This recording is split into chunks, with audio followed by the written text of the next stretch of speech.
Ghraib, Utah.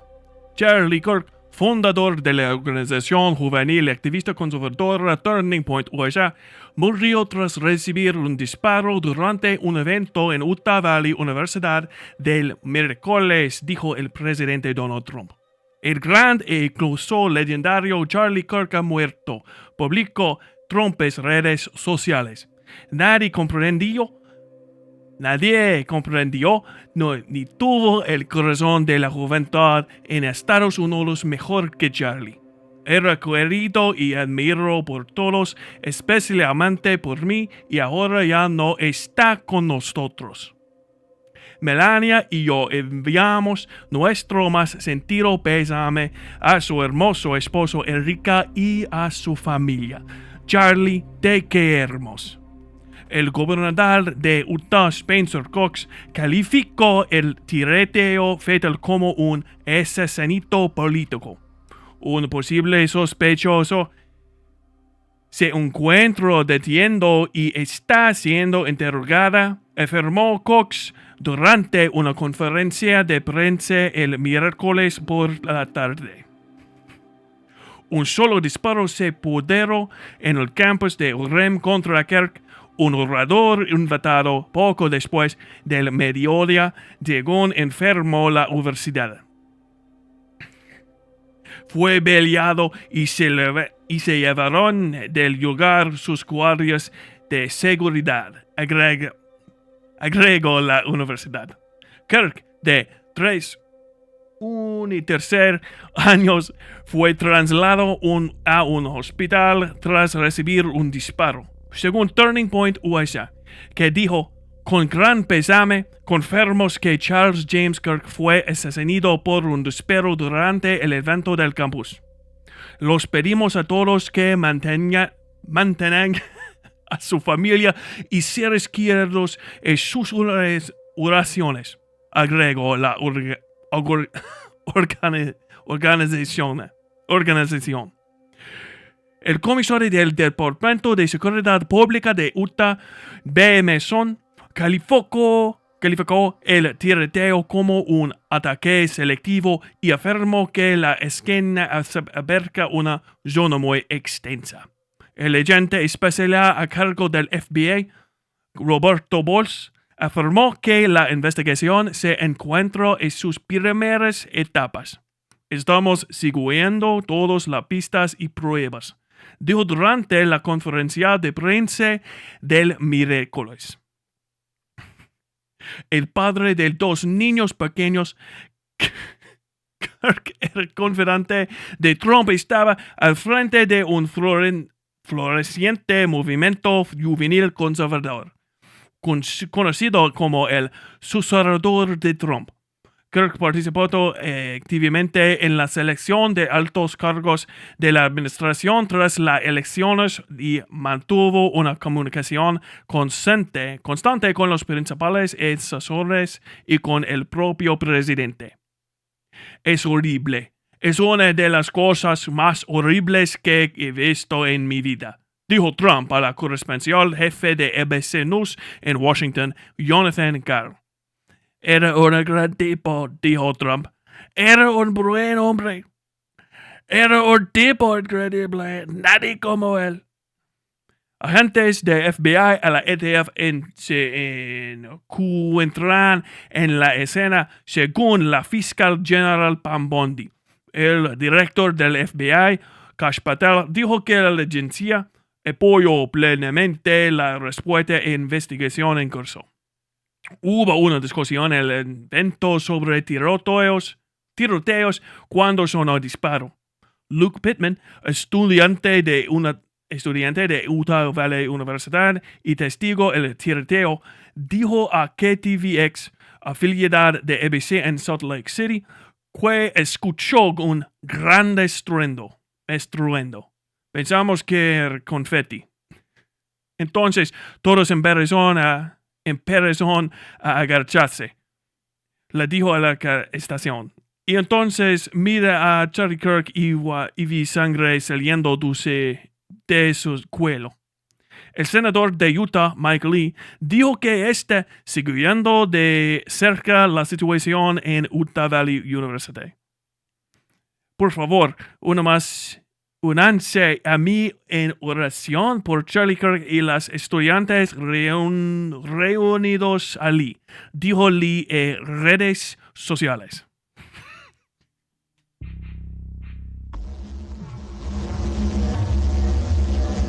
I tried.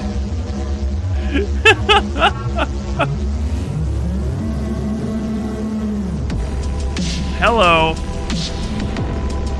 Hello.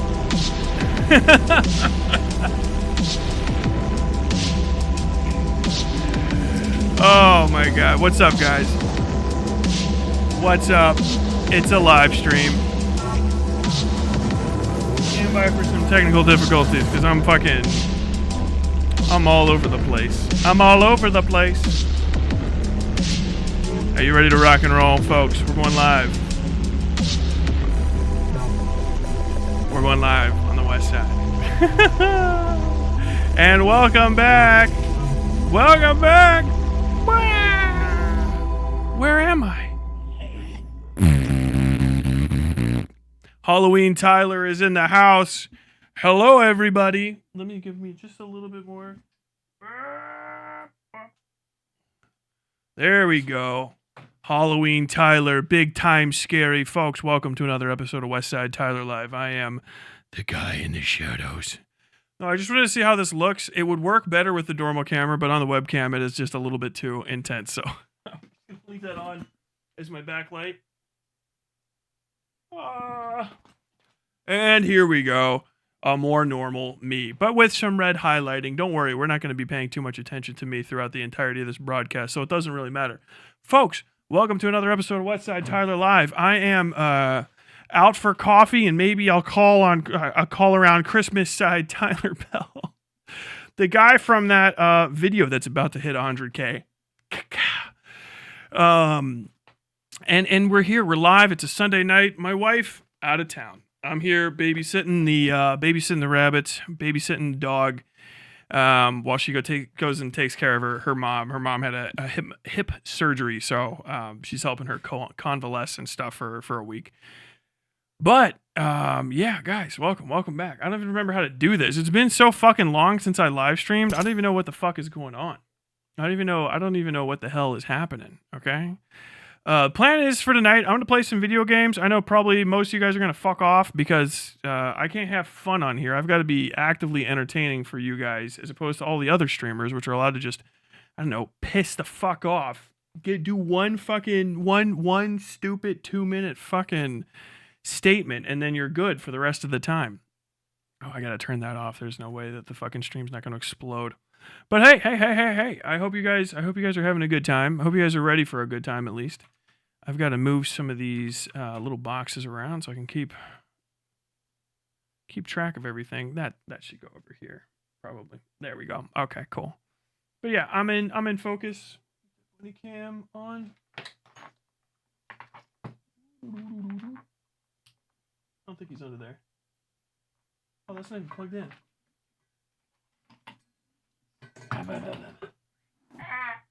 Technical difficulties. He was under there. He's leaving now.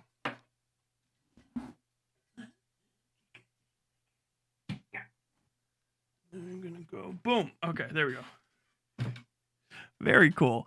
Thanks for the dono. Somebody give me $5. I think that was Annie Profit. Thank you very much. Oh, Mr. Lives Girl. Thank you. Welcome back. Best of luck to Mama San. She's good. Play Peak? Maybe.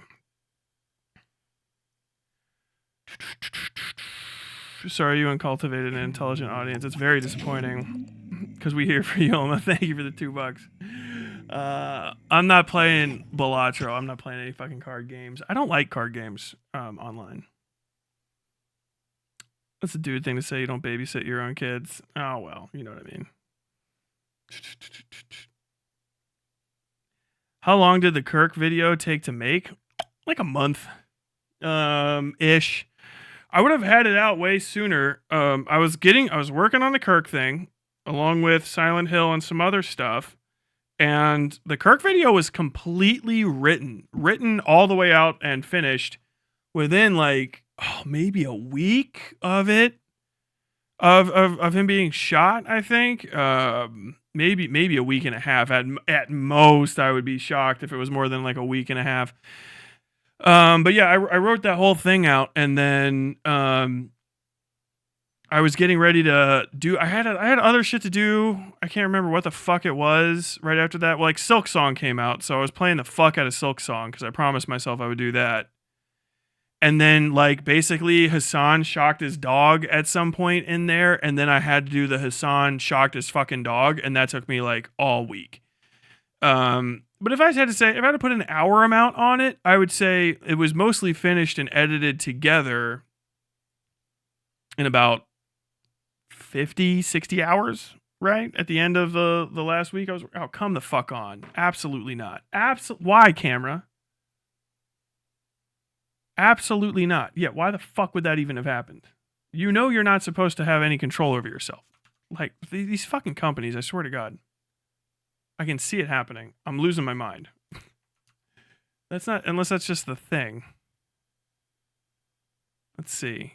LG Hub, where are you?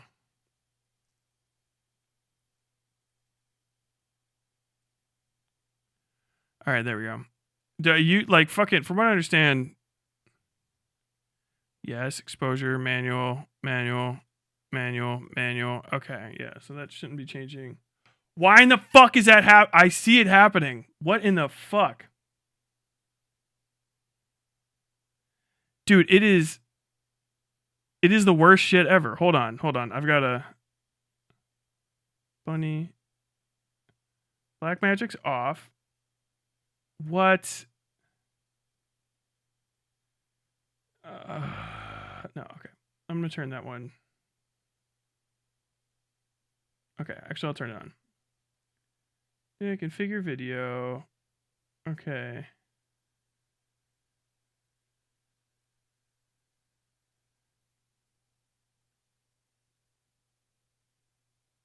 All right, we'll just leave it like that. So stupid. I hate it when these things try to control themselves. They're useless. They're fucking useless. Congrats on the video blowing up. Thank you. Yeah, we gained like 3,000 subs so far in the last like week or so.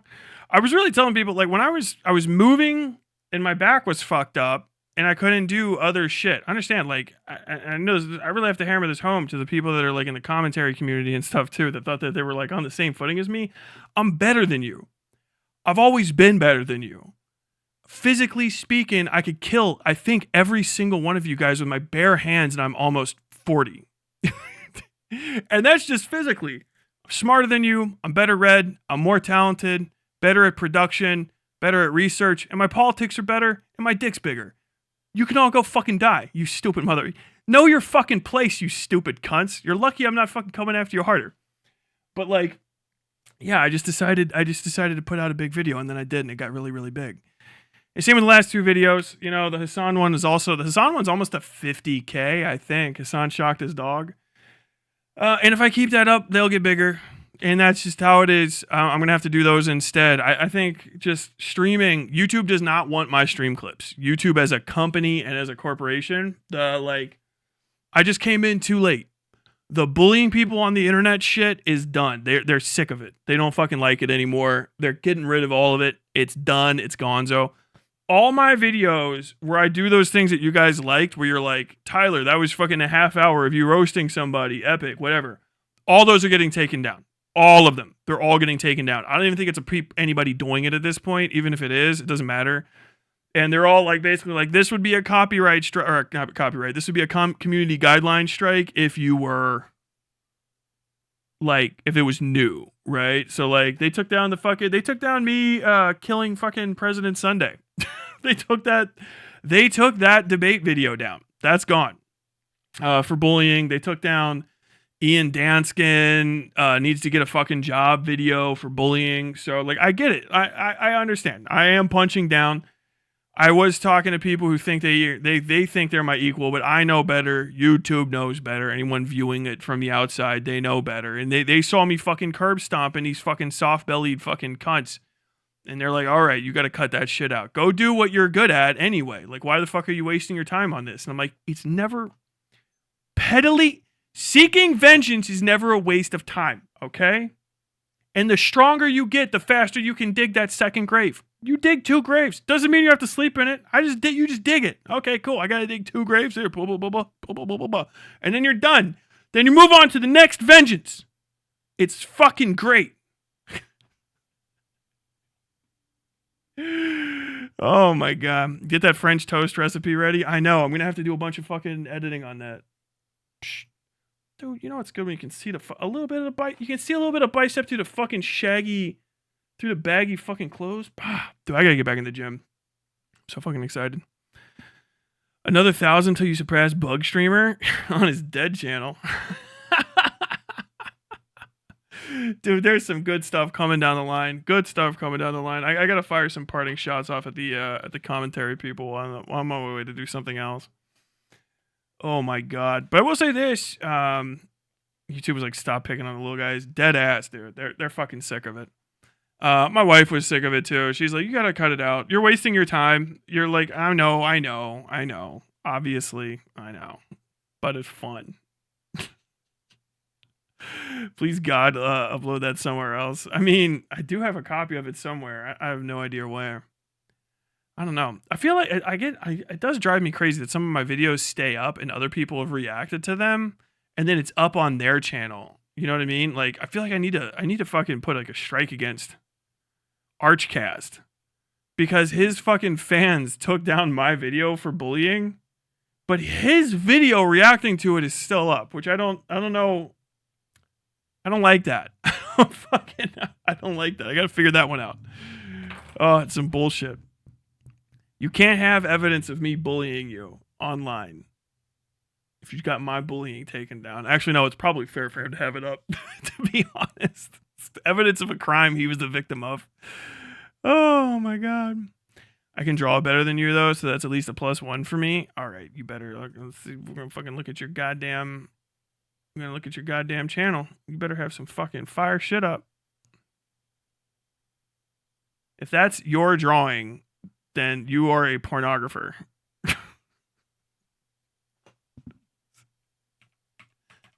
Card. Instagram.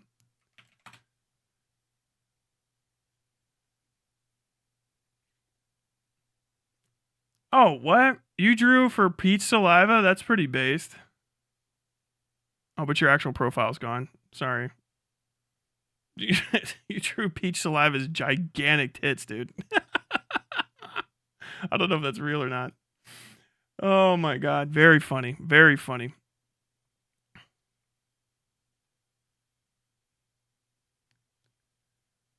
Tyler, like the new intro with the rabbit, but more doggo, please. That was just a test with my camera. Fucking gonna be going out with this fucking monstrosity. I can't even get it on screen. It's too heavy. That's tempting God. I'll knock it over and fucking break something. But hey, I've been filming a bunch of shit in the background. Having a good fucking time.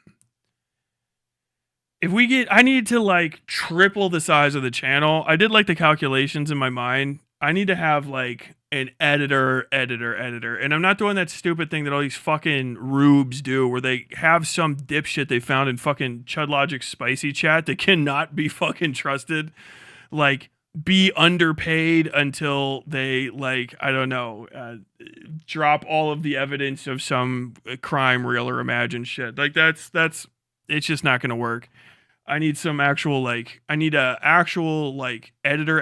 I've started to come to terms with this, that you have the vibe with, not just throwing together the videos, but I need to, like, really I need to have somebody that's, like, a pro at, like, they went to school for it type deal. Which means I got to make way more money. If that happens, then I can expand content. But right now, like, I've seen like where it is. I could do streaming and just go back to doing the streaming videos.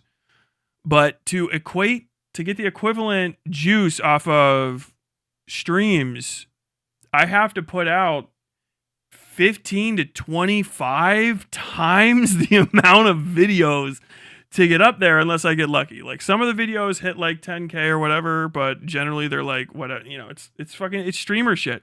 If you're not already famous as a streamer, your stream clips are like, you know, whatever. I mean, some people like it because they're parasocial. Some people like it because it's like actually interesting and they're like, oh, the content's there. But YouTube does not want to recommend you into the algorithm. I've seen that shit fall all the way off since I started. When I started this, my shit would get recommended everywhere, right? Like if you look at my old catalog, it'll be like 400 view video, 1,000 view video, 50K video, 200 view video, 300 view video, 75K video. Like it was crazy, but like that kind of just fell off, right? Especially because I don't want to talk about Shadiversity every day. I like your Spanish. It's bad, but I do my best.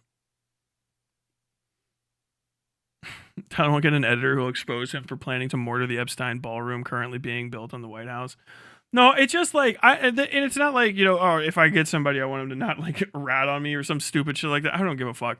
I need somebody who I can have as a professional. It would be a beginning of a lifetime relationship more than likely. You know what I mean? Or not only a lifetime, but like permanent full-time employment. So I need to get permanent full-time employment, extra amount of money in addition to what I make already. So I'm going to need at least like 45 to 55K flat to pay an additional person to be on here kind of deal. And I'd still be probably editing most of my own normal stuff too.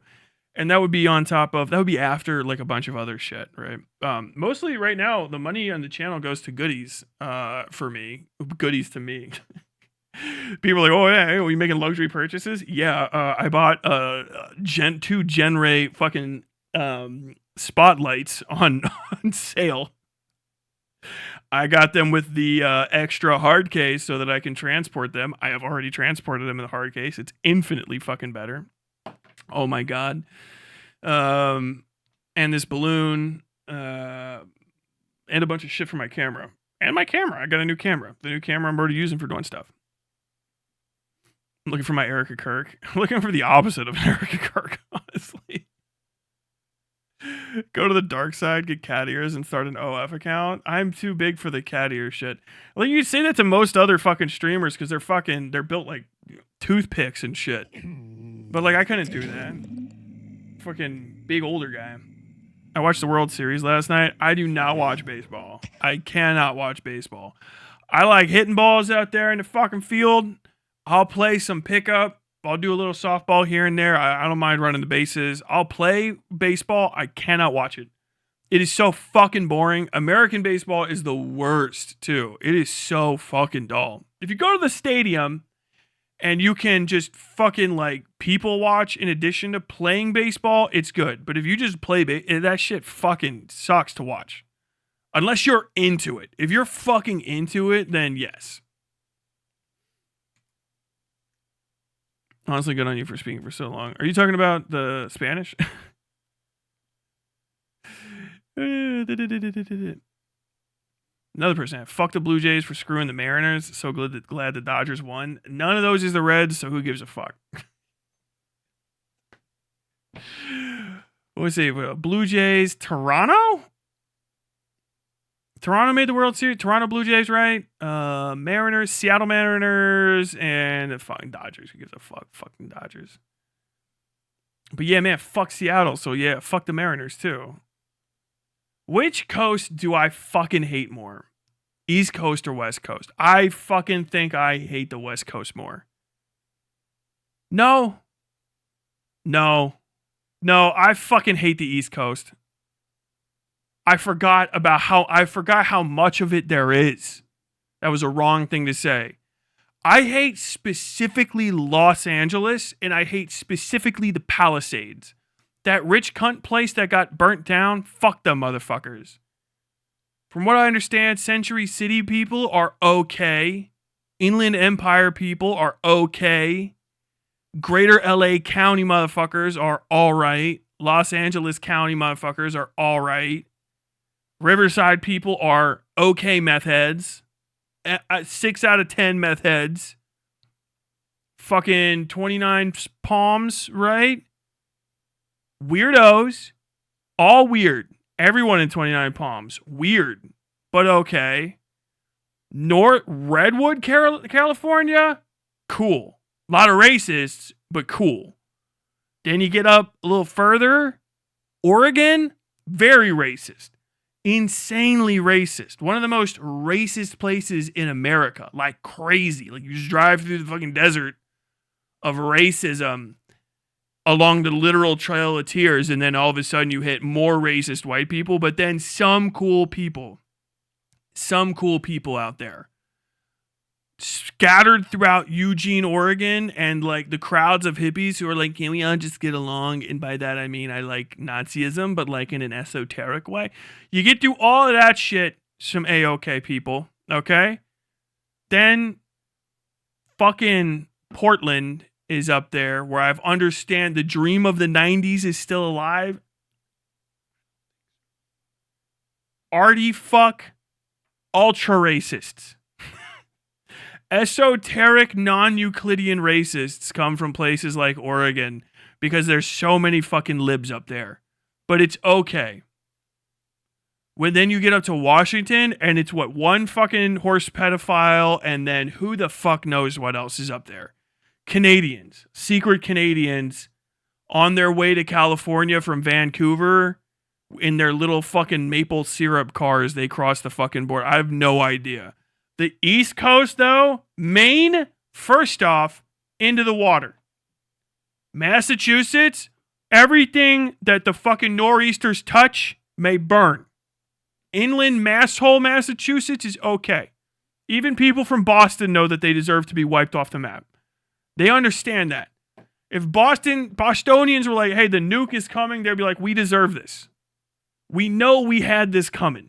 We know we deserve this. We know.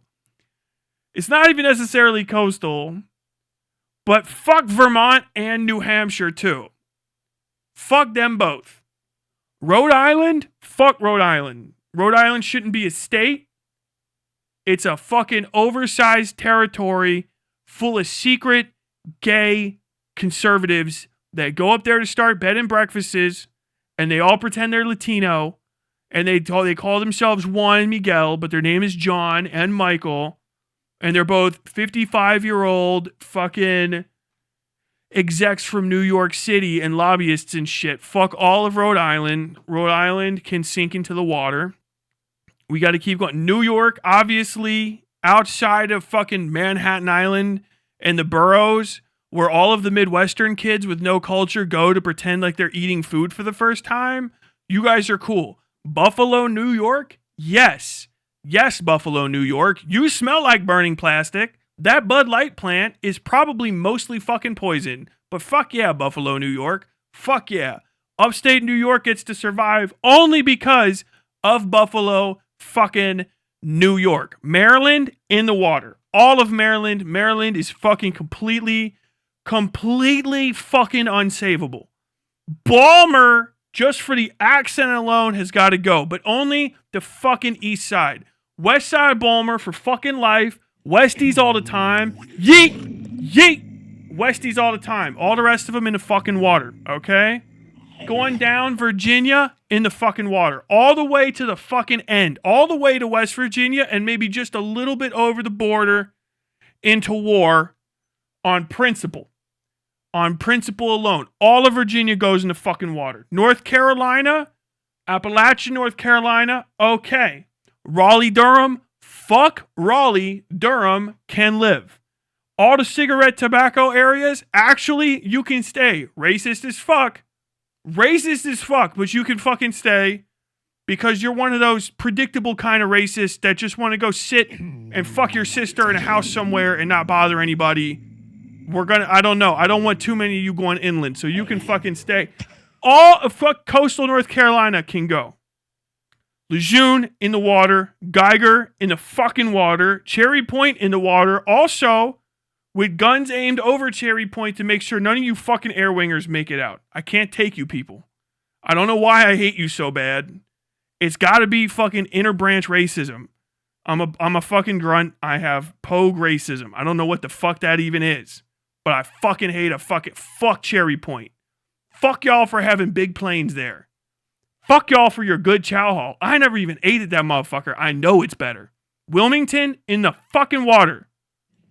I take that back. Wilmington, North Carolina is okay because they got the fucking laundromat where I used to go see death metal shows. I saw Phil Labante's racist ass there before I knew he was fucking racist because he was fucking famous from Guitar Hero 2 and they were on tour and we saw him at a hardcore show with the rest of As I Lay Dying or whichever one he is. All that remains. Going further down, South Carolina, the whole fucking state. All right? The whole fucking state.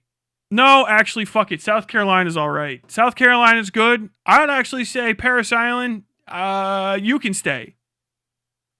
OBX is North Carolina. That's fine. No, Charleston, South Carolina, despite my grievances, can survive. Charleston is kind of fucking slaps.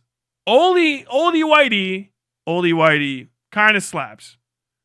Georgia, you're cooked. Actually, I don't know. Actually, Georgia can't go in the water. Something else has to happen because fucking Georgia, Atlanta is it's weird. It is like actually, if you ever seen that show Atlanta, it is like that. Just their airport alone is surreal as fuck. It is a bizarre place. They're strange. Everyone in Atlanta is an interesting nobody. It's fucking crazy. You walk around just the Atlanta airport, any random person is having a conversation like a Grand Theft Auto character. Actually, fuck this. Atlanta survives. Savannah, I'm going to give you to the fucking waves because I feel like it. That's it. Just raw because. I feel like Sherman was right. We're doing it again. Atlanta, though, you walk around and like I was on a plane literally earlier this week ago. And we're just walking past the people cleaning it up at Delta. And they're having the most interesting fucking loud conversations. Like you're supposed to hear it. Like they got ADR'd in. Man, I don't know what I'm going to do this weekend. But I'm pretty sure I'm going to be up in that fucking 300 Chrysler fucking burning out. Like you are cleaning up bits of fucking old crackers and stuff. Literally. In a fucking Delta airline. And you sound so fucking interesting. Yeah. I did get my hair done, and it was before work, but I don't mind. Like, what kind of fucking GTA fucking character statement is that? You sound like a fucking NPC, but in a really good game where I want to listen to the NPCs. Atlanta, you're okay. Atlanta, you are weird as fuck. Weird as fuck. Walking around Atlanta, they got a fucking piano player by the Chick-fil-A. What the fuck, Atlanta? I'm walking like I'm hungry and shit. Getting ready to get fucking lunch. I'm sorry, we're talking about Atlanta for a second. Then I'm going to go along my fucking coastal apocalypse. We go past fucking, go to fucking Chick-fil-A because I'm hungry. And it's like, oh, there's a Chick-fil-A over there. The Atlanta airport is a series of, it's like a fucking mall got sucked into a portal and remixed with a fucking airport. So you go airport, mall. And the mall is a fucking mall area. It's not even an airport anymore. It's somehow, people are fucking coming into the airport to hang out. I know they are. I know that there's people who are like, nah, I think I'm going to get off the interstate right now and I'm going to go to fucking the Atlanta airport and eat food. I'm going to go through TSA to hang out in the fucking Atlanta airport and have loud, interesting conversations about fucking nothing. Yeah, I really got to pick my kid up from school 15 minutes ahead of time from now on. The traffic is crazy. You're like, what the fuck are you saying that so loud for? I don't even know if they're talking to people half the time. I swear I saw at least 3 people out of the fucking corner of my eye having hardcore conversations with someone that wasn't there, like a fucking acting exercise. That TV show was correct. Walked to the Chick-fil-A, and this motherfucker is at a piano playing like some John Legend shit. We're just ordinary people.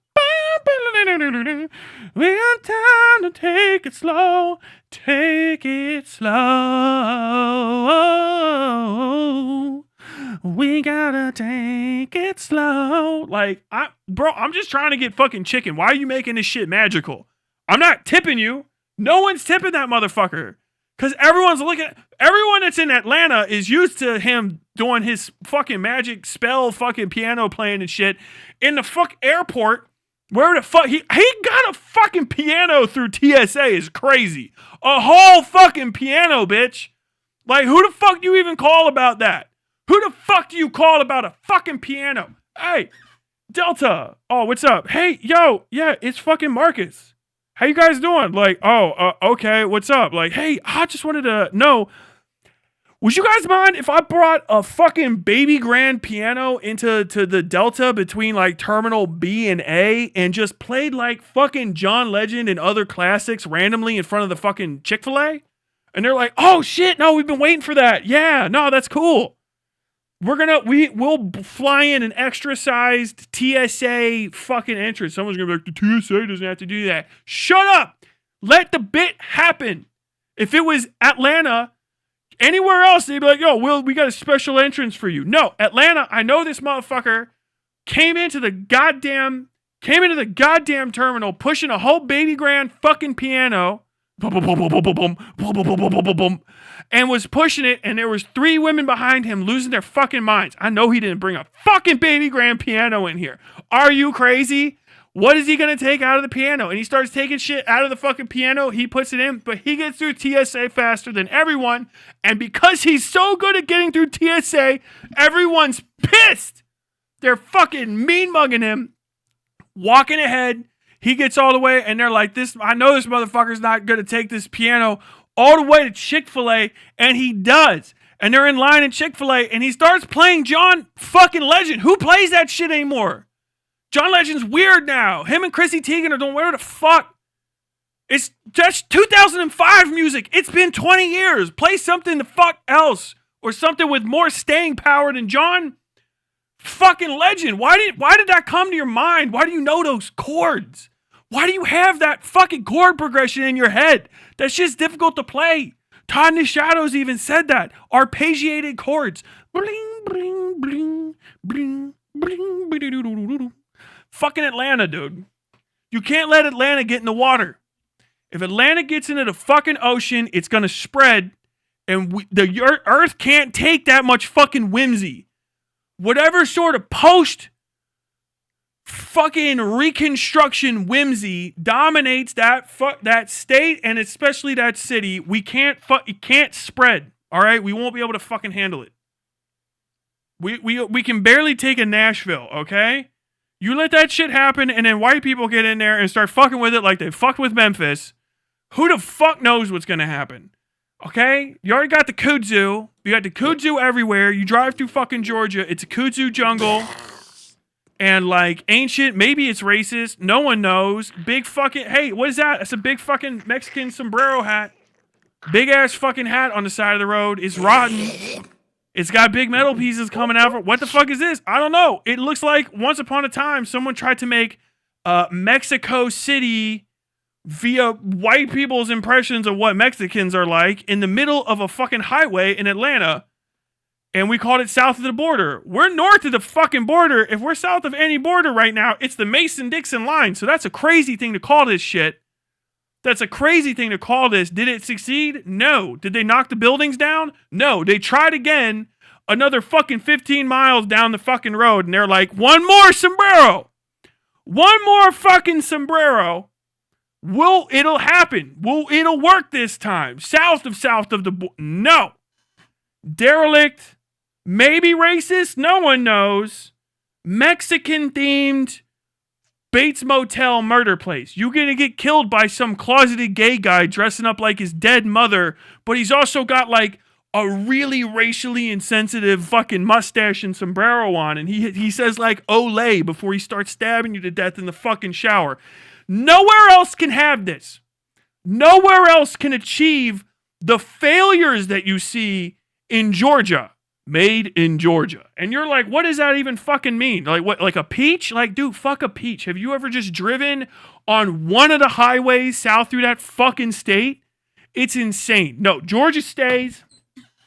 Georgia stays. If anything, Georgia is evidence of the fact that everything that William Tecumseh Sherman burned got fucking better. It got fucking better. Further south, the last place on the map, Florida. Florida should be under the water. Somehow it's not. I have no idea how this is the fucking case. Florida should have magic and whimsy. Florida is white people hell. It is a hell created by white people. If you have never driven south into Florida on whatever that is, Highway 4 or whatever the fuck, it's 4 or 90, I can't. The one that, you know what I'm talking about. That fucking, it is literally the dick vein of America that goes through fucking Lauderdale, Orlando, all the way down to the dripping tip of fucking Miami. That road is exposure to the whitest of white motherfuckers. The true conquistador spirit is alive on that fucking dick vein of a fucking highway, okay? No one can drive. Everybody's car is on fire or broken down. The road is somehow a highway made of gravel and other broken fucking carpets. No one's slowing the fuck down. And if you stop anywhere, it's the weirdest fucking place you've ever stopped, okay? There's two choices. One is the Stepford Wives white people land. You get off the fucking highway, and there's statues of fucking children out in the middle of green fields that should not exist. It should not fucking exist in that climate or temperature. You drive forever. There's a fucking Ferragamo store. How the fuck is there a Ferragamo store? Just on its own. It's not a fucking outlet. It's just like, what, I don't know. Somebody needed to get Ferragamo today. Some bitch left her fucking house. She's like, oh shit, I got all my fucking spare cash in my lap. Better go to Ferragamo so I can get something that's not as good as Coach. What the fuck? Who the fuck does that?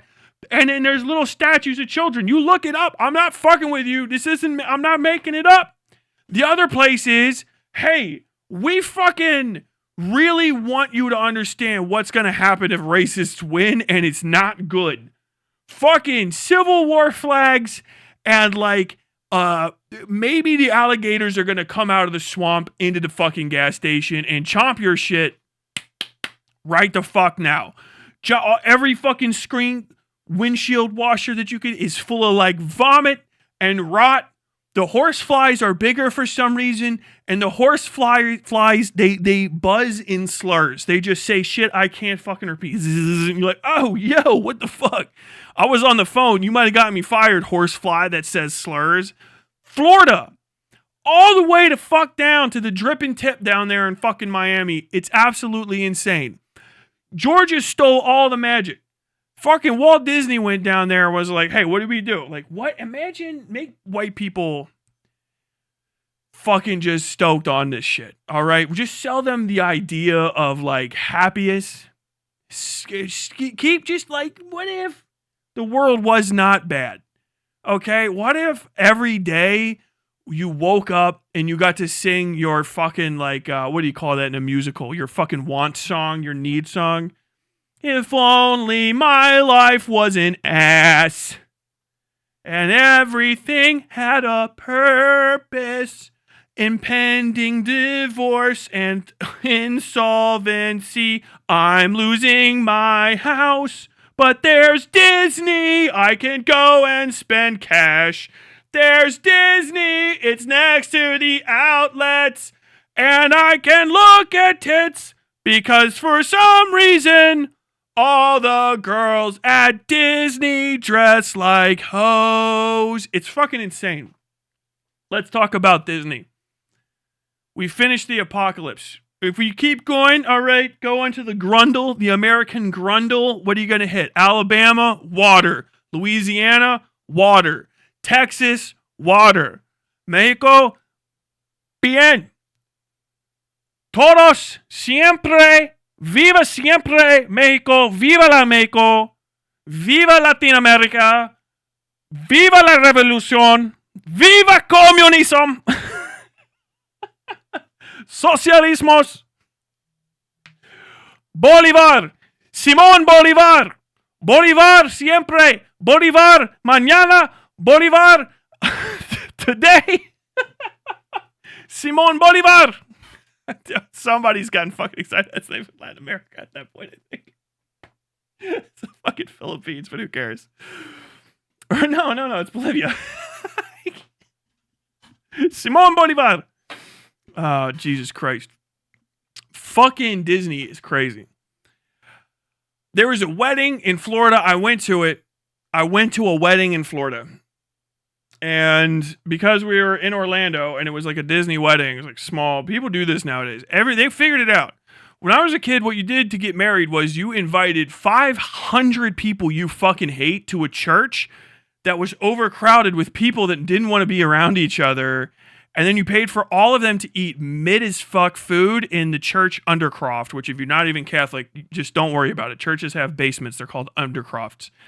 And then you danced and you threw a little fucking garter and there's children running around yapping, making children noises. People would get into fights. Everyone was drunk and eventually someone would die in a DUI accident type shit. And it was horrible. Fucking, those weddings suck. So now everybody that's younger than me goes to destination weddings, which is like 20 people max at a hotel somewhere. Everyone eats good because you don't need to pay for 500 people. You pay for 15, 20. You eat great and whatever. We went to we were there. So we're like, oh, we're going to be fucking next to Disney World because that's what they're going for their honeymoon. Let's do one day at Disney World. You don't need more than a day if you're not a kid. It's a small world after all. It's a small world after all. It's a small world after all. It's a small world. They need to have the Sweden part is just like normal Swedes. They need the real one where they're doing the black metal. That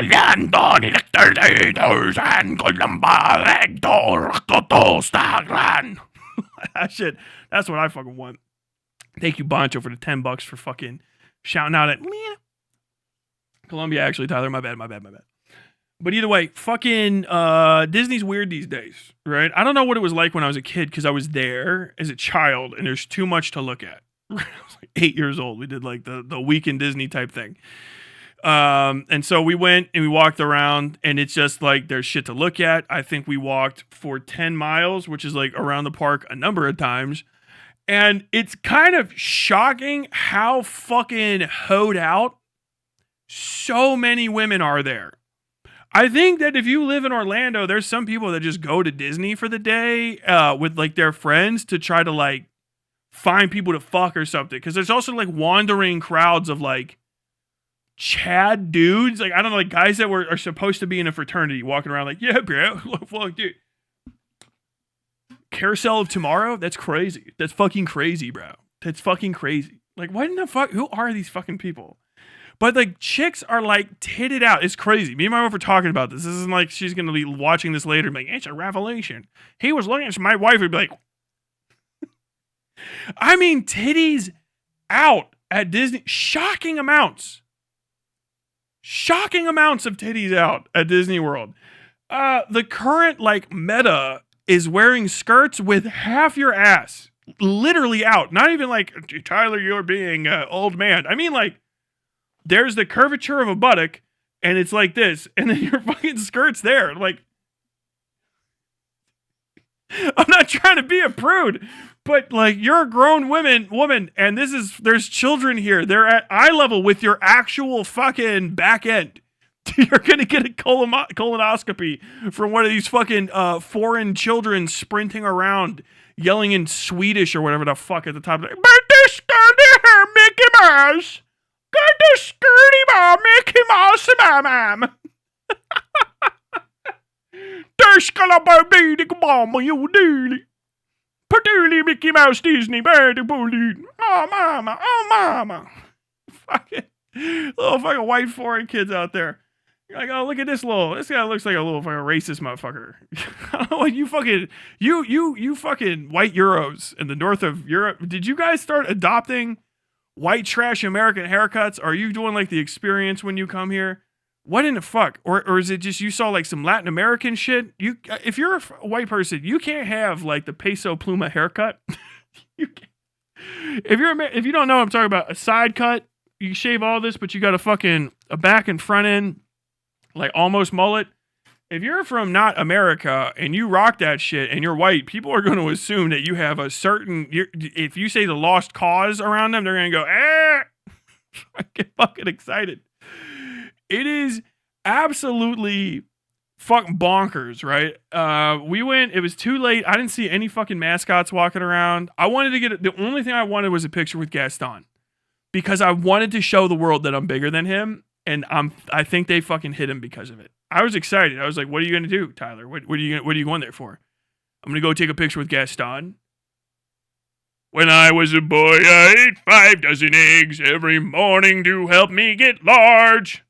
Now that I'm a man, I eat 6 dozen eggs, and I'm roughly the size of a porch. Fuck yeah. That's what I wanted, and I didn't get it, and I'm upset about it. But it was crazy. It was a weird experience. Disney's all right. The Disney adult shit, not that big of a deal. I think people want me to talk about that. I was ready to experience Disney adulting, right? And have to like defend myself from it. I didn't see it at all. I saw people who were clearly Disney adults. They didn't bother anybody. like what is that? Oh, that's someone that's in their like 30s with fucking colored hair, and they're just a little couple walking around enjoying shit. And I gotta say, I think that's what the park is for. I think that's who the park is for. I think it's for people that want to go have a good time in Walt Disney's World. This is the other thing I gotta say. Walt Disney World is way more adult-oriented than a lot of people give it credit for. Not like it's an adult experience, but like there's a lot of shit there that is not for kids. All of Tomorrowland is lost on children. You can do Space Mountain, but the rest of it is Walt Disney being like, I have hope for a future. And technological progress, and like I think that things are going to get better. Here's my people mover. The whole of Walt Disney is like a testament to better ways of doing public transportation. Actually, like somebody's already got to have made that video, but Disney is like a series of like active experiments in why public transportation is vastly superior to private transportation. That's the case. What can you do to get people around somewhere?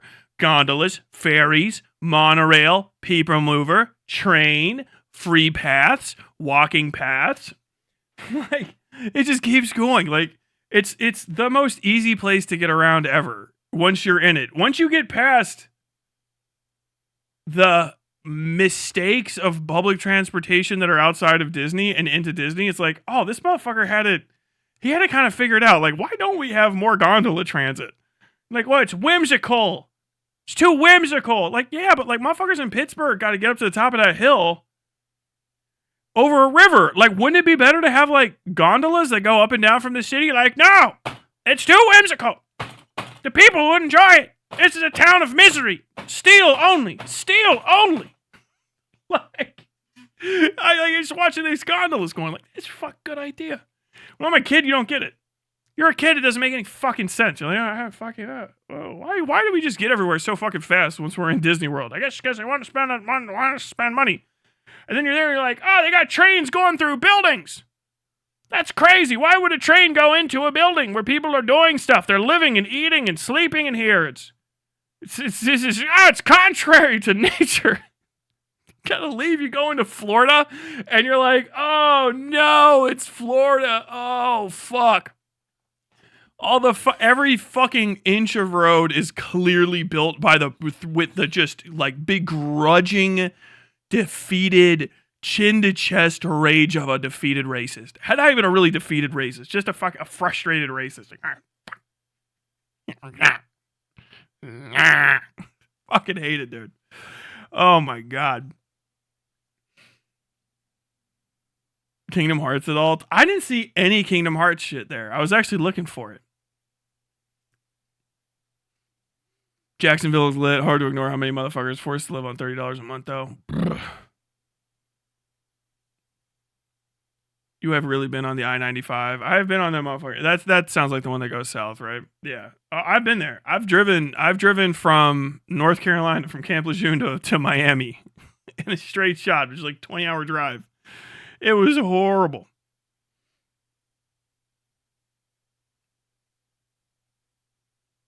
Cannibal Corpse is from Florida? No way, really? Based. Copyright claim incoming. Dude, why have you begun to copyright claim? I know he got ears. I wanted to get ears for my wife, and she's like, I don't want them. You're buying them for your reasons. I don't want them, and I'm not wearing them. Like, nah. Oh my god. My brother sings at Epcot. LOL. Bass. Tremendous. I am far too old for Disney now. There's no Disney property that I give a fuck about to spend that kind of money to go to Disney. It was worth it back in the day, probably. Like Disney was like, people will always have enough money, Cost of Disney is only about 1% of purchasing a house, which is right around the cost of 3 months' wage. Now it's like 15 years of work to purchase a house. What happened? Well, I don't think that the American dream's still alive. Of course, Mickey. They're all in debt. So it's just Pete. Pete runs that place, Come on, Mickey. Just tell them to take out another loan. They can afford it. Oh, gosh, Pete. I don't think they can. Of course they can. It's all inclusive. It includes everything, including a loan. God damn it. Dude, making myself not do voices at Disney, which I think would be the ultimate Disney adult thing to do, very hard. But there's a part of me, it's like, I know I can do Disney voices as good as a lot of the voice actors because fuck, they didn't invent that character, right? Stop giving yourself that much credit. You just got hired. You're probably somebody's kid. Go around and just pretend like I'm like the actual guy. And I'm like, no, I'd break some kid's heart. Gosh, Pooh Bear. Hold on. Well, Piglet. No, I can't do it. Oh, man. I had Winnie the Pooh down. Say tut tut, it looks like rain. Tut tut, it looks like rain.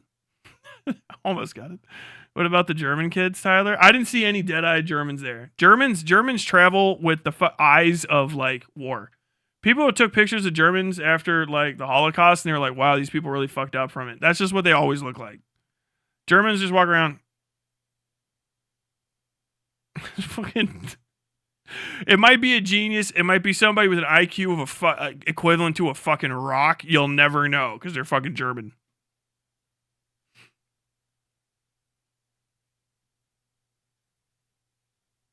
I don't know what the hell you would do with a yearly pass to fucking Disney. I guess you're going to all the other shit.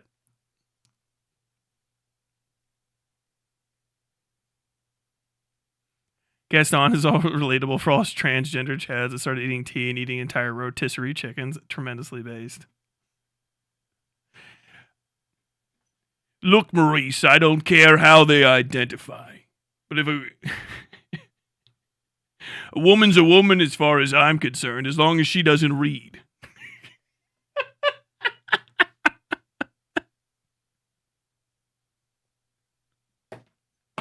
Gaston, deeply problematic trans ally. Less of this and more of this. He takes the book out of your hands and hands you fucking estradiol. You need more of that HRT and less of that read.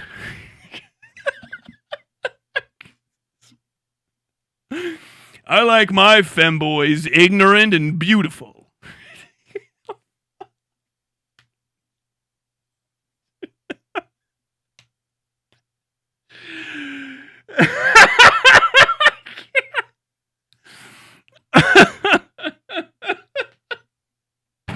He's French too, so that's 100% accurate. Ain't no guy walking around with a little bow on the back of his fucking rat tail like Gaston has, not gonna fucking turn a fucking femboy out. Do you know what I mean? Either he doesn't give a shit. Gender queer? I've never read anything that said that's bad. Because I don't read. Too fucking ignorant to be a bigot. He's just vain. So you're really like in. Who is that vexatious young man? Well, I think that's actually a young woman, Gaston. Whatever it is, I'm intrigued. He goes up. I don't know what you are, but do you have a library card? I'm like, no. Would you like to grab a drink? I could carry you there. Like, damn, this guy is a piece of shit. He's a fucking piece of shit. But he's really supportive. Some poor fucking bitch. Like, this motherfucker gonna ruin my whole life. This dude is gonna ruin my entire fucking life.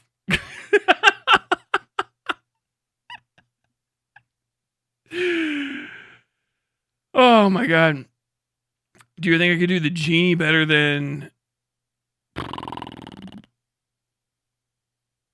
the original genie? No, than Robin Williams? No, because it's his own voice. You know what I mean? You have to be able to talk to him. Al. You ain't never had a friend, never had a friend. You ain't never had a friend, never had a friend. You ain't never had a friend like me. Never had a friend like me. Yeah. No, I can't. I couldn't do that. Oh, come on, Al. I feel like you're just doing like an impression of an impression. It's too he's too good at voices. Robin Williams is a guy where you let him go. Like I saw that biopic that they were trying to push a while ago where the guy sounded and looked a little bit like Robin Williams in the 70s. It's like whoever said no was smart, because there's no fucking way. Because you do a biopic like that, like you have to do like, okay, if you want to try to get his cartoon voicey stuff, whatever the fuck, okay, but you're gonna have to be able to do the fucking Robin Williams golf joke. And that's like, you're never gonna have a fucking little stick with a fucking, put a bend on it, boink. You know? Too fucking hard. Oh my god. This is Zap Brannigan. I know, I can't remember what. Or just in general? Probably. I haven't listened to Gaston in a while. Every Tyler, there are two wolves, military wolf and theater wolf. It was Robin Williams, except for when it was Homer Simpson. Horrible. You ain't never had a friend. Dude, I can't do Rob. I can't. I feel like Homer Simpson is a voice I slip into, but I could never do it intentionally. Come on, Bart. It's too like integral to my childhood. Don't. No, I can't. I'm not even gonna try. I can't even like. No, I don't even know where to go with it. That's too hard. It's like doing Fry, because it's like the guy's original voice.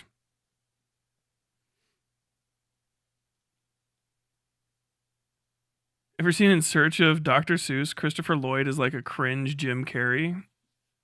No, I've never even heard of that. All that matters to Gaston is being top. Permanent top.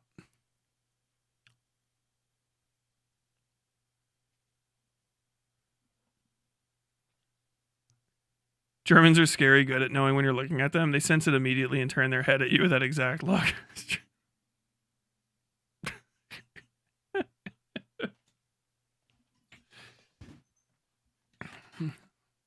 Woher ist das Zeug? Wir sind im Bahnhof vor 3 Minuten. Die Autobus ist anseit.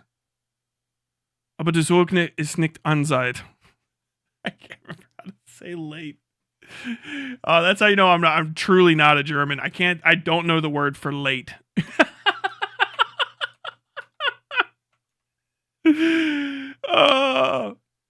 That's actually what Germans could take that one home. I was watching an American streamer and he said the only way you can tell he is truly not German is because he does not know the word for late.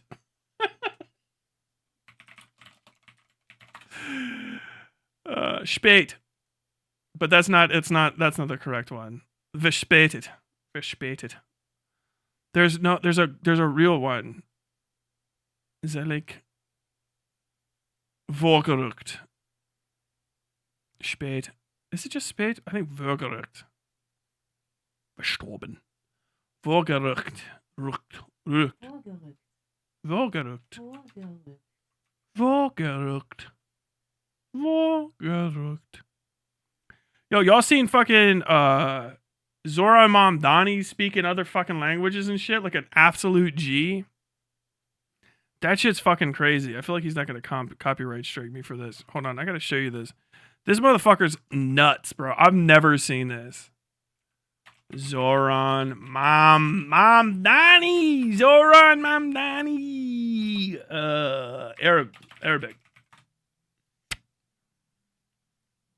Yeah, people look, dude, they're pissed. This is like I've never seen people more upset at something in my fucking life than Zoran Mamdani saying like Habibi, Achiarabi. Zoran hit you with that fucking hold on.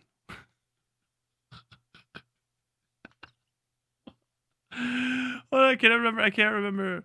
Sifar is 0 واحد اثنين أربعة خمسة واحد اثنين ثلاثة أربعة خمسة. Fuck, I can't remember past 5. واحد اثنين ثلاثة أربعة خمسة. I can't remember the rest of the fucking words. My bad. Ghif. Stop. And people are like, that's not how you say stop. Like, it's fucking, it's Iraqi Arabic. And they're like, Iraqi Arabic. Ah! Bro, you talk about like, it's fucking. It's one of my favorite things. It's impossible. You'll never see it like talked about. مرحبا. Marhaba. Not marhaba. Marhaba. What is that? Is that going to be like Egyptian? Merhaba instead of marhaba. Why can I do the glottals better? Like I roll an R. So it's rare for people to think of themselves. It's kind of like talking like white people, right? Like white people are only white people sort of in the context of the greater American conversation about race, which is not it's first off a racist conversation anyway. It's a racist conversation that dominated whatever. But like when you get out to like Arab, like the pan-Arab world, they're so different from place to place that it has no meaning. So someone's like, you don't like fucking Arabs. It's like, that's weird. Because I would be if I was really upset, I would be specific. You know what I mean? Because like, it's, oh, what the heck? Is my wife there? Arrival. Yay. Oh, no, I'm in a fucking group text that never ends. So like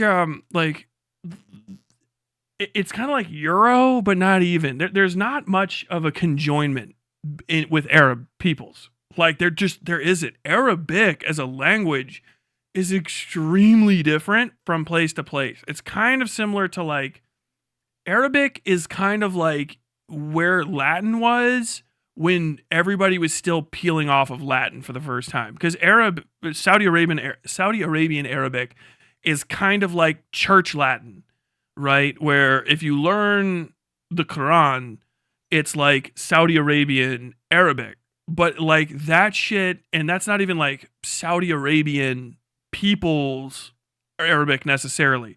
So like that as a lingua franca sounds like people are talking like Tolkien elves, like thou'st verily should go about thine business as such. Like it's crazy sounding to people, or it sounds very churchy, like, you know, and then the Lord did say that we may come, and like it sounds like that. And so like when you get down to the other areas, they're vastly different. Egyptian Arabic, I think, is cool Arabic. Correct me if I'm wrong, but like if you want to speak Arabic and sound like not someone's irritating grandpa or uncle, you speak kind of like an Egyptian-y style dialect. I have no idea why this is the case. And then a bunch of dialects sound more like Egyptian style than they do Saudi Arabian, but Saudi Arabian style goes in this way. And so some of the Arabic dialects will sound so fucking different to each other. It's kind of like real hills type Scottish talking to somebody from like Nolans. You know what I mean? You're like, what in the hell is happening here? Iraqi Arabic, for instance, has a lot of Iranian, Persian loan words. So it's full of loan words. So you have like shek mashe, which is one of my favorite words ever because it just sounds so cool. That's glove box for whatever reason, but it's shek mashe. I remember that. And that's probably not how you actually pronounce it in Iran, but like if you're pronouncing it in Iraqi Arabic, shek mashe. It is. So like it's just strange because you hear like you just fucking hate Arab people. It's like I know too much about them to like be non-specific. You gotta give me some better ones. You should say Iraqi people, but then like you gotta divvy it up. Like, you just wanted to go kill brown people? Like, I could stayed at home in America and done that, and it would have been no risk at all. You can just join. You can become a cop in America if you have a big square head, whatever you want, and kill all the brown people. All the brown people you want. You can do anything you want. You just be a cop. Like, it doesn't make any fucking sense. But like, it's just such a bizarre conversation, and you just sound like such a dipshit. And I know some of those guys will have like their allies and whatever. And like, my great grandma's from Iraq or some shit. My great granddad's from Iran. He had to leave in the 1970s, and I want you to know that this guy's okay, buddy. Sure. We're from right next to Iraq, so I know a lot about Al Anbar. Like, okay, the province specifically, and then you never get into like Sunni and Shia and all that sort of stuff. And it's just it's a very interesting amount of like everybody. They're all over the place. So there's people like in Iraq that are like consider themselves more Syrian. They consider themselves Levantine, because they're from like the far western part of Al Anbar, right? So they're like basically in fucking Syria, and they're like, I think of myself as being Levantine Syrian, right? And you're like, well, you're on this side of the border. Like, I don't give a fuck. Well, you guys will leave, and then we'll figure it out at some point. If you guys could just fuck off, we'd be fine. But like, just thinking of Arab as a category has never been like a thing in my mind. Like, Muslim would work better if you're gonna try to say like what kind of bigotry, but like I've just never thought of that. I feel like you have to be from somewhere where you hate Arabs yourself and you have like a direct connection to like an Arabian peoples to have said that, because it doesn't make sense where I'm from or even there. It's just a bizarre thing that I've seen people like bringing up recently. It's like, what are you talking about? Because you hate these. Like, I don't even know those people are Arab. First off, I don't know. I don't just see brown people that are practicing Islam and just assume that they're Arab, because that's insanely fucking racist. You know what I mean? Like, they could be like, you know, ethnically like Yazidi. They could be like a Yazidi Muslim. I don't know what to tell you. They could be a converted Kurdish Muslim, right? They could be Turkish. They could be Turk Syrian. I like they like I don't even think of it like that. You know what I mean? As so broad, and it sounds racist. Do you know what I mean? To like say it that way. It's like, you just hate Arabs. Like, why are you saying that way? You need to go talk to some people of Arabic descent. I don't even know what that would mean to you necessarily, but you should go talk to some folks from whatever region you think I'm mad at and figure out how they want to be referred to before you just start defending them, because you're not doing the best fucking job I've ever heard. Hi, Tyler. I started watching you, and the way you talked about Hassan got me to stop watching him as I realized how weird his community is and how much he sucks at his job. But hey, a win's a win. A lot of places, people still identify locally before their nationality, too. The reason Jeff Dunham has sold out shows there for a decade is everyone sees a racist puppet as those crazy up the roads. It's true. That's a fucking aggressive puppet, too. Oh, my God. Okay, this is recording now. Go down, make sure. I wanted also to ask you how much explanations of the local cultural differences and ethnicity the Army gave you before deploying. Well, I wasn't in the Army. I was in the Marines. Mr. West said, I couldn't help but notice the other week that the streamer Horse Enjoyer wasn't streaming. You weren't streaming either. Care to explain yourself? Also, where's little Pepe? Poco Pepe, Poco Pepe, Poco Pepe, Poco Pepe. He's around. He's around. How much court? They can't give you a. Okay, so this is what they tell you is you don't know what the fuck you're going into, and be respectful of people, no matter how they exist. Until they give you such a good reason to disrespect them, you would risk your life and career over being an insulted little fucking bitch baby. Is kind of the course that you get. And I think it might be one of the best ways to talk about other cultures ever. It's just like absolve yourself and get rid of your preconceptions about what you're going to experience. Because like when I went overseas, we have been getting inundated with crazy fucking American conservative, well, just American propaganda about Arab nations and Islamic peoples for decades, really before that, but especially in the fucking couple years after 9/11. And so, like, you have these ideas that are fucking crazy, right? Like turbans. People are like, well, are we gonna be wearing fucking fine? Are these people gonna be carrying swords like scimitars and shit? You're like, what the fuck? How much of Aladdin is true is an unironically real thing. They had to tell us to stop saying, or not like we weren't saying it, but they're like, don't ask where Alibaba is. And we're like, what? This is a whole thing. So Irhabi is an insurgent, right? Irhabi. They're like, don't say Mujahideen because that might not even culturally make sense. Don't ask where Al Qaeda is because people will go Al Qaeda. Because it's like, if I remember, Al Qaeda is like the struggle, right? Type deal. So like, where's the jihadi? Well, like there's a lot of people who are jihadis, right? You're not a jihadi because like you are doing terrorism. You're a jihadi because you're like dedicated to something. So like you can be like, I'm pursuing jihad because I'm trying to get a fucking doctorate to like cure cancer. So like my jihad is like my path through medical school to become an oncologist. Like it's like that person is a jihadi. And I might be using it slightly wrong, but you would now obviously there's the fucking Western poisoning of that word via the terrorism and all that sort of stuff. But basically like, yeah, my son's a jihadi. He's like working really, really, really hard to become like a pentathlete. Like he does running and swimming and jogging all day. And you're like, what? Like, yeah, he's a jihadi. He does like his runs. He gets up, he prays, and then like he goes and he does like his exercises. Like, oh, okay, cool. Like, oh yeah, he's studying to become like a scholar. He wants to be like an Islamic jurisprudence scholar underneath this one person, blah, blah. And so like okay. So don't use that word. Like, don't ask if someone's a jihadi because it's gonna make them at best sound cool. Like, it basically jihad is like personal struggle. It can be religious, but it's like, hey man, like I feel like you say it's your calling. You know how you hear people like, my calling is to become like a pet groomer. Like, yeah, my jihad is to like groom pets. Like you're like, that sounds crazy, but like if that person's like fervent about it, like okay, like well, that's his religious desire. Like that's his calling it's his jihad. You know what I mean?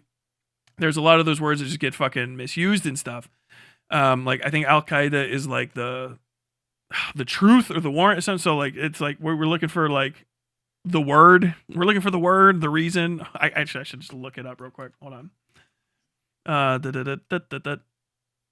Okay, yeah. What does Al Qaeda translate to? The base, right? Yeah, okay, the base. The base or the foundation, right? So like it's if you like hey, where's like Al Qaeda? They're gonna be like, they know what you mean, sort of, but you just sound goofy. It just doesn't work. You've got also because of the way that Arabic is like built. You have to say things in the right order in time because otherwise you say different. It's just like like any other language where if you put stuff in the wrong order, it comes off different. It's the Ich bin ein Berliner shit, but like it's for keeps. When we fucking first started going over there, people were asking for Alibaba. Where's Alibaba? Where's Alibaba? Because someone told some fucking idiot, and like military individuals will just absorb something and then just repeat it. Infinite. Alibaba is Alibaba and the 40 Thieves. It's kind of like saying the thief, the boogeyman of thieves, right? So you're going around like, is the boogeyman here? We're looking for the boogeyman. And people are like, what the fuck is happening? Like, fucking 20 like hyper paranoid, well armed, gigantic white probably fucking a bunch of fucking mixed race people, but fucking American motherfuckers show up like you're just saying in their gibberish, looking Al Qaeda. You're like, or the base, boogeyman, where boogeyman, where boogeyman, where the base boogeyman, where the base boogeyman. And people look at you like, what the fuck is this fucking dude telling me? What the hell is going on? You know? So like Irhabi is like an insurgent. So like, we're looking for insurgents and all that sort of shit. That's what you're supposed to say. It's very, very convoluted and very complicated. It's a whole language. It's a whole people's. They're over there doing stuff. And I don't even know why I got into all that, but I love it. I love it. Where is the Mothman? Yeah, true. Is Baba Yaga here in Albania? Oh. Cruel World Happy Mind made a video essay on Ethan Klein and it went so badly for her. Hassan fans hate her for it. She likes Tyler Lorenz, by the way. Oh no, maybe we'll watch a little bit of that. Where Are the Strugglers? And they show you Berserk Volume 2. Yeah. And it's like the biggest thing was like coming over that language barrier. And I swear to God, once you can even start talking to people, they love it. That's one of the things that, like, you know, I guess this is the whole argument for like the Graham Plattner thing. I won't even get into that 100%. I think a lot of the conversations around that are for stupid people. If you're like, he had a Nazi tattoo and he's a fucking idiot, yes. If you're like, he's too stupid to have not cleaned that up before running for Senate, so I won't want to vote for him because he seems incompetent, yes. If you're like, I think he might actually be a fucking racist and I just don't feel like rolling the dice on it, absolutely, yes, that's fine. And then, like, kind of almost anything else past that, it's too much. It's like, why are you wasting your time? This is proof of the death of democracy. Dude, I've heard the opinions coming out about that shit are fucking nuts. I'll clarify a few things that I've heard. I think I don't know if I want to make a video on it. I may make like a sideways thing. Fuck Ban Empanada's dumbass. Ban Empanada doesn't give a fuck about anybody in the Middle East. He doesn't give a Jesus. I have never seen dead people so used so casually to win an argument no one was having. My man will fucking literally abuse the corpses of the dead for a fucking win over no one. God, he was talking about Plattner. And just all you sound like fucking idiots. It doesn't matter. And everybody was just like, oh, he's got a Nazi tattoo, he's done. Like, that's all you needed to say for most people. But then it's all like, oh, why should we support him if we're overseas? We're overseas, why should we support him? It's like, I don't know, man. He's running for the senator of Maine. Like, are you going to support? Who are you supporting? Like, there's 49 other states with people that are going to be running for Senate at some point, and Congress people. Who are you supporting? Just move on. Move on. This seems like you're playing chess against nobody here. But like, goddamn, you talk about Plattner. So Plattner was actually at the fucking Battle of Abu Ghraib, which is crazy revelation for me. Also, he was in 3-8. He was in Kilo 3-8, which is, I think I've told stories about that, but Kilo, or I don't know if it's Kilo, it might have been India. 3-8's a dark company. They got permanently locked onto base when I was in. And I think it was the guys that came back from that deployment because, like, there were some crimes that happened out on fucking Lejeune. I'm not going to get into all of it, but, like, everyone's like, what the fuck's wrong with 3-8? Like, those people are fucking psychos. And because I was 2-8. We're, like, next door neighbors, basically, but it's a whole different battalion. So he was Kilo 2-8. And they had a fucking reputation on Lejeune for being fucking psychos and committing crimes. But, you know, I don't know whether or not that has anything to do with overseas, but that was the fucking Battle of Abu Ghraib, which was April 2nd in 2005, which, don't worry, I wasn't there. I was still in high school. So how Abu Ghraib busted out, by the way. Abu Ghraib, horrible, horrific atrocities. That was in 2000 and I think it started in 2002 to 2003 till 2004. And then that was revealed and it was a whole thing. That was the army that was doing that. And they were still using the regular prison as a prison. It was one of the worst ideas ever. I have been to Abu Ghraib. I was actually one of the last Marines at Abu Ghraib. Go ahead and clip it. You're going to get fucking dunked on here in like 5 seconds. So, yes, Tyler was at Abu Ghraib. I was at Abu Ghraib prison. There were no prisoners there. I'll get into it. So, the army fucked up completely. Some lady general, I can't remember her fucking name. I was just looking it up. It doesn't matter that she's a lady. I just remember she was a whatever. They were put in charge. MPs were put in charge of the prison. Abu Ghraib is in the middle of a whole fucking city. It's like not a safe base to have. It's very, very wide. It's very, very open. So like at most you're just basically playing like, you know, play the odds with wherever the fucking mortars land. If somebody fucking shoots bombs and stuff in there, and it's got a gigantic fucking perimeter. Driving the perimeter of it takes forever. It's very, very, a very, very big place. And Abu Ghraib historically goes back for forever. Like it was on the money. It was on like one of the dinar types in Iraq.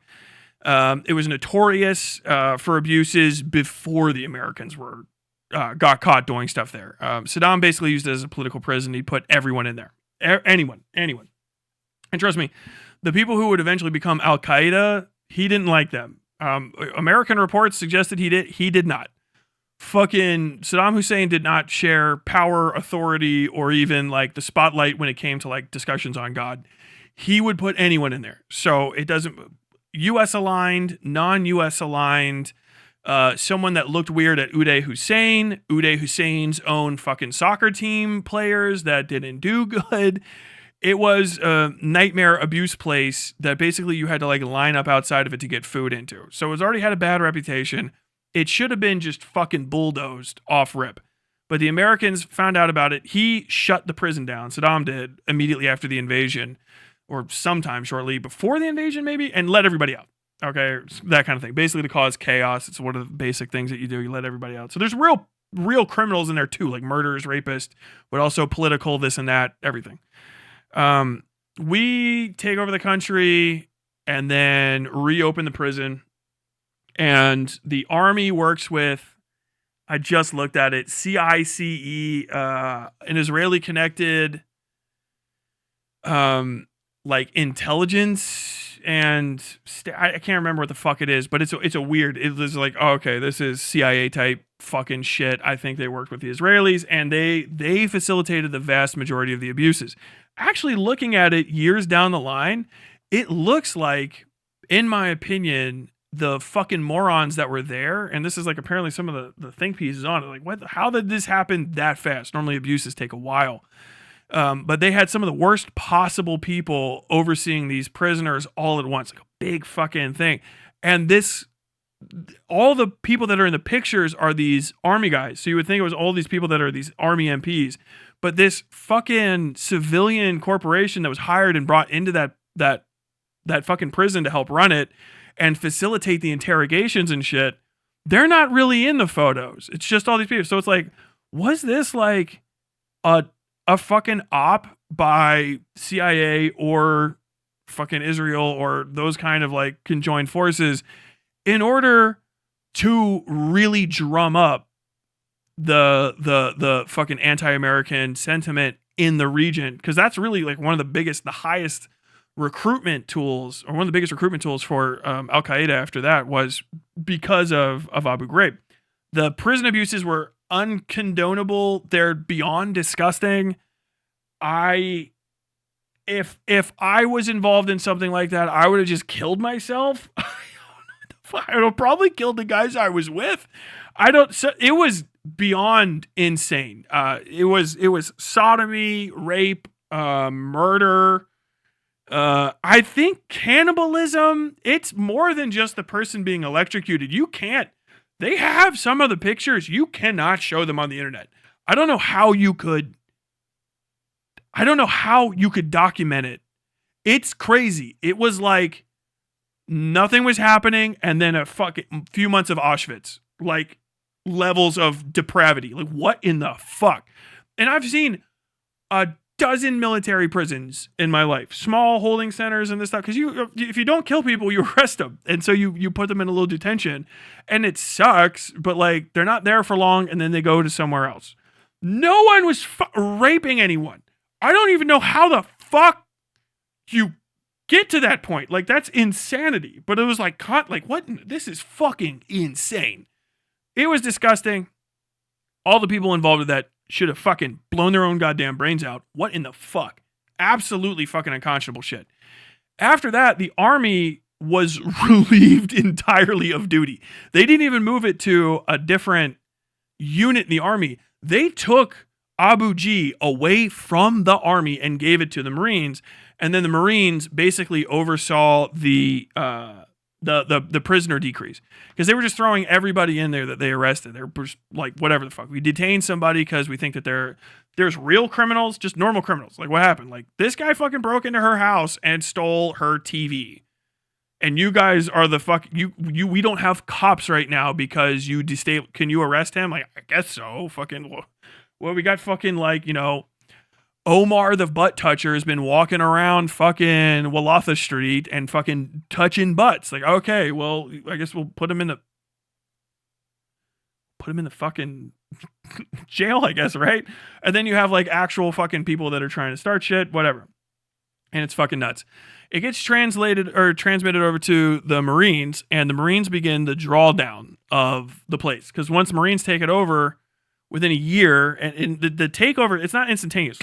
Like, all of these things take a while because you have to like integrate the patrol routes. You have to figure out who's going to be here. You can't do dead drops. It usually has to be about 4 weeks with a buffer of about 20-ish weeks on both sides for everybody to kind of like figure out, okay, we're going to start moving this, that. So 10 weeks one way, 10 weeks the other way.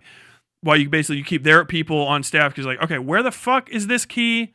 Why is that computer there? We didn't cover that. You know, in the first 10 weeks, it's like, all right, what is fucking happening here? That's for like officers and shit. Those 2 weeks are called changeover. And that's where you come in and then you start taking over everybody's patrol routes and everybody's fucking security spots. And then they all fucking start leaving. And then after that, the Marines are like, what in the fuck? What in the fuck are you guys doing here? What in the fuck is this place? You guys are fucking ass at this. They take over. All right, we need to get these people out of here. We're not going to make anybody stay in those buildings. The fucking cells are horrible.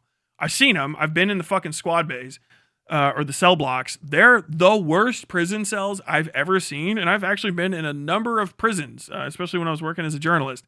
They are small, L-shaped, which is dangerous as fuck. So like you can go in and you can lose track of where people are inside, which means that anyone that's in that cell can do stuff to people and you can't see it from outside the cell. Very tiny doors, heavy, winds blowing through the places. They really feel like they threw concrete and then put steel on it, and it's just not. And then on top of that, there's just like holes in the buildings. Like weird, the whole fucking place is haunted. I'm just going to tell you that right now. We stayed in like some shitty fucking buildings in the middle of the place. When I got there, no prisoners. The place we were there to facilitate, we were there for 2 weeks, I think.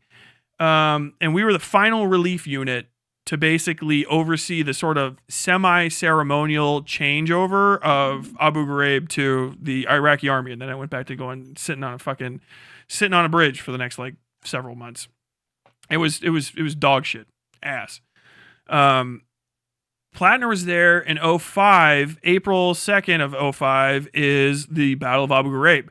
That was one of the biggest, as I was reading about it, one of the biggest, and I've heard about it before too, insurgent attacks kind of period in Iraq.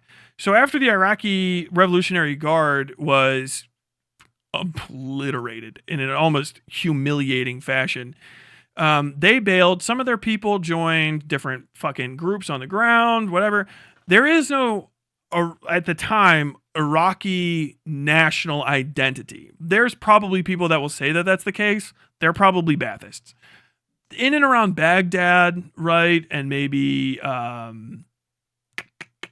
Fallujah, not really Ramadi probably.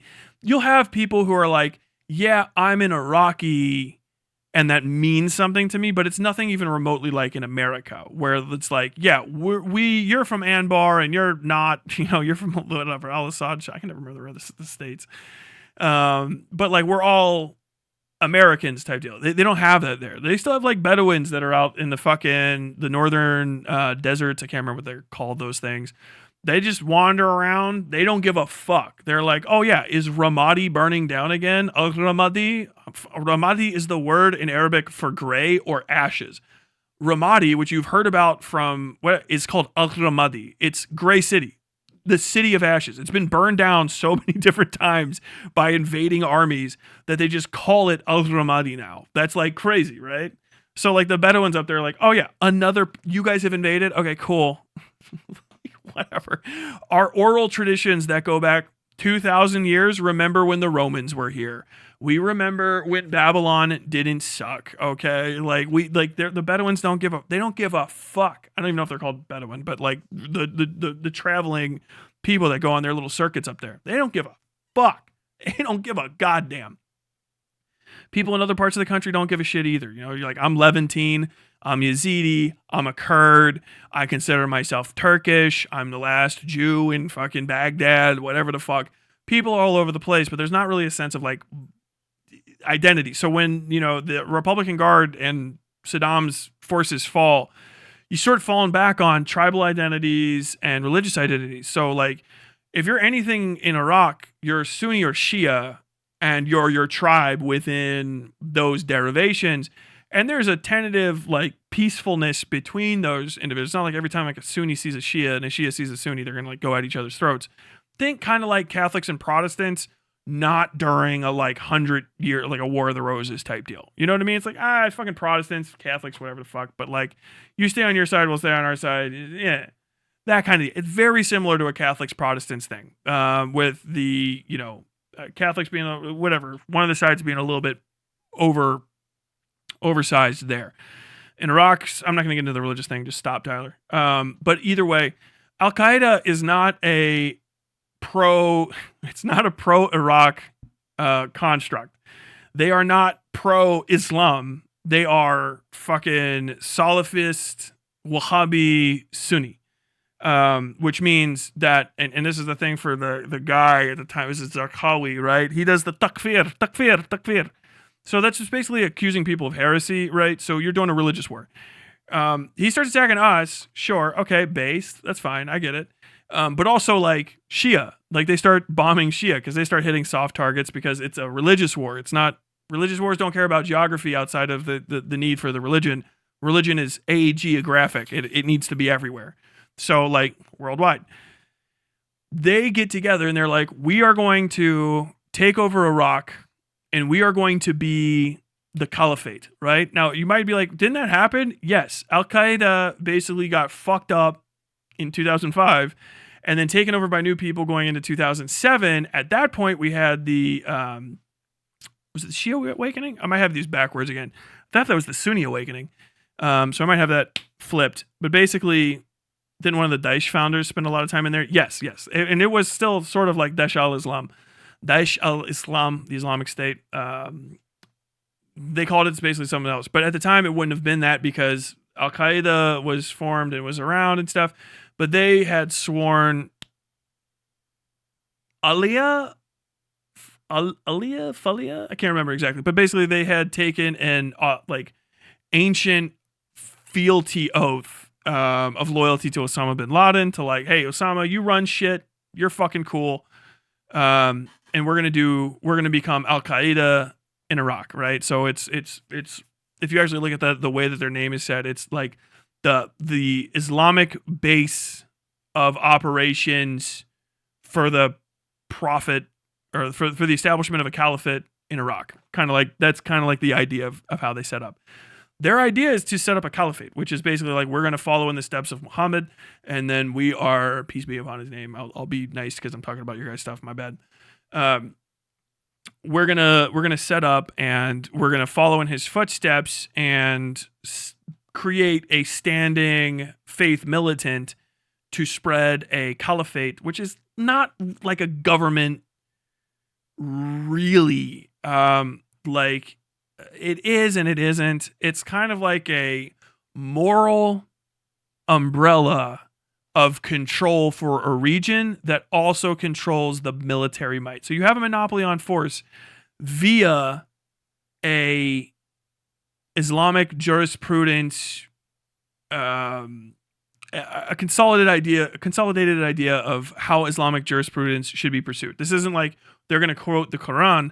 They're going to be quoting hadiths and interpretations, and Islamic scholars consider it like, like, hey, we're going to start up communism, but like, this is going to be Maoist, Leninist, Edward Bernsteinism. Like, it's going to be like this specific thing. That's what they're doing. And it's going to be like, that's our moral overarching thing. And then people exist within it. You should be able to operate a government within that. So that caliphate will grow, and underneath the caliphate would be governmental organizations that operate to facilitate, like, you know, like the welfare state, or to execute state needs underneath it. So it's not quite a theocracy, but it's kind of indistinguishable one from one. So you can call it that if you want. Similar, imagine, very similar to the Pope. I don't know. I won't get into it. But basically, to prove that you're good at that, you have to have a faith militant that's going to, like, keep everybody in line. So, like, the Al-Qaeda starts going around, and they do the same things that Daesh would eventually do down the line. ISIS, Daesh al-Islam. They no Judaism, no Catholicism, no Christianity, no their version of Islam, which is very hardliner and all that sort of stuff. This isn't like they're especially ignorant people. It's the same thing Christians and almost every other sect I can think of on earth has done. They're just hardline religious people. All right. So if you step outside of a bunch of the rules, which are usually like no fun, no dancing, no joy, they'll beat you up, or they'll punish you according to whatever the Islamic laws say you can be punished to, and they'll tell you not to do it again, or maybe they'll kill you, or whatever, what happens, blah, blah, blah. So they start trying to put together their little spots. Their big thing is, we're going to go attack this symbol of American and Western Christian interventionism and filth, Abu Ghraib prison, and we're going to kill the Americans there and capture them, and bada bada bada bada. We're going to avenge these injustices. So this attack on April 2nd is like, it's the shit. Like, they go in fucking hard. And it's one of the biggest battles, I think, in Iraq for the rest of the time. Really. Like, it is crazy big. 70 insurgents die in it. Who knows how many are wounded. A bunch of Marines are wounded, but I think we have an almost 0 to no fatality rate on our side of things. The problem with Al-Qaeda is the same problem with, like, a lot of vibes first militant societies, is that they think that the vibes alone are going to get them to where they want to be, but they're not good at what they do. Right. I think the funniest part about this is Bemp calls them freedom fighters. He's like, fuck, dude, I'll take whatever the fuck Graham Plattner is against lost and then didn't win. Like, well, you fucking died and didn't accomplish shit. That's not really, whatever. They're also not really freedom fighters, kind of anti-freedom fighters. Their indiscriminate attacks on Abu Ghraib killed 28 prisoners because they're just firing. I really can't hammer this home again. Al-Qaeda fucking sucked. If they didn't catch you while you're wounded, or if they didn't get, like, unarmed people to bully, they couldn't fight worth fuck all. The proof is, I'm here, and the ones that fucked with me and mine are in the fucking dirt. I don't feel bad about that. I'm happy that I fucking took out Al-Qaeda people. Yeah, I can say that. They suck. They fucking suck. Nobody in Iraq is like, oh yeah, Al-Qaeda, oh, they have all of my best interests in mind. The people that aren't gonna let me fucking buy liquor, the people that beat up my Shia neighbor for smoking a cigarette, they beat the fuck out of him in the street. Those guys, oh yeah, no, those are freedom fighters. I don't know who they're fucking fighting for, but literally, this was going to be their, like, okay, Al-Qaeda is like a real military. We're going to go and we're going to fucking fight. And they got their shit pushed the fuck in. Apache helicopters, fucking fire and maneuver, full rappel, done. Smoked. Graham Plattner, for anything you want to say about him, and I don't give a shit. You call him a Nazi, I don't know that motherfucker. Fuck him. I don't give a shit if he wins or loses. But if you want to talk about that motherfucker scraps, he's him. I'm going to tell you right now, he's him. He's that fucking guy. And I think this is a very important thing to hammer home for some people. You can have all of the whining and pissing and moaning that you want, but if you have freedom fighters and they go up against that guy and that guy fucks your shit in half, then all you get to do is cry. Because you don't get to fucking win. That motherfucker was there and they beat their fucking asses. And from what I understand, reading about it, that pretty much broke the, like, street to street, like, hey, this is going to be a symmetrical type of warfare. Because after that, Al-Qaeda had to step back to doing fucking car bombs and bus bombs and fucking semi-truck bombs and shit. The stuff they were doing when we got over there. And that's, yeah, you're meep, that thing, me, yes, honey. I have no regrets.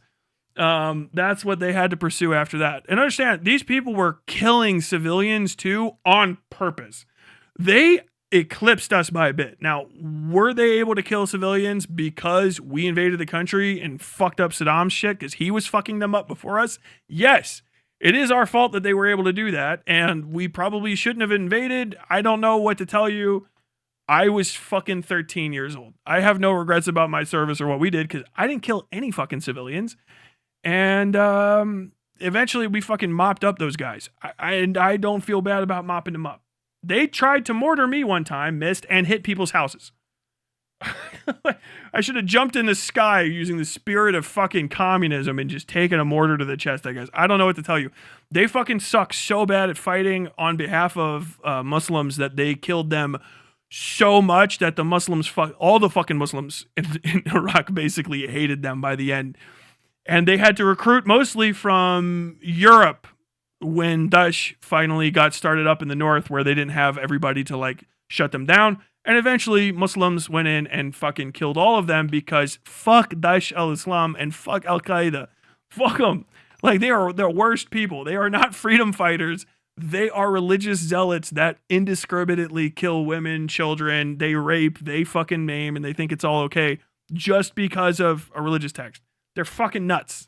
They're bad people. Does that make us good people for everything? No. It's bad people and bad. It's fucking war. There are no good guys. Really. No one should have been doing any of that. I would have rather none of it happened.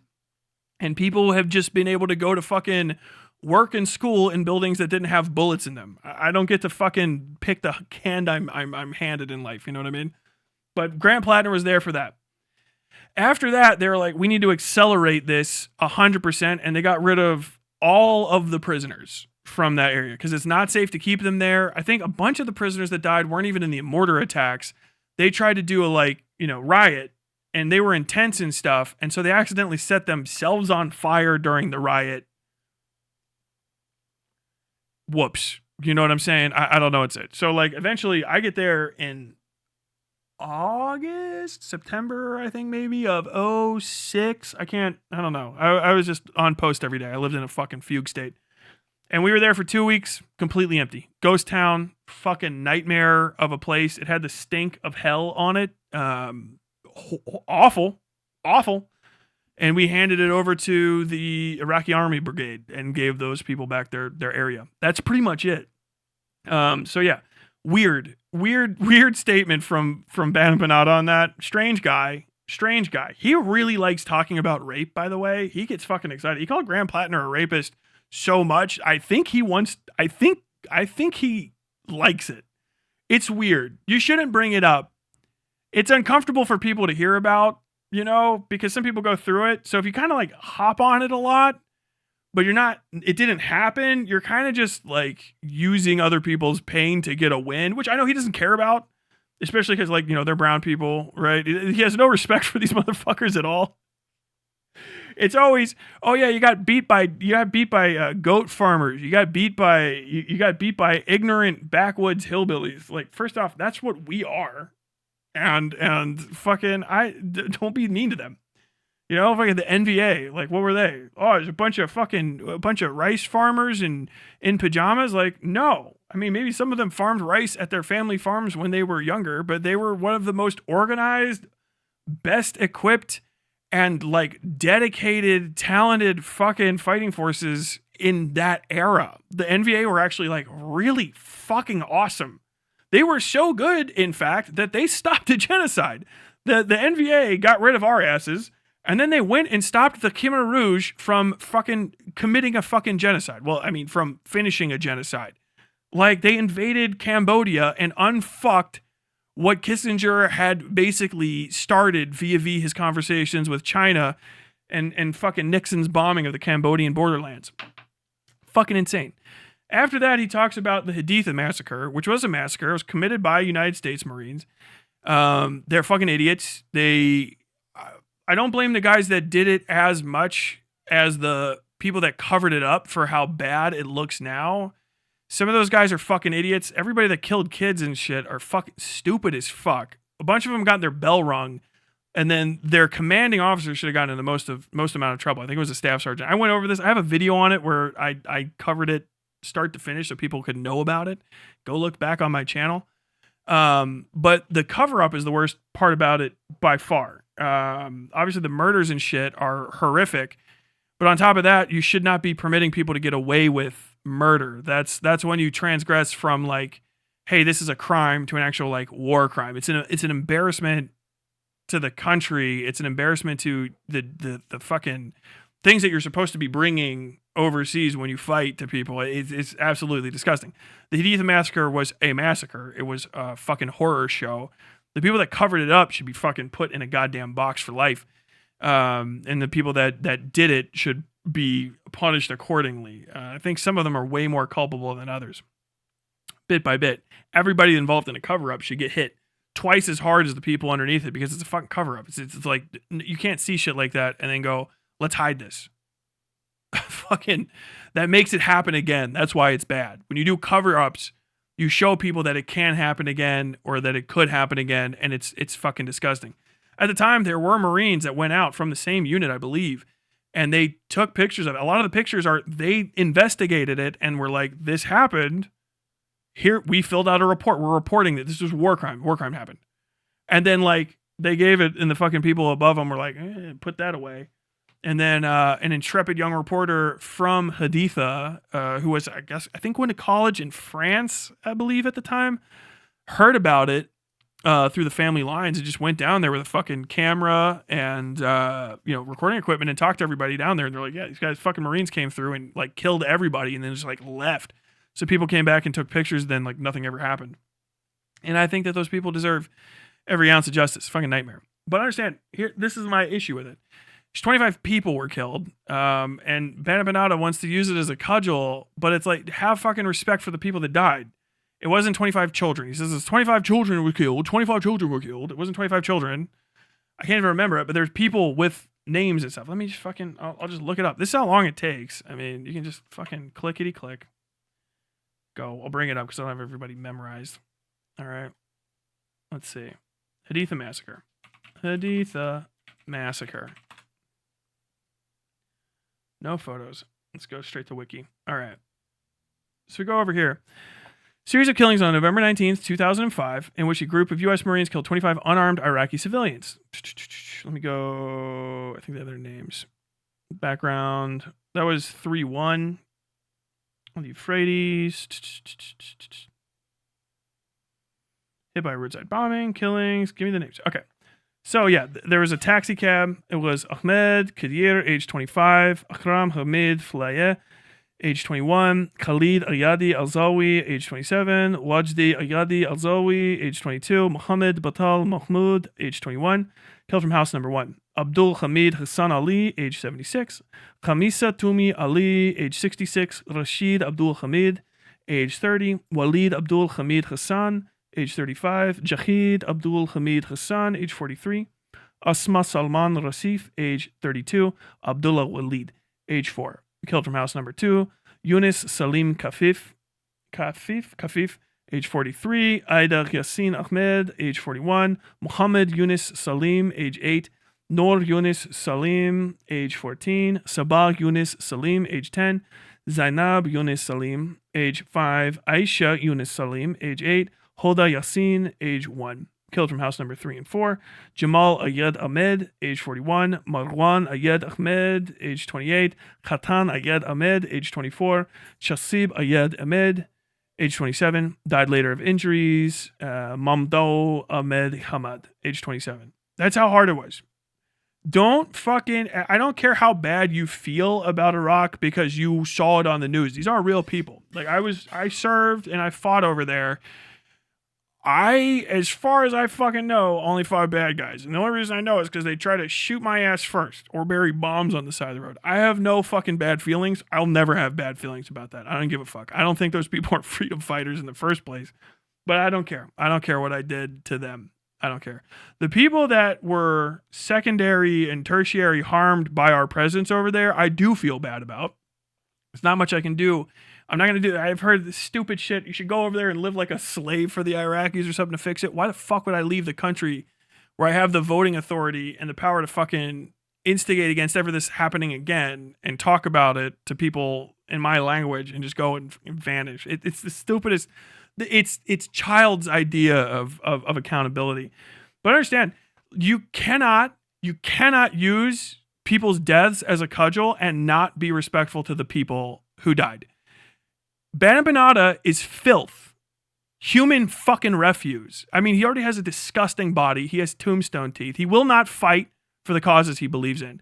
But he is disgusting filth for using those people's deaths as a cudgel and not having the fucking respect to know who the fuck they are. You don't just say shit like that off the top of your fucking head. Look them up. Say their names. You are 100% correct to say that the Marines that did that are fucking war criminals and to say that they were disgusting. To say the cover-up was fucking garbage. These people are fucking subhuman fucking filth for covering that shit up. They're fucking dog shit. They didn't live up to the standards of Marines. They didn't live up to the standards of human beings. But you cannot use dead people as a cudgel and not know who the fuck they are. They have names, idiot. You fucking moron. Look them the fuck up. Don't just go, oh, fucking off the hand I remember. Off the top of my fucking head, I start, oh, baby. You can't, in the fucking same breath, say that fucking Al-Qaeda were fucking freedom fighters and then also after that, hop into, 25 children were killed. Like, dude, they were real people. They are not just fucking, you're be better than Destiny. You idiot. Be better than Destiny. You don't have to do a response video to me. I don't give a fuck. Don't pay attention to me. If you end up watching this as an anonymous, just fix your shit. Don't fucking do that anymore. I don't care about the win. Don't fucking do that anymore. If you want to fucking talk about U.S. atrocities, say everybody's fucking name, say their age, or at least get the facts and figures right. Do not fucking gin up things that happen to real people in order to get some fucking victory while making white people white money on fucking YouTube, you cunt fuck. You fucking German piece of shit, or Greek, wherever the fuck you are. Greek, Australian, fucking stolen valor, South, global southerner, fucking living in Argentina, sucking up other people's benefits while Trump comes down to give fucking billions so that you can keep taking other people's indigenous people's fucking benefits, you dick fuck. I hate you so much for that. Don't do that shit. Keep it out of your fucking mouth or get everything right. It takes 2 fucking seconds. You could have just looked it up on fucking Wikipedia. Dickhead. God damn it. It drives me nuts. I don't need to fucking make a whole video on that. It's just absolutely, literally fucking irritating as shit.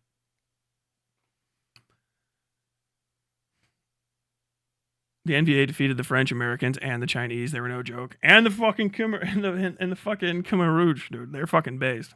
You know what? That scout army that always seems to have a high casualty rate, but also a good influx of replacement recruits or conscripts. That's sort of allegory.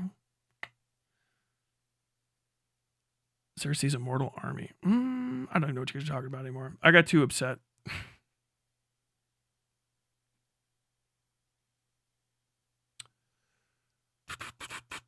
People don't understand the mental toll that SA victims go through at all. No, it's really like, it's bad. You should talk about this stuff, but it is not okay to just cudgel it around. It really isn't. It really isn't. And it's not like I'm like fucking perfect and I've never made that mistake. I was talking about that shit too much. My wife's like, stop saying that. Just don't say the word. It's not, nothing that you're saying is worth it. Okay? You're going to get like a fucking, like a $20 no-no or something if you're one of these bigger streamers. Just fucking back down.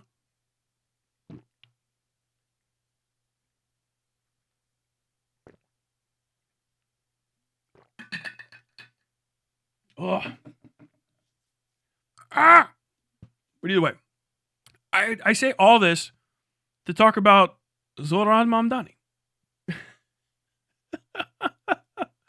I was very impressed by this. I was very impressed by Zoran speaking a bunch of different languages. He did. You don't normally see Spanish or really non-English advertisements for candidates that are like done by the person themselves. I think one of the most recent people I've seen do a bilingual ad read and actually speak in the other language, not just have like, because you'll see like, you know, Latinos para Trump. And it's like, you know, Donald Trump es muy bien, whatever the fuck. And it'll be like the standard like splash cut of Donald Trump walking around, Latinos for Trump, whatever the fuck, or whoever, you know what I mean? Joe Biden, fucking Hillary Clinton, the whole fucking kit and caboodle. The last time I think I saw somebody do both languages, I think was fucking Ted Cruz. Now that doesn't mean that's everybody because I don't see all the channels, but I'm like 90% sure I saw Ted Cruz do his campaigning in Spanish and in English because he speaks Spanish, and you should speak Spanish if you live in America. It's all of the other countries attached to our continent, except for Canada, speak Spanish. Like all of them do, except for, you know, Portuguese, which you can still get your fucking Portuguese. If you speak enough Spanish, you can still probably get by if you go to Brazil, right? Or they'll probably speak Spanish too, because if they're bilingual, they're probably trilingual. You know what I mean? So like, that's not good. There's a lot of fucking crackered out candidates. Like that's one of the biggest things is like, we're talking about people don't talk to people. Dude, if there's a difference between going and talking to like black people and doing a like, this candidate has done more for black people than anyone. You know, I do a lot for black people. It's that thing. You do a lot for Latino. I've done more for Latino Americans. Blah blah blah. La da da. Oh hey, this thing. You know, have a commercial out there in Spanish, but then actually like trying to talk to your Latino base in Spanish is a good fucking idea. It really is. And like that means a lot to people, that you can say, I'm going to listen to my voters, but if you're not speaking the same language, even if it's like English, but like dialectically different, that will create a barrier between you. Now it's not like, you know, like, hey, does anybody on this airplane speak jive? You know, for like black folks and stuff. But if you got to know what people are talking about when you talk to them. And that's really the case. And being able to understand them and trying to speak to them and not just be like, hey, I'm talking to white people, and white people, you should know that this message is for black people too. Hey, I'm talking to white people today, and Muslim Americans, you should know that this message for white people is also sort of for you too, right? We'll put some like notes in the bottom. It's very important to talk to people, right? And it's not just like a multi-racist, multi-ethnic thing. Like when you're trying to converse with, you know, working class people that are white people, there's a way to talk to working class white people, and they do not get talked to. They don't, not by a lot of candidates, and it makes it difficult for people to communicate with them. It's just the case. You know what I mean? It's the political equivalent of going like, hey, what's up, Philadelphia? And everyone goes like, this is Toledo. You know, even if you're speaking the same literal language, you're not speaking the same language. And this is cool that he's doing it multilingually, but it's also like, this speaks to New Yorkers because it's such a multi-ethnic place that someone that is going, I am going to speak, but also I can listen in a lot of different tongues. It's going to go really far in letting people know like, hey, this dude is going to listen to me, or at least he's going to reputationally connect himself with his ability to listen to people like me, right? And I think that's very important when it comes to candidates, right? It's a thing that a lot of people fuck up, but also just doing this and actually speaking these languages and doing it like, and kind of spitting, you know what I mean? Is impressive. And trust me, this is a guy that's under a lot of scrutiny. So if he just hopped on here and was just like muttering, I think he would have gotten eaten the fuck alive by now. But I just wanted to show this to you guys because I think it's really cool. اسمي زهران ممداني وعم رشح حالي ليكون العمدة الجديد في مدينة نيويورك. بعرف شو عم تفكروا، شكلي كأني سهركم من الشام، بس العربي تبعي بده شوية شغل. مع هيك أنا حابب اليوم أطلب دعمكم يوم 4 نوفمبر. العيشة بنيويورك صارت غالية للكل. ازيك يا باشا؟ كل شيء تمام؟ وصار صعب نعيش فيها ونربي أولاد. أنا كعمدة رح جمد الإيجارات لأكثر من 2,000,000 شخص. وخلي الباصات سريعة ومجانا، وأضمن رعاية الأطفال شاملة لكل العائلات. ويمكن ما فيني أقنعك إنه الكنافة النابلسية بستاينواي أطيب من نيوجيرسي، بس بوعدكم إني رح أشتغل بكل جهدي لأسهل عليكم بفتح مشاريعكم الصغيرة وتدفعوا إيجاركم وتبنوا مستقبلكم في مدينة نيويورك. التصويت المبكر مفتوح الآن حتى 2 نوفمبر، ويوم الانتخابات يوم 4 نوفمبر. أنا منكم وإليكم. Hell yeah. My guest tonight, he represents Queens. So yeah, I think that's a good idea. I think that's something that you, if you're, and here's why I really bring this up. People are always asking me, Tyler, what should I do? What should I do? What should I do? Which is fucking not daunting at all for me, literally. All I want to do is tell people what to do, but I want to make sure that I say it specifically. This is definitely one of the things that you can do.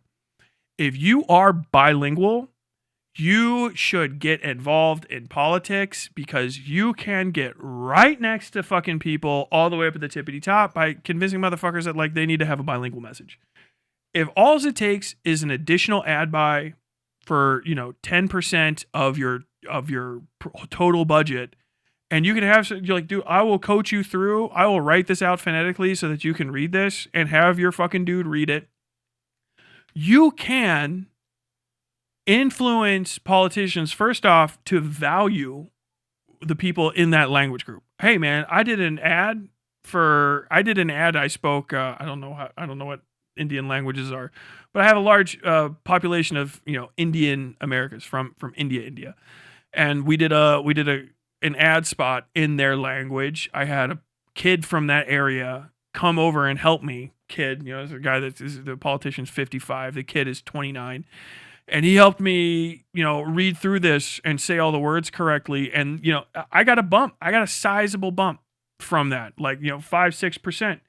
That will go a long way, both to getting the person that you want elected. Okay, good for them. But also for letting them know downstream that language and the people that speak it will show up because of that connection. And it's a bridge. Once a bridge is built, a bridge is a bridge. A good bridge is a good bridge. And everyone will love even the shittiest little one that crosses that bound. They'll fucking, once you see that value, people will always want to make that bridge stronger. And if you are especially bilingual in Spanish in America, get involved in politics if you can, and be the bridge that connects the Spanish language constituency with the English language power base in this country. And make sure that bridge is one that your people cross first and then their people cross second, if you want. And that's how you can build equity. Like, hey, look, I'll work for you. This is what we can do for the campaign. But like, these people want to come in and they want to talk to you. You know what I mean? We want to hear these voices, yada, yada, yada. And after that, it's kind of, based on like, what do you think you can do as an individual in power? Blah, blah, blah, blah, blah, blah, blah. But like, if you are out there and you are fucking bilingual and you show like, hey, yeah, we need our bus stops bilingual. We need our bus stops to be bilingual. We need every public building in this city to have Spanish language on its doors. They need to know, like, hey, fucking salida on every fucking courthouse in our city, salida. All right, all of that stuff, because that is how you're gonna fucking connect people to the government, and that's how you're gonna make sure that those people are gonna start having a voice in it, because you just have to cross that bridge. And the bilingual people are so fucking powerful. You have no idea how fucking strong you are. You have no idea how influential you can be. But like, you speak 2 languages, you walk in 2 worlds, you can fucking bring those things together. And you should do it not in a sense of charity for white people. Don't ever fucking get it twisted in your head. Do it in whatever way can fucking bind your people to the halls of power in a way that benefits them first and the halls of power second. That's fine. If it ends up being equivalent, do it. But like, you have that ability. You really do. And it is still a democracy regardless of how people feel about it. And if it's going to return to a democracy, and we do want it to, we want to make sure that when somebody speaks their language in this country and they're a taxpayer and they're a voter, that they get heard. And if you're a person that speaks your mother's language, your father's language, your grandfather's language, your uncle's, your aunt's language, and also the language here, that's the lingua franca of English, make sure that is not extinguished in you. don't ever let the next generation that follows you, if you're having kids, I know I got a bunch of people here that aren't breeders, but if you're going to have kids, if you have nieces and nephews, and you're a bilingual family and you see monolinguality come after you, you see people losing that ability to speak both languages, make that a priority if you can. Don't fuck with your family. But like, if there's a lot of things that people like, I've heard people talking about putting pressure on your family for political reasons. One of the best things you can ever do is just make sure that your family doesn't lose the ability to speak all of the languages that they came to this country with. Always better to have more languages than fewer. Because, I mean, if you just get into the money aspect of it, bilinguality will connect you to a lot of job opportunities that monolinguality won't. Okay? You can speak 2 languages. You can speak 3. You're a fucking actual polyglot. You're now a translator wherever you go, and you can finesse that into something. But also just culturally, don't let people use proximity to whiteness and proximity to white laziness to convince the children in your life, or even to convince you to let go of your cultural connection to your other languages. Don't ever let them take your words from you. Don't ever let them do that. Don't ever let people make you think that you're less than for speaking a second language. Don't let anyone think that, you know, it's better or it's whiter or it's never beneficial for you to lose bilinguality. One of the biggest stumbling blocks to American growth as a country and as an economy is the lack of people that speak multiple languages. And one of the things that's keeping us back is the fact that when you scream at someone outside of English in America, they can go, I don't know what the fuck that is. But it doesn't matter too. I know I'm talking about like major languages that are spoken by like hundreds of millions, if not billions of people, Arabic, Spanish, Indian. But like, even if you speak, you know, dialect 129 of Congolese, keep that shit. You know what I mean? Like, oh yeah, my family's from Nigeria. My uncle knows Nigerian and I speak 15 words of it. Consider, if you have a lot of free time or you have any free time or you don't like what you do with your free time, go talk to your uncle. He might be a fucking dickhead. He's that Nigerian cunt. Okay? I've heard stories. But like, hey, teach me another 15, 25 words. Can you, I'll fucking hang out with you and pick up leaves in your front yard, but I want to learn more. Okay? Don't learn from me, learn from this other person. Okay, I'll go learn from them instead. Whatever the fuck. You know what I mean?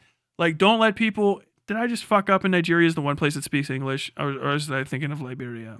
But either way, don't let people take your other languages from you. Okay? Don't let America, through sheer process of attrition of problems that come alongside you, take away your ability to be a fucking multiglot.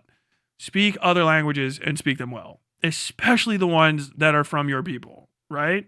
Speak English, speak the lingua franca so you can do business, so you can order cheeseburgers, so that you can pay your taxes. But don't lose that other shit. More, not less. More. Do not make a job of translating games. You will be fucked over. You will. Fair.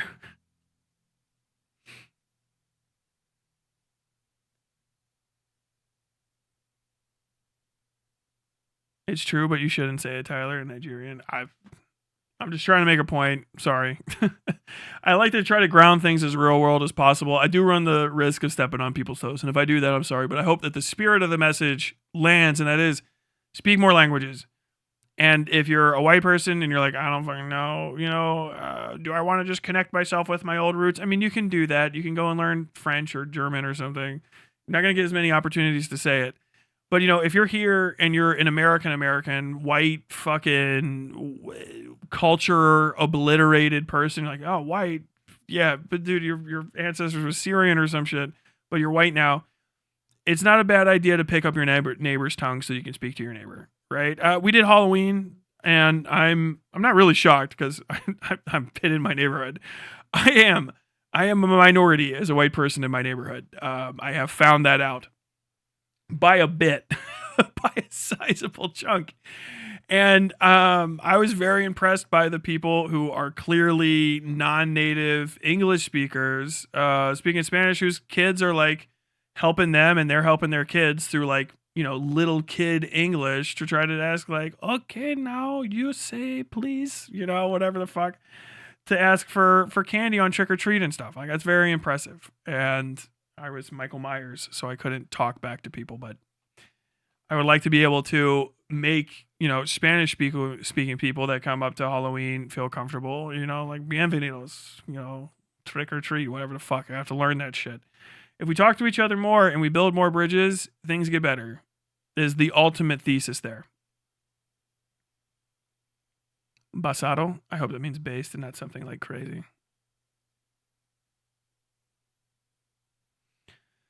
How effective do you think No King's Day is politically and or rhetorically? It sounds like standard lib shit. It sounds like the standard lib protest I've heard of a million times. Protests are always kind of minimally effective. I don't know. It seems to be driving people crazy. I think the best thing for No King's protest is it does seem to be bringing a lot of people together politically. The good thing about protests usually, and you never see them get used for this effectively, is they're a much better place for organized connection and development of future politicians and their future bases. A No Kings protest type thing should be a festival for political ideas.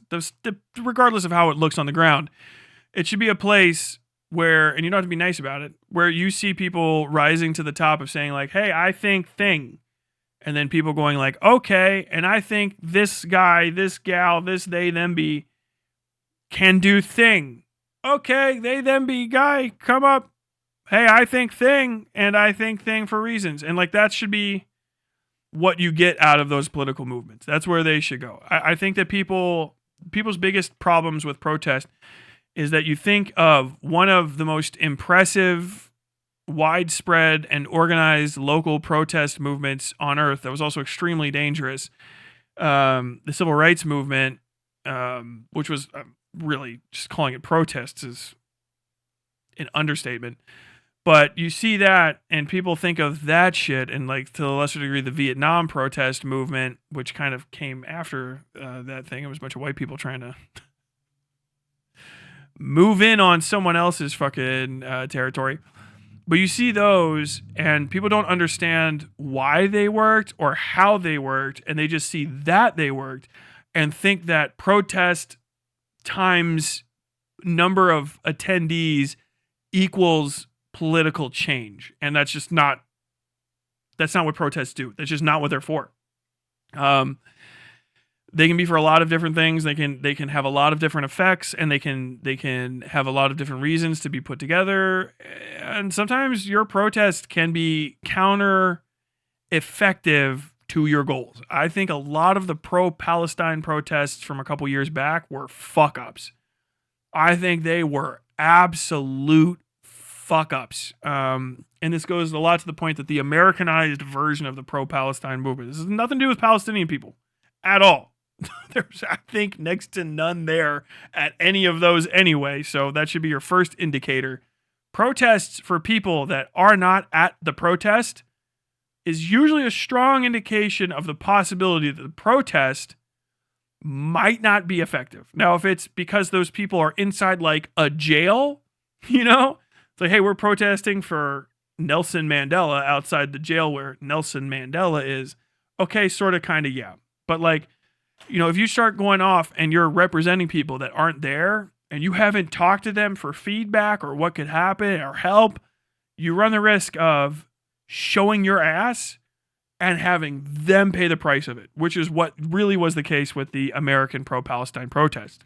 It was a bunch of huffy, pissed off 20-year-olds hopped up on self-righteousness, walking around and piss-pantsing in public before a major election, putting them in a position where their visible public proximity to that election could be played as being detrimental to it after the fact, which it was. Doesn't matter. You can go back and look at it a million times and get like information and shit. That's the narrative now. You're not going to do it. It's a waste of time to try to rephrase it.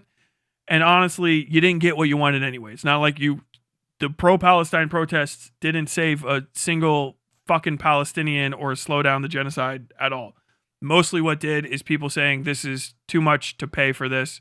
This is insane. And journalism from on the ground from people who managed to get that to people who could fucking understand what they were talking about and they weren't lying. That did most of the work. A lot of it was also just fucking Israelis being smug, genocidal cunts. Finally having the cameras focus on Benjamin Netanyahu and realizing he is a slimy, degenerate piece of shit, self-righteous cunt who fucking talks down to American politicians that he should be begging for money, made him and people looking at him go, oh, fuck this guy. And it's bad. Like, if you're wasting your time, you know what I mean? If you go out there and you do protests to like feel good about yourself, cool. Don't forget that if you're not the person the protest is about, that you're doing it on those people's reputation. So like, that's the problem. The pro-Palestine protest felt good to people, I'm sure. But you didn't do anything. You accomplished fucking nothing. And if you can't come to terms with that, you're going to fail the next movement that you fuck up. You bring your fucked up mentality to as well. That's the problem. It's the problem with a lot of these people. I'm not saying this for internet clout. I'm not saying this because I'm mad at you or because I'm taking a side here against Palestinians. I'm saying it because you fucked up and you should do better. Because people are dying and you seem to have it in you to want to fix shit. So next time, do something that fucking works. And Tyler, what is it? You're not saying. I've 10,000 fucking videos people have molded and whined about where I tell you what you should do instead. Build local power, start from the ground up, and humble yourself before the causes that you proclaim to support. Your feelings about your thing that you like are not more important than the thing that you like, and you should ask yourself every time you try to do something for it, am I doing this for the cause or am I doing this for me? And I will tell you this right now, if you are a Hassan fan between the years of 2020 and 2024, you were doing it for you. You weren't doing a fucking single thing for anyone other than you. I know it sucks to think that like, oh shit, I was being a self-absorbed cunt, but I went out and I got punched in the face by a cop. Yeah, you were still being a self-absorbed cunt. You were doing it for you. What did you think was going to change? What did you think was actually going to happen? And if it was just, I assumed or I hoped that somehow possibly if we did this thing, then 15 words down. Okay, so you gambled. You gambled on dead kids and justified all of the things that you did in that gamble on dead kids and accomplished nothing and made yourself look like a fucking asshole and alienated possible voters from your cause by being an asshole and a weirdo. And then you also got punched in the fucking face. Was it worth it? If it was worth it to you, then okay, cool. But like, if it was worth it to you, what did you get out of it? And was it worth it to the people who you say you're doing that for? That's what you got to think of. If I'm going to go out there and I'm going to go represent someone else, am I doing it the best way possible? Or am I walking around like a self-righteous asshole, slapping microphones out of reporters' hands and looking like a fucking cunt? And if you're doing that second thing, maybe you're failing the dead kids that you got up that morning to try to save. And maybe you should fucking internalize some shame over that. Because what in the fuck is wrong with you guys? I swear to fucking Christ. If you do something, this is materialism. It should have an outcome that you can predict. Otherwise, you're gambling. It's idealism. Oh, well, I feel like it should work. Okay, well, if you feel like it should work, maybe you should feel your balls and find out if they're still there or not. Maybe you should feel around inside your fucking ear and see if you still have a fucking brain. Because if you don't know something's going to happen, if you haven't weighed the risk reward of it, and you haven't figured out if it's going to fucking do something, then don't fucking do it, right? Otherwise, you're just doing it for shits and giggles. But it's a very serious topic. It's a very serious moment. Yeah, it doesn't change anything. No amount of molding. This is like the most important thing, I think, to teach people, especially like bad Empanada and Hassan fans. No amount of you being pissed is worth a bullet. Not a fucking thing. It's no one cares. No one gives a fuck. Do you know how Ethan Klein still has a career? You know how Destiny hasn't gone to jail? Do you know how Benjamin Netanyahu is not going to prison? I hear this all the time from Bad Empanada. I watch his videos. Yeah, research people I don't like, and sometimes he's getting information there. He always says, no one's going to listen to me. No one's paying attention. No one's going to pay attention. No one's going to care. Consider the possibility that if you keep saying stuff and then you're a cunt and no one cares, that you're actually not helping. What if that's the answer? What if you're right, but it's you? What if you're morally correct and you're fine and that's okay, but literally you being connected to your cause is actually detrimental to it? And if you don't have the fucking wherewithal to perceive that you're a detriment to a cause and leave it, then maybe you're the problem. Could that be it? If you ever had a moment where you're like, I keep saying things and no one changes their mind. I keep raising an alarm and no one cares. And all of your interpersonal interactions with other people are them going, you're a cunt and fuck you and whatever you stand for. And then you take that back to nobodies who have no power, who have no ability to change the world, who at best can't even make death threats that are as remotely actionable as the death threats that fucking white supremacists make, that you're a fucking resource hogging parasite that is not accomplishing anything. Maybe you're not worth a fucking thing. Maybe you're no good. Maybe you are a fucking parasite. You're just literally drinking the blood out of political causes and not doing anything. Like that could be it. I keep saying the truth. I've been right again. You're going to get to a point where people are going to go, okay, you're right, but it's you. Do you understand that? Like, bad if not, if you ever watch this, you have to understand, you're an ugly guy. I'm going to throw this one out. You're hideous. You're so fucking gross to look at. And I'm not saying that just because, like, I want to bully you. You just don't take good care of yourself. You're, like, ill-kempt. You're gross. You have fucking ugly teeth. You have a nasty body. You don't take good care of yourself. So you're just not pleasant to look at. You're also not pleasant to hear. You're awful. Grating voice, bad delivery. You revel in being, like, ugly and like, look at me. And that's fine if you're like a clown. Like a clown does that. That's cool. Hey, look at this guy. What is he? Oh, he's one of the performers at the haunted house. Oh, look at him. Ew, it's a Greek Australian. Ugh. Look at that. Oh, God, look, it's coming right for me. Oh, its little nasty arms are sneaking through the bars. Look how skinny its fucking wrists are. I get that. But understand, if you gain a bunch of followers and shit, people aren't going to see past what we call in the business a first impression. And if their first impression of you is that you're physically fucking repugnant, and you're also in your comportment repugnant, and you're also very often inaccurate in the things that you say, then people are probably not going to listen to you that matter. And you're like, Tyler, what about his audience? Don't they matter? No. They're hogs. They're pay pigs online. They don't matter. If they did matter, then the things that he said would change the world. But they don't.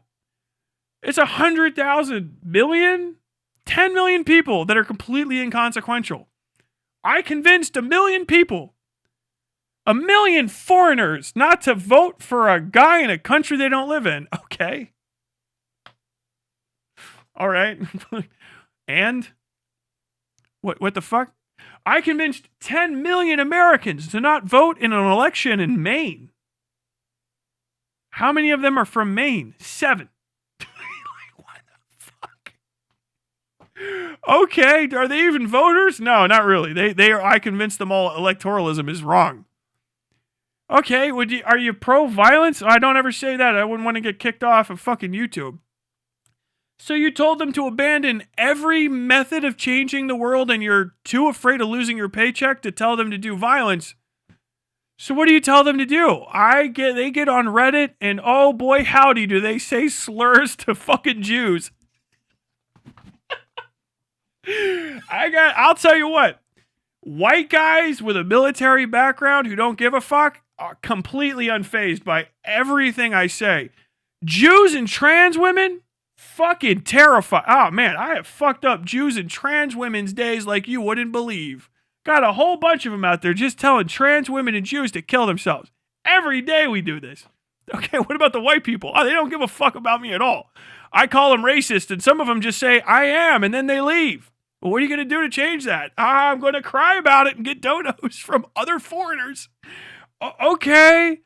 When does this do anything? When are you going to accomplish anything? I don't know. I'm pretty actually black-pilled on all of this. The conversation he had with his son. I don't know what people should do. And I don't want to give up my fucking job to tell them terrorism, so... Nothing, I guess. I guess you should just donate to me and wish that someday I will take advantage of the Argentinian health system and invest in orthodonty.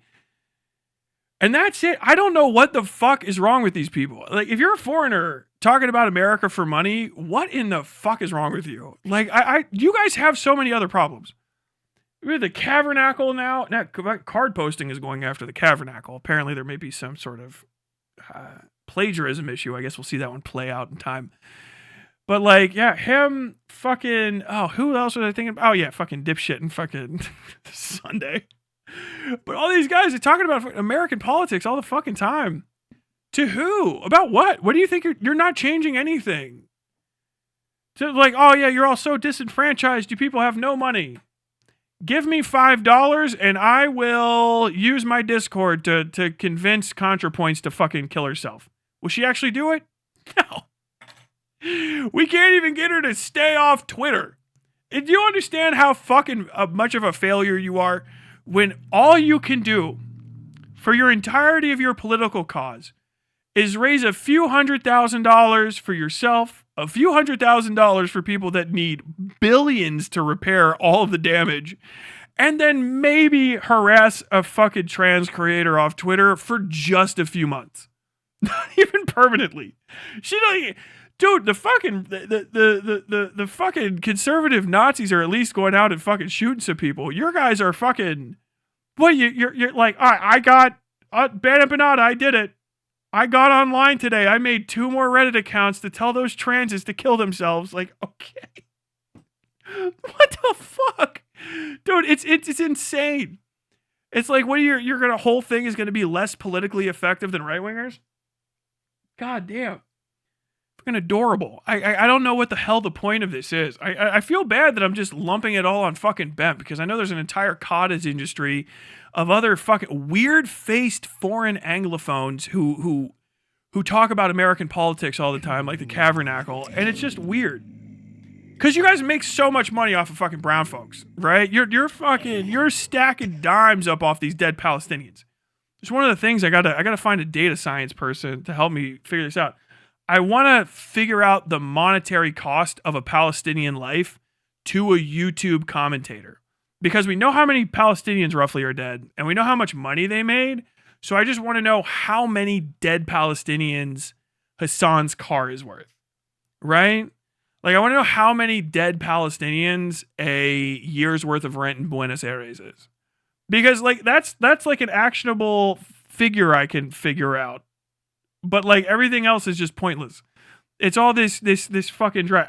I just want to destroy these systems of communication. I know everyone hates it because all these people are fucking miserable. They're the saddest, most upset fucking human beings ever. Nobody's that fucking miserable if things are going their way.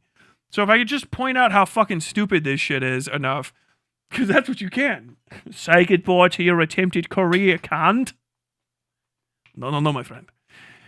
Maybe I can destroy these guys' like sense of safety in doing this shit over and over again. I don't want them to lose their platforms. I just want them to stop doing useless, pointless, stupid shit. That's it. Stop being disreputable, irritating, disgusting freaks that are indistinguishable from what I would say is a perfect CIA op to get people to not do what you say you want them to do.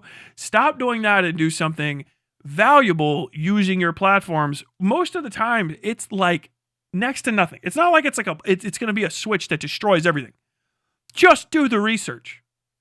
Just do the fucking research. You know what I mean? Like that's my biggest problem with Hassan. He's a lot of people's news sources, and he's fucking inaccurate.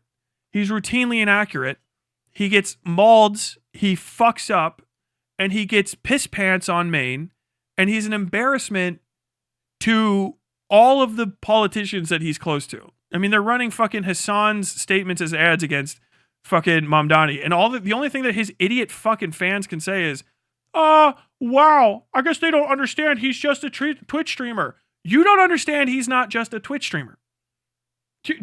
How are you following him and he's a politics guy and you thought that line was going to fly? He is a multimillionaire entertainer who talks about politics. If Taylor Swift was on stage with AOC and said, like, I don't know, I think abortion's kind of okay, they would run those ads until I died, right? If you are going to have anyone who is a shade fucking lighter than a Kleenex run for anything in New York City, attaching them to the guy that said 9/11 was based is such an obvious political attack that it beggars the mind that someone would try to pretend it's not.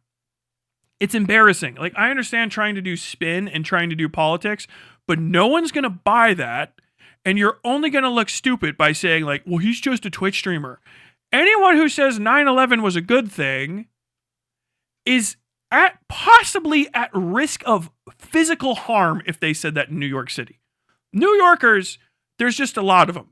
They're like everybody else, but there's so many of them that around it, and the population density is high, is what I'm saying. That you are going to run across the one guy who's like, I was going to beat someone's ass today, and this guy just said 9/11 was good. And they're going to walk across 4th Avenue, and they're going to start punching you in the fucking head until you lose consciousness. And then a bunch of other people are going to yell at you for being unconscious on a sidewalk while they're trying to go somewhere. That's New York City. It's not a complicated place, okay? They have one thing that they all feel fucking mushy about in September. And it's not even a whole 2 months since the last fucking celebration of the anniversary of the fucking thing. And this fucking dipshit from Los Angeles via Turkey is just like, oh, fucking America deserved 9/11. He doesn't say it in like an academic way. He says it in a I'm a Twitch streamer trying to get views kind of way. That's trying to say like, oh my God, like people don't understand Alex Jones is just like a fucking supplement salesman. Like, okay. I don't know why you're paying so much attention to Alex Jones. He's just like a supplement salesman. Why are you paying attention? Oh my God. Joe Rogan is just like a fucking podcaster. Like, dude, Hassan, on no green earth is Hassan not just a good target for fucking criticism. He's an ideal fucking albatross to hang around the neck of any non-white person and any New Yorker who would be cool with him. Like, they'll start fucking pulling your New Yorker out. You're from fucking Long Island. Of course you fucking forgive Hassan, you piece of shit. They'll start going after you so fucking hard in such a heartbeat. It's more a testament to the fact that fucking Mamdani's got his shit together that's not causing a massive poll fucking drop. It's absolutely fucking insane. Card postings comments are 80% malding cryptos. Is this true? Thank you for the $2. Absolutely fucking bonkers. The clips of this are gonna go crazy. Clippy, I don't give a fuck. You just gotta behave the right way. Now let's watch the AI ad Cuomo put out. Oh God, I can't. I just hope Mamdani's use of different languages sounds like a good faith effort of speaking that language to native speakers, which it does to me, rather than the Spanish used in Breaking Bad. Hindi or Punjabi. Okay, I thought that was actually the case. But I didn't want to say that because I felt like saying a word like Punjabi and being incorrect would make me sound racist as fuck.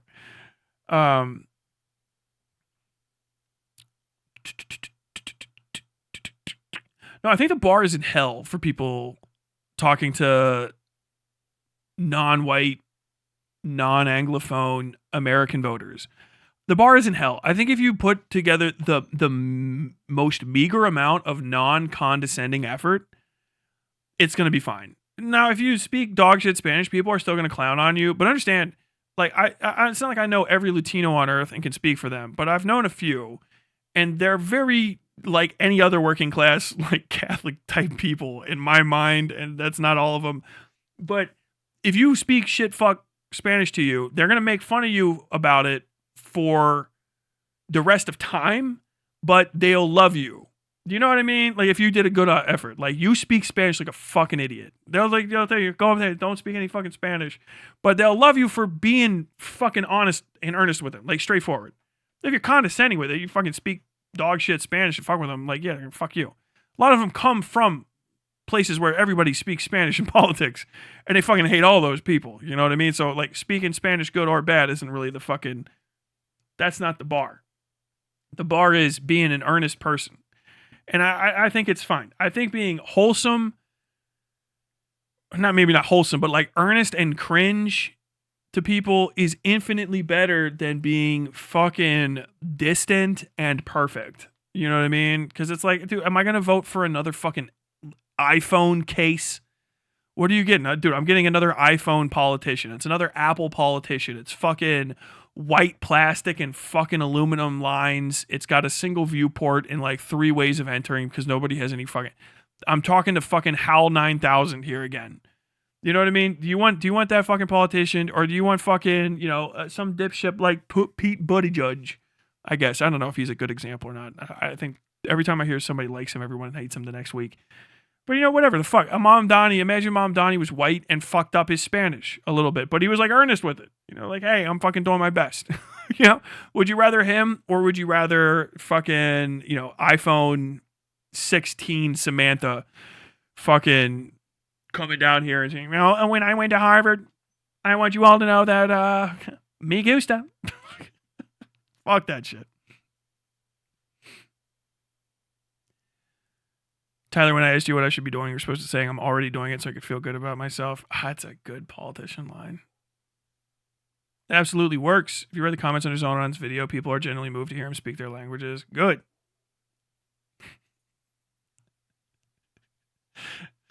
There are a lot of languages in Nigeria, but English is one of them. Fucking got lucky. Racism allegation went like this. One Punch Man still. I'm way too high up. A lot of them make the same threats white supremacists make, Bemp especially. This is true. Yeah, their protests are poorly done, but at the same time, your protest doesn't involve some degree of being an asshole. You never get anything changed. That's not the point. It's like you're just doing it for no goal is the issue. You could be an asshole. You could be a saint. I would say the same thing. Like it's the same thing for fucking a lot of these protests where people go up and they're nice. You're not doing anything. I'm not as into fucking with those guys because they're also not as obviously and transparently fucking irritating. They're not going to be a liability. Being an asshole is a risk. I'm an asshole. So people are going to be an asshole back to me and it's going to be justified. Fine. I understand that risk.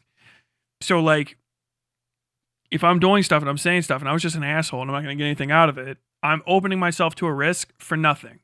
Just to be an asshole. That's the point. That's the actual problem. Being an asshole is fine. But it is something that involves and gives you a sense or gives people an opening to be an asshole to you. You know what I mean? You're being a fucking dickhead. They can be a dickhead to you. Bada, bada, bada, bada, bada. In the end, whatever. If you're nice. You're not going to offend anybody. If being nice at the protest works, then do it. Hey, look at the fucking sit-ins. The sit-ins, and no one was an asshole. They were very nice. Why did it work? Because the people came in and beat the fuck out of him and dragged him out. You look like a fucking psycho. You were an asshole to get those black people out of your establishment thinking that it was your right to do that. That's why they did it, by the way. They were like legally allowed to. And seeing somebody act like an asshole legally was like, oh, fuck these guys, right? They're clearly pieces of shit. Going and being a fucking like marshmallow and no one's an asshole and wearing kente cloth and taking a knee for George Floyd as a bunch of fucking white American senators doesn't do anything, right? If you did that and you're a white American senator wearing the kente cloth and then you're also a fucking dick, you'd be embarrassing people of African descent You know what I mean? Like, I put on fucking kente cloth today. Do you understand how bad things are in the global south? You start like fucking slapping microphones out of hands. People are going to go, what the fuck? You're like, Tyler, what's with the kente cloth? All of the people wearing keffiyehs, white people in keffiyehs, walking around acting like dickheads, or even just Westerners in keffiyehs, let's be fucking honest. Walking around acting like dickheads, you attach your behavior to the cultural fucking costume of another people. If you're not doing that and accomplishing something, then you are now taking on unnecessary risks for nothing. This is what being an idiot is. I really have to hammer that home. That's just being fucking stupid. I'm here on behalf of black people. Black people go, whoa, whoa. Understand? If it's easier to explain that, because most Americans that are excited about these pro-Palestine protests don't know any fucking Palestinians. You don't know anything about Palestine. You don't even know any Israelis. They don't know anything about that area. You know about black people is why I'm using them as an example. Because as always, they have to carry the fucking weight of every political conversation in America because they're at the fucking heart of it and also at the very far fucking fringes of it. You wouldn't do that to a black person because it's cringe. And also a black person might be there to go, yo, what the fuck is that? You know what I mean? I think there's a lot of people in the West, especially white people, especially college-educated, fucking white and white-adjacent rich kids who went and wore the cultural costume and the cultural fucking pain of another people and did whatever came to their mind and whatever they thought was okay without any real repercussions. And you found, like, please do the thing, white people, and say, hold on, no, I know 2 Palestinians that will disagree with you. Yes, please. Find some people to pick to come up and agree while we're having a fucking white-on-white violence conversation. Please involve other people to be your shield from my criticism. Instead of actually fucking saying why it was good that you did that, please find someone from the ethnicity that we are both astride of to stand between me and take the fucking hits for you. That's, if you're a Hassan fan, that you immediately started doing that. Hold on, Hassan interviewed a Palestinian who said this was good. Let's use that guy. Like, no. You use this white people shit. Tell me as a white person, especially, or a Westerner at least, why you think it's okay to do. And don't involve any of the people from over there because they already weren't fucking really involved because they're over there being murdered.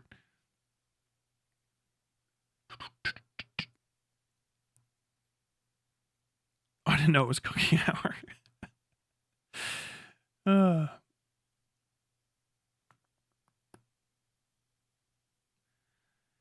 Card postings. There's a reason why people don't like protesters that randomly block roads. Yeah, it's stupid. And then the protesters are like, I'm fucking justified in doing this. And it's like, okay, but like, what are you doing? Like, I'm showing people by making them murderously angry that their violent thoughts towards other people are not good. Like, I don't know.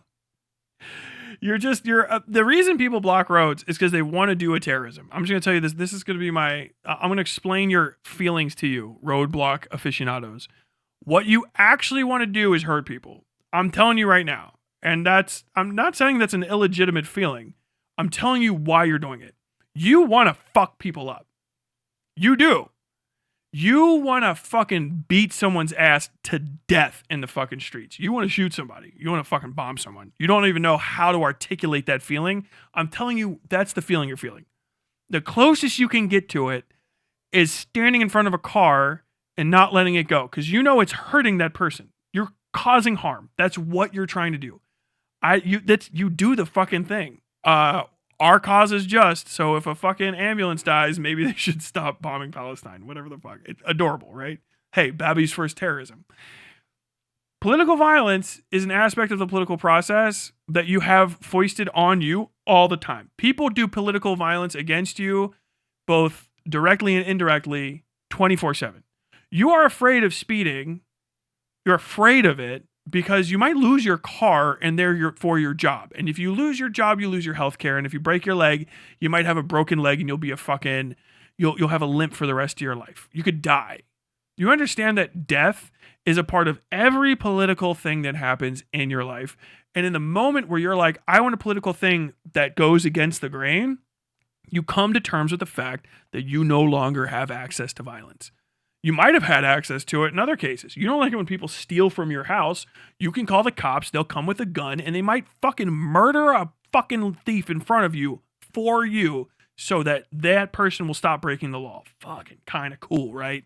Or they'll fucking grab him. They'll violently put him in handcuffs, drag that individual into a big concrete box and wither him for years for touching your shit when he's not supposed to.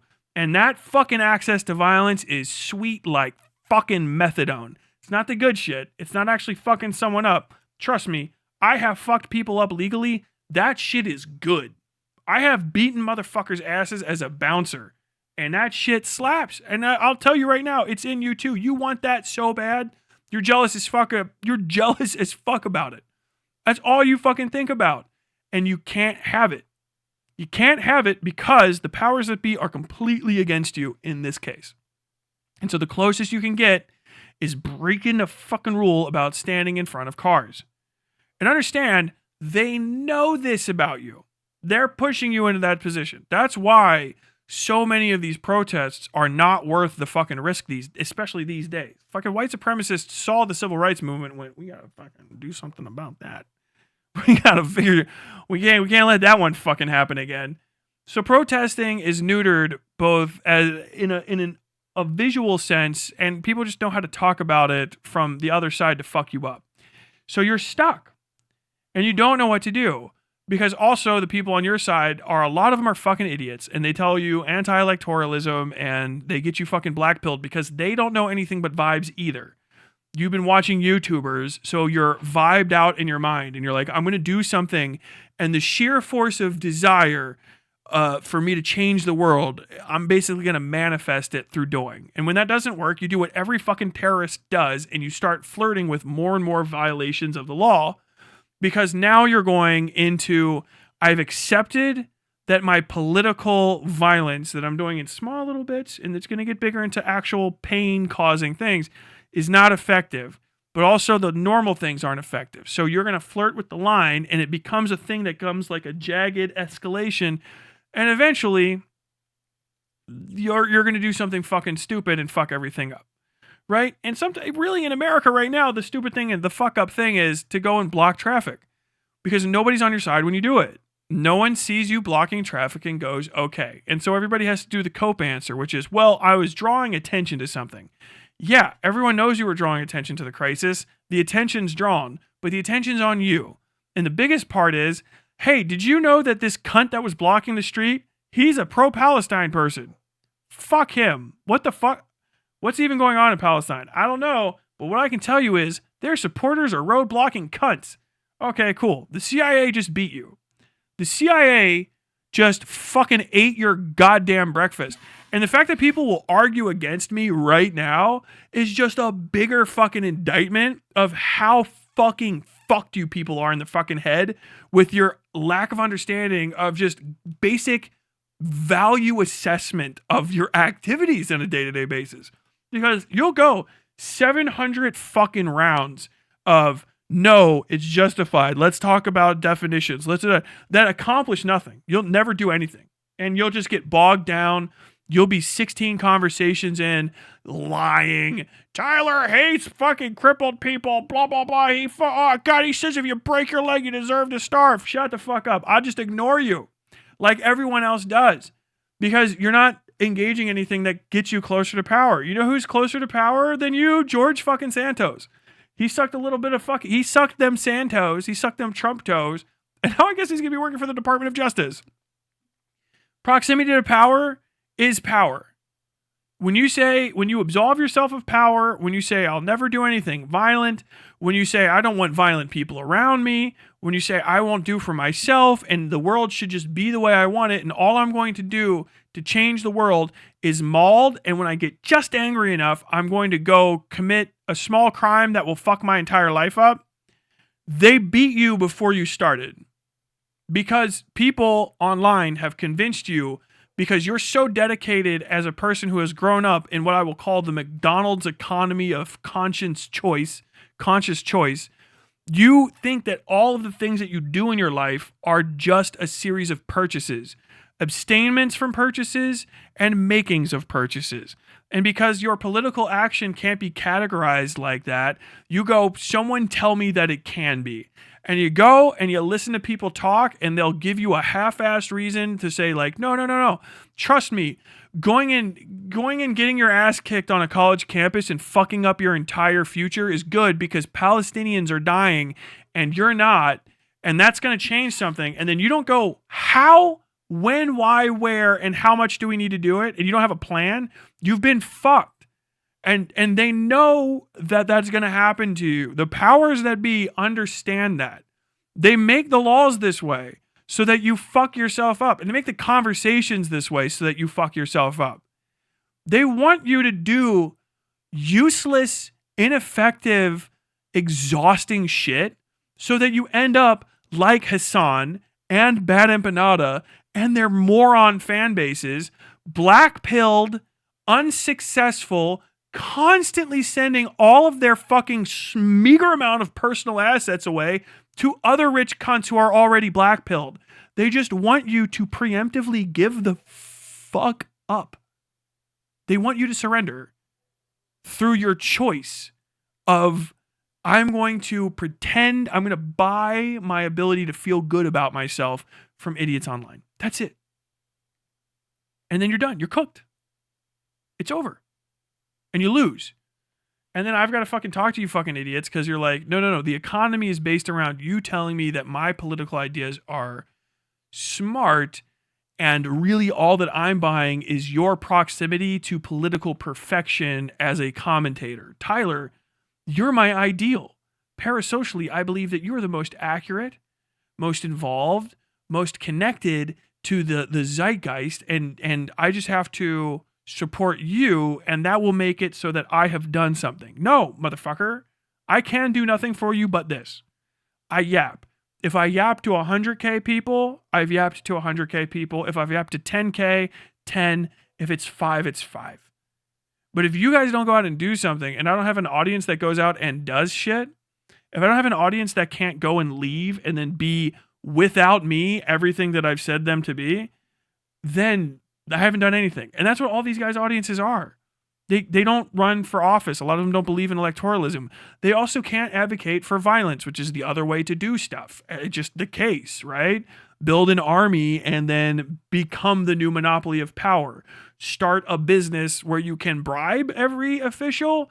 There's legal pathways to power and illegal pathways to power. It's that binaural, it's that bifurcated.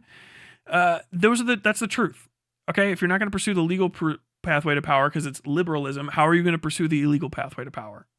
Oh, you can't articulate it because you live inside the legal area and you don't want to break the law? Okay, well, if you're not going to go live out in the fucking jungle like a fucking Contra or whatever the fuck, then what are you going to do? Are you going to sit here and suggest people should do that, but not give them a way to do it? No.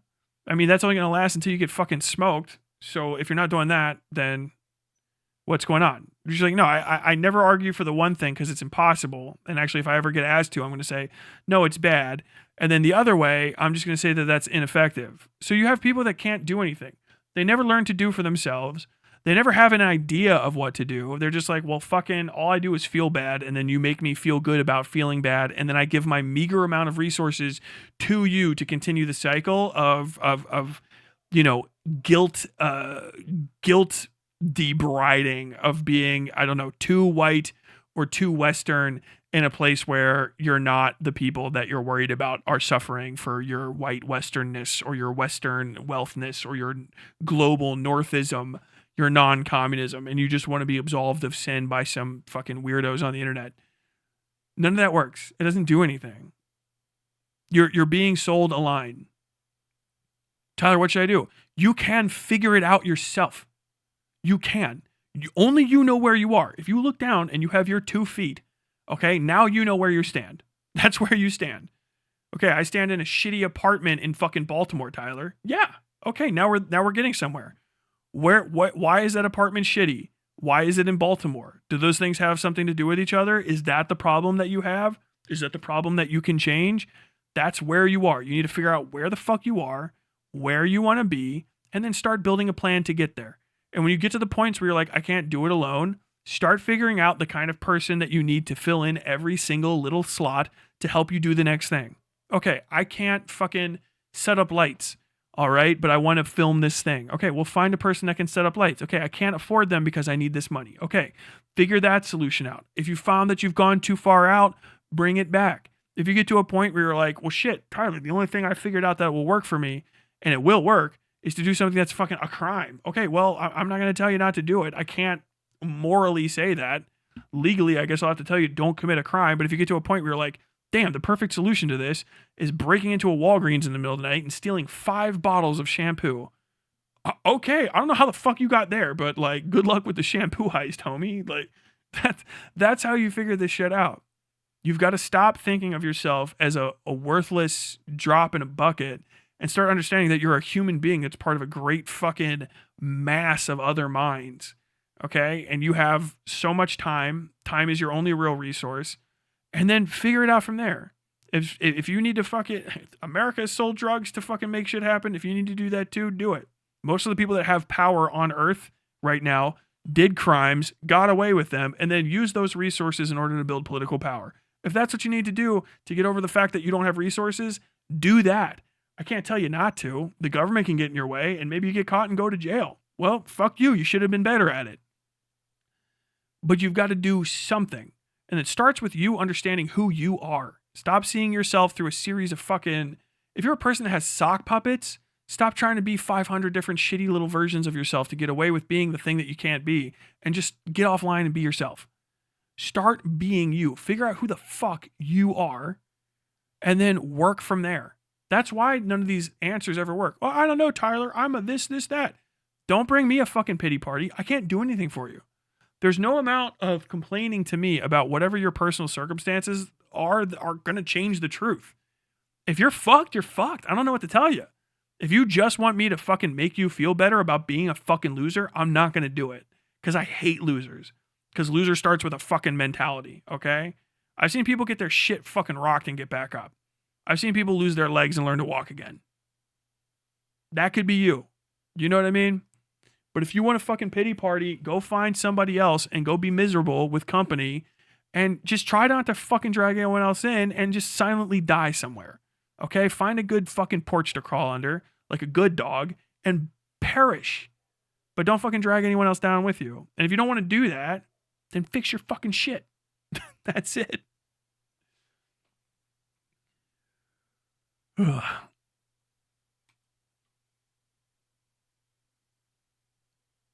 What's wrong, Doomer? It's called Hope Core. Dude, it's life, man. The white pilling will continue. I saw Hassan at the No Kings thing, and every fan that saw him was so plainly elated just to be close enough to touch him. They didn't give a shit about anything else. That's so weird. Tyler, do you think Hassan and Bemp are good faith or bad faith actors? That doesn't matter. I don't care. They're not effective. I don't give a fuck. They could be good faith or bad faith. If they're effective, they're effective. If they're not, they're not. People, especially rich people, which by all estimates I can gather, both of them are, especially considering the exchange rate between fucking Argentina and American dollars that he's getting paid in. Rich people, anybody that has more than $1 million in the bank account, in my mind, is only as good to me as what I can get out of them. I don't trust them. Never do free work for rich people. They are only just resource hogs. Do whatever you can to extract from them. Theft, deception, doesn't matter. What they have, get it for yourself. As far as good faith and bad faith, I don't give a fuck. People's motivations don't matter to me. My desire to do things does. If you're a good faith actor or a bad faith actor, I'm not going to trust you anyway. I like you, me trusting you. I don't give a fuck. I won't let that affect me. I'm going to do everything in my power to make sure that you can't fuck me over. And that if you do, you suffer horribly, and that I can recuperate my losses from you so that other people know not to do it. And if you get in my way, I'll do whatever I can to destroy you or mitigate that issue. That's it. That's all you need to do. What good is Hassan to me? What does he do? And does it benefit me? If it doesn't benefit me, if it doesn't harm me, who cares? I'm fucking ignore him. Who gives a shit? I don't know him. He doesn't suck my dick. He doesn't pay my rent. I don't give a fuck who he is. That's my thing in life. I'm not supposed to say it anymore in my mind. But that's 20 years back. That some other Marine said that. You don't suck my dick and you don't pay my rent. Who the fuck are you to me? Is one of the smartest fucking things you'll ever have in your mind. Because I don't have a connection to you. What good? I don't give a fuck. You're a good faith actor? I don't give a fuck. What, you're a nice guy? I don't care. If Hassan was a good faith actor and he was the best person ever, sweetheart, Mr. Rogers, right? And I found out that my goals would be achieved by pushing him into a big vat of acid, I would do it. Because, fuck, why not? Especially if it didn't go against any of my principles. Wait, a millionaire? Oh, he's a nice guy. Okay, yeah, but if we drop him in this vat of acid, he's going to turn into money, and the money's going to go... Every fucking person on Earth is going to get $20. Every person on Earth? That goes pretty far, I think, in fucking Mali. All right. Boom. What, you just killed that guy so everybody would get $20? Yeah. I'm about to find out if the vat works on other people. I'm going to start working experiments on this thing. I'm going to get a fucking line of people. I'm going to tell rich cunts it's a fucking spa. Like, like, it doesn't matter. It shouldn't matter. Don't put so much faith in somebody that... Another rule for life, okay? Never trust somebody, or really never invest in somebody further than you can get them if they fuck you, right? Like, don't give somebody $5 that you can't go and crack them if you need that $5 back. If you either consider the money gone or whatever. If you're going to put trust in somebody, say that trust is out and gone. But don't put more trust in them than they can fuck you for if they want to fuck you. Because everybody fucks everybody. And the people that get fucked most are rubes that trust people too much. Don't trust them at all. It doesn't matter. Good faith actor, bad faith actor. You're only good for what you're good for. It doesn't fucking matter. Don't give a shit. You know what I mean? If I say, hey, I'm going to give you $700, do this work for me, and then you don't do that work, I'm going to use whatever I can to fucking go get you. I'm not going to go like, hey, here, random fucking, 471 scheme from fucking whatever that was, Uganda or whatever. Yeah, dude. Oh, here's $1,000 so I can get money from you to unlock your bank account or some shit. No, that's stupid as fuck. Never trust anybody with anything that you can't get back from them. You know what I mean? Like, hey man, I'm really trusting you to like do this. I need this so that like I won't lose my house. Like, okay, that's a serious risk. And then the guy sells your house. No, like fucking put yourself in a position where they're like, oh dude, if I try to fuck this guy over, he's gonna come to my house and fucking like, I don't know, tune me up with a fucking tire iron or some shit. Like, be real. Be in this fucking world. Don't put yourself in a position where people can fuck you over. Everybody that's small and at risk of like crime and shit, carry guns. Don't trust people to be safe around you. Same mentality. Like, I'm a little lady. I walk around at like 2 or 3 in the morning because I'm a fucking waitress, and that's when I get off work and I got my tips on me. And if I lost these tips, my fucking kid won't be able to fucking eat next week. Okay, carry a fucking 38 on you and keep your head on a swivel. And if someone comes up to you, pop him and walk. Hey, can I talk to you? Pop! Fucking get the fuck out of there. What happened? I don't know. So fucking dipshit walked up to a lady at 3 in the fucking morning. Okay, what happened to him? He got fucking 2 in the stomach. He's fine. He learned not to do that anymore. I don't give a shit. Fuck that.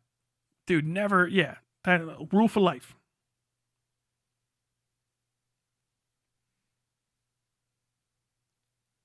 Rich people tend to be rich because they know a lot of ways to trick you into doing free work. That's why you shouldn't trust them. 100%.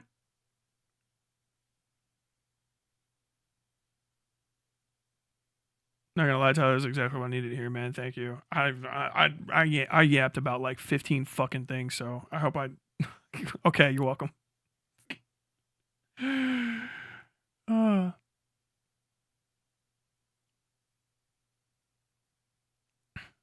What's the over/under on political violence in the current year? High. For the rest of it, I mean, we're running out of months, and it's getting cold, so it's lower now. Political violence tends to favor people being out in the open. I would say I would say one of the people that's most at risk for violence is probably Zoran Mamdani. I feel like there's probably people behind the scenes right now trying to get that guy fucking snapped, snooped. Am I still alive? Okay.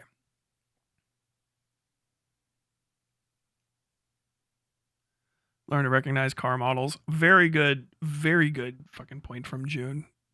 Unsurprising good bit from June. Fucking superhero shit. Learn car makes and models. Dude, that shit is so fucking valuable. I'm eating a bit of an eclair. All the best foods are dick shaped.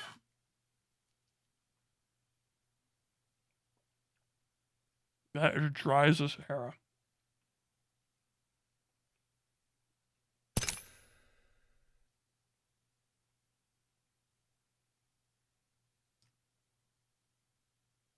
Why is that happening?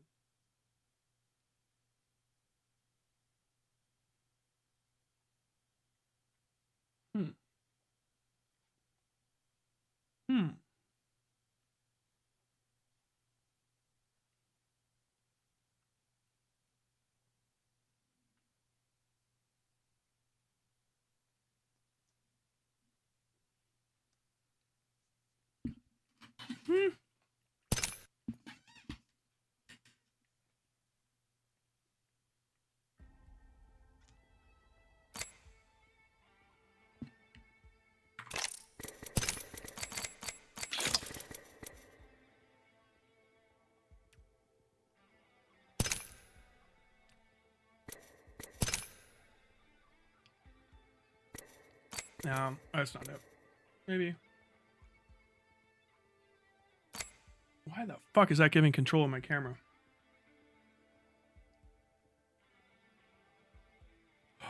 Setting. I bet it's the profile. Okay, we're gonna open G-Hub. I just figured it out.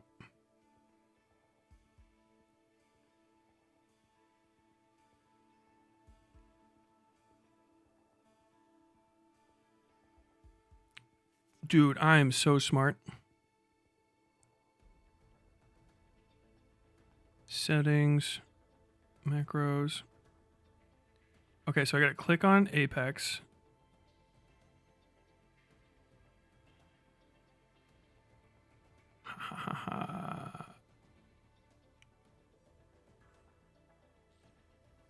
That's what it is.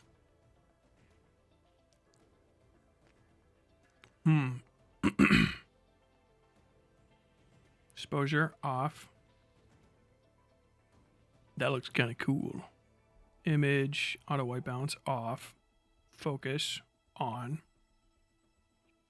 Okay. Crop up. Oh, dude, I'm so smart. ISO down to like what? 800? A little bright.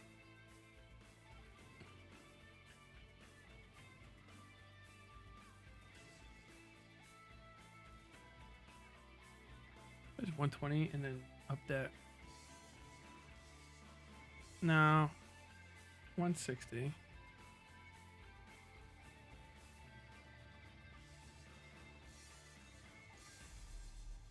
What the hell did I have it on the other one? I can't just go look at the profile, so fuck me.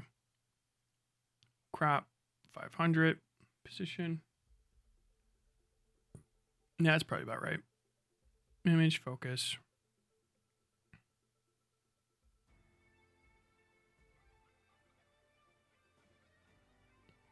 No, I think it's like this. Okay. Yeah, it seems about right.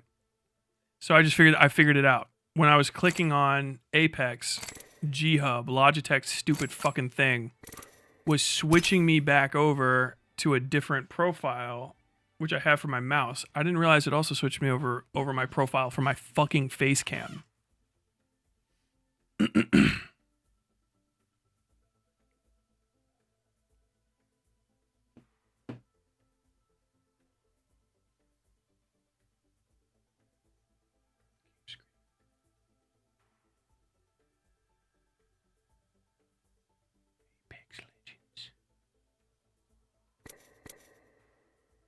Okay, we're gonna fix that.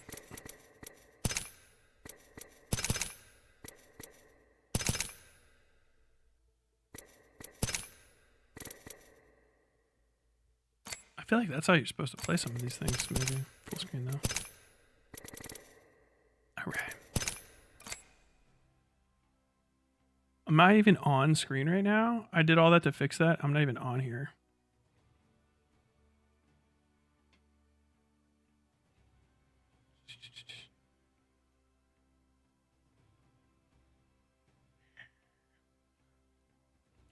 Don't look at my piano. Don't look at my piano. I'm a wealthy man with many pianos.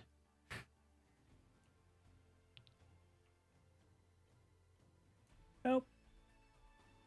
Oh. So many years at sea. Oh. Oh, I can't get my head above the waves. Jimmy. Jimmy. Where are you? Oh, the shark's taking you, Jimmy. Oh. Oh, no. Oh, they go. Oh. Oh. Tell me, wife, I love her. And have you seen me in the... Have you seen me in the great beyond? Tell me where Jimmy, I love him too. Oh, blah.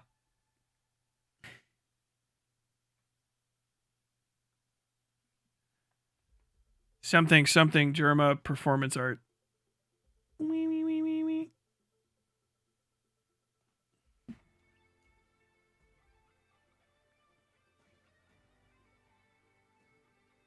Dude, I don't know. I must have smudged my thing, but like I keep seeing myself. I get this anamorphic lens flare on my headset. Look at that. That's not an effect. That's just that's just a good highlight lens flare. That looks cool as fuck.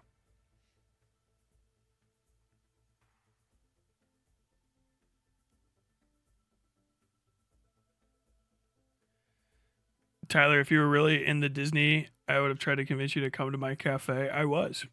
But I didn't tell any of you guys because I didn't want to get bothered on vacation. Oh, man. Okay, I'm going to hit activate on this, and I'm going to run away real quick and use a red.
I'm here to have fun and win. Pretty serious about both. Fenster near. Fenster now. It's only over when it's over.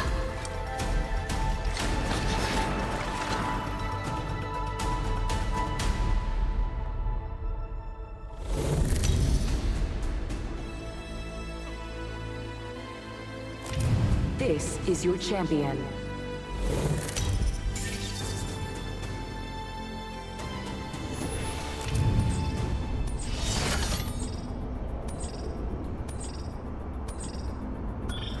Bada. Say that. Now look at this. Why is that so fucking high? Okay. Hopefully. Okay, I don't seem like I'm talking to my teammates, which is good.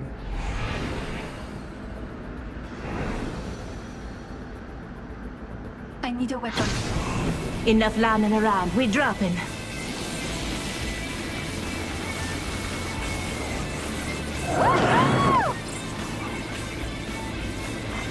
Attention. First blood. Alright, let's rock and roll, biddies. Oh, why did you put me down here?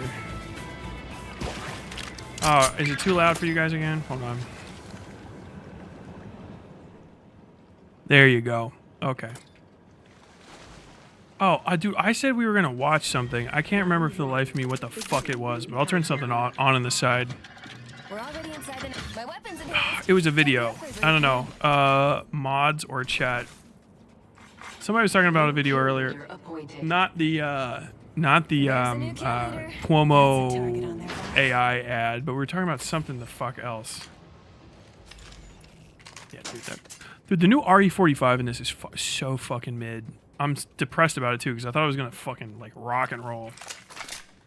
You know, I mean, I could win or I could play with a flat line. I could win. You could play with a fucking 301. But why not just play with the flat line instead? Because the flat line is fun.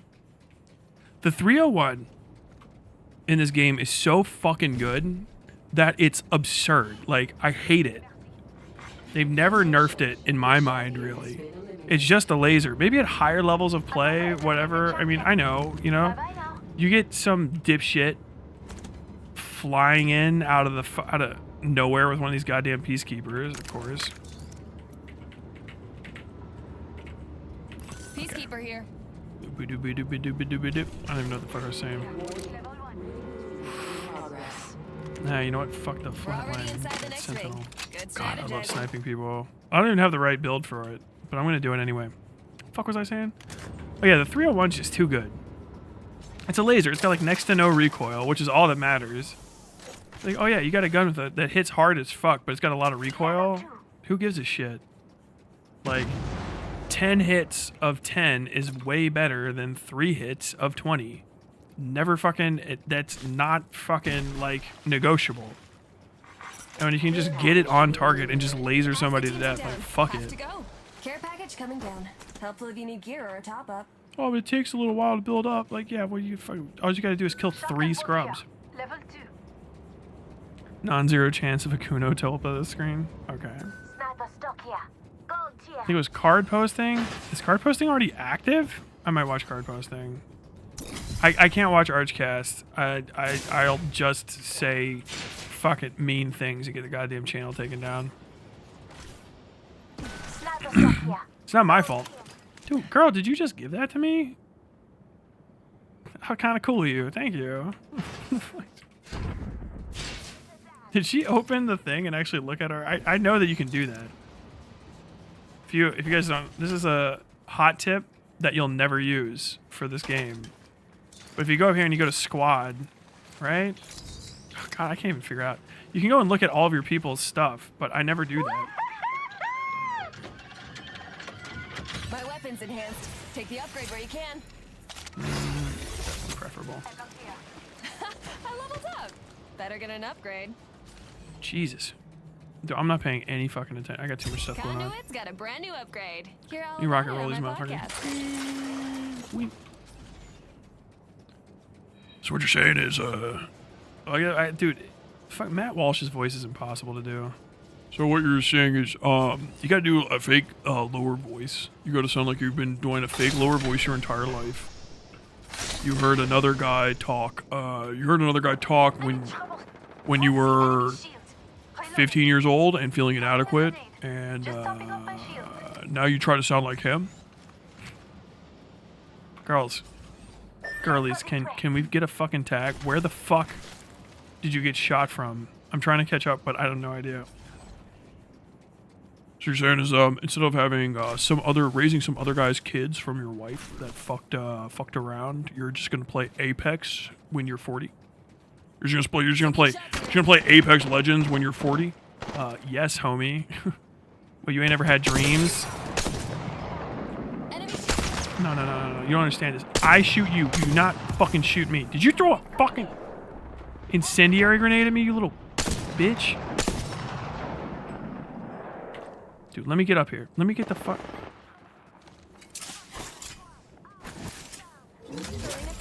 Oh my god, guys. Can you just not? I'm gonna go up here and probably get fucking cracked. Oh, come on. This one was never happening, though. Ming. Your efforts were electrocute, but I've evolved past that. That's it. I couldn't remember the name of the client. Oh yeah, Cruel Happy World or whatever she calls herself. Yes. Okay, let's turn it on. It's Apex, so as long as I play too aggressively and get fucking smoked, we'll be good. Yeah, fuck yes, dude. Letting her fucking die. She's not. She's still in recovery. You needed to wait longer before you did that. Oh, I love this person. I love this person so much. Oh, good. That's down there. Let's just have game capture MIP. All right, let me add.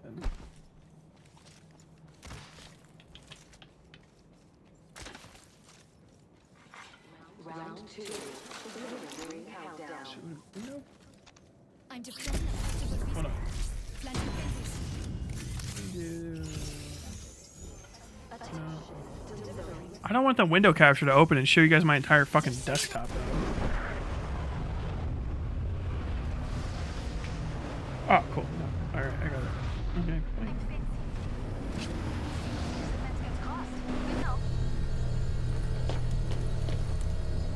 Okay, we gotta wait. It was short. Oh, are we all back? Okay, cool.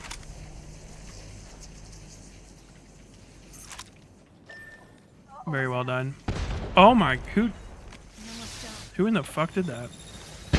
Where are they? Can you guys tag? I would love it if you used your tag function.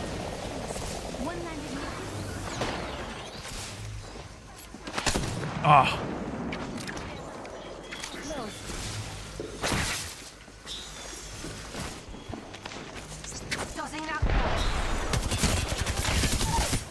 Yeah, what the fuck did you think was gonna happen? Did you think you were good because you guys killed me earlier? I'm having a conversation with people on the internet.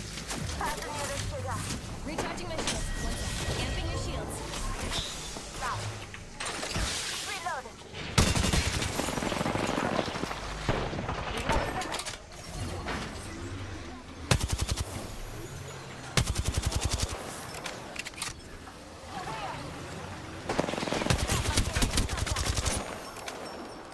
Reloading.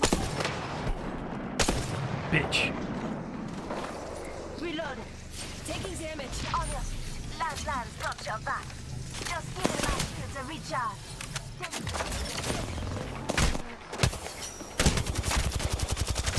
Damn it, dude. Been down. Fucking things in my face. Listen up, the ring's moving. Thank you.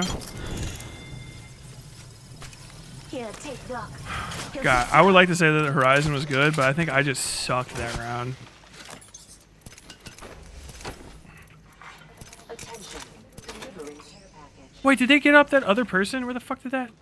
There's a care package coming down. Where the hell did I get? I might have just gotten the credit for that and not even noticed it. I'm short I on need ammo. fucking Better ammo. stock up.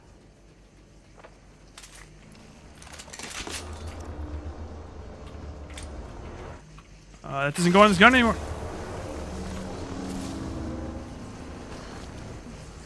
Shoo.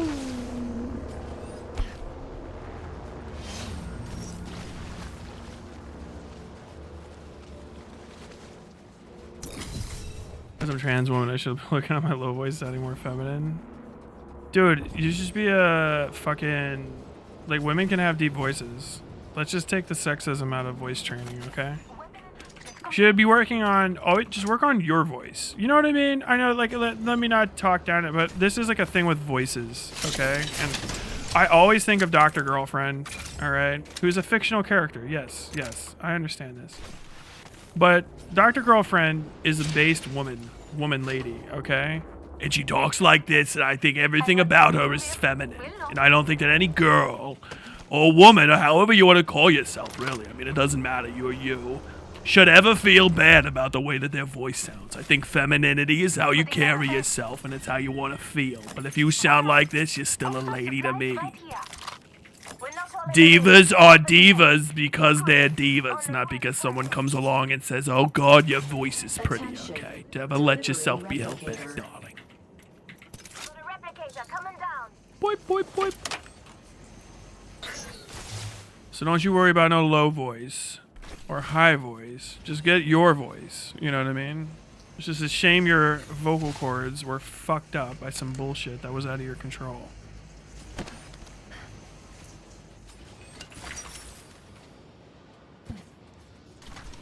Well, trust me, I know a lot of bio chicks my fucking life, and they've all got voices all over the place. One of my best friends growing up, she has a particularly low voice. It's no genetic thing or whatever. She just like likes talking like that. She's comfortable. She speaks out of the back of her throat.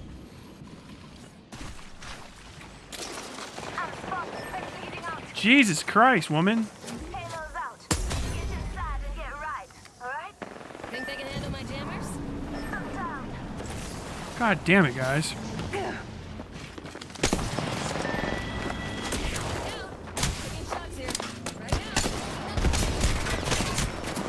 Damn it, dude. I fucking switched the... I hate having to land and then pick a gun. I watched Weapons today. It was very funny. It's a very funny show. Literally, she's my inspo as a trans chick to be more comfortable with myself. Based.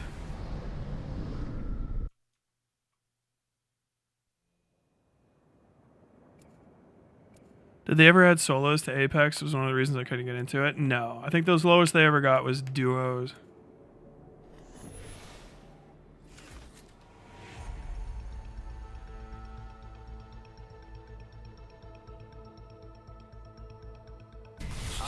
Who the fuck is Lemaine? Watch time 1 hour and 59 minutes. Don't worry. No. The sun will rise on all of us, I think.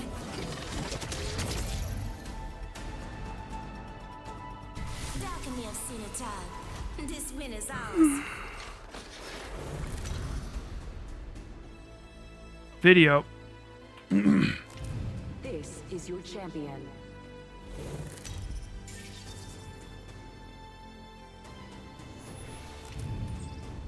I'm the jump master.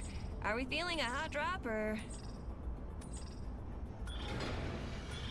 The best tool is a friend. Let's go ahead and do that. I gotta... I'm the jump master. Get ready. Moving up.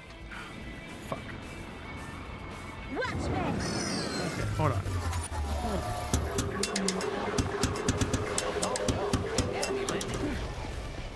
Ah!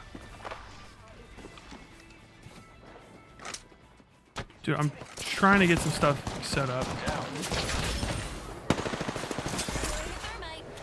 Ha! Enemy shield broken. Attention. Aye, another squad is here. Look alive. That happens. Bro, you guys dropped me. There's no guns. Yeah, big duck. What even is... Where are we? I look away for half a second, and they put me into the most... I have no fuck... Someone's not in the ring. gotcha. Please don't get fried. Dude, this is the edge of the map. What the... Where the fuck am I? Recharging shields. Recharging my shields. Don't worry about me. Like, bro, I'm not trying to, like, Enemy over there. bail on you, but, like, god damn. Thermite grenade out. Thermite grenade out. Using grapple. Okay, actually, no. Is Lemaine the guy from the video premiere? Attention. Are they out there still? Lemaine, are you watching? What do you want to talk about? Actually, I don't have to get off, so... I might have to turn the fucking game off, though. I can't control fucking Discord and shit while all this is going on. I don't play low-stakes entertainment games like Bloodborne that are super easy, okay? I don't play fucking Factorio. Hey, yo, I see you, Where'd you go? Just giving my shields a recharge. Slide charge.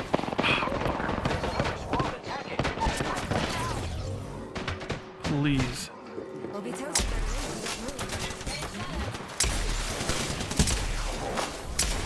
Fuck me. Oh, that was a fucking... I was out of ammo on that end.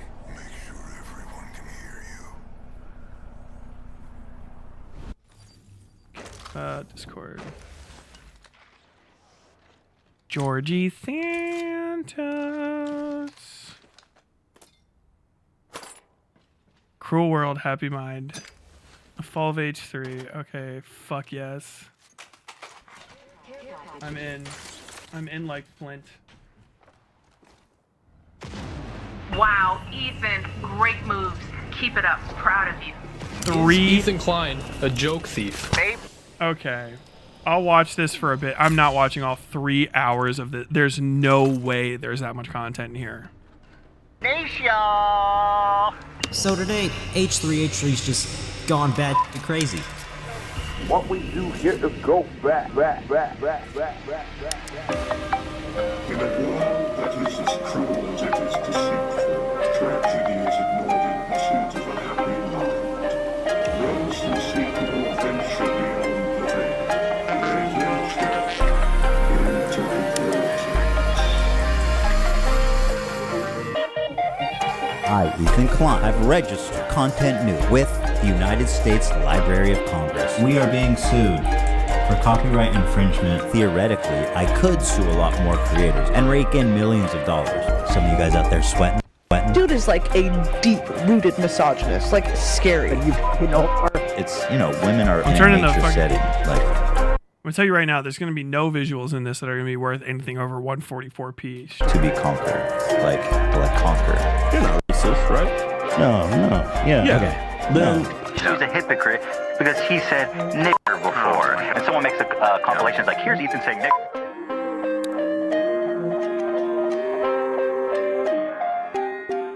You either die a hero or you live long enough to see yourself become the villain.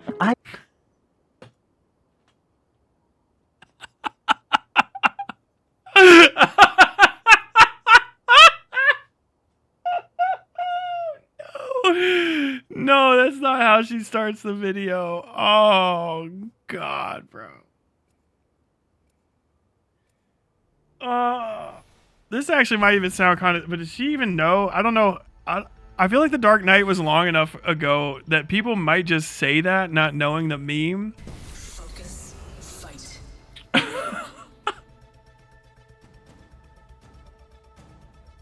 Time to rise. What the fuck? Oh my god, that's fucking funny. Okay.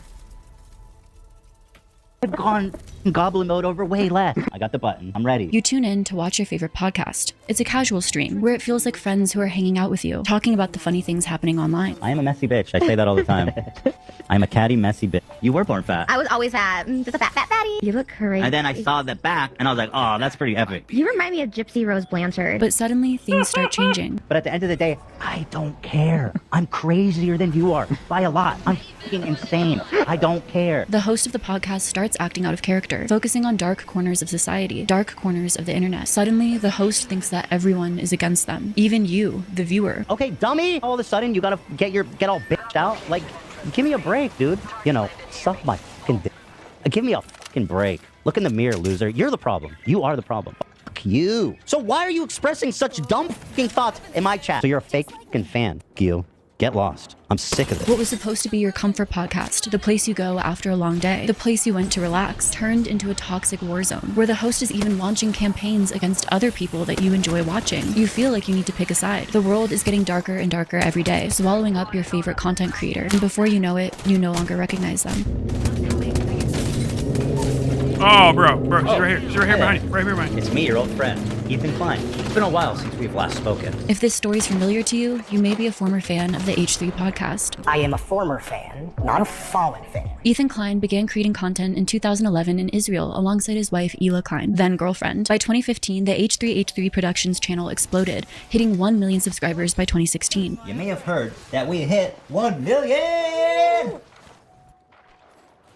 That same year, the H3 podcast was born, with virtually equal success. But by 2025, most of the H3 fans have abandoned them, with only a small group of very fervent supporters left behind. I don't understand what's going on because it's November, which is usually your highest revenue month, and this was like our lowest revenue month of the year. Why did this happen? The very machine or monster that Ethan built, off of commenting on the flaws of other creators, began to eat him alive. A Frankenstein of his own making that he thought he controlled, but began to control him. Oh, here it is.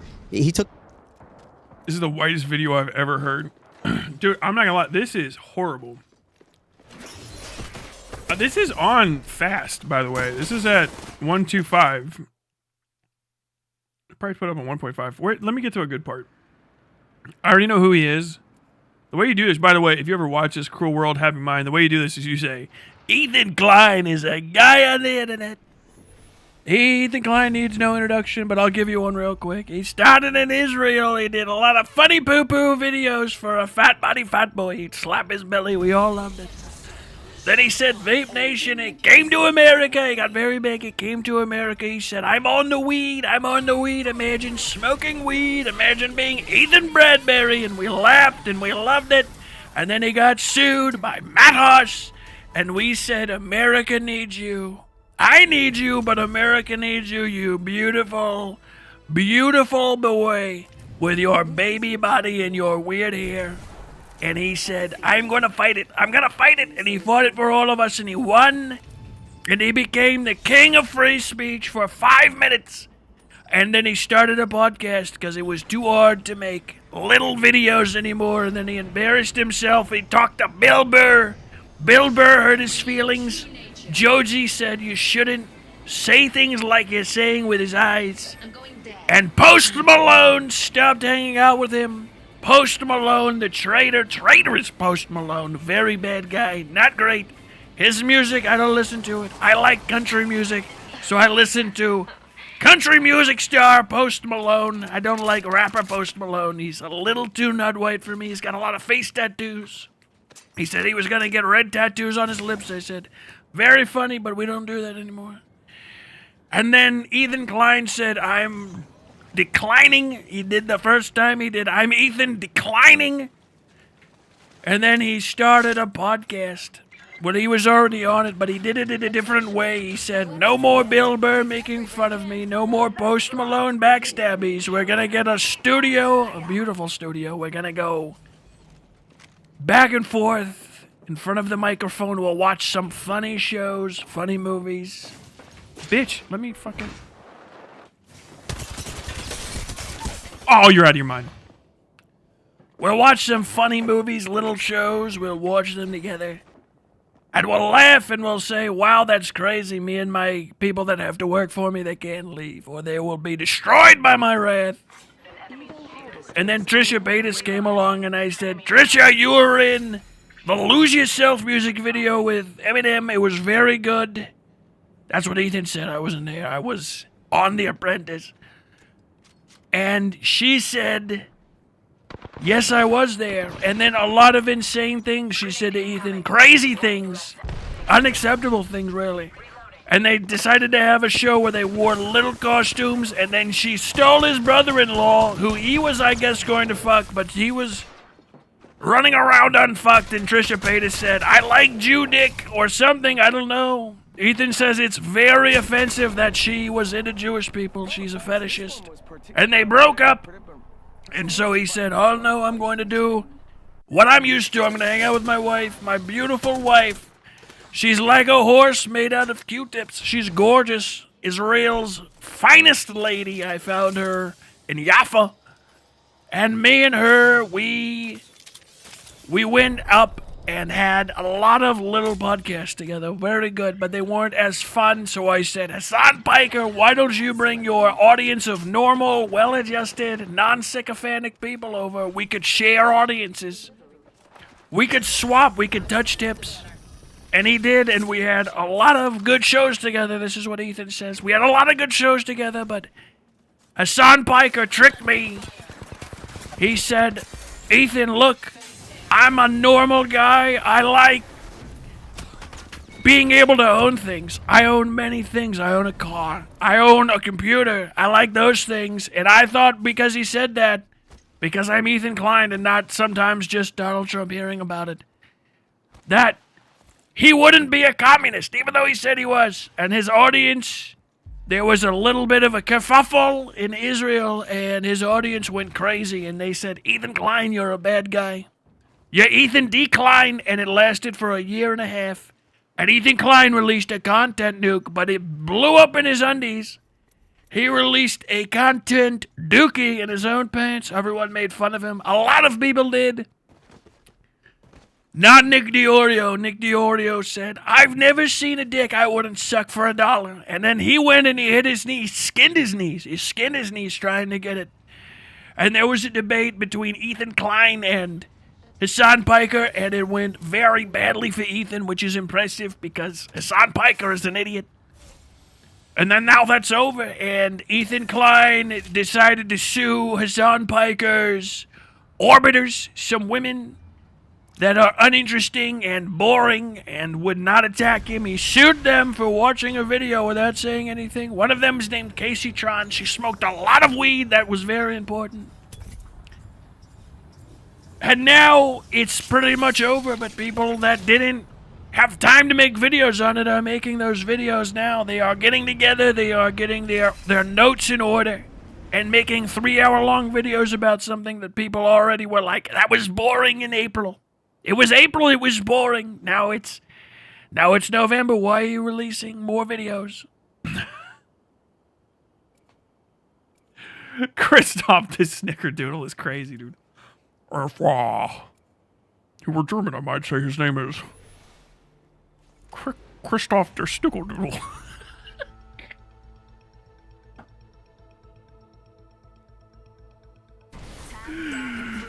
Oh, that He took the Dr. Jekyll and Mr. Hyde potion. He's turning into the Goblin. I'm the fucking Green Goblin, you know?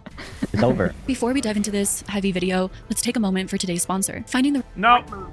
Keep it up. Proud of you. Hey, I said that shit. Fuck you and your sponsor, bitch. I'm sorry for saying that. This is your champion.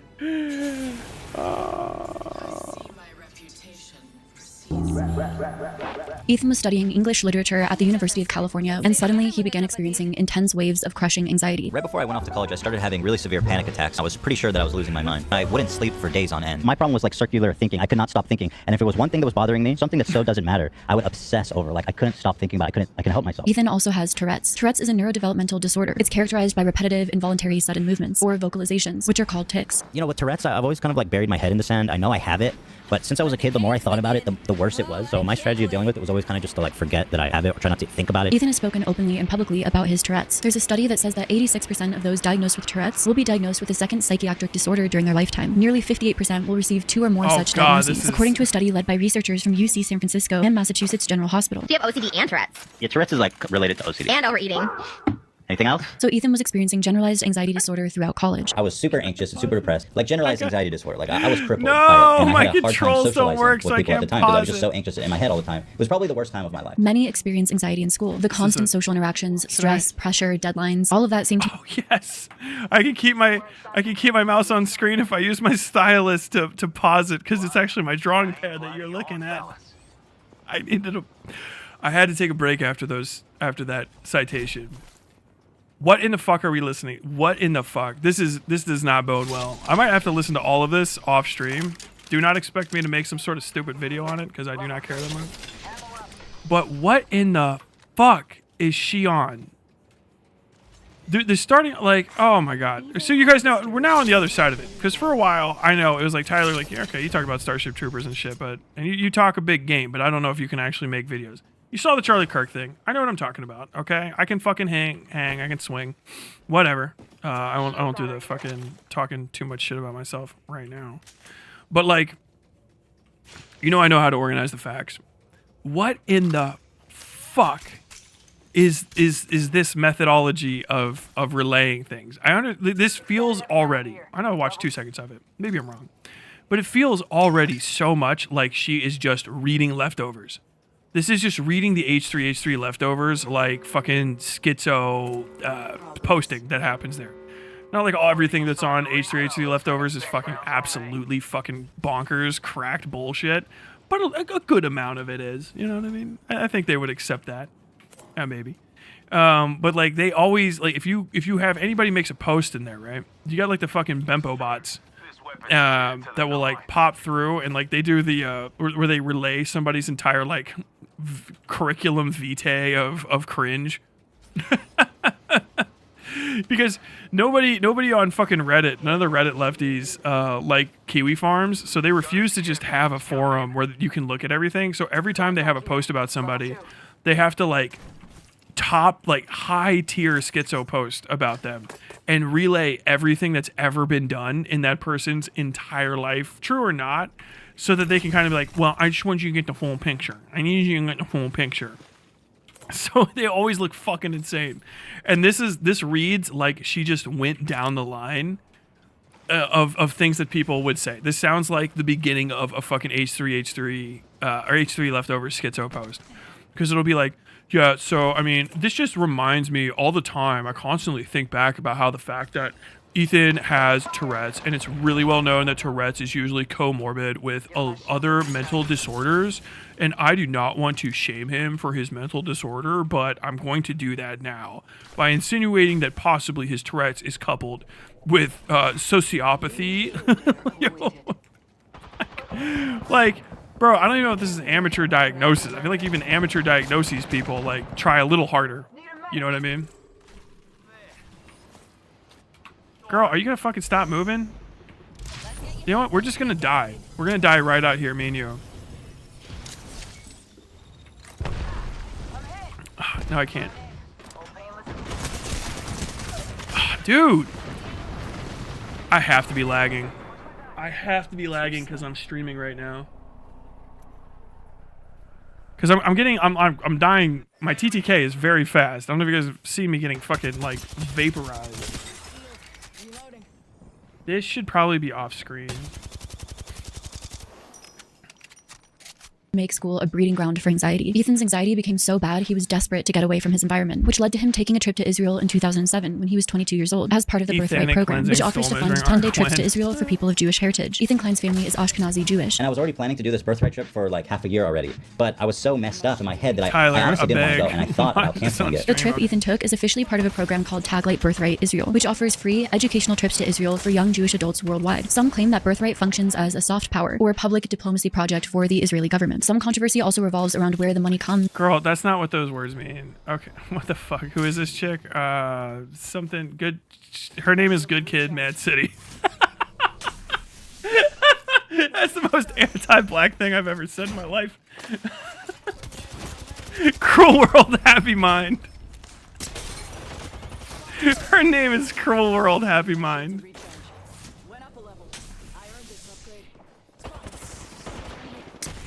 This is the channel Good Kid Mad City.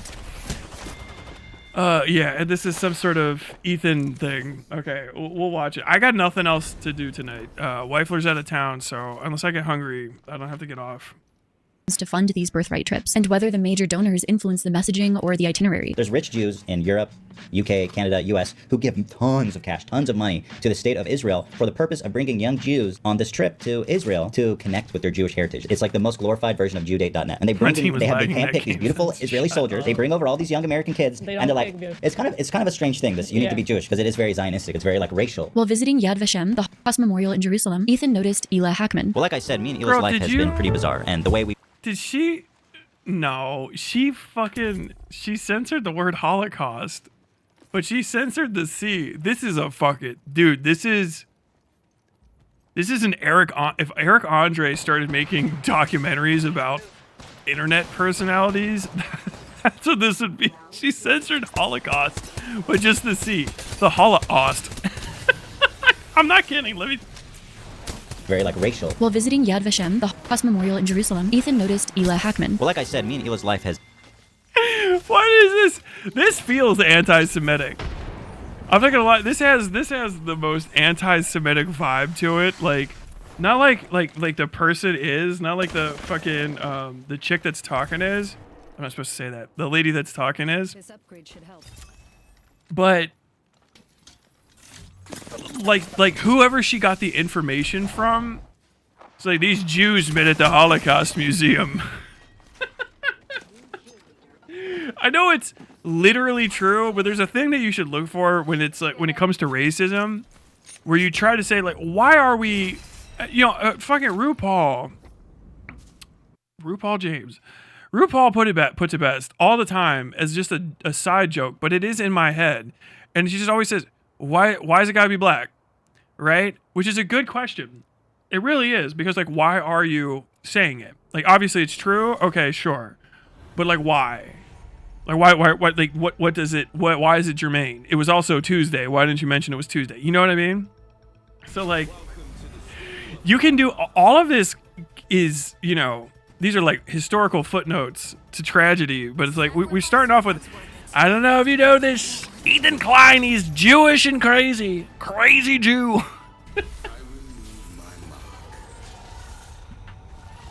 This mad Jew. It's been pretty bizarre, and the way we met is no exception.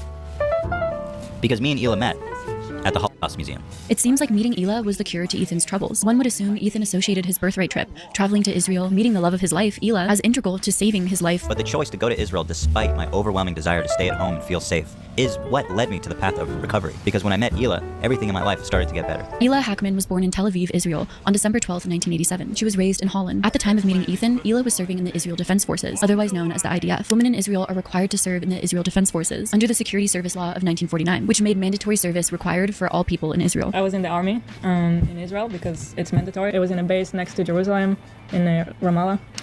So Ramallah, if you guys don't know, is like one of the most dangerous cities in Jerusalem. It's just like a ton of tips there. Yeah. You take the wrong street down Ramallah, boy, it'd be your last. The standard length of service for women is around 2 years, whereas men serve 32 months, 2 years and 8 months. While some will resist joining the service and have to face jail time, others will enjoy their time in service and do extra unregulated work, as Hila commented on a raid she participated in while she was in the IDF. These raids are not exactly regulated by the book. You told me once you went on like a mission with them to like a terrorist city. They would go every night on a raid. One time I wanted to go with them just to...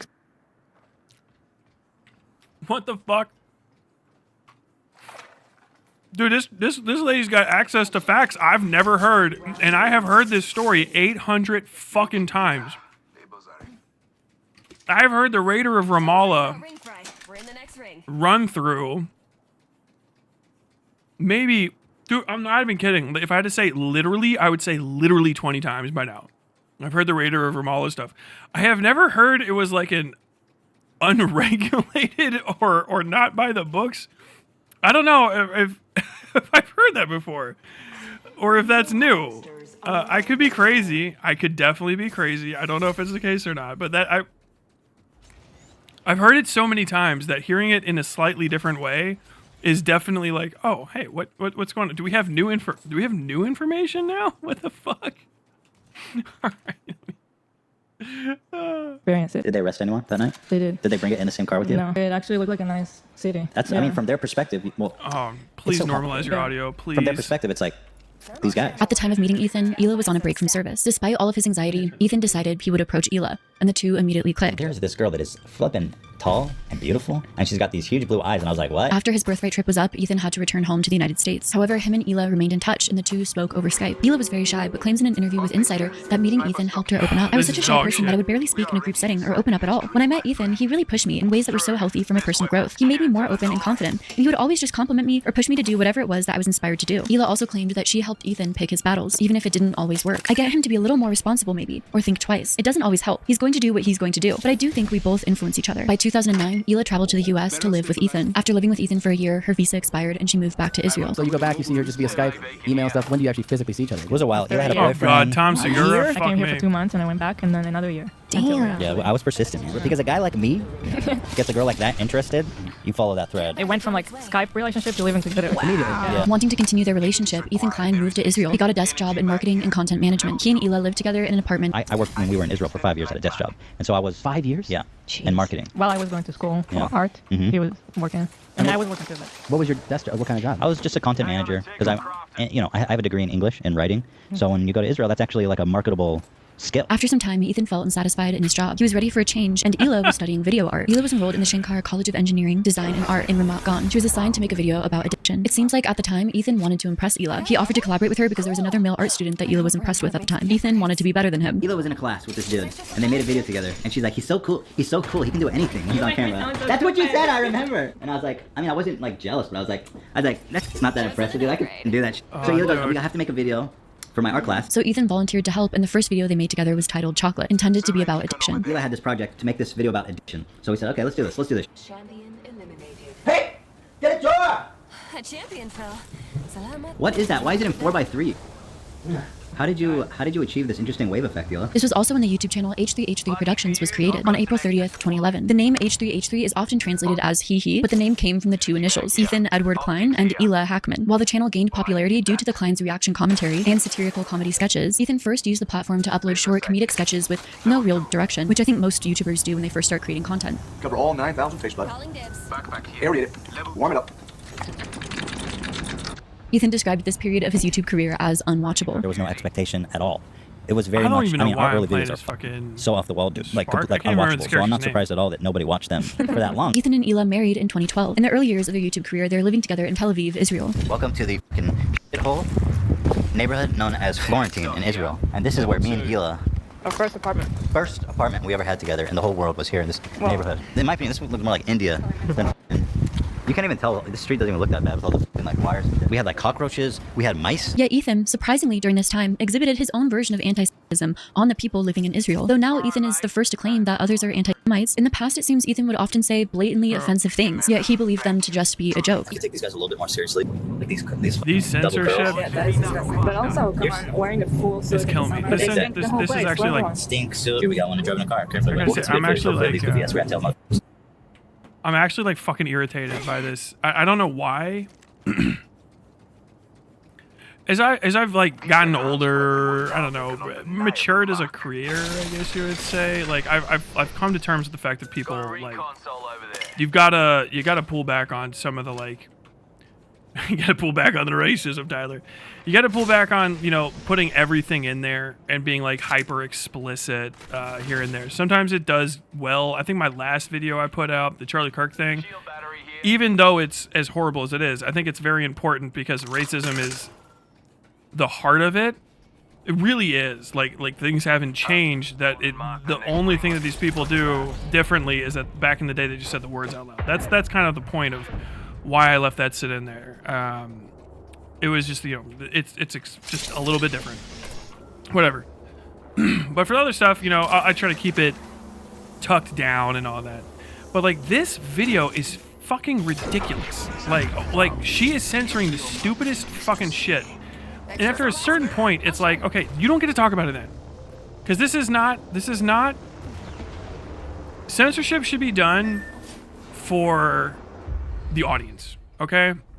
And respect to the property so far as you're willing to accept censorship in order to placate the medium itself, okay? Like, because you got, all right, whatever. It's fucking Hays Code. You work around it too, right? You don't just censor stuff. You work around it. It's a whole thing, right? I'm not going to get into that fucking bucket of weeds because we could talk about free speech and shit all night. But when you're doing it like this is clearly just placation of the media, right? You're just trying to make sure that you maximize. Oh, we're gonna lose. What is this team I'm on? I've just been following this person while I'm listening to this video because I had something I wanted to say. This is just obviously like chopping words out for the algorithm and more than likely for your AdSense account, right? Because you don't want to get demonetized. And I just want to say right now, I want to be very explicit about this. I have unedited footage of American history in the video I just put out, the Charlie Kirk one. In discussions and descriptions, everything, right? And I said, no matter what happens, I'm not going to censor this.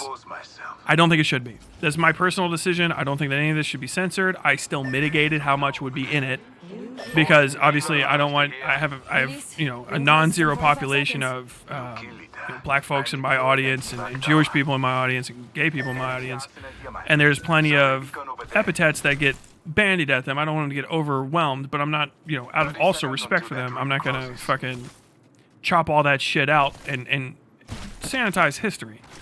So that's like that's why I made that decision. And I can see when people make, like, I've been around content enough that I know when people are making content decisions. I know how they're making them.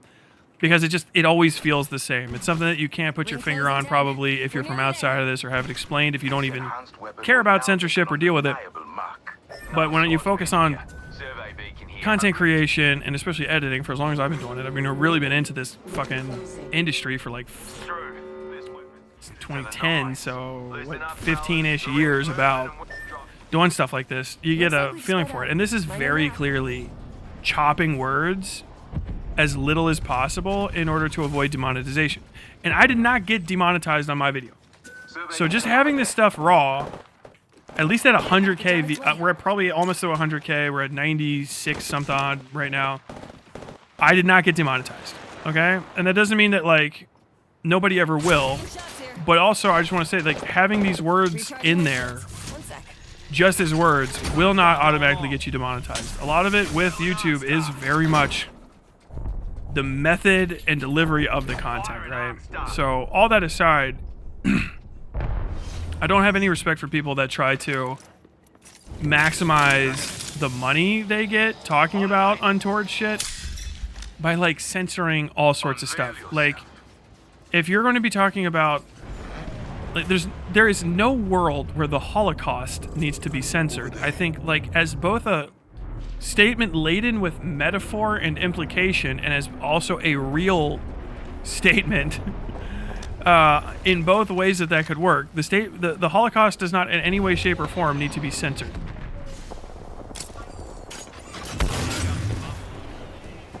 He's on the bottom there. Like, you just shouldn't be talking about it. Is really the case. Dude, what? Okay. I'm losing my mind here. Why am I not hitting these? Recharging my shield. I'm gonna have to play something stupid like Expedition 33.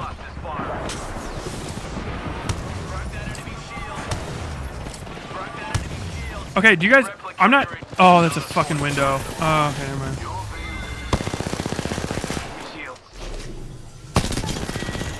Bro. Right in front of me. See, okay, this is...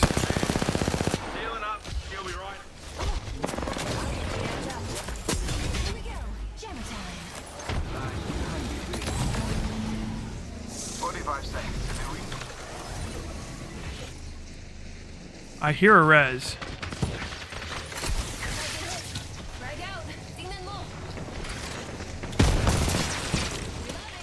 Fuck me. God damn it. They're here. Fuck. Bro.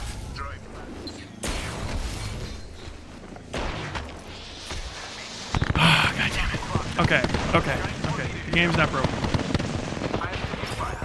I really underestimated the amount of people that was in that fucking building though.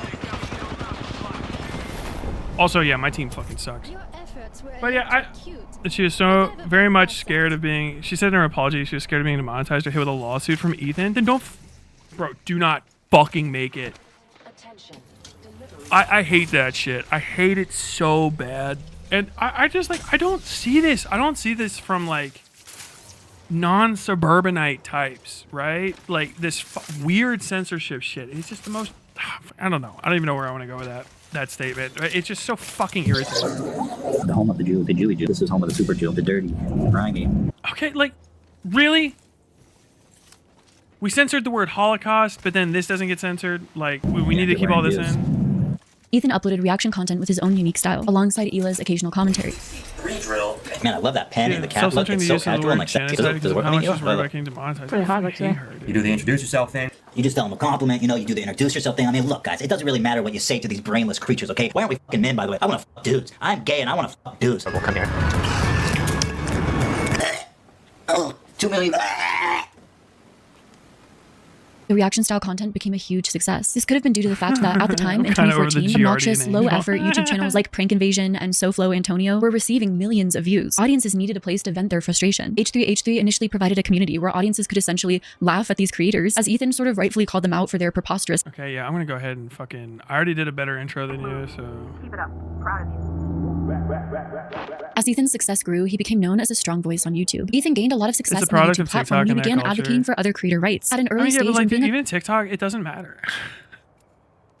On TikTok, like, it's almost like too late to say that anymore. I started up on TikTok. I finally passed my TikTok audience size like a while ago, but I was like 14K on there, and I bailed because TikTok doesn't give you any fucking money, and it's a waste of fucking time. It's like the worst platform. But even then, like, that was years ago, like 2000 and It's been like 2022, 2021 when I was like on there making stuff. And even then they were like, yeah, this is this whole self-censorship, it doesn't do anything. Like there's got people doing tests and saying like, yeah, it doesn't matter, nothing that you say, it's like you're just basically like, I don't know, doing you're fucking like rolling bones or something in your kitchen trying to fucking beat this thing, but it's just superstition. Like none of this changes anything. So it's back in the day. And the thing is, like, if you're a big channel, she's like 680,000 fucking people. You first off probably have, I think it's once you get to silver play button or whatever, you get an actual person you can talk to at YouTube. That might be crazy on my part, but I'm pretty sure I've heard that that's the case, or read that that's the case, because I was like, how the fuck these people have... I don't get to talk to anybody, no matter how big you think my channel is. And once you're really big, you absolutely get, like, people to talk to at YouTube. And even if you don't have that, they tell you exactly how the fucking platform works. Like, there's been no revelations to me whatsoever, essentially. What? Girl, what's happening? What's up with you? What the fuck was that? What is this fucking hop skip shit? Okay, that's getting irritating. Anyway, I don't know how the fuck I didn't take that person out. I'm like shocked.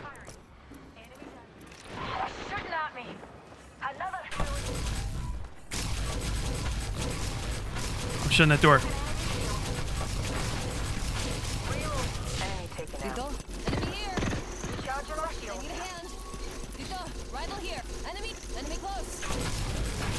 Look, I'm following you. How fucking irritating. You thought you were gonna escape? I'm telling everybody right where you are. I don't care if I die or not. Yeah.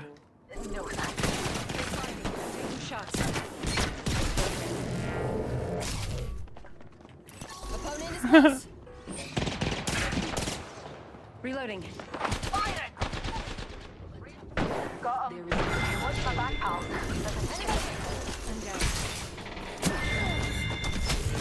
No. See, this like jump shit. That jump shit with the fucking shotgun. I don't know what the hell, but that's the new Ash Dash. I hate it.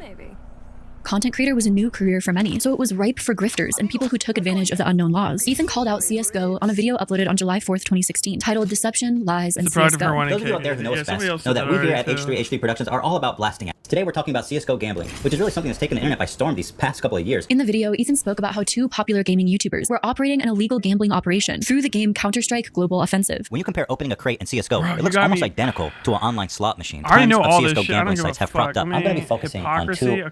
Since reaction-style content became overdone, and Ethan became branded as a pioneer on YouTube who safeguarded other content creators, he turned his brand a horrible job at acknowledging her and her feelings for it. That's the culture that I cultivated, and I, didn't do anything to change that. His behavior also attracted racist people who could use that dialogue and pass it off as just edgy humor. Yet Ethan, on the other hand, largely ignores this part of his past, even his possible blackface. His viewers even enable this behavior. Keep it up. Proud of you. Since the H3 podcast discussed various trending topics, Ethan and his team regularly dipped. Bro, like, I'm hearing this. Okay, fuck. Oh, you want to go as her? Okay, I'm going to manage. I need to stop doing fucking close in scrapping. This is like, dude, when I put out a video, I get so nervous every time. Like, I'll know it's good. Like, I'm 100% confident, right? But there's still like a part of you that just goes like, this is going to be fucking cringe. Like every decision that you make, you just start thinking like, fuck, what if it's this? What if this is what it's like? And like, I think this is the video that would make me fucking neck it if I put it out. This is so corny. That's the part. It's not just that it's fucking bad. I don't even know if it is bad. I can't even pay attention to the fucking content of it because it's so fucking corny, and that's way worse. It's corny as fuck. Like, the music choices are bad. I hate the way that she's set up. That fucking white girl on a fucking couch surrounded by plush animals shit is like, dude, I have a sense for the youth, which is a new thing all the time, right? And like, here's the whole of the fucking equation. If you've been seeing something being done for too long, and you were like, oh yeah, that's how that shit was 10 years ago, you got that, the fucking youth are on it, they're gonna be like, this sucks. Why? Because their mom is 32, and you were 22 when you started making this content, and their mom is fucking making this content. Like, that's what they're gonna see. Like, oh no, I feel like I'm a young person. I'm surrounded by my Wooby dolls. Like, bro, girl, it's 2025. You haven't been young since 2012, okay? And even then, all right, you know, we all know that you were lying on your fucking YouTubepedia. Fucking, you gotta cut it out with the sitting in front of a giant thing of dolls, okay? I think that this is my call. If it's real, okay, fine. I know some of y'all ladies got your big ass collection of dolls, but I can tell when it's real, all right? But this, like, I'm trying to look like it's fucking, like, I'm just like a fucking 16-year-old, basically. This is what it reminds me of. Is it's like some 16-year-old's idea of what her, like, ideal room would be. No, not even. It's a fucking 8-year-old's idea of what she would, like, have her 16-year-old room look like when she's writing bad poetry about her fucking future boyfriend. Like, it has such an obvious vibe to it, and I hate it. I hate it so bad, and it's corny and it's cringe to me. And really, more importantly than any of that, is it does not befit a serious subject at all. It is not tea. I am not. You are not, and I am not in high school. We are not hanging out in your fucking parents' house in your bedroom with your fucking plush animals talking about Jennifer's stupid new fucking necklace that you hate. This is like real life shit. You are censoring the word genocide. You have film cameras and lights in there. It's weird. It's weird, and it's done. I'm over it. Everyone else should be over it. It's just so strange. Like, same with a lot of the guy shit sitting in front of your fucking wall of collectibles that, you know, no one gives a fuck about. I know those aren't yours. You get them sent to you from fans. I don't like it. It's just so fucking fake to me. And you know what? If you're, like, trying to be... Because, you know, Red Letter Media was calling out the guy version of this, which is the sitting in front of your fucking wall of Funko Pops saying, very cool. Yeah, Jay, I can't wait for this new Marvel thing. If you didn't see it, they might have the Red Hulk in this one. Red Hulk?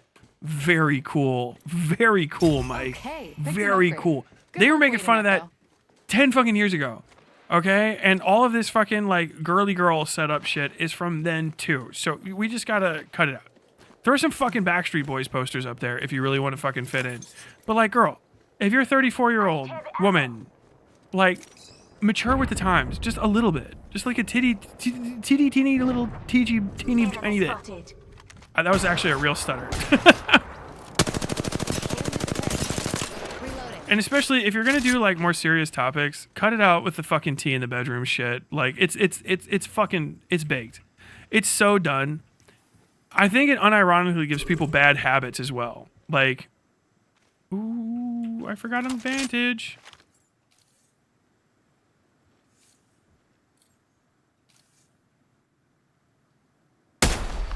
Fuck. Kill confirmed. Were you guys down there? Prey there, wrapped in level 3 shields. With one more on their team. Prey's tagged. Take him down. Prey's been hit.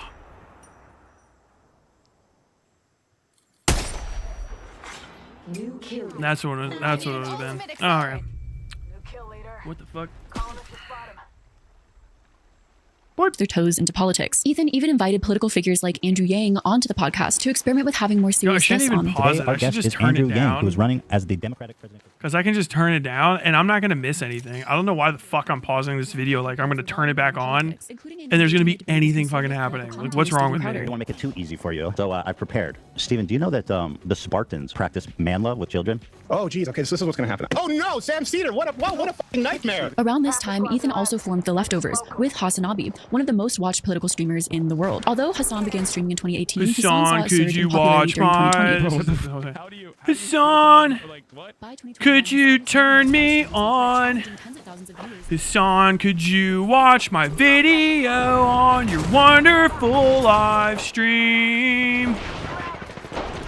You got a big audience, and I want them to see how woke and based I am. Hassan, could you show everybody I'm based? I'll suck your dick. I will still suck your dick, Hassan. If you could just give me like 500 views and put me on. What? Put me on your Twitch live stream. Hassan Abi, I need you today.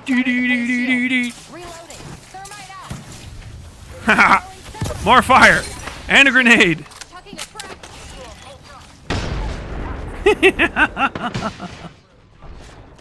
Wait, that was a crypto. Where the fuck is my... You guys like that song? Contact with hostile. No. Absolutely not. Another notch on the belt. Countdown. Where are you? I hear you. Enemy over there. I hear you.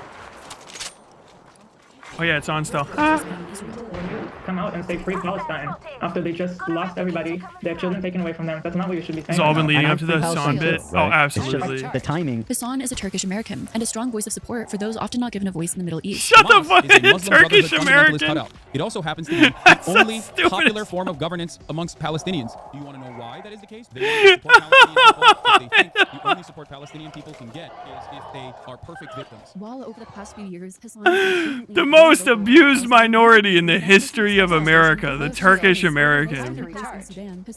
Every day I wake up, I wonder what fucking horrors the Turkish Americans have been going through. Oh God.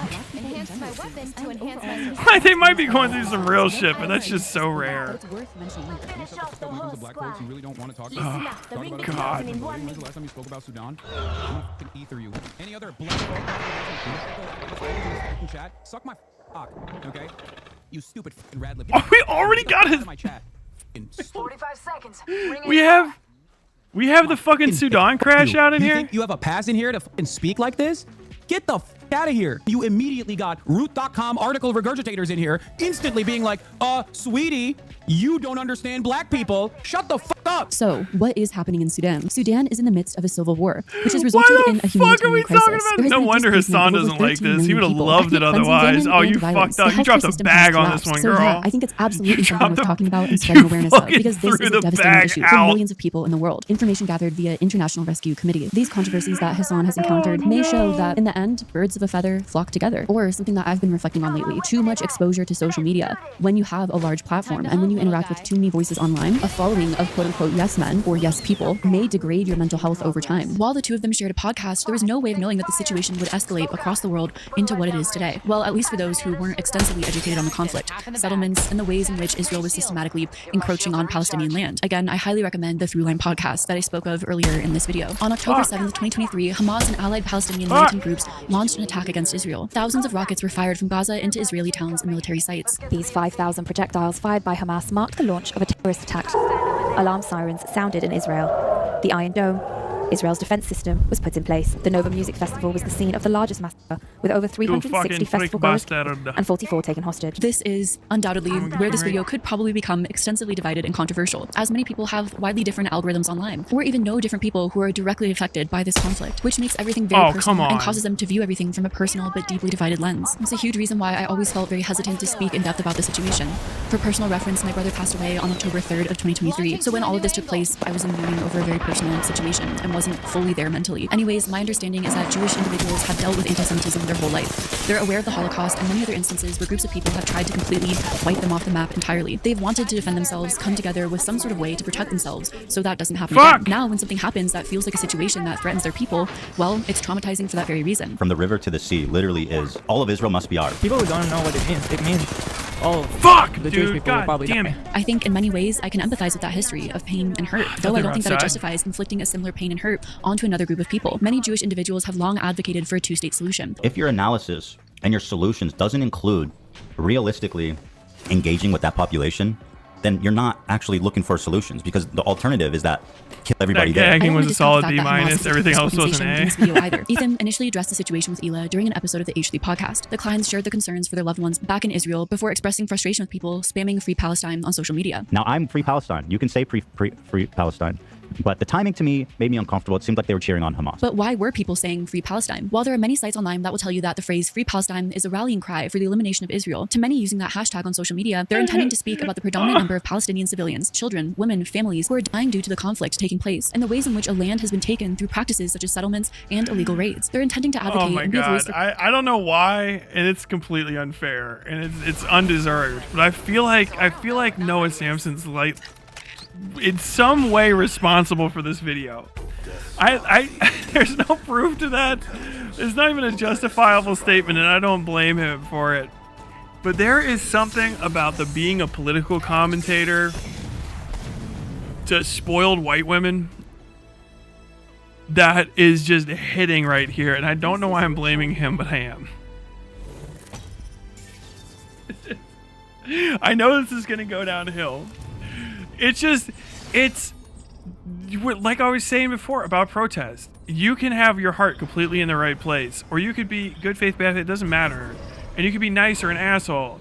But it really is just like, understand, when you're talking about somebody else's shit, you are wearing their fucking skin out, basically, and wearing their skin into the game over yours. And this is just, I know that's what's coming right now. And I'm cringing thinking about it. But like, October 7th is not justified for a number of reasons. One of the most important ones is that it didn't fucking work, okay? It did not do any good things for anyone. Nothing came of those thousands of people that were murdered by Hamas unnecessarily and without real good reason, okay? Because if you're gonna kill somebody, it has to like fix something. Do you understand? You know, like it has to like, okay, why did you do it? Well, something was happening, and now something else is happening because I killed that person. Something better, right? The world didn't get better. You just fucking murdered random fucking people, okay? Like, it did not do anything. So you can't defend it because it's what we call in the business indefensible, all right? Mostly because even from a military perspective, if you're a fucking terrorist, it's a stupid idea. If you're like, dude, I really want to find a way to justifiably mack out civilians, right? Even if you're trying to think that way, it doesn't work because it just didn't accomplish anything. Like, it was a bad move. Oh, that bitch stole my fucking character. I didn't even realize I'm fucking caustic.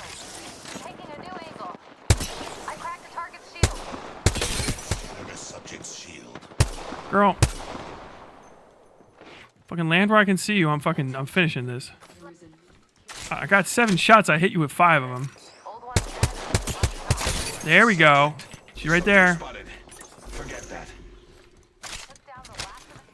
Knock down disconnected player. Okay, I'll take it. She quit. Every time she looked around that corner, she got hit in the face. That's I feel you. I feel you, girl. Sorry about that. You don't know about that. Okay. Click, and then click. All right, I'll take it. Okay, I'm gonna play this thing again. But yeah, it's just. This is the issue, okay? So people try to make the subtle argument, it's an argument that can be made. I don't think it has any validity. That the civilian attack was justified. I don't think that's remotely the case. I don't think that there's no fucking arguments for it that I've heard that are good.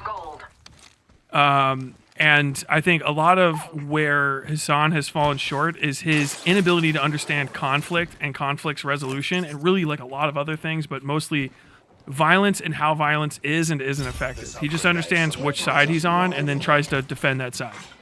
In doing so, he's made a pathway for women like, or people like this woman, to sound unfathomably detached from reality and like basically fucking psychotic. Because if she says that it was justified because of the things that like Israel has been doing, it's not. There's nothing that Israel has done that justifies mass murder of civilians. That's the good thing about war crimes. They're never justified. Doesn't matter. It's the cool thing about them. There is no motive that justifies the war crimes. There aren't any. It's just a war crime. If you do a war crime, it's a war crime. And if you start defending war crimes, you better have your fucking ducks in a row, and you better know what the fuck you're about to cite, because otherwise you're going to come off like a fucking war crime apologist. and this is like the major issue with the fucking Hasanabi camp, is there's arguments to be made where you can say, like, I'm sympathetic to the feelings these Hamas people had. I understand why that rage motivated them to do something so fucking unforgivable and stupid, but it was stupid and it was unfucking forgivable, and it was a failure. Now, if they would have done a lot of other different things, I can name like 500, I won't do it now, sure. I would be in there behind him 100%. But unironically, a thing for me. Like, if I would have found out, like, what they launched, they used their little hang gliders to go blow up half a fucking airfield, and they killed 20,000 Israeli army fucking soldiers. I'd be like, based. Okay, cool. Yeah, you killed uniformed soldiers on a base, blew up a bunch of planes, and you lost, what, 500 dudes? Good military math. Good move, good game. Okay, cool, based. But you killed civilians for no good reason, and then you made everybody mad at you. And I know that there's going to be something where you, like, listen to one of these idiots that fucking works with these people and, like, look, I got some underpants gnomes mathematics that's going to get you into the ballpark of what we really wanted as a win here was for the United Kingdom to eventually say Palestine is a real country once it's been turned into fucking cinders. And they're going to be like, that's a win. And I don't think it is. I don't think that's a win at all. Maybe it's if you're a loser and you've been a loser your whole life and you don't know what winning is like. I can understand that because you're a fucking loser. But I'm a winner. All right, I'm from a country that does not take very many fucking L's. You can name them, but you're gonna name all of them by the time you're done talking. And that is not a fucking win condition. Losing hundreds of thousands of people to prove that other people are assholes, and then those people don't even get fucking punished, and no one actually gives a shit, is not a good look. Fucking up so bad that for years after your fuck up in the middle of a genocide, people can still point to you as a reason to kill children. Is such a fuck up. It's crazy to think about. Like, it's monstrous how big of a fucking loser you are. It's unthinkable. You know what I mean? And that people are like, here, like, no, like, it was good. It's like, okay, look, do you know anything about fighting? Do you know anything about combat? Do you know anything about, like, when you should and shouldn't hurt someone? You don't even like that stuff? No, you don't. You think that people that kill people are scary? Okay, but, like, you like them when they're on your side? Okay, shut the fuck up. All right, you don't know what you're fucking talking about. Everybody wants to be a shooter until it's fucking they get shot, type shit. And then it's like, okay, well, these people are freedom fighters. These guys are ontologically good. These guys are ontologically bad. Okay, cool. You can say that and put those little fucking descriptors down for the rest of your life, but it's not gonna unkill these people. Do you know what I mean? It's not gonna actually fucking bring about problems. If you keep screwing up like this, you're just gonna propagate the cycle of violence again and again and again. Well, why don't they have to do anything? I don't know, because they seem like they want to fucking kill you. So you should do things that don't let them do that. Like, I don't know what to fucking tell you, like, how much more I have to break it down. It seems like at this point you're just making excuses to justify your own fucking destruction. It drives me nuts. Deploying a variable. Reloading. Beware. I added a variable.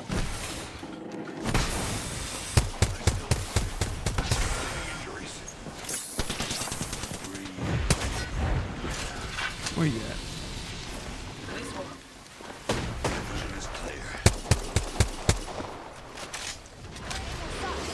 Girl, why are you running up? Oh, she fast. Oh god, she's so fast. I have a subject in view. I mean, it worked. I got flummoxed. We've got a minute till the ring closes. Fuck? Time to pull up stakes. Spotted the subject right here.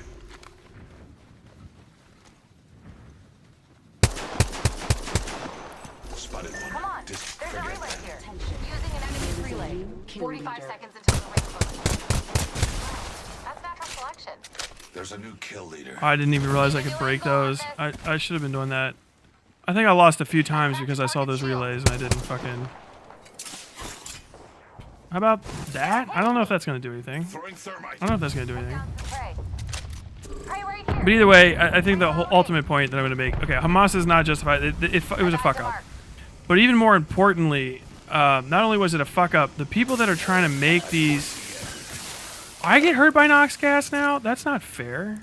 I'm him. Administering medical aid. Was that a fuck? Is that an error or does that actually work? What? I think that probably got me killed in a different game.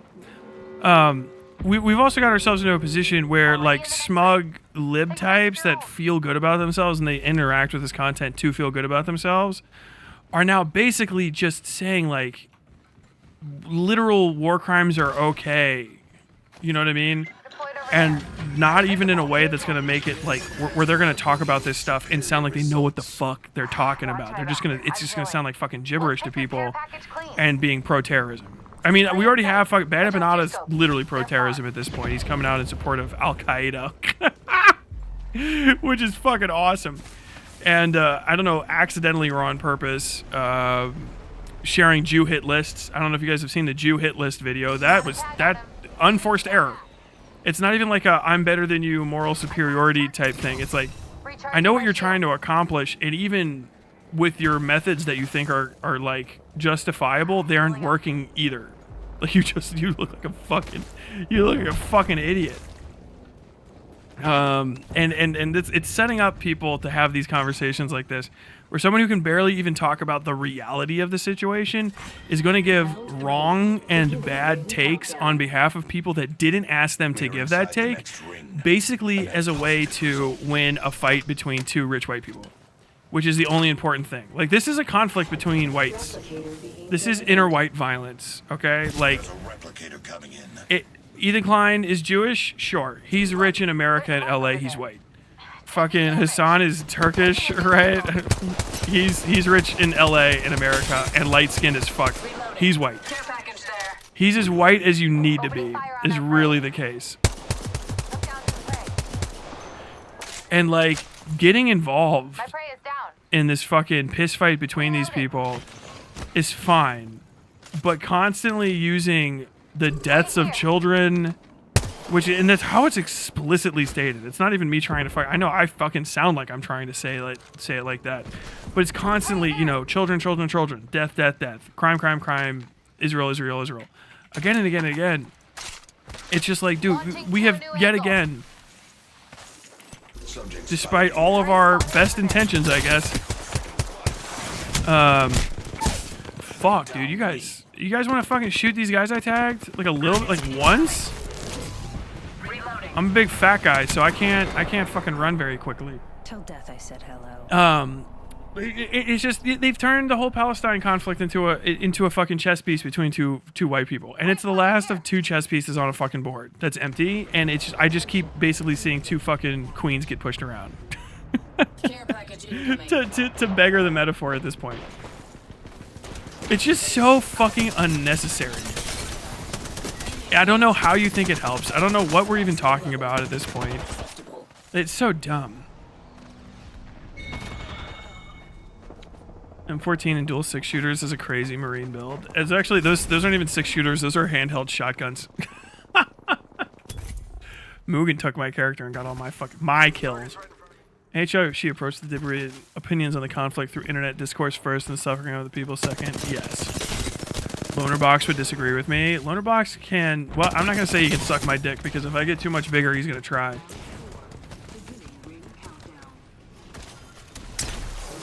I'm behind, but interesting fact about Al-Qaeda, the Taliban, Hamas, and Hezbollah all fought against them in some form. Yeah, it's Al-Qaeda's crazy. It's all over the place too. It depends on what Al-Qaeda you're talking about as well. A lot of that's because, I mean, if you go back to the mid 2000s, when Zarqawi or whatever the fuck was in charge of it, even he was saying at the time that basically Osama bin Laden wasn't aggressive enough. And I gotta say, bin Laden he's a fuck up. The 9/11 wasn't the right thing to do. And ultimately, like, he was much more tactically minded than the people that came afterward. Death finds a way. That's pretty much all there is to say about that. But yeah, that was a deepening division. Al-Qaeda fights most people because Al-Qaeda is very similar to like a Bad Empanada type. Al-Qaeda and then later Daesh that came from it. The reason they're the base and they're named as such, now that we fucking did that little double checking, is because they are a hyper fundamentalist, right?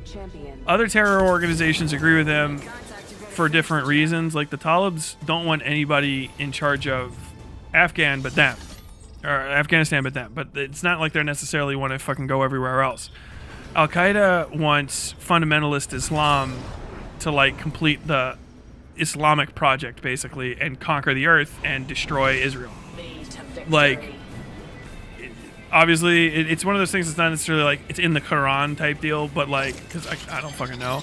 But basically, the argument is if Islam is the word of God and it is the one true way and the fucking prophet, blah, blah, blah, blah, blah, blah, blah, then like it's the only thing that you should do. And if it's right, then it's what everybody should be doing. And anybody that's not doing it is probably not living up to God because obviously, right?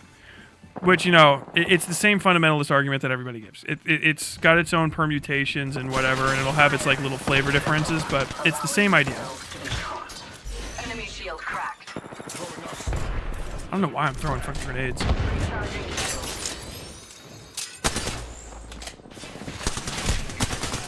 Repairing damages. Oh shit. My vision is clear. Shields are recharging.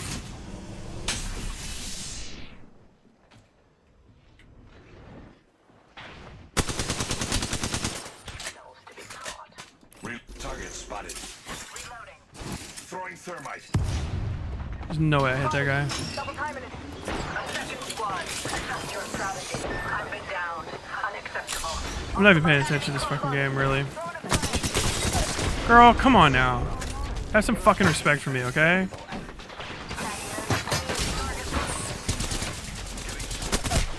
Damn it! My volume's too low. Okay.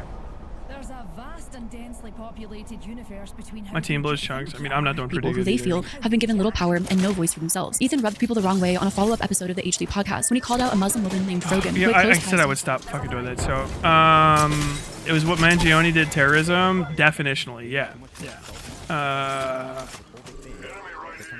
I don't even know if I need to clarify that. Yeah, political assassination is terrorism. I don't consider terrorism to be like a moral ill necessarily, and no one actually does. People that think terrorism is fundamentally bad are only thinking about it in the lens of 9/11. Terrorism means asymmetrical warfare where Muslims attack non-Muslims, and that's it. But America uses terrorism all the time. I mean, if you really get into the fucking weeds on it, the police force is an act of terrorism against you at all times if you don't feel like you're really part of the country. It gets into the fucking weeds really quickly with what terrorism actually is. But fundamentally, terrorism is using terror as a method of asymmetrical control of a governmental body via however that body is run. So, like, terrorism, I mean, it would be a terror attack against the normal populace, but terrorism is really terrorism in the modern era because we have democratically elected individuals, right? So you had white supremacist terrorism all throughout American history, blowing up black people and their stuff and their places of business and that, basically to scare them out of being visibly black in America and owning shit. Like, go back to where the fuck you came from, whatever. That's right, okay? You have anti-immigrant terrorism in the UK. I think that's fairly common. You have fundamentalist Islamic terrorism against Western nations being the most notable because they leave the boundaries of their countries. Whereas when we do terrorism, we often do it domestically. Domestic terrorism. International terrorism was kind of a newer beast of the late 1900s, which people were like, what the fuck? Like, yeah, we're doing international terrorism. It's not state sponsored. It's not like a state actor going in there. It's just somebody that's really pissed that you own shit here, so they're going over to where you live and attacking you, which is actually a good idea. I would do that if, I don't know, say some idiot in Argentina was constantly irritating me and I had the ability to go put a flaming turd on his doorstep and scare the fuck out of him to get him to stop doing that. Would I do that? I mean, probably just for the lulz, yes. But, like, that's what terrorism is internationally. And the thing is Islam just happens to be the first people to really, really do it and not be part of a state that could argue on the behalf of the terrorists were Islamic fundamentalists, or at least they're the first ones to get really, really famous, because it's not like, we had tons of terrorism in America. Shitloads. It was endless. where the, American authorities or white supremacists, whatever, who are both the same people at times, would be, terrorizing black folks and fucking killing them and yada, yada, yada, yada, yada. You don't need to go into it. Watch my video that I just put out like 10 seconds ago. Nearly out of ammo. I must procure more. Bro, you guys got all the fucking shooters there.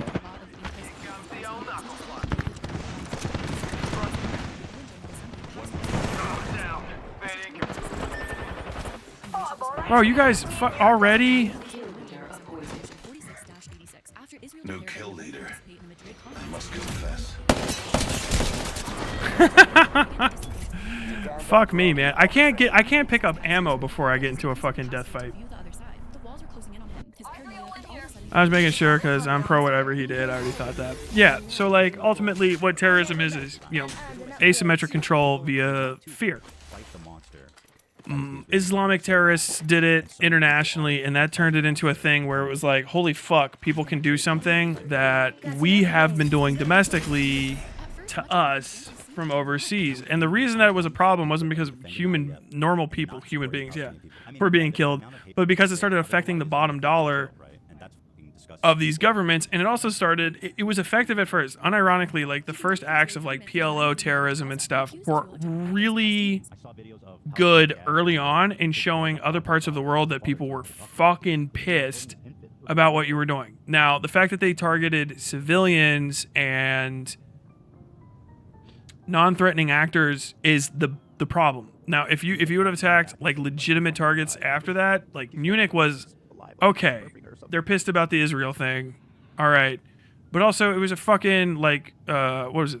Fucking track team or something. And ultimately it's like, well, we're more pissed at you. And also now we have the GSG9 in Germany. Okay? Because the Germans are like, fuck, man, we had one. The first time we had Jews here, you killed them? Like, are you fucking serious? The fuck did you do that to me? So like, it was an effective way to show the world that you were pissed off at them, but unironically, always fixating on the softest targets. Because here's the thing: is like I don't know what it is with the Middle Eastern world and terrorists, but they do not fucking punch up when it comes to targets. They do women and children and shit too much, and I think it's for the same reasons that you have the like Bemp adjacent, Hassan sympathetic crowd acting the way that they do, where it's just like they really want to act on their violence, but they're actually legitimately afraid of being thwarted. So they have to pick targets that they can bully. You have to pick unarmed, soft targets. And I think there's probably some like, bricka, whatever the fuck you want to make the argument for, where you're like, no. It's justifiable, you know what I mean? Because they're whatever the fuck, who gives a shit what the fuck they have to say about it? But basically, like, it works better to do it like this. And I think that most of those reasons at this point are counterfactual to what fucking happened, because America's fucking fine. Most of the America never recovered from 9/11 shit is like, yeah, 9/11 happened, but then also America is just run by corporations that were already predating the American economic system, and none of that matters. Like, Enron was more fiscally damaging to America than fucking 9/11.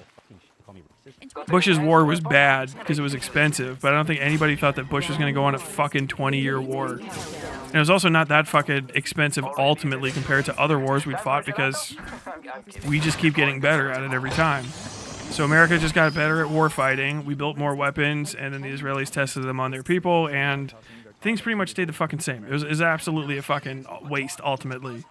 And I think that's kind of like the biggest thing, is like you guys are so desperate for a win in the fucking Arab terrorism world, whatever the fuck people want to say that I think that is. I don't think it's Arab at all.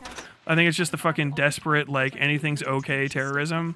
Those folks are so desperate for wins and so afraid of losses that they just go for the softest possible targets, and they ultimately lose anyway by having successful operations that still fail the intended goal. You look stupid as shit. And that's the case with Hamas. Like, what should they do instead? Like, dude, almost fucking anything, nothing.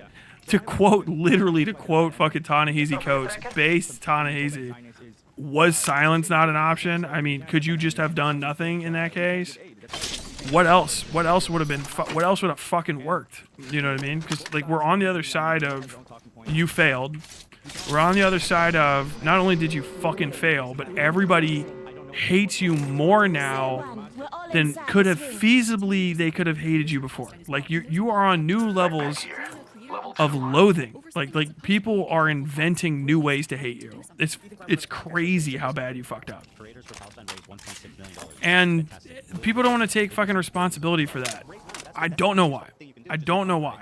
It just strikes me as trying to hold on to an L. I'm talking about this from a strictly like military perspective. I'm not mad. Like it's not like I'm trying to fucking understand why you're making the decisions you're making, and they just don't make fucking sense to me. Like we're gonna kill civilians and we're gonna piss everybody off. No one's on our side after it. It's gonna make all of our allies abroad basically overextend and fail themselves in order to try to defend us. And it's gonna accomplish nothing. Like, okay. I mean, I can't stop you because I don't do that anymore. But when I did do it, I did stop you guys. Like I fucked y'all up because you are fucking dog shit at this. So I guess enjoy the next civilians you kill. Fucking psychos, you know. No one's gonna mourn your death except for losers. No one mourns the wicked type shit, I guess. In the first place was making a return. Adding another gas trap. Noxious gas deployed. On January 30th, 2023, a clip exposing popular Twitch Atrioc quickly spread across the internet. In the clip, Atrioc inadvertently showed a browser window, which was open to a website that hosts non-consensual AI-generated images. The window showed that Atrioc was viewing images on the account of someone who specialized in making deepfakes of popular female streamers. Viewers of the stream noticed the leak and screenshotted the site, then shared the site, images from it, and names of the woman who deepfaked. Deepfaking websites make it easy for anyone to create highly realistic but fake content. This has a range of implications, from spreading misinformation to damaging someone's reputation with fabricated content. A few hours after the clip went viral, Atrioc appeared on stream with his partner Ariana to address the situation. Everyone here probably knows what's going on. I want to say first of all that it's true. No, you're not a guy. It's 100% true. I looked at a deep fake video. Guys, this shit, we're going through this again? Of streamers. Cutie Cinderella was one of the women who was deepfaked, and she responded to the situation on Twitter or X, writing, "I want to scream. Stop. Everybody effing stop. Stop. Stop spreading it. Stop advertising it. Stop. Being seen naked against her will should not be a part of this job." Hours after Atrioc's apology, Cutie Cinderella went live on her Twitch channel. She addressed the situation, opening up about the negative emotional impact the site was taking on her mental health, before vowing to sue the founder of the deepfake website. Ethan reacted to Cutie's statement about the website during an episode of the HD podcast. During the stream, Ethan told Zach, one of his crew members, to play a slowed-down version of Nat King Cole's Christmas song. When this song played, it caused Ethan to burst into laughter during Cutie's emotional stream. Why? Why? What is going on with you? I'm sorry, don't mind me. If you were able, who are not selling themselves or benefiting off of being seedless. You're a monster, dude. You guys are crazy. Why did you do that? I'm just speechless, dude. Ethan was met with immediate criticism from his own crew, including Sam, who was visibly upset. After a moment passed, he apologized for laughing and claimed that he supported QT amid the ongoing situation. Still, the clip went viral on social media, prompting Ethan to issue a full apology to Cutie Cinderella. It's weird. Like, I don't know why. Like, obviously, there's something a little bit off about me, right? Because I always find myself in these situations where I am doing and saying impulsive things that I regret. Ethan wrapped up his apology by offering to get Cutie in contact with his own legal counsel. If she needs resources, I would love to donate. Even if she's open to that, to fund this kind of thing. I strongly believe you fucking stupid bitch. Why the fuck would you? Insane. Recently, Cutie has come under fire for controversial statements made in a stream where she essentially, paraphrasing here, said that it's okay to be friends with people who have very blatantly bad views and bad takes. Her general phrase throughout the stream being, "You can't fight hate with hate," which is generally not always a bad take, but not everyone is in the position to do so or to be around hateful people. You guys can believe what you want. Bro, this little guy likes to push, but he's not a good shot. What's most important to get people to love other people is to love them. Fighting hate with hate will never get anything anywhere. It's like telling someone they suck because they're racist, and these are so different terms. Like, racist people telling someone they suck because of skin color is obviously worse. But like, all we're doing is telling people they suck. Why are we like, come on, we gotta figure this out. Cutie making this statement was because she was under fire for streaming with someone who is transphobic. Cutie claims that she's friends with this streamer because she's helping them. Dude, I'm hiding behind you. Get the fucking. Push people into love, and I know that's fucking insane of me to say. To me, I fail to see this logic, or at least I see the other side. That possibly this streamer could be helping Cutie Kitty's career. Numerically, numbers-wise, engagement-wise, Kitty also offers anecdotes of her stepbrother who's trans and does not talk to her father because her father refuses to use the correct pronouns. But yet, Kitty still talks to her father. They Dude, you hang out didn't together finish and her? have a relationship. My stepbrother is trans, and my dad refuses to use the correct pronouns. He doesn't understand why it's so important, right? And it drives me crazy. Fuck, And it God drives damn my it. stepbrother crazy, of course. You know what the difference Dude, is? my team is I'm able to have ass. this conversation with my dad because I'm open-minded and we love each other. My stepbrother just says fuck off and won't talk to my dad. So there's no progress being made. I don't support it, but I still love my dad and I'll go to coffee with him tomorrow. But I don't support that. I had a sibling who passed away, so maybe that makes this a little bit too emotional for me. But if my sibling was trans and stopped speaking to a member of my family because American that Nazi member was being 97 point. transphobic, I in It's turn at stopped speaking 97.8 to that right family now. member as well. It's hard for me to see another perspective. Just happens to be up. Personally speaking, not that I'm always the perfect family member. I'm terrible at responding to Oh, text messages. 7:59, come on, boys. It doesn't have much to do with Ethan Klein because, of course, Ethan Klein wasn't involved. But she said something very controversial, which Ethan Klein has also been known to do. This raises the question: does being online too much, having a group of yes men who are following you, or yes people, start to erode your reality testing? Maybe large social media followings can, at times, overall, be bad for someone's mental health. After the incident with Cutie Cinderella, the crew purchased a button which allows Ethan or the producer Dan to have the podcast live stream on a 30-second delay, so they can erase the last 30 seconds of footage from the live stream before it airs. The main goal of having this button is to prevent future YouTube content strikes or predominantly any further backlash. But the question is, if your content is getting to the point where you need to purchase a button to delete the controversial things you said. Dude, the button thing is still the stupidest. I fucking hate, oh my god, the button thing. I'm the only person that fucking did any research on that. I'm still shocked by it too, because like it's such an obvious thing to look into. He's got a magic button, and then like nobody tries to figure out what the fuck it is.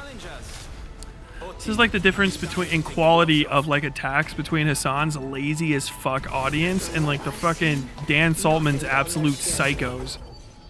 They found enough on that fucking collar within like a day for me to completely lock in and get finished with everything. I had to look up the button from start using help from my own fucking chat because not a single fucking person in Hassan's entire community seemed to know a goddamn thing about it. And then I was the only one that did anything on it. Like, and like, look at like, oh, here's what it is. They're like, no, he's got a magic button, and it makes the racisms go away, and it's the worst thing. Oh, God, if anyone else had that, they would be stupid. Like, no, it's actually the best idea possible. It's very funny that they have it with him so that he can hit it, but it's like a good idea to have a broadcast delay. Like, this is the issue with the Hassan sphere of commentary, and people don't look things up. And they don't do any research, and they have no fucking idea what they're talking about. It's not me. Oh, goddamn it, this is the guy from last game. Alright, bye. I'm out. Dead match. Oh, I haven't unlocked anything in a while anyway, so what do we get here?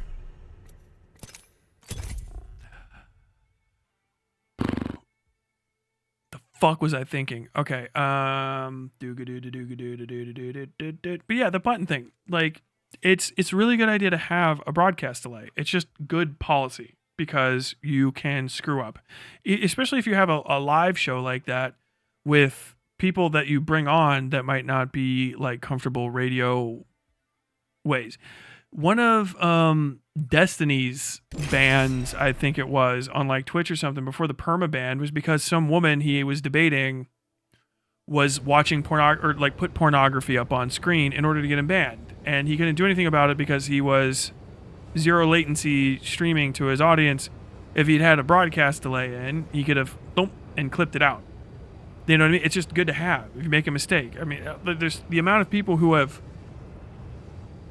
the lolly folder, the thing with Destiny, the lolly folder with fucking Vosh, any of that stuff would have been mitigated in its harms substantially if you had a broadcast delay and a button that would do a bypass.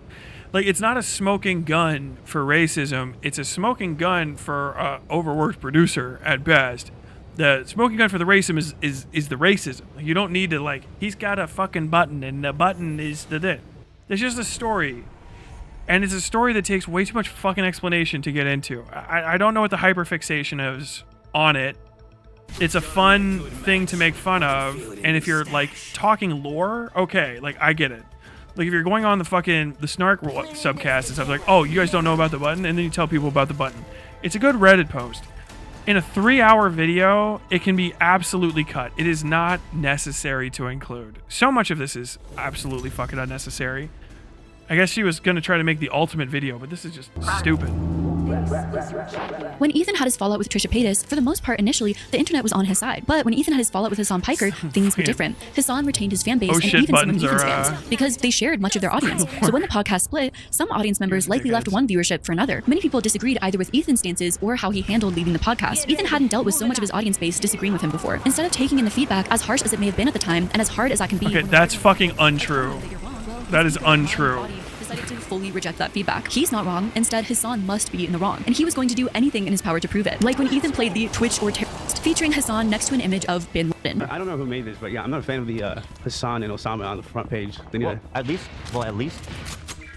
if they're going to compare them, I mean, I'll guess. This site that Ethan was on was allegedly created by Destiny. So by Ethan's logic of playing this game, Muslim Twitch streamers are comparable to terrorists. Also, the fact that Hassan, Frogan, and Denims are being conflated with the likes of anti-Semites, Sneeko, and Myron is extremely bad faith. Ethan's Islamophobia is becoming more and more blatant, and he doesn't even realize it. Now, of course, I know Hassan Piker is an incredibly controversial figure. This video isn't to claim otherwise, because this video isn't about Hassan. I'm putting the fucking kibosh on this shit. Hassan Piker is about as Muslim as I am Catholic.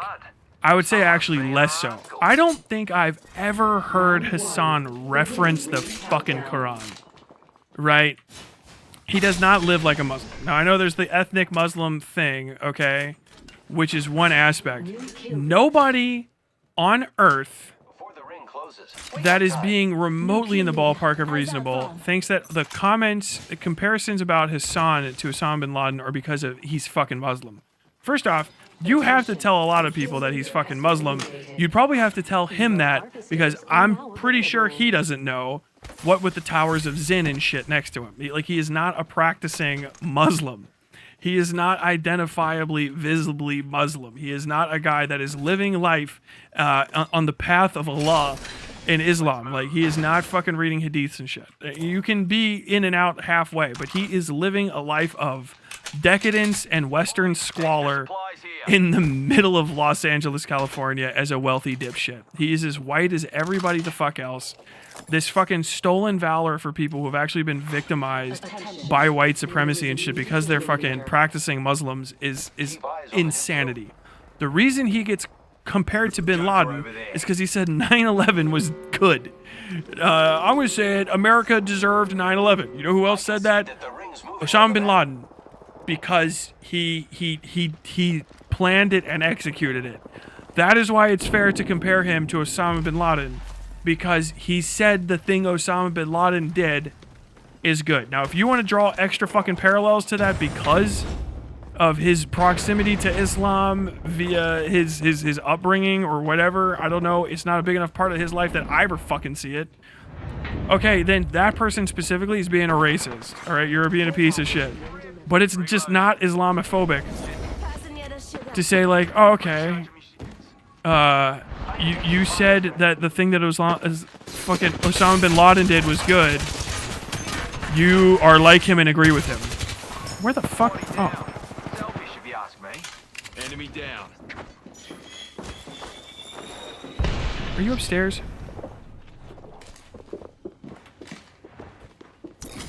Fucking dick.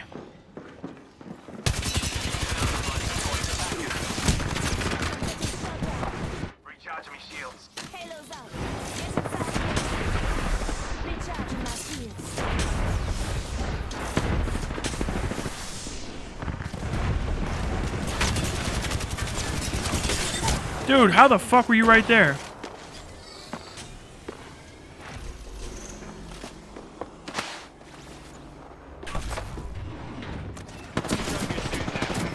Oh, brutal. Dude, my teammates are getting fucking melted, I will say that.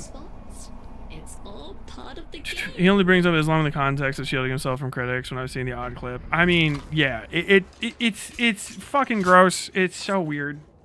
I like... It would be...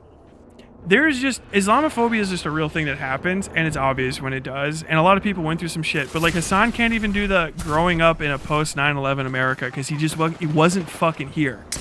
He grew up in Turkey when everybody else was taking their fucking licks after 9/11. He was somewhere else, and by the time all that shit chilled off, he came back and went straight to college and lived only in the most liberal places in America. Like, He should be so lucky to experience his first moment of fucking Islamophobia after seeing America deserved 9/11. Like, he's a fucking madman.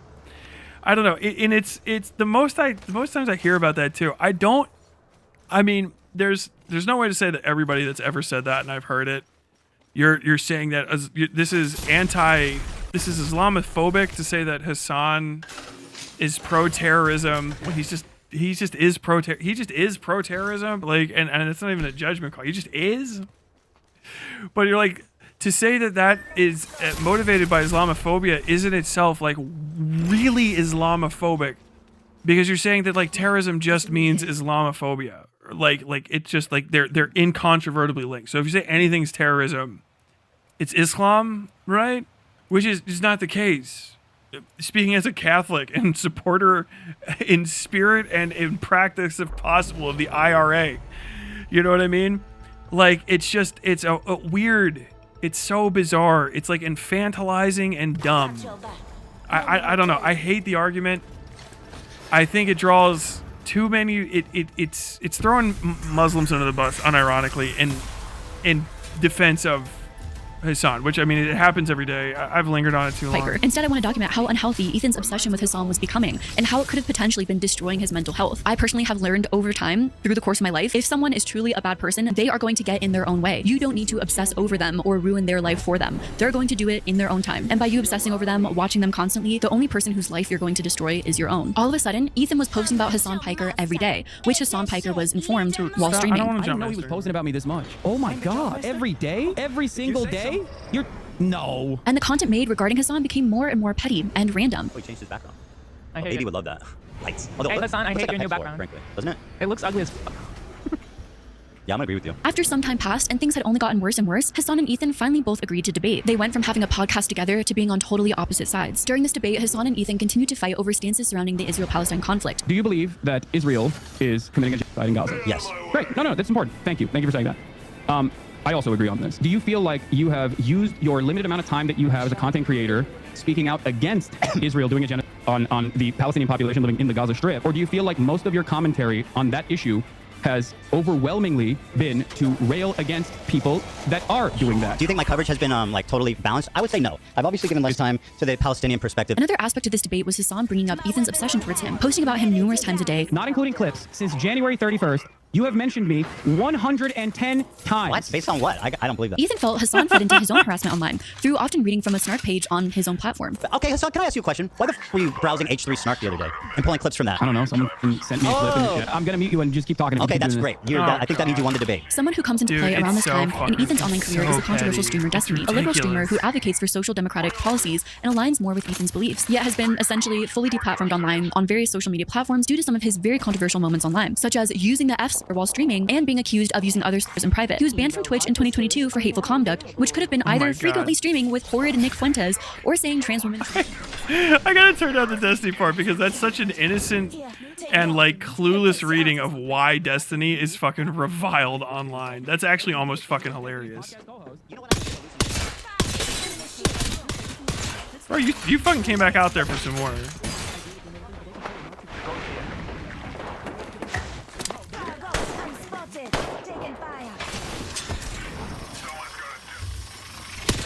Oh, fuck off with this fucking jump shit with the shotgun. What is that meta? What is the shotgun jumping meta? I need to know. It's unironically irritating the fuck out of me because I have the fucking volume on too low to hear. I hear that at least once a day from you. I'm shooting ropes, bro. Oh, yeah, that's your own doing, brother. Alright, wait. I wanted to say that Hassan is the human embodiment of the Che Guevara shirt sold at Hot Topic. He is that. Personified. Were you thinking about that in the bathroom? Yeah. You're cooked on that one. He starts to watch old Leftovers podcasts and makes fun of Hassan agreeing with Fuck him in this. an episode and saying, I started he sounded like. There's no way I'm missing that. That's what you sound like, Hassan. It's getting a little. It's a little petty. Nope. Listen how stupid he sounds. I didn't think you sounded like that. Hold on, let me go back more. As an example, because we're all familiar with it. God, Ethan this even went as far fucking as to claim petty Hassan shit. was No, I essentially a fucking suck date that round. rapist, which is a very serious claim that should be taken extremely seriously, not thrown around on the internet all silly like. He looks like he's at a Jackie Treehorn party. You know, drunk women. Which surprisingly doesn't seem too far off from what he actually does do. or has done at least. Recently, Hassan Piker was embroiled in one of the largest controversies to date in his career, surrounding his dog Kaya and what many deem to be Hassan's unfair treatment of her on his stream, due to the perceived use of a shock collar. This is a moment of fucking anger for like something that is just so routine, so silly. It's the same reason as to why America, Kaya, please just fucking go back. Stop. Jesus Christ, what are you doing? You're being such a baby. Because of Ethan and his followers' crusade essentially against Hassan, the H3 subreddit was one of the first to post about the situation, and continually post about the situation multiple times through the course of a singular day. In fact, I kind of feel like I was one of the first to find out about the shock collar situation because I was researching for this video as the news broke and happened to be scrolling on the H3 podcast subreddit the moment that the shock collar news was posted. Ethan also immediately took to social media to state his moral stance. His fans, who had seen Hassan as essentially an online villain and an enemy against Ethan ever since the leftovers divide, had felt almost vindicated after this news had surfaced as well. Many of you guys know that I'm a dog lover, and there are a few things that horrify me more than people that abuse their animals. These are precious creatures that need us and depend on us, and abusing that trust is such a horrible crime. I always found it bizarre how Kaya, who's this young, energetic puppy, stayed in 1 square foot of Hassan's room, right in sight of camera, almost like just a prop in his room. Well, now we know why. He's using extreme austerity measures to shock and abuse his animal. Hassan Piker himself claims that the clip, though it really looks like the dog was shocked and that Hassan was messing with something off camera, was not as it appeared, and that Kaya the dog simply got her foot caught on the bed and yelped. The clip looks horrible, and they're like, oh, he was like hitting a button on his desk. I do not have a shock collar for Kaya, as I said yesterday, but it doesn't matter. This is one of Kaya's many collars. This is the one that people are talking about. It has the capacity to vibrate, and that's And also, shock collars aren't... Hey, we're doing it. We're doing the shock collar. Ladies and gentlemen, I'm just looking at my comments. They were talking about the last video, so I looked up the thing to see how close I was to getting it. And we're still like a few thousand views off from getting 100K, but it's going to hit 100K, and then I'll edit together a video for the fucking recipe and teach you guys how it's fucking made. Dude, the comments are starting to get fucking great. It's like we're past like none of it's my fucking audience anymore, and I've started trying to like. How are you not dead? No, I don't even care about suffocating.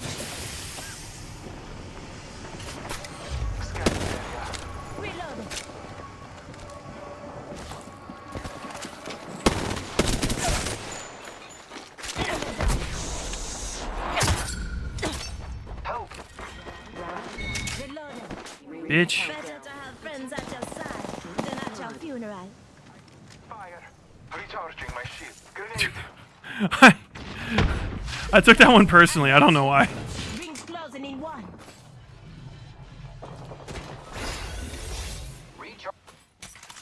Bro, can you fucking just win?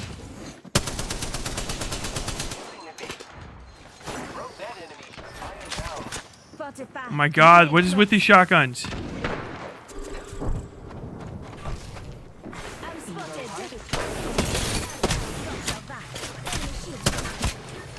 What the fuck is happening? You can't do that jump. Wait, no, what the fuck? Did you see that? My gun went out of my fucking hands when I tried to do the jump thing that they're doing with a fucking... With a submachine gun, or with a fucking machine gun. What the fuck? What the fuck? What the fuck? I like that we're doing the fucking dog thing, though. Yeah, I think it was actually Trip's fucking goofy asses in the comments of my thing. Like, you're believing a Nazi... What is it? A Nazi conspiracy theory. Like, Jesus fucking Christ. The most unserious people in the world. Like... I need to do harm to his community. Like, I really have to. Like, god damn it, I fucking hate them so much. They're like, it's so... We're never gonna get anything done as long as they're around. I swear to god, they're just... They fucking derail. Just to get a fucking hint of that goddamn grundle. Fuck long have I been streaming? This is your champion. I might turn on a different game soon. Trying to listen, but my body was screaming for sleep at 7:30. Go to bed.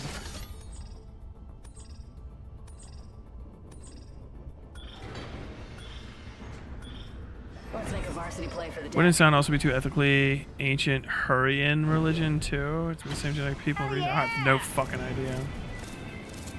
But this whole thing, like, what is the value in a Nazi conspiracy theory to say that Hassan Piker shocked his dog, and how did you get a Nazi conspiracy theory that's got nothing to do with Jews?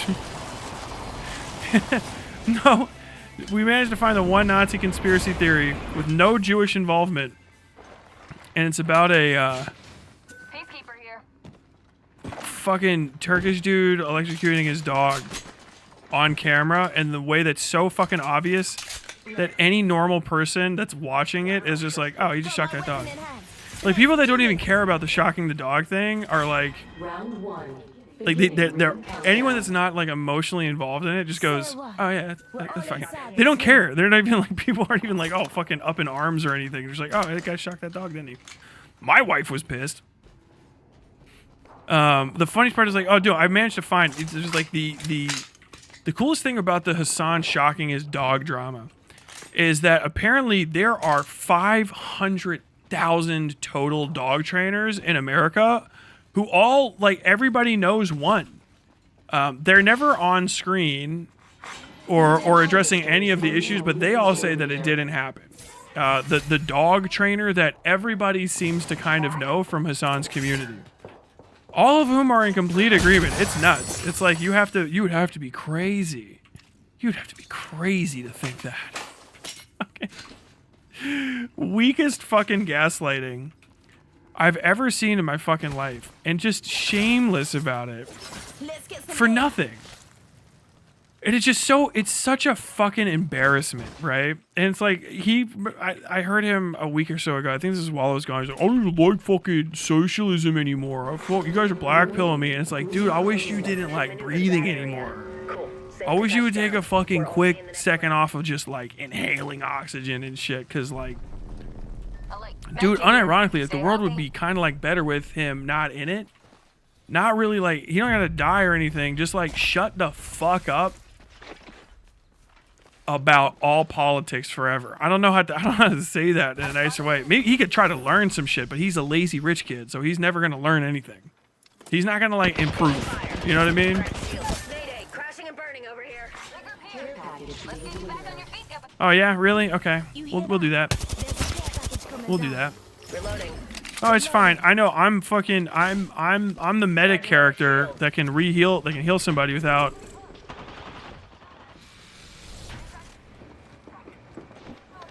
Are you up here with me or are you down there? You are up here with me.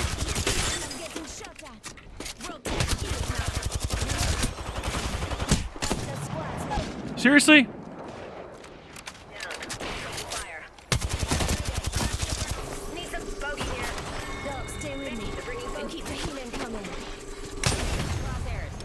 Bitch, I'm coming through there.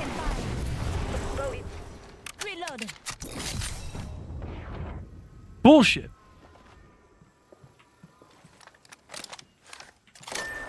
Fuck.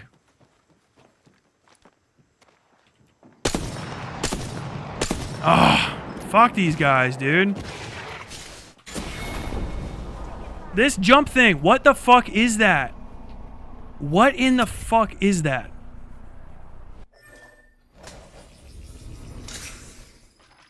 I was on the fence about the dog shocking thing because the first people I saw mention it were people like the bald rapist Tectone. No, it's 100% a disinformation campaign on... Hassan's audience is doing this more and more, and it's why you need to like divorce yourself from him as an information source because he is intentionally misleading people about anything. Taylor Lorenz pulled this move when she released libelous, unproven, and evidence-free a hit piece against Chorus and fucking, you know, the other little lib fucks that were a part of it, David Pacman and shit. Because what she did was go on Destiny so that anything that she said that like would be embarrassing would be on Destiny's program so people could ignore it. It's blatant fucking information laundering. And they're fucking dog shit. I'm a dog trainer, animal behaviorist I've spoken to, you know, people with PhDs and dogs like, yeah, you shocked that dog. I mean, it's the evidence of your eyes is sufficient. It's not like it even needs, there's no expert needed to say like he shocked a dog. It's very clear that the dog was electrocuted. It just looks like something, it looks like it was shocked by something Probably the electricity in the collar that he put on it. Like, that's what that reaction is. It's being shocked. Oh, shit. Oh, fuck. Ow. Like, that's all that is. It's so weird. Everyone knows a 10+ year veteran who also watches Hassan and said it's no big deal. Yeah, it's fucking insanity. Oh, thank God. Okay. There's a hot guy, so I just want to hear it. Jesus, dude. Lying Lorenz. Can't believe me. So many people even knew what a dew claw was before that clip. They don't. Oh, sorry. I don't know if you're behind on the times. They don't do the dew claw anymore. The dew claw is over. Dew claw was day 1 and 2. When the collar was also still a collar for just using a GPS tag. It was an AirTag collar. You guys remember that? It was an AirTag collar, caught her dew claw on the thing, which is, it wasn't going the right way. I've never seen my dog catch any. I've had dogs for years. I've been around so many dogs. I've never seen a dog catch their dew claw on anything aside from me, like, putting a little shirt on the dog. Do you know what I mean? Like, I've seen my dog get irritated, like, crawl up in the fucking, like... Why am I not aiming? What in the fuck is wrong with this game right now? Oh, this is a dead match.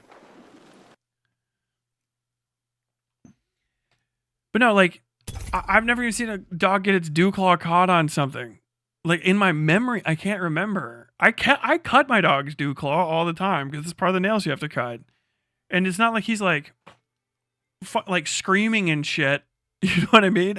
He was actually at the very first, but that was all of his paws because he wasn't used to me yet when I first got him. But now he's fine. It's just so fucking bizarre. But no, that was like early. After that, it was it's a shock collar, but first it was the prongs couldn't be taken off the shock collar. We've moved past that, which is one of the best things ever. The prongs couldn't be taken off the shock collar. Now, actually, no, it was a shock collar, and the prongs are taken off, and only the vibration function is being used because the prongs can't electrocute you when they're gone. Just how, like, a wire can't pass electricity once the plug comes off of it. It's impossible. What the fuck? It's insanity. Always that bad. They moved away from the initial conversation, which was that, like, she didn't even have that collar on to begin with. E-collars that have shocking Oh, shock thing was my final straw that made me lied so completely. If you admitted and apologized for it being a story. I mean, that's trained with that and use it. Is not. That's the point. Like, that's the whole thing too. Is everyone? I think people care more about this dog than they care about dead Palestinians. Like, okay, please leave the dead Palestinians out of it. But the problem isn't the animal abuse, although that's bad. The problem is the world's most unnecessary and blatant lie being spread like wildfire to protect an idiot from the consequences of his own actions, and 90% of the justification for that being dead Palestinian kids. Like, I know you're not talking about. You're talking about this, the dead Palestinian kids. You care more about this than you care about dead Palestinian kids. Like, can you stop? They're not here. They're not a part of this. I don't care about them. I care about, like, oh, that guy shocked his dog, and that's it. Like, yeah, Hassan's a piece of shit. Always knew that. Now I have further confirmation of something I already knew. And I could have lived. He'd be like, oh, yeah, that guy's got shot. You know, he shocks his dog. He doesn't even care. That's what it would have been like. But he motivated hundreds of people. Thousands of actual literal creators. Like, TikTok was inundated with idiot. Christian Divine is dead to me because that stupid fucking cuck pussy is like, oh, this whole thing about Hassan's collar is just like that. Like, dude, I'm done. Every fucking pro Hassan collar person is like, oh, cool. I can ignore everything that you say about all of the issues that you care about now for the rest of my life, because I don't know how you get that information or if you know what the fuck you're hearing. Like, dude, I don't know if I can trust you on issues that are like your most important thing, because I can't trust you. I can't trust you to have your own interests in mind, to not look like a fucking cuck to this fucking idiot living in goddamn California I can't trust you. I cannot trust you, and like I'm stuck with that, and it fucking sucks for me, I guess. Why is this jump that people are doing? I don't feel like I'm going that high. Survey beacon here. One squad nearby. Attention, Evo harvesters. I reviewed the enemy positions. How are they doing that? I need to be able to see my person in third person, because the jumps that they're getting are high as fuck, but that doesn't look that high. Okay, I'm sorry. But yeah, like these guys, people just fucking let me down. Like, oh, okay, I can't listen to your content anymore, and you're a fucking idiot. And it's not because like, oh, you have the wrong opinion on fucking any of these political issues. It's just because you can get lied to super easy.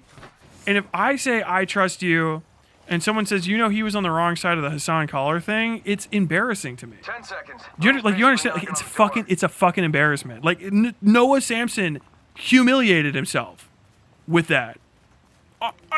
For no reason. Unforced error. Unforced error. The dude did something bad. Just let him take the... You should, as a friend, if you have anything other than a transactional relationship with him, just be like, bro, just go take your fucking licks. If you can't have the conversation with a guy where you're like, bro, go take your licks, and you're worried about him fucking endangering your livelihood or something, then you need to work behind the scenes or outside somehow to destroy him.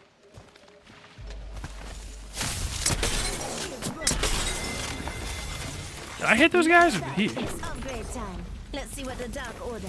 I don't know why y'all thought you were getting away with that. But like, I don't know.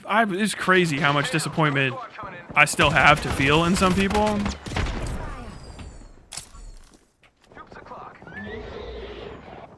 After this whole thing, like, it's shocking. Shocking, unnecessary, stupid as fuck. Oh, I guess those electrocute the doors now.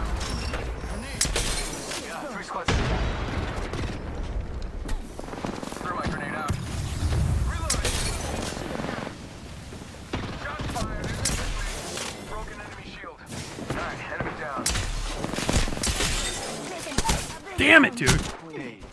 Damn it! Jenny feels so bad, dear. This isn't my first science fair. Has anything happened to Lowell Overruled, or is Hassan still radio silent? No, fucking Lowell Overruled got sent to the fucking cornfield. I got in a fight with a friend when he started talking about how much he likes Lorenz. He got mad when I mentioned she was taking money from the eBay guy. Oh, man. Dude, people get, like, furious about... Like, it just needs to be put in perspective. I don't know how to make a video on this, but it's just got to be... Like, if you get mad at an incontrovertible fact because it's fucking up your view, then you're the bad guy.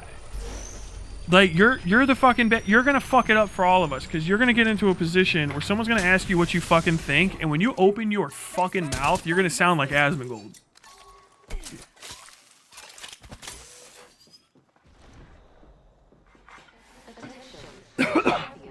Shelter I worked in uses specific beds. 2K dogs throughout a year.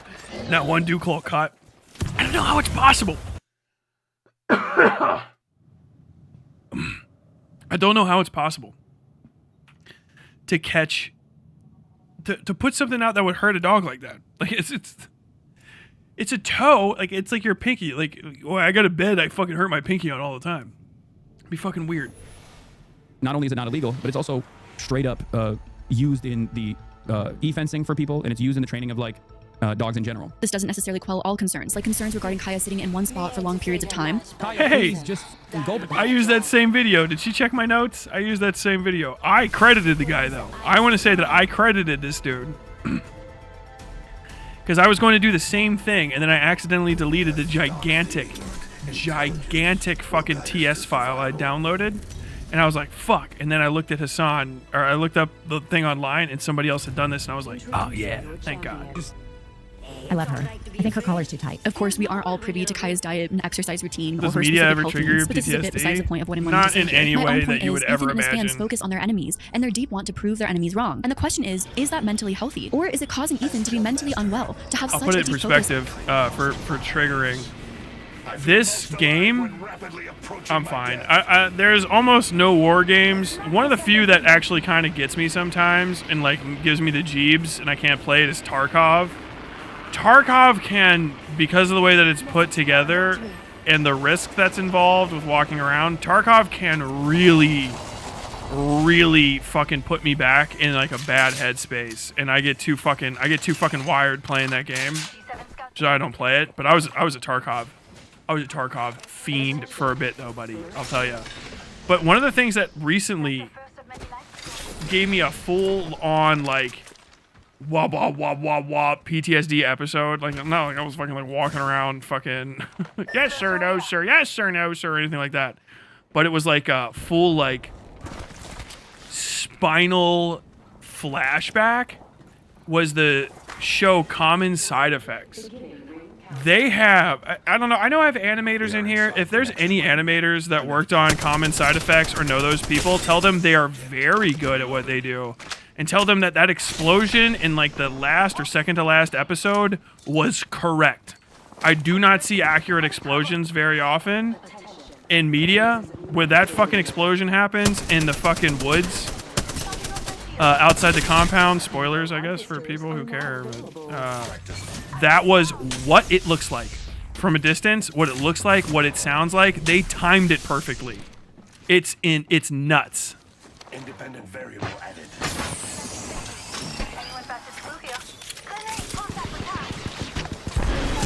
Oh shit, they got me. I don't even care. I was thinking about that thing and now I'm distracted. It does electrocute the doors instead of breaking them. That's so strange. Does he know?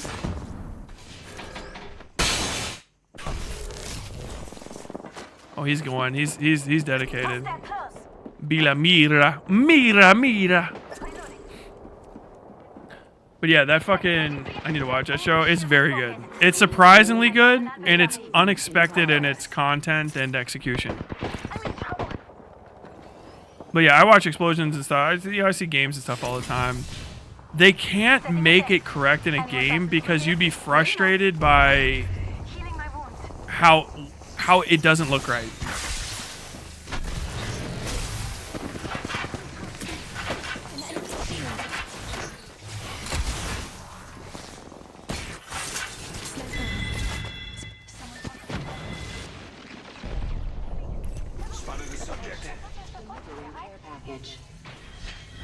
Oh.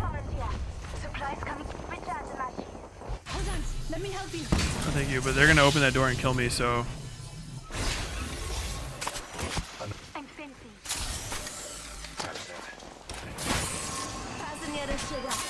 Woo!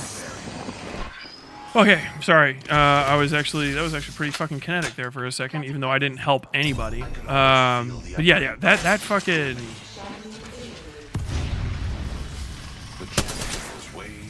That scene with that explosion is just good. When you see them from a while away, the light goes off first, right? And then there's a bit of a delay. And that's really hard to get. And I wonder if they recorded a real explosion and then animated over it. But the pulse... real explosions have a pulse to them. They go in first. People don't know that. Not like you should, but...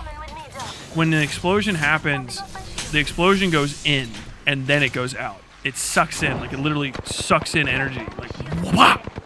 And you can see it. It's so fast. I mean, we're talking about microseconds. Bro, give me these fucking headshots. Subject spotted.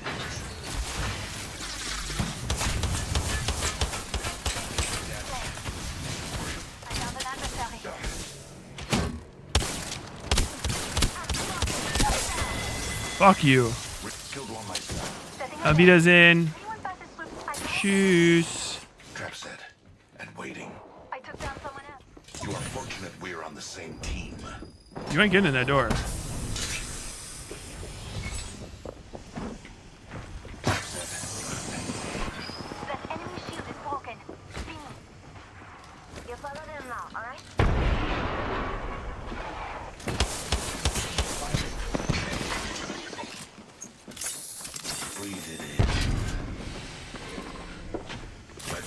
Oh, he sent his little copy in here? That's cool.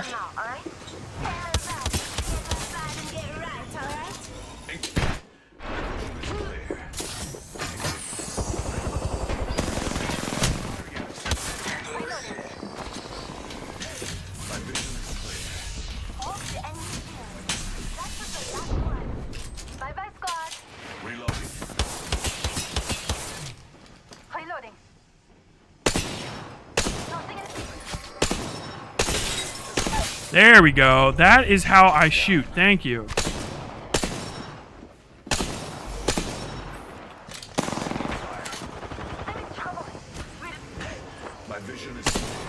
Fucking motherfuckers. No, no, no, no, no.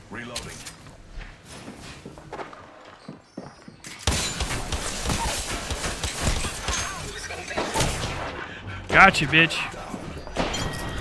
Yes. That is how you fucking do it. Thank you. Oh my god. I do know this arena like the back of my hand.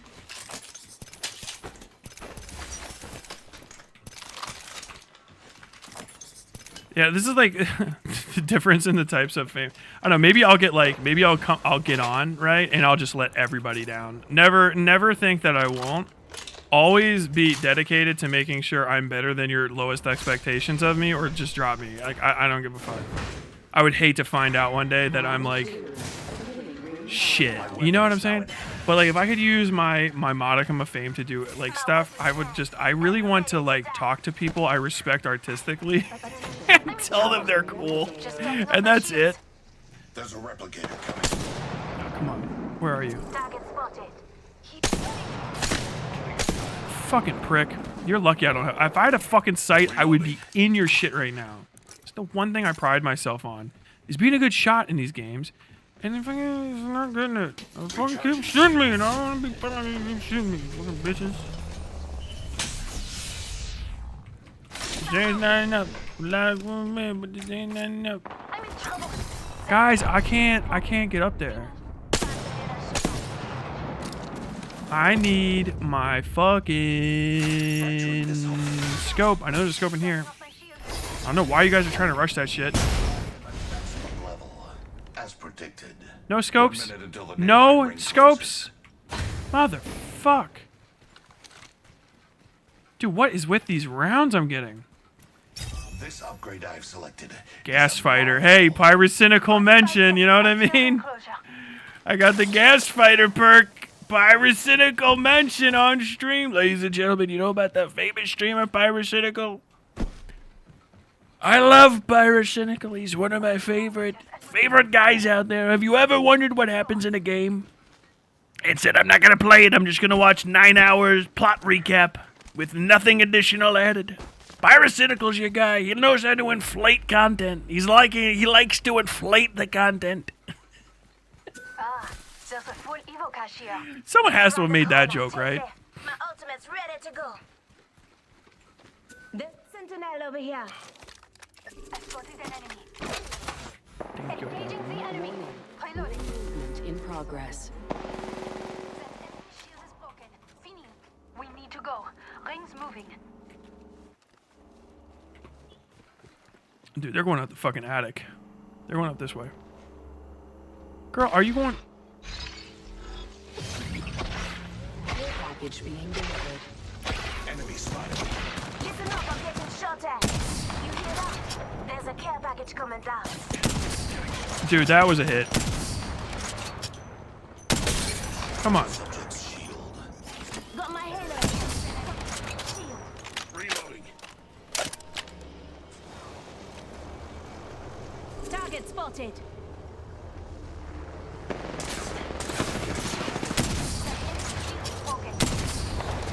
Fuck was that? Did you see her just hit me with the fucking Terminator 2 flip gun? What the fuck was that? Dude, okay, so like really, I have not been playing this recently. And I kind of just plugged it in again after I got some other projects done. Plugged it in. Hey, 90s kids, you know what I mean? So I am still actually a little bit behind on everything. Like Lil Pepe was the first.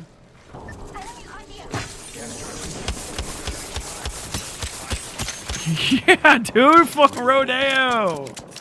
Shields are recharging. We should go that way because this is like the worst place to fight. 1 minute until the nearby ring closes. I think there's an enemy this way. Donde? He really fucking dude, hell yeah. Where are y'all?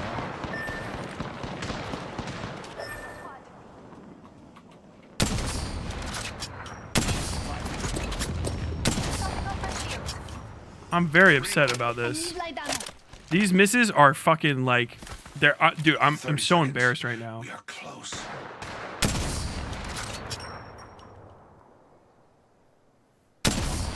Dude, come on. 81. It should be right. It should be right there. I should be passing through there.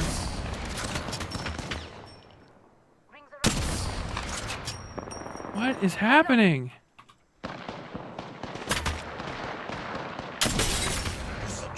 I mean, if you guys stop moving, it's not impressive. You need to be a moving target. Thank you. Thank you. Could be a deciding variable. Took down another. Thank you. That's all 3. I told you I can shoot. Clip it, ship it, and send it to the fucking president. Motherfuck. I told you I can play this game. Oh, I was so pissed. Sit the... With fucking caustic. Sit the fuck down, dude. Oh my god.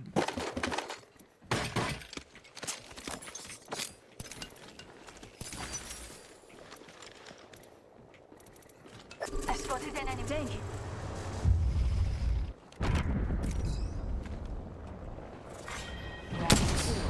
Beginning ring countdown. 200. Dink. Oh, come on. Give me my dink. Dink! I said dink. Attention. Delivery. Sag ich dink.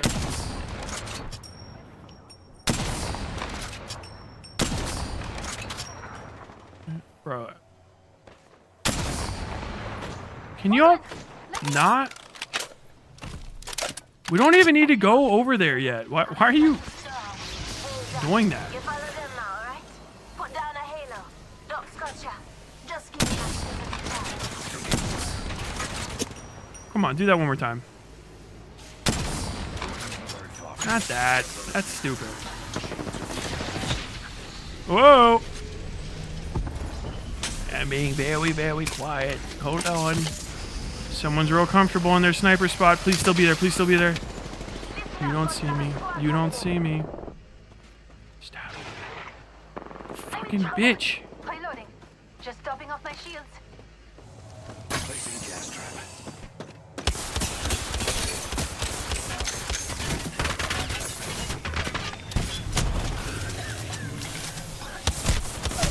Fuck!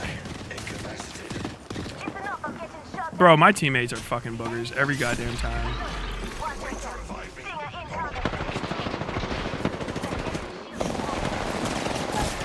Do it. Do it. Come on, waste your ammo on me. Fuck! That fucking bitch kept over pushing. Mr. President, Tyler is a shooter.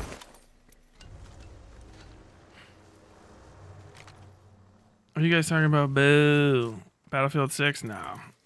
I thought it looked good, but then I didn't play any of it.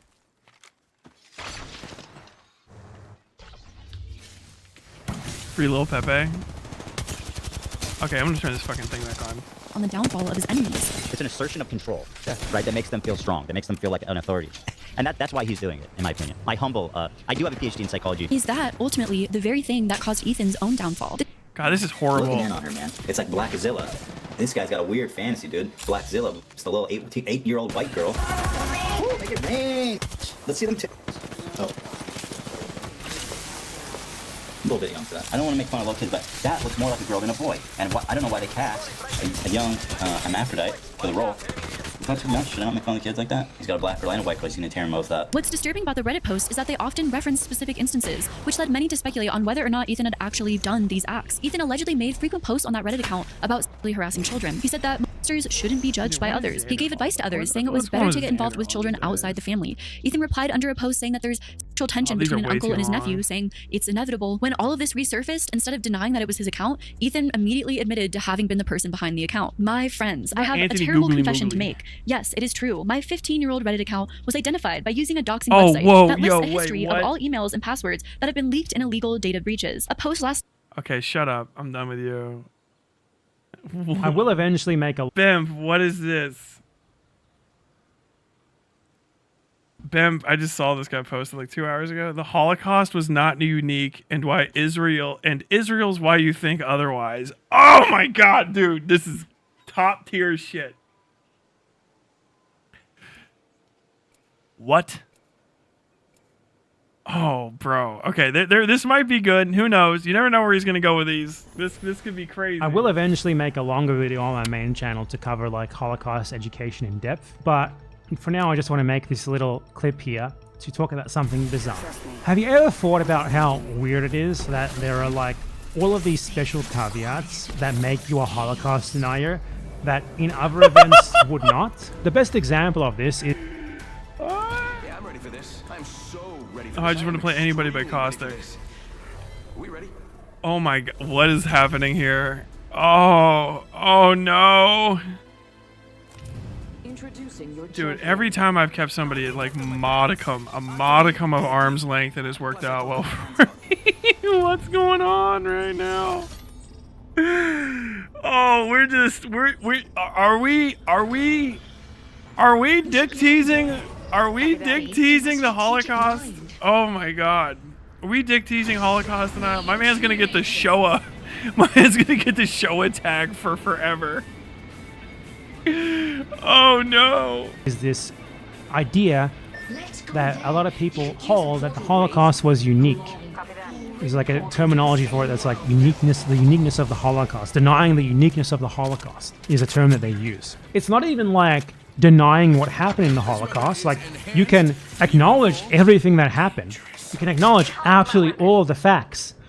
But you're still a Holocaust denier if you say it's not unique, according to some people, according to a lot of powerful organizations as well. That is just so bizarre, right? Like, they created a bunch of specific caveats that only apply to the Holocaust for how you can be a denier of it when you don't actually deny it. Very related to this, and basically the same thing as this, is like this demand that the Holocaust not be compared to other genocides, or that's like a form of Holocaust denial as well. And like on the face of it, it's a very stupid argument, because for one, why in the first place would anyone care about this? Why would anyone care about like finding unique properties in a genocide and making sure that everyone else is policed into upholding them and believing them in the same way, right? Because when you think about it, there's no way for this idea that an event was unique to be anything but subjective, or at least especially unique, because it's a subjective judgment, because there is unique things about any genocide, right? Like, you could say the Armenian genocide was like uniquely focused around death marches. Like, a uniquely large amount of people were killed during death marches. The genocide of the Inca by the Spanish was characterized by a uniquely high level of utilization of cannons and firearms that had not been used that much to genocide people before that day. And the argument for the Holocaust being unique is that it was like industrial. It's always the argument they make. It was industrial. What the fuck does that even mean? Who is they? Industrial? It's industrial because there were work camps with like gas chambers and crematoriums. Does that make it industrial? That's weird on the face of it, but let's give them that. Let's say it was industrial. That's not even a unique thing. Like, what is a genocide like the Gaza genocide? What the fuck is happening here? I mean, he needs to put out another video, because right now this is just raw Holocaust denialism. This is okay. So the reason you don't equivocate the Holocaust with other genocides is you also shouldn't do that in the other direction as well. You shouldn't equate genocides, because you eventually diminish all of them, right? It's actually the opposite is true as well. So this is like what fucking Loaderbox does. Right? When a genocide isn't equal to your genocide, you know, then you create a standard for genocides that's too high. It's like slavery in America, where America has slavery, okay? And slavery is bad. But like, because the American version of chattel slavery was so fucking extreme, people now try to downplay the existence of slavery in other respects because it's not American chattel slavery. Like, what, are you going to tell a black person that this is the same as what their ancestors went through type shit? Like, wait, what? No, what the fuck are you talking about? What? And so, like, that's why you don't do these things. Like, that's the point. You shouldn't be comparing genocides. Genocide is a thing that happens because you end up doing fucking power scale arguments for real people. Ooh! Okay, do we have connection this time? Where are you? I hear you shooting.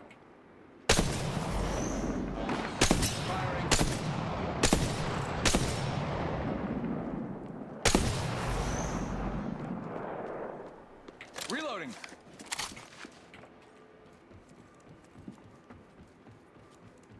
I hear somebody beside me, but I don't know where they are.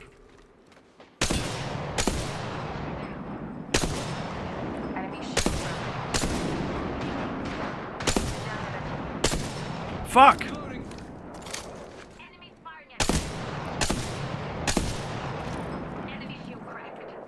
Reloading. Another squad's attacking. Focus. Here! Over here! Got a target! Broken enemy shield. Reloading.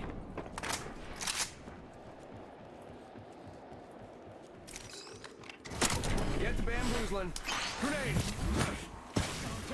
Oh, that was cool. That was pretty fucking cool. Did you guys hear that? They dropped a fucking grenade on my ass. Recharging my shields. That was pretty fucking slick.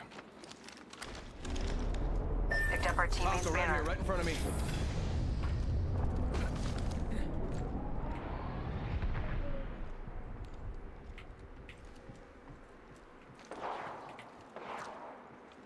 Come on, where are you?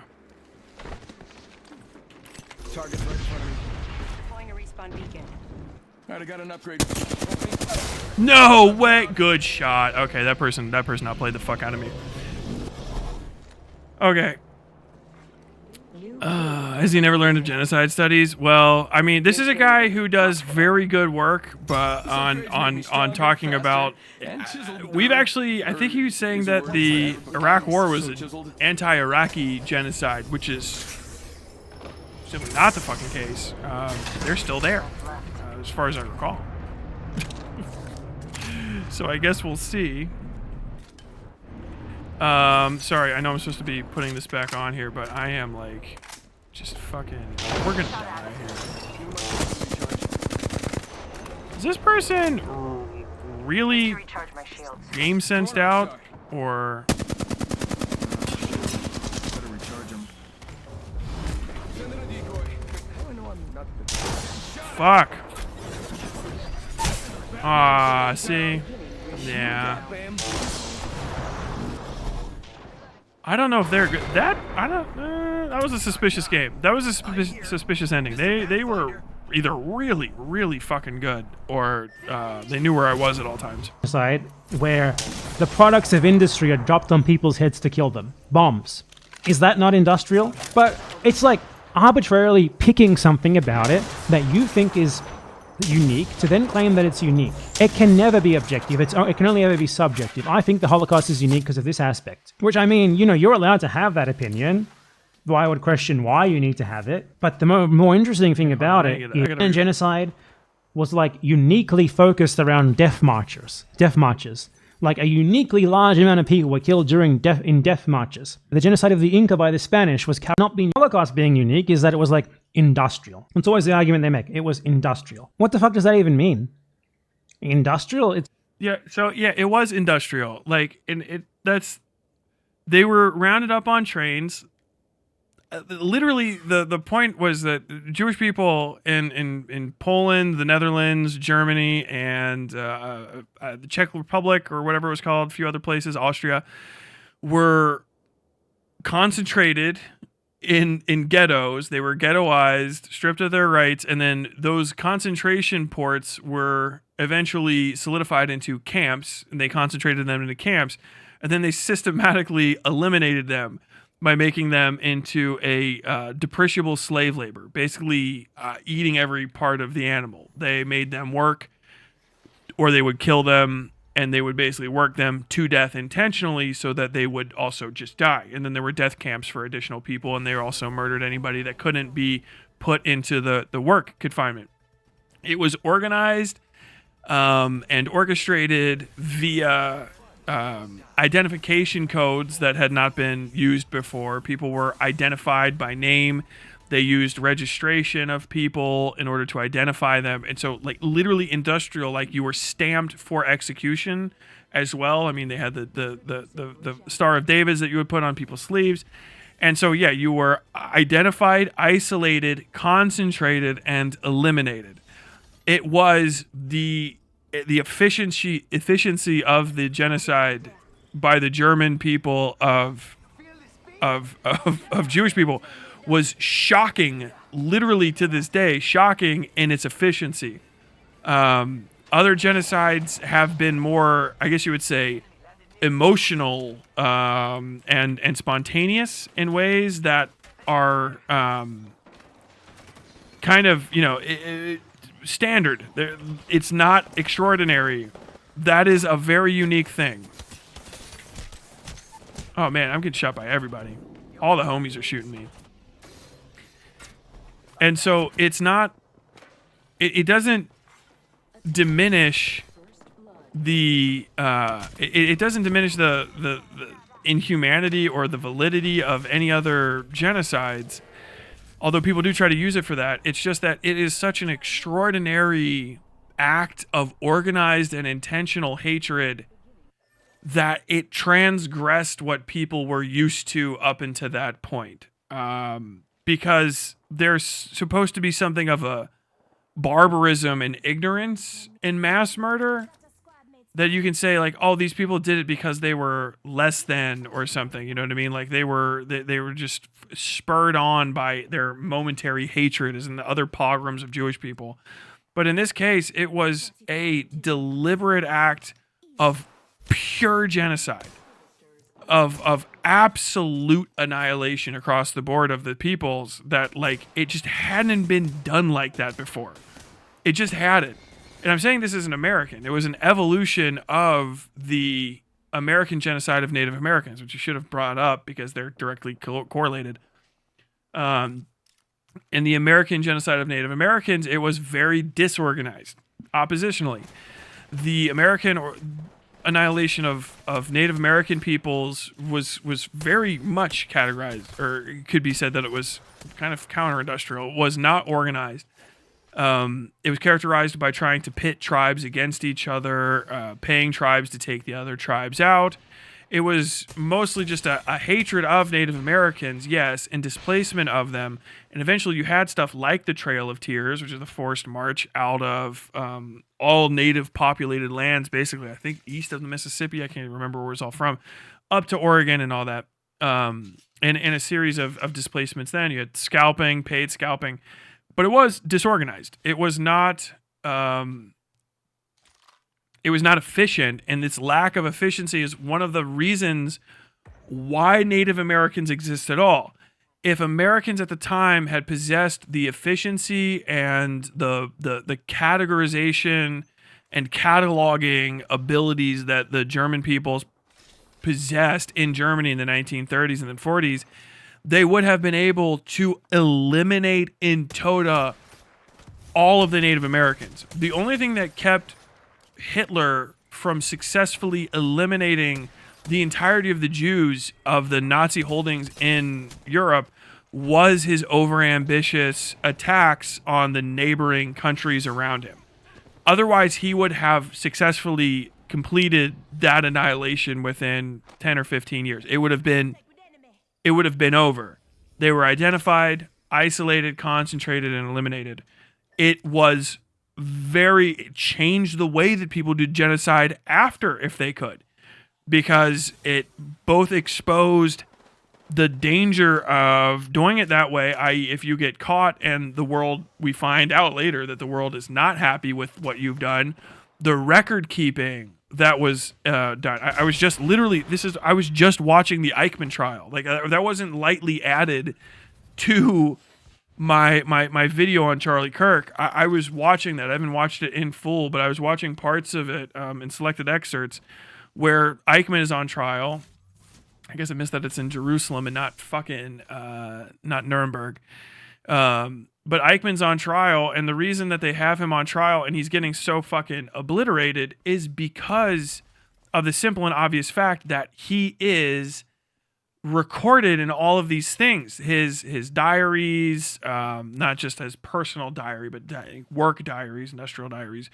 You know, logs were kept, things were signed. It was an industrial slaughter, an industrial mass slaughter of both the Jewish peoples of the European holdings of the Nazi Reich, and also all other non-desirable individuals from political opponents and undesirables, people that were mentally handicapped, people that were non-Aryan, people that were of disreputable heritage, etc., were also systematically identified, categorized, and eliminated. I mean, to the point where they sent specific types of people to specific types of camp after cataloging them because they were homosexuals, or cataloging them because they were Jewish, or cataloging them because they were political prisoners, or because they were dissident Germans. This is the industrialization. This is why it is unique. It changed the face of how people see genocide. It couldn't have been done like that before because we didn't have an industry of that capability before.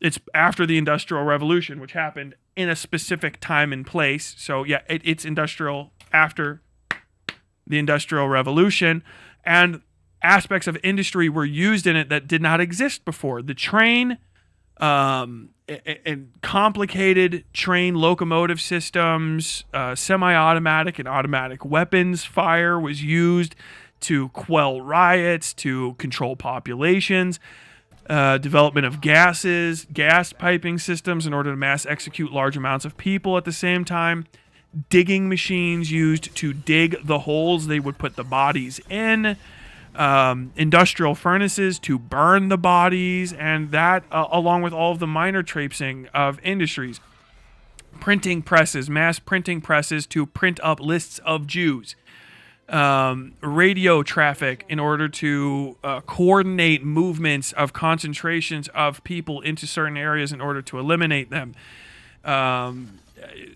telephone communications for people to monitor and notify the authorities about Jewish people in and around their area, to spy on people, cameras, the whole fucking kit and caboodle, aircraft in order to spy on people from the top down.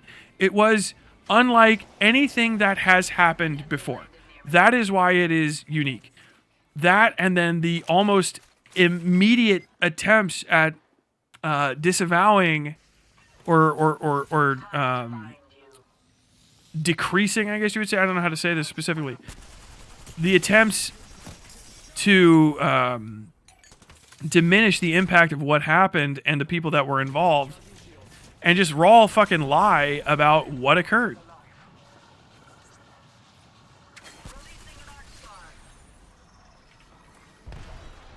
Hold on. Let's hope nobody saw me.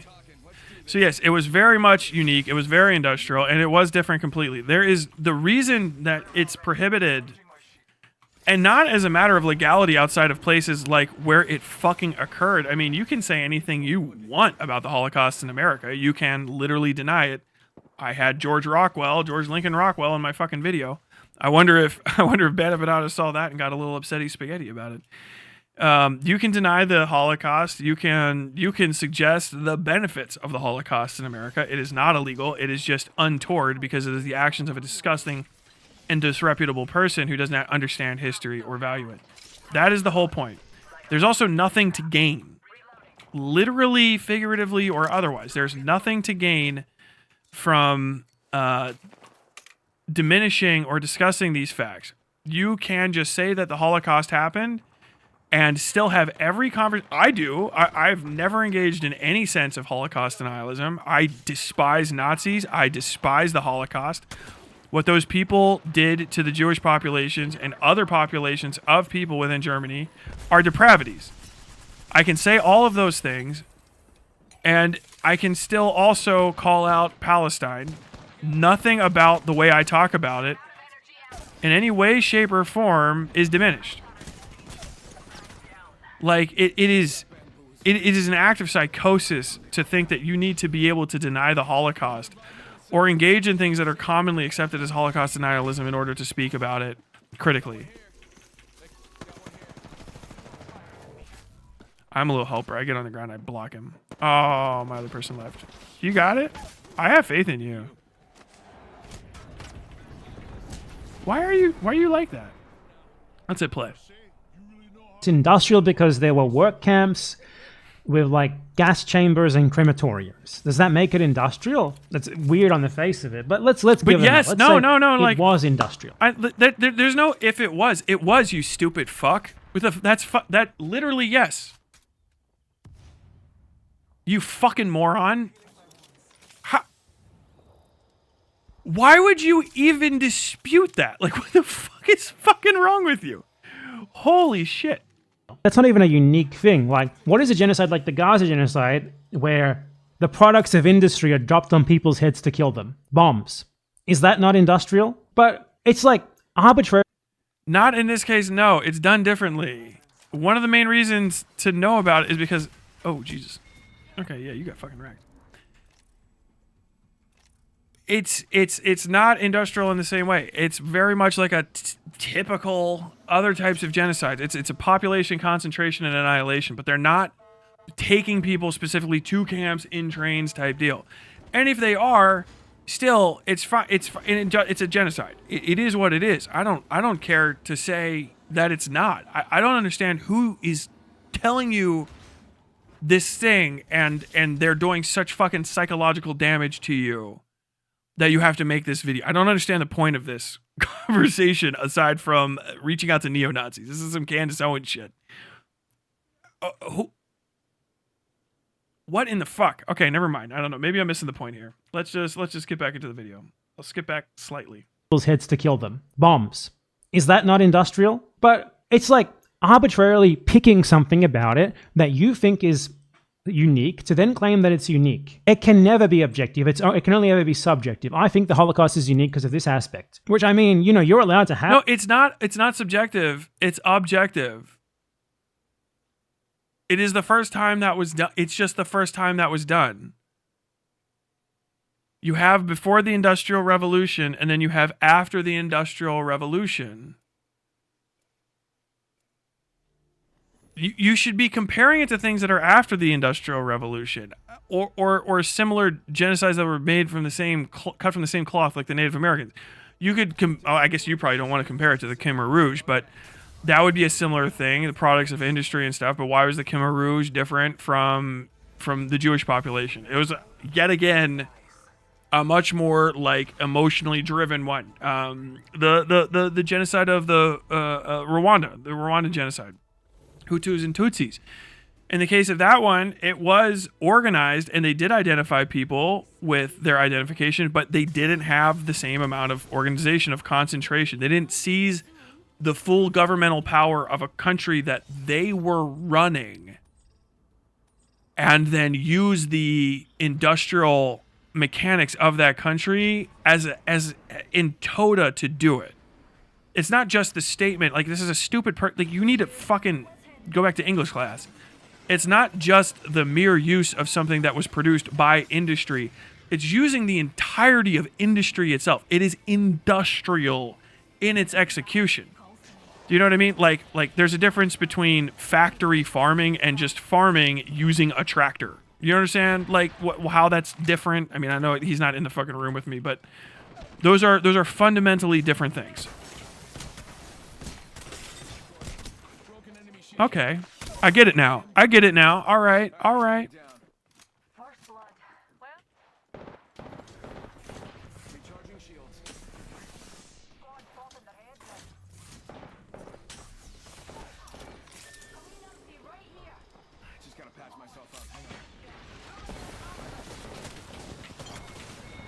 Okay, the jump shotgun is kind of op. I had no hits left.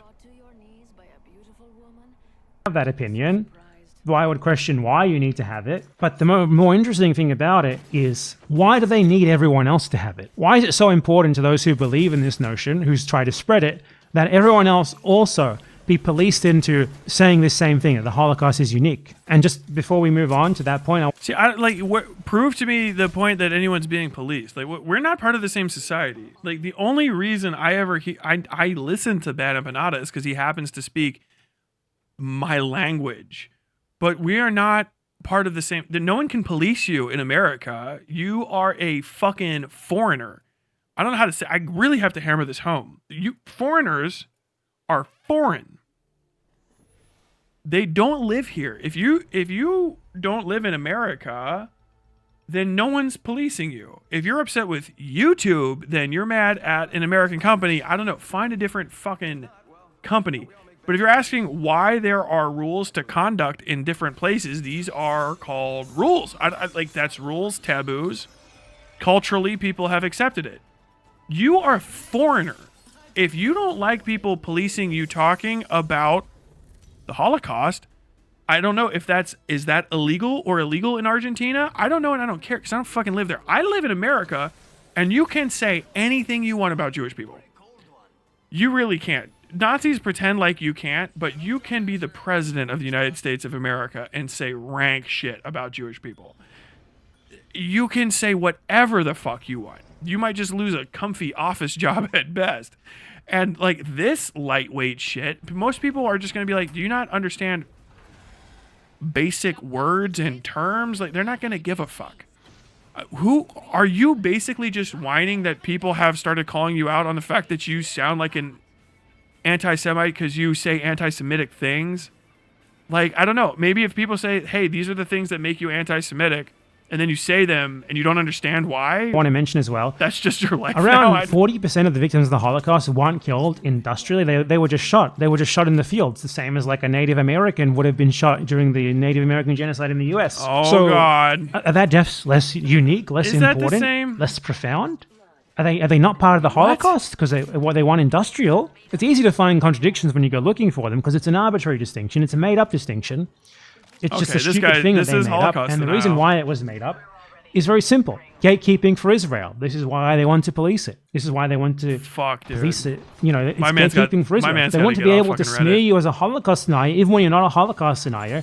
And the way that they can do that is if you have like a universalist conception of things where you don't rank them, you don't think one is worse than the other, you don't disconnect the Holocaust from history, you don't pretend it was this singular event that, as Zionists like to use it for, can justify anything and everything that ever happened afterwards. And they need it for that purpose. So a lot of these concepts like the Holocaust being propped up as it is for Israel. It's specifically because of Israel. The only reason it's like this is because of Israel. He doesn't even believe it. Hold on. Like, I've actually got to stop for a second. I'm going to go to the lobby. This is actually I need to go to the lobby. I cannot believe, I didn't mean to do like segment grade content. I need you to see his face.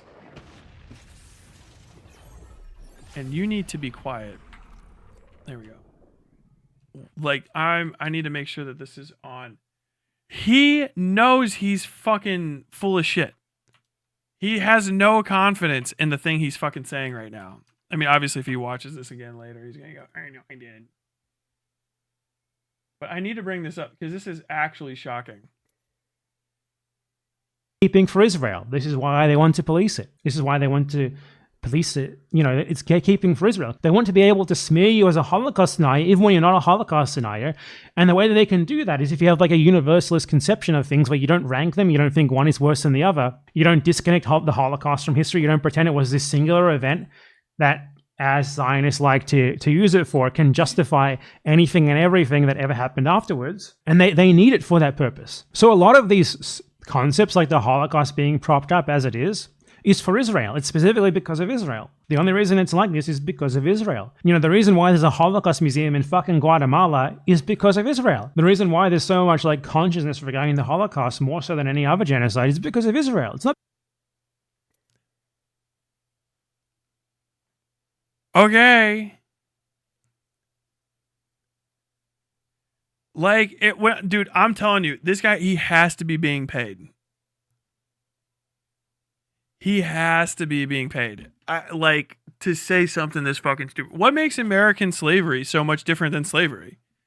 I mean, was it particularly unique? Was it particularly unique? What, because it was in America? Because there was whips and it was black people? It was unique because it was black. Who is responsible for sharing this?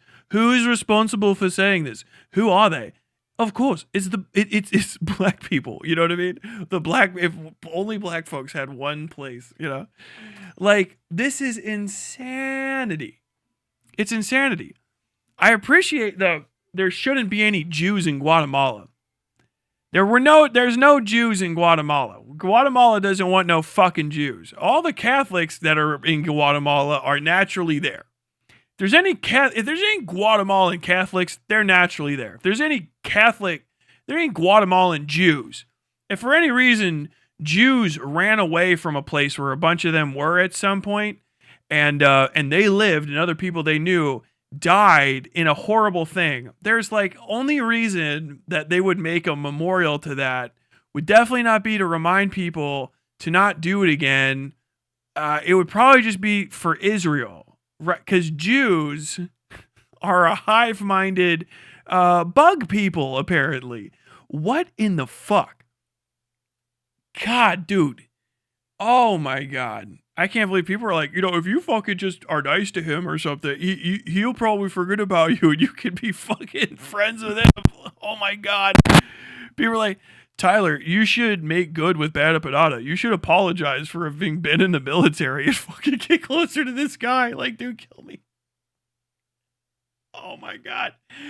It's the saying the thing you know you're not supposed to say through your teeth for money face is what's killing me. It's nuts. The whole change up in his vibe is nuts. Oh my God. It's all going to go away after this, I think. I know he alienated. I think he thought he had a bigger audience than he did. You see, he was getting like 100K, fucking 250, 350K video like views during the fucking thing. I think he thought he had usurped Hassan as the tanky dipshit fucking commander-in-chief. But a bunch of his videos have dipped down to like 20, 30K now, which is pretty fucking substantial. I think he alienated that audience. And I was like, who is he? Oh, he's a fucking anti-Semite.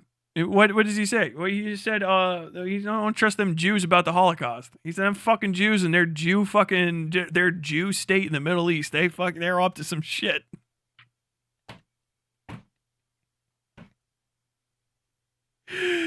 This is fucking I said he was anti-Semitic a while ago. When he shared the Jew hit list was pretty fucking obvious and tried to say this is trying to say this is a Jew hit list. And on the first it says, we've isolated a bunch of Jews. We've isolated. This is a list of Jews. This is not a list of Jews. I can hear the parentheses. Oh god. The echo posting about Israel. Jesus Christ. This is motherfucking cracked, dude. Oh my god. And understand, this is why when I tell you I say the opposite, if you've been watching me for a while, I say the opposite. If you're like, Tyler, well, what about? No. I have a different way of doing it. I will tell you right now. I will tell you to your face and away from your face. If you are a Jewish person and you have for a second any belief that I'm anti-Semitic and you want to call me that, I go for it. Your people have been through a lot. I'll be fine. If you're fucking worried that you're going to get pogromed and you're freaking the fuck out and you want to call me an anti-Semite, I don't care. First off, I don't think that being called an anti-Semite can do fucking much against you in America, aside from if you maybe work in Hollywood or something and everything about you has to be, picked through with a comb. But there's anti-Semites in the highest halls of Congress and the Senate. The most powerful people in America are out and out Nazis for Nazi reasons at times. And, fucking Stephen Miller is a literal capo. If you want to call me a fucking anti-Semite to feel better, go for it. I don't mind. I say this to anybody. That's the thing. It's not about reputation. I have things I deeply believe in That's why I talk about them. I try to monetize it so that I don't run out of money doing it. That's it. If you are a black person or a Latino person or any other race of person and you want to call me racist because you think I'm being racist, I want you to feel 100% comfortable doing that. Doesn't mean I'm going to change my behavior. Doesn't mean I'm going to take you seriously. But I don't mind. I don't mind. I'm not going to say I don't care, like, specifically, but I don't mind. It's fine. Because people get fucked over in this world. All right? I am not a minority. I'm the majority. I have the square head and the white skin. I'm running shit. Okay? It's not like I could go grift on the right. I could go do the true right. I could go join ICE right now and run that shit if I wanted to sell my soul to the devil. I could. I understand the position I'm in. I'm saying that because I'm telling you I'm not that person, but if you think I am, I know that I could be, and I respect your concern. And that's fine. I think anybody that's trying to do any of this ally shit, whatever the fuck, you should have that mentality. If you want to call me a racist, if you want to call me an anti-Semite, fine. We'll work from there. Because the other option is that I have to go about and with my own worry that maybe there's going to be a black person who sees me do something racist, and then I don't get corrected or helped. Do you know what I mean? Especially if it's somebody I trust. I've individuals of color in my community, okay? And if they were like freaked out, like, okay, some people have told me I had a cracker ass take. I told them I disagreed, but I don't mind if you say that I'm not a cool white guy. You understand that? If there's Jewish people out there and they're like, Tyler, you're being anti-Semitic, okay, that's fine, all right? If some of the standpoints I have are anti-Semitic, I don't think any of them are, personally, but if you want to say that, you're completely welcome to say it. No one in my community is allowed to defend me against it, particularly using their minority status as well. I don't want any fucking Jewish people coming out and being like, I think that's okay. I think he's an all right guy. Tyler, I'm a Jew and you're all right too. You don't have to do that, okay? Because that fucking stifles the actual conversation. Because we always get back to this point where we're doing the thing again. The worst thing that can happen, I gotta fucking listen to another fucking white motherfucker with weird fucking opinions piss and moan and whine and maul about the fact that people are calling them racist, or in this case, anti-Semitic, or anti-black, or whatever the fuck. How the fuck do we keep getting back to the same place? I will tell you right now. People who are in a position of privilege via their skin or their disposition or the way that they were raised or whatever, being afraid of being called out for being something that they are or are not or whatever the fuck, that's going to ruin their reputation, because all they are is reputation. They are all reputation. They're all talk, and there's nothing else to them. Nothing. If I fucked up and everybody called me a racist for the rest of my life, it wouldn't change a fucking thing about how I interact with people aside from whatever maybe made that happen. I wouldn't go like, well then, goddamn black people the next day. Goddamn Jewish people the next day. No, I wouldn't do that. I find it alien to having a principled stance to make videos like this. You know what I mean? Like, if I had a lot of people coming out, especially because, and this is the whole lighthouse theory, but like people that I respect and that I have around me, or people that I would like to listen to, if they came out and they said, you're being anti-Semitic, I would not be worried about my reputation. I would be worried about why people around me that I respect are saying I'm anti-Semitic. Do you understand that? Because I don't want to actually be that thing. That's why it's okay to call me it, because at best, all you can do is help me. I don't think that there's a lot of damage you can do in America 2025 calling fucking cophead me racist or anti-Semitic via the things that I could do to anybody else with the sheer power of being white and having a phone. Two different fucking worlds. So I don't mind it. Do you know what I mean? Like, we'll work through it. We'll talk it out. Whatever. Like, it's very freeing, unironically. I think fucking actual racists have the same thing. They're just like, I just don't care because I'm literally racist. The only people that get fucking hung up are people that seem insanely disingenuous about all their beliefs and aren't principled about anything. And I think that's the case with him. He seems like he's trying to get away with it. I think he found the next, like, link. And he's like, oh, shit. Well, yeah, I've always been like, whatever, Israel, Palestine. But, like, damn, this fucking anti-Jew hate is worth money. And it really is. You know what I mean? Like it's hyper valuable. You'd be fine in Hollywood. Mel Gibson's doing fine. It's true. It's not bigoted to hate IPAC. I mean, you can hate IPAC, but just don't talk about it like a fucking weirdo. Don't start blaming it for all of the world's ills like it's the only fucking bad thing that exists. It's one fucking lobbying group amongst millions, and not even the biggest one that goes for Israel. Because it was particularly terrible. It's not because it was like unique. It's not because nothing like it had ever happened before or could ever happen again. It's because it's convenient for Zionists that you think that about it. Because it's a potentially legitimizing thing for their ideology and their state. And that's why practically everyone who spreads this uniqueness of the Holocaust thesis is a Zionist. The Holocaust is treated so absurdly exceptionally that genocide studies in the USA isn't called genocide studies, it's called Holocaust and genocide studies. Like the Holocaust is its own thing above just the genocide. But this idea that the fuck is he what the fuck is he talking about?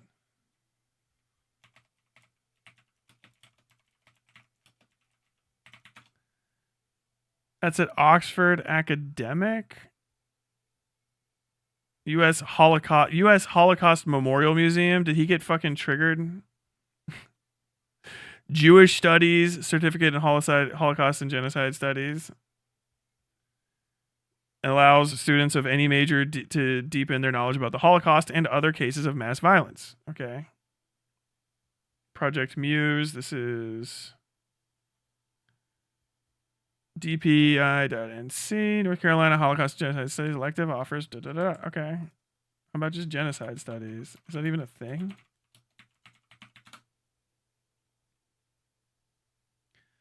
Yale has a genocide studies program. International Association of Genocide Scholars. Home. Genocide Studies and Prevention at USF. Online Graduate Certificate in Holocaust and Genocide Studies, H&G, genocidestudies.org, University of South Florida, H&G, Strassler Center for H&G. I mean, a bunch of them seem to have it. Genocide Studies at the Holocaust Museum, Houston.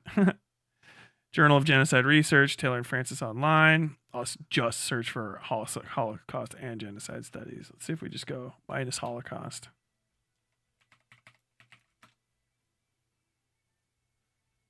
Genocide is a Process, Not an Event by Sherry P. Rosenberg. Genocide Studies and Prevention, Project Muse, International. Ukrainian Research Initiative, Genocide Studies, Jeff Bachman, Genocide Studies, Pathways Ahead, American University. UCLA Alumni, Armenian Genocide Research Program. UTP Publishing, Archive Genocide Studies International. Certificate in Genocide Studies from Athens State. Israel's actions in Gaza meet legal definition of genocide from ABC News. Binghamton, double degree programs, Institute for Genocide and Mass Atrocity Prevention. It's at Binghamton. Dhaka University. Okay, I didn't know orcs studied. That's somewhere else. There seems to be plenty of other ones. And honestly, the thing for it too is probably, why would white people study genocide? I mean, here's the thing. We didn't have a lot of genocide studies before something happened. And then something happened and we decided it was very good. And who's paying for it? Jewish people. It's like, hey, look, we got to get these guys to fucking maybe not kill us again. Let's go do it. If Israel exists because of the unbridled ignorance of white people mass murdering individuals, and the only people to put a course in to say that it's bad were Jews, I wouldn't be surprised by that, because I'm German by ancestry. So I don't have a vested interest in people knowing about genocide outside of me personally thinking it's a good idea. Genetically or culturally speaking, it's a wash. Could it take it or leave it? So along with the vast majority of Americans. So if there was a people that was going to go, hey, we should pay for a genocide studies degree to exist at all. We should also hyperfixate on the Holocaust because we just got slapped and like fucking 6 million of us got fucking waxed. Maybe that would also be a solution. But this is the leaping to conclusions thing that he does. Fucking Empanada, I guess, thinks he's a genius. I don't know why, but he has an assumption. It makes like half a logical. He does inductive logic. He just jumps for it all the way in, all the fucking way in. And this is just kind of like the heart of racism. Do you know what I mean? Let's pop down a little bit. Specific historical event can never be connected to other historical events and like exist out of time and place in its own special category that can never be compared to. Also, this is his presumption. I don't even know where he's getting this from. I know he's going to say, well, if you look at this and there's going to be something that's probably taken half out of fucking context, we're not going to bring it up immediately. He knows better than this. This is an edited video. He should be bringing up particularly an edited video about the fucking Holocaust. So he's going to have the Shoah thing underneath his video. This should be addressed. Wherever he's getting this fucking horse shit from in this 8-minute video. But we're just kind of coming out and being like, I don't know. I think these Jews are complaining too much about their special little genocide they had. Like, I think that if the Jewish people got genocided and then they wanted to have theirs be the one that they think about because they're like, oh, there's a Holocaust. That's fine. Do you know what I mean? I don't see a problem with this. I don't see how it's actually leading to other things occurring or would in any way, shape, or form alter or motivate the actions of people in America to support Israel. Really. Like, maybe in a general sense, like the populace, but the people that are at the top are not supporting Israel because of the genocide anyway. They don't care about 1945 and prior. As a matter of fact, they're kind of upset that it ended in 1945 largely. So I don't know where the fuck, what the argument, what this does. I don't know what this argument like gives you. I know I wash my hands of this whole community after this. This is bridge. Actually, I think the Jew hit list was the bridge too far. This is just a shocking realization that the bridge went further. That can never be linked to anything else is obviously absurd. It's self-evidently absurd. I don't think so. But it gained ground like in academia and in the wider populace, in the wider like consciousness of people in general, because it's useful to Israel. In what other circumstance could you imagine academics arguing something so stupid? History academics, political science academics. Okay, yeah, he's a fucking Nazi, dude. I fucking knew it.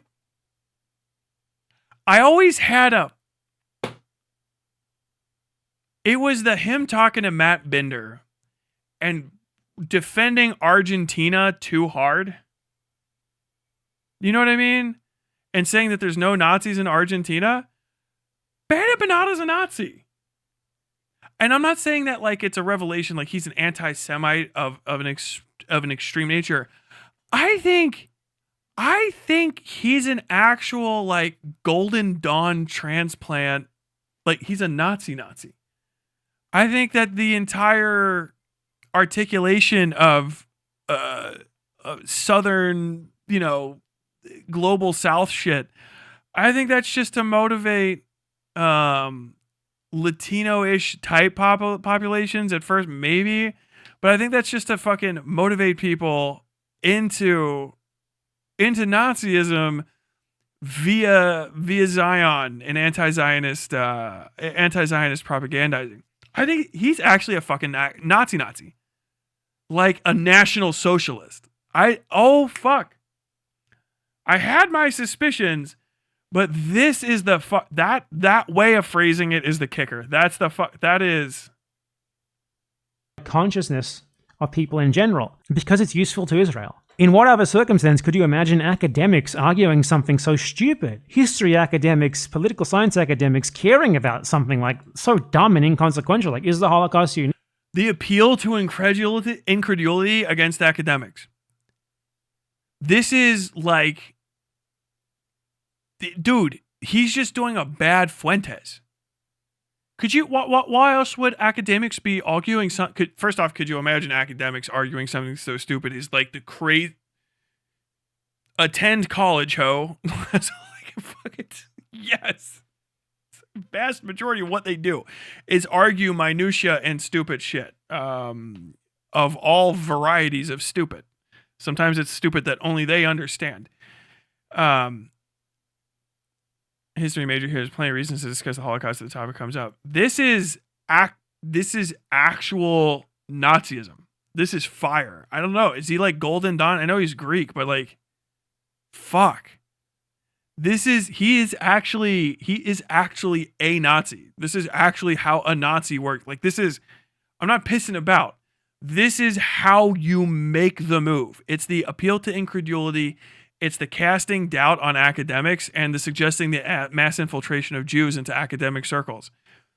None of this is necessary to talk about why Israel is bad. None of it is. The genocide can remain, the Holocaust as a genocide can remain untouched permanently. And you can still have every discussion you will ever want to have about Israel. All of them. I know because I do. And I know because I do it better than he does. This is a suggestion that not only is the Holocaust not unique, but now we are transitioning into the story of the Holocaust shared by academia and impressed on people. Why is that different? He's doing it seems strange they're even talking about this. What he's doing is trying to influence his audience's opinions on the veracity of the Holocaust's actual academic credentials at this point. He is suggesting the Holocaust itself, the Shoah, has not been told to you the correct way. He is 2 degrees away from 6 million cookies. That is a crazy statement. We have abandoned. I know he's already said he doesn't care about leftism or communism. I know that that's the case. This is actual Nazism. This is actual post-Germanic fucking Nazism. This is fucking crazy. What the fuck? Wow.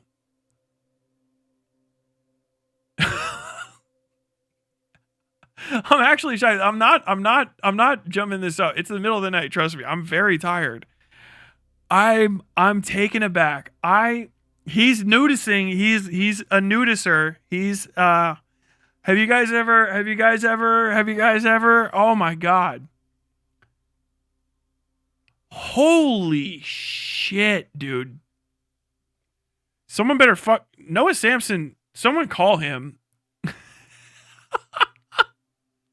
Noah Samson, until I get evidence otherwise, I think Noah Samson's a heart in the right place team player who maybe is easily misled. And so he goes a little too hard in the wrong direction. Now, he's a guy that needs a team captain and is denied them by this fucking world. Someone needs to let him know that he actually is directly connected to a literal atom bomb. Oh my God. If I was a right winger right now, I would be so caught up on what specifically to do with this. This is like crazy.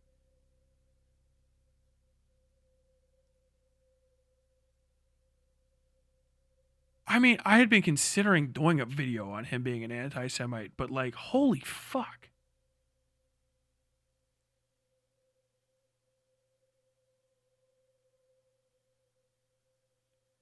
He's also transphobic and anti-union, so it tracks. I mean, but god damn.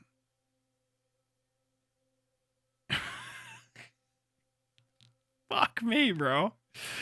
Wow. Dude, all y'all goats is washed. Nick, who gives a fuck? What does that tell you about it? Nothing. It doesn't actually help. It's just a value judgment with a clear, broader political purpose, because there's no other explanation for it otherwise. Historians don't care whether some historical event is unique or not. They care about like, what can we glean from this about the time and place? What can we learn about it? That's okay. That is such a Nazi.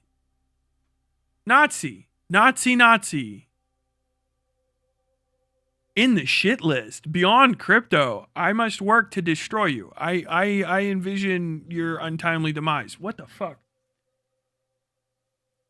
So, okay.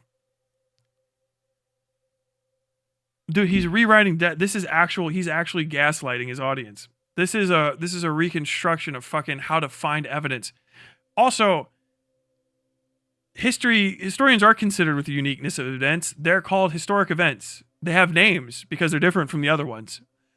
Historians are solely concerned with the uniqueness of historic events because it's what history is. It's the story of a unique event. That is a crazy statement to make. He is telling you that history isn't what it is. He's gaslighting you to make you convinced that identifying a unique historic moment, the fucking Holocaust, which is also extra unique because it's still close to us. It hasn't even been 100 years as opposed to some of the other examples given. He's trying to convince you that it's not unique and that there aren't unique things. There's actually nothing particularly special, which also devalues all other genocides. So he's equivocating these because first it will let you say the Holocaust wasn't that bad because Palestine is bad. The point of this is to push it to the next one where you advocate for the next genocide. This is basic Nazi shit. I really can't hammer this home. This is fundamental American style, typically. I don't know if he talks to some other people. This is typical American style Nazism. He's setting up a future genocide. He is articulating essentially a future genocide, more than likely against Jews. He'll say Zionists, but this is a pro-genocide standpoint. Pro and emphatically be behind that genocide, because you go from saying, hey, this Holocaust is unique. The Holocaust is unique. It's unique and it was especially bad. The numbers were extraordinary and that's fine. It can just be that thing. It's in the history books. The Palestinian genocide is also unique. It's the Palestinian genocide. It's hard to compare size-wise to the one that was basically completely unfettered by international observation, or the fact that the Holocaust happened first and now people are aware of these things. By equivocating those, right, and the reasons that they even fucking occurred in the first place and how they were done and why they were bad, you actually now have the ability to diminish all of them. Because if nothing is historically unique, nothing is historically unique. And if nothing happens and nothing occurs, then nothing is nothing. It's querdenken. It's sideways thinking. He's getting you to take away type advantage. He's getting you to take away the individuality of moments in order to obfuscate the importance of a moment as a thing that's discrete and of itself, which puts you in a position where you can justify anything because nothing is comparable to anything else.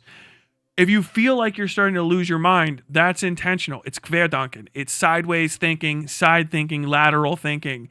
It's saying, I can't get sick because my blood is too good to get sick. So if I get sick because I didn't get one of these injections, which shouldn't make me sick because my blood's special or whatever, but I don't want it because it's going to make me sick. If I do get sick, it's probably because of other injections I've gotten and not because I missed this injection. That injection is the bad one. Why is that injection bad? Well, that one is supposed to be unique, but what's really different between it and any other injection? As a matter of fact, all injections are the same. Vaccines are bad. I think I taught a little class on this and how to destroy people's surety by taking one small thing and breaking it down and expanding it out. This is part of the causal chain to justifying mass violence. This is not just a pro-terrorism standpoint. This is a pro-genocide standpoint. This is 100%. He wants to mass murder Jews. Unequivocally. And all Jewish supporters, which is the same thing as the Nazis. Zionists would be the same thing. I think actually the Nazis called it the same thing when they were doing it. Holy fuck. That's crazy. Yeah. Dude, Bemp is a Nazi, unforgivably.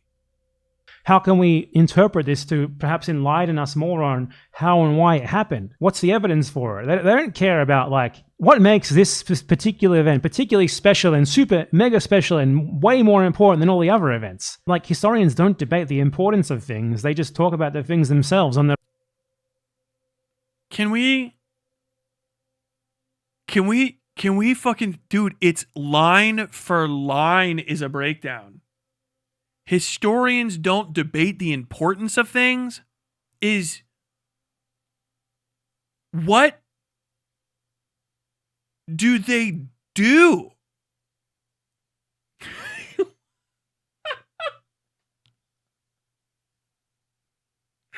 Like, do you think there's more that, like, you know, they actually just, you know, when Franz Ferdinand shot, or when Archduke Ferdinand got shot, or whatever the fuck, I can't remember now. World War I kicked off. Actually, people just wrote the one thing. They're like, no, yeah, that he just shot that guy. Nothing would have ever else would have happened.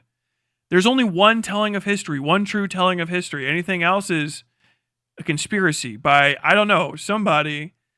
Dude, Hassan being an uncritical fucking self-absorbed moron. We're actually seeing the thing that like we talk about. This is praxis. This is theory in action. Hassan being an unprincipled, rich, petty bouge bitch and being more self-conscious about his own personal reputation and his own desires instead of having solidarity around him. Solidarity meaning access of the proletariat to the other proletariat. Because he elevated himself above other people, he, in his fucking vanity and self-aggrandizement or fucking self-masturbation, whatever, selfishness, he elevated people above the proletariat who did not have the proletariat's best interests in mind, and in doing so, permanently created an issue with himself where his own fucking hubris has possibly doomed people for fucking years on end because of how big of a fucking idiot he is. I didn't know anything about Ben. I was like, hey, he's right about some stuff. Always a little bit cautious here and there. He's a good fucking wrecking ball to aim at people and let go fucking go nuts. All right, yeah. Go fucking crazy. We'll see. Dude, when you're fucking Hassan's size, you shouldn't be able to make the small streamer that's under fucking 15K mistake of platforming a crypto Nazi to millions. That might be bad. Holy fuck. This is hurting more than Lore Lodge. This is crazy. This guy talks like he's never talked to met historians. Oh, he has. This is active pursuit of pro-genocide standpoints. This is crazy. On their own merit. It's just very weird. They do debate the importance of things, to other historical events, but they don't like rank them on a list of bestest, most unique genocides, which is what Holocaust scholarship very much does. But dude, he's doing the. Am I JCS? I'll show you. Look at his hand right now. 625. So bizarre, right? Like they created a bunch of specific. We talk normally. It is that there are like all of these special caveats that make you a Holocaust denier. Earnest that terminology having conversations was like uniquely gives a fuck. What does that tell you about it? Nothing about the time and place. What can? But when he's got to get up here and he's got to actually lie to you about what he's saying specifically. Holocaust scholarship very much does. A lot of Holocaust scholars, at least, and is what Holocaust does. A lot of Holocaust. I mean, he can barely keep himself from covering his own mouth because he feels himself lying about the Holocaust and Holocaust scholarship. That is crazy. He's doing the, like, what in the fuck? Dude, I'm. People are gonna say, Tyler, you're not seeing what you're seeing, and all this, and it's gonna be like the fucking Hassan collar thing again. And he's just gonna fucking, he's just gonna start armbanding. He's gonna goose step for me. Like, what in the fuck? The facial tells are crazy. You know, and they don't Holocaust scholars. They don't genocide scholars. First off, how far back does genocide scholarship go? Do we get back to 1795, 1820, while we're fucking blazing the fucking the trails through Kentucky and just annihilating the Native Americans, the Native American wars? Did it, we went right there and then we went like, oh, fuck, we should write this down. We need to have opinions on this because I think we're doing the wrong thing. Like, dude, Holocaust and genocide studies started up after everyone went, wow, we might be the fucking bad guys. It's inarguable. We're still looking stuff up about old genocides. America, despite the fact that people have an oral tradition throughout America of what was taken from the Native Americans, we still killed so many of them that we destroyed their oral traditions and even we lost the record. So we dig up fucking massacre sites in America all the fucking time. We have no idea the extent of the damage we caused to the Native American peoples. The Nazis kept records. The Nazis kept records down to like fucking checks for, hey, I needed to get disbursement today because I shot 15 bullets into Jew heads and 5 of the bullets were my personal stock and I need to be compensated for it. Hey, I had overtime today because I had to stay on post longer for fucking watching the gas chambers or whatever the fuck. All of it's written down. It is shocking that in the banality of evil, we got to the point where we didn't, not only did we not hide it, we took records of it. Like we were going to write it off for taxes. That's insanity. If we're doing it again as its own unique thing too, we can just call that also a unique thing. But trying to downplay the Holocaust is the stupidest and most fundamentally evil thing most people can do. If you just watch my fucking not black and white realities of the American Nazi video and you can see it happen in real time. I mean, we're steez away from Soviets. You're gonna respect those Soviets? Thought you were an American. You respect Soviet investigations. You like Soviet justice? It's the same fucking argument. You think historians normally would rank things? Like I don't know. Hold on. Let me just see. Let me just see if we have let's just see what the internet says, right? We just go ahead and bring this up. But what if I just put up historian ranks history of presidential historians, historical rankings, U.S. presidents, historian. Maybe if I just click on YouTube, it'll do it. Presidential historian ranks U.S. presidents. Historians ranks U.S. presidents. I don't know, it's all presidents. Historians take on Brendan Shapiro's presidential tier list, ranking all the U.S. presidents. Part 1. Historian ranks the best and worst World War I movies. Ranking of American presidents. Historians ranked presidents, U.S. presidents ranked. U.S. historian ranks war movies over and over and over and over again. If there's any reason why somebody, let's see, historian ranks genocides. Let's see what that one's like. Genocides. Top 10 genocides in history. The Armenian genocide. Worst human genocides in history. That's, if that's not what a fault is, Boxhead. Genocides of world history. Countries at risk for mass killing 2022 to 23 launch event. That's actually interesting. U.S. Holocaust Memorial Museum. I guess the Holocaust Memorial Museum is ranking countries at risk for mass killing in 2022 to 2023. I can see squinting. I don't know if it necessarily has Palestine on there. Stalin's activists, the rank and file perpetrators of something. History highlights, genocide denial, Crichton lectures. Was the final solution unique? There we go. This is Ghraib study. What is this place? Crichton lecture. Was the final solution unique? Professor Sir Richard Evans, Regius Professor of History, Wolfson College, Cambridge.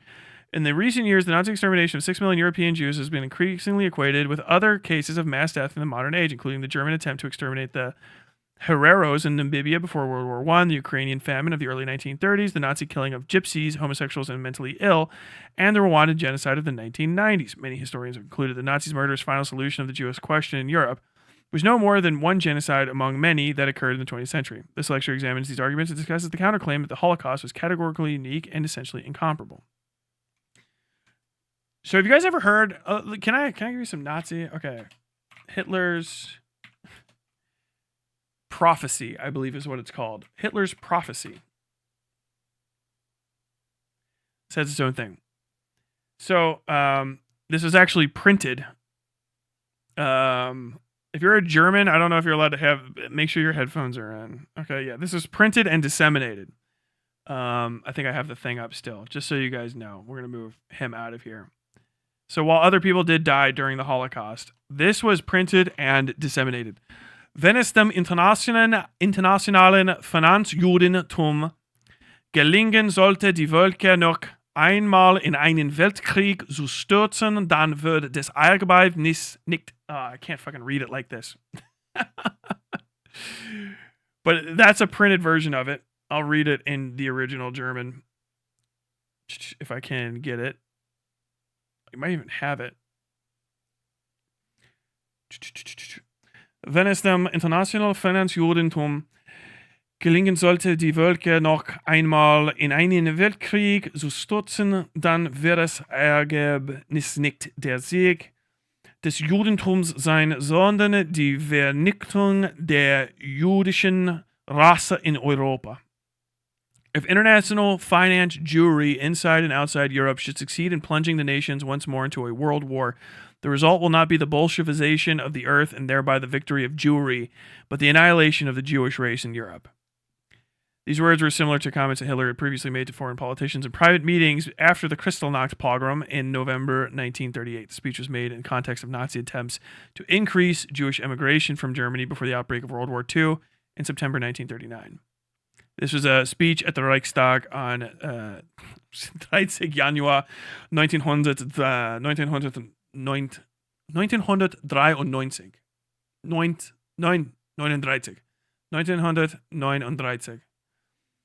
30th January 1939. Hitler's prophecy printed out. This is the Wolkensprechen der NSDAP displayed. Dude, Tyler, stop trying to speak German. 7 zu 13 September 1941 quotes Hitler's speech. The rendition omits inside and outside Europe and the Bolshevization of the earth and thereby. In 1935, the Nuremberg laws defined Jews by their ancestry rather than religion, formalized their exclusion from society, and outlawed marriages and sexual relationships between Jews and German-blooded people. Other laws banned Jews from owning property or earning a living. Yes, it was unique. Other people had thought of doing it, and then Hitler did it. It's kind of like where it goes. It's crazy to say that. It's a bizarre thing to suggest. Quite simply, it's for Israel. It's all for Israel. And I will make a longer video about this eventually. Oh, yeah, it's not just about Israel. I have to throw this in as well because it's not just about Israel. Because if the Holocaust can be gatekept in this way, then that means that not just in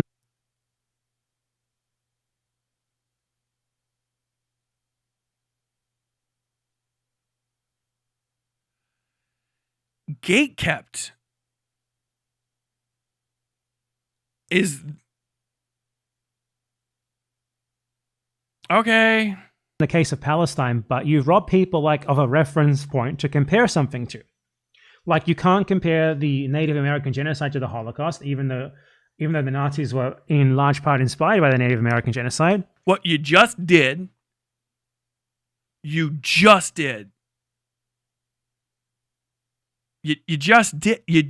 did, and no one died. The problems of the comparisons are the kind of comparisons that you want to do. That's the issue. The kind of comparisons that Bad Empanada wants to do in order to diminish the extraordinary fucking and specific to the moment occurrences around the Holocaust are the bad things. I already did this. I already compared the Native American genocide to the Holocaust in a way that I don't think any Holocaust or genocide scholars would have an issue with remotely, aside from probably inaccuracies that I have with historical specifics, which they do talk about all the fucking time. Like there are assassinations throughout history, but for some reason, we do focus a lot on the assassination of Julius Caesar. Why is that? What is this a unique assassination? Is there something about Julius Caesar that was somehow different from even any other Caesar that came after him? He was not even the only person. He was not even the only person assassinated in that year. But we're going to try to gatekeep. We're going to try to gatekeep his assassination. And it removes anybody's ability to compare things. Like, you can still just do it. You can just do it. There's no one stopping you. Literally no one. There is no reason to have this conversation. There are no losses to be had. I'm having it right now. My stream is still fucking live. I've done all the things that he suggests can't be done. I have done. It's just insanity. Because that's denying the uniqueness of the Holocaust. And suddenly, you're not allowed to like make this very universal, like very well understood frame of reference for people to understand how bad the Native American genocide was, because doing so is like committing this social like no. It allows this social no. You don't live in my society. You're a foreigner. First off, you don't live in Germany. You don't live in Australia. Do whatever the fuck you want, dipshit. Stop being a fucking pussy. Start streaming in Spanish if you even want the fucking people that you fucking live near to know what the fuck you're talking about. I don't think any of them are watching this shit in English, dipshit. The fuck are you fucking talking about? You're not an American. You're not European. You're not from Australia anymore. You're not Asian. You're South American. Are there laws down there? I don't even fucking know. Why are you fucking saying this shit in English? Most everybody down there talks Spanish. If you're worried about a social repercussion, that's your society. If you're worried about YouTube, YouTube is a fucking business located in Palo Vista, I think, California, America. So if you're upset about that, suck a whole cock and move to a country that has voting abilities. Or ask Argentina to, I don't know, tell YouTube to let you talk about the genocide more? You fucking idiot. Like, what the fuck do you want? Do you know what I mean? Like, what is this? What is this point? Like, the Native American genocide can just be compared to the genocide of Jews in the Holocaust, but they are also completely different. They're kind of also incomparable because the mass slaughter of Native Americans was not industrial. It took place over a much longer time. They did not have identification for all the Native Americans, and it was done in different ways. There's really no telling how many people died in the Native American Holocaust because, unlike, as somebody pointed out here, in the German Holocaust of the Jews, they did not have Eisenhower to come and say, like, hey, fucking write all that down to make sure we keep every record. We're going to keep every fucking record of this. So we know what the fuck happened. It is very fucking unique. It is unique in so many different ways that it's mind-boggling to make this point that gets you nothing. The only point to make here is like, well, if for some reason I'm getting punished for this, it's because the fucking Jews don't want you to say that. We all know what you're saying. We all know what you're saying. We're all noticing you're noticing, okay? We get it. I can hear the dog whistles, okay? I was born into this. The dog whistles are for me. Fuck boy. I just fucking start yelling all this shit out loud so no one can get away with it. This is the Jews. The Jews are trying to pretend like this so that we can start saying, well, maybe it didn't happen that way. That's the whole point of this. Well, I'm not saying that. Yes, you are. I'm going to skip to the fucking end of it because I already heard this conversation 800 times. I had to listen to a black and white recording of a Nazi from America in 1950 or 63, I think it was, talk about the same shit, the same fucking way. You are a fucking Nazi. And I hope all of the worst possible things happen to you. I envision badness. I can't redacted, but Bear Jew. Filth. Subhuman Nazi filth. You need to be dealt with. I think the other people that have tolerated your existence on the left need to be treated maliciously for being near you. Especially if they don't call this out, because this is fucking beyond the pale. This is insanity. This is fucking crazy. I'm actually pissed about it. I'm actually fucking irritated. Them to frame conveniently a genocide of white people that the Americans were for once against rather than committing as like white is a cultural term. In Germany in 1945, Ashkenazi Jews were not white. Ashkenazi fucking Jews aren't white anyway. First off, they can be cop white as society determines. That's also the other point of this, is that it's the indices that your whiteness is temporary, because true whiteness is based on power, privilege, and proximity to the highest echelons of government. Everybody else can be washed in and out of the cycle as it comes. There were pogroms of Irish American immigrants. There were pogroms of Italian American immigrants and Jewish immigrants to America throughout America's early history, especially in the early and mid 1800s when a lot of foreigners moved to America and started voting. Then you have the know nothing and nativist parties and yada, yada, yada, yada, yada. This happened. Now a lot of those people that were not white at the time are technically white, cop white. This is fundamental discussions of race that are endemic to talking about how this occurred. Jews were white up until they no longer served a purpose, and then their whiteness was revoked. It's a unique event. It's called Kristallnacht. Jews were white until a specific night where all of the glass broke, and then they weren't white anymore. It's a unique event because it's about modern society. It is a very explicit suggestion about what can fucking happen at any moment when someone decides that your entire position in society is now different. Right now, the biggest concern for me in America is this happening to Indian people. I think that Indian people in America are our actual current Jews in a Germany 1938 sense. I've been saying this for probably almost the better part of a year. I think other people are starting to catch up with me now. That stuff, but we're moving on. We're way far down the line. That is what Holocaust studies is for. That is why the Holocaust is unique. It's because the Holocaust requires an internalization of the genocide as well. You are part of the society one day, and then you are not the other. And you're always othered, right? Even Italian Americans and Irish Americans to a slight extent get othered in America these days. Not really German Americans anymore, and none of the other types of European Americans, essentially, unless you're like obviously a second generation speaker. But you can get othered in a minute and become the scapegoat for all of society's ills, regardless of what's going on, and they will mass murder you using the entire industrial apparatus of the state. That is the industrialization of genocide. It is using the fact that you are part of a community and they have all of your information on hand to identify you, isolate you, concentrate you, and eliminate you. Transgender people are experiencing this right now, and we are a sneeze away from mass extermination of them.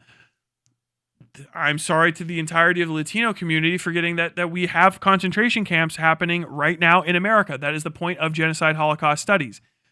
Latino people who participated in society are, like the Jews in 1938, being identified, isolated, and concentrated. They are just a fucking sneeze shy of elimination because we are not quite at the Hitler's prophecy stage where we switch over to part 4 and start genociding people. This is why you learn about it, and it's why you talk about it. It's not bad that it happened to the Jews. It's bad that it happened and why it happened and the reasons that it happened. That you're not talking about this in America, which is much, much more critical to be talking about, but you're talking, I'm part of a society. It's bad society. Poo, poo, poo, poo, poo. Pooty, poo, poo, poo, poo, poo. I don't even know how much of a fucking society you think you're even a part of. You seem like you stand apart from everybody. But this is why it's important to learn about. It's happening in America right now. Again. That's why the Holocaust is different. It's an internal genocide based on the industrial apparatus and turning people that were citizens into non-citizens. Palestinians were not citizens of Israel. They were considered separate. They are already in a segregated area. It's different. They're also not rounding them up. They're just doing an attrition genocide. It's very similar to the Native American genocide. It's actually the same. It's not an evolution of it. They isolated an area and now they are attrition pushing people through it. if you just abandoned the pretense of this and just talked about the other thing relentlessly and stopped mauling about people calling you an anti-Semite, you wouldn't look like a fucking Nazi. But now that you're saying this in this way and you're using Nazi talking points to diminish the Holocaust, I don't see why I wouldn't call you a fucking Nazi. You're just doing Nazi shit. No real reason to fucking differentiate. Fringe take, but I'll bet genocide is bad. Yes. Hypernormalization at work. Yes. What is going on here? Who is this? 5 minutes.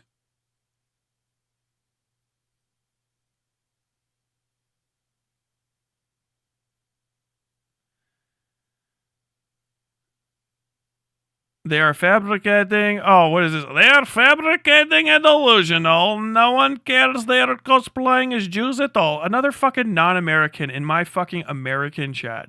Barely able to fucking handle English. Coming in here to fucking impugn Jewish people. What are you? Boss fight. If you make one more response and don't tell me your nationality, you're banned. I want to know where you're from. They are fabricating a delusional. No one cares they are cosplaying as Jews, comma, at all. They are not historical Jews. What in the fuck is this?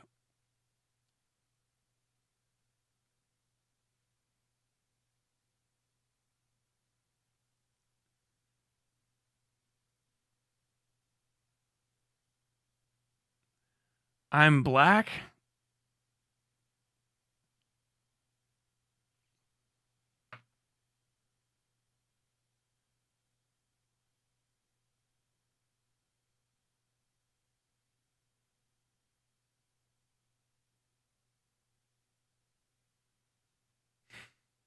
Black is not a nationality. You are banned.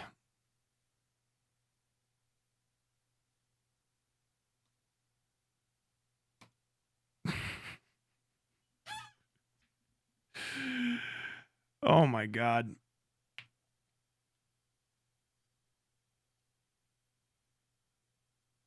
What accent is that? Borat? Actually Israeli accent. From what I understand. A like clownish Israeli accent.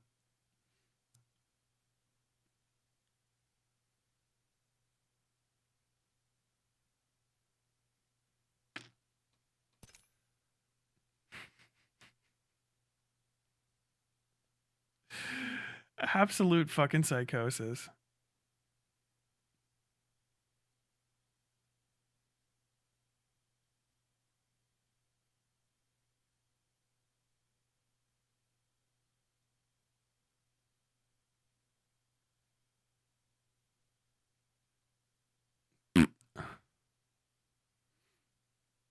Okay. Oh shit, I gotta watch the rest of this. Like something special in order to diminish the importance in comparison of everything else, which conveniently the Americans and the Europeans, aside from the Germans and a lot of other Europeans, of course, were much more clearly involved in, like colonialism in general, for example.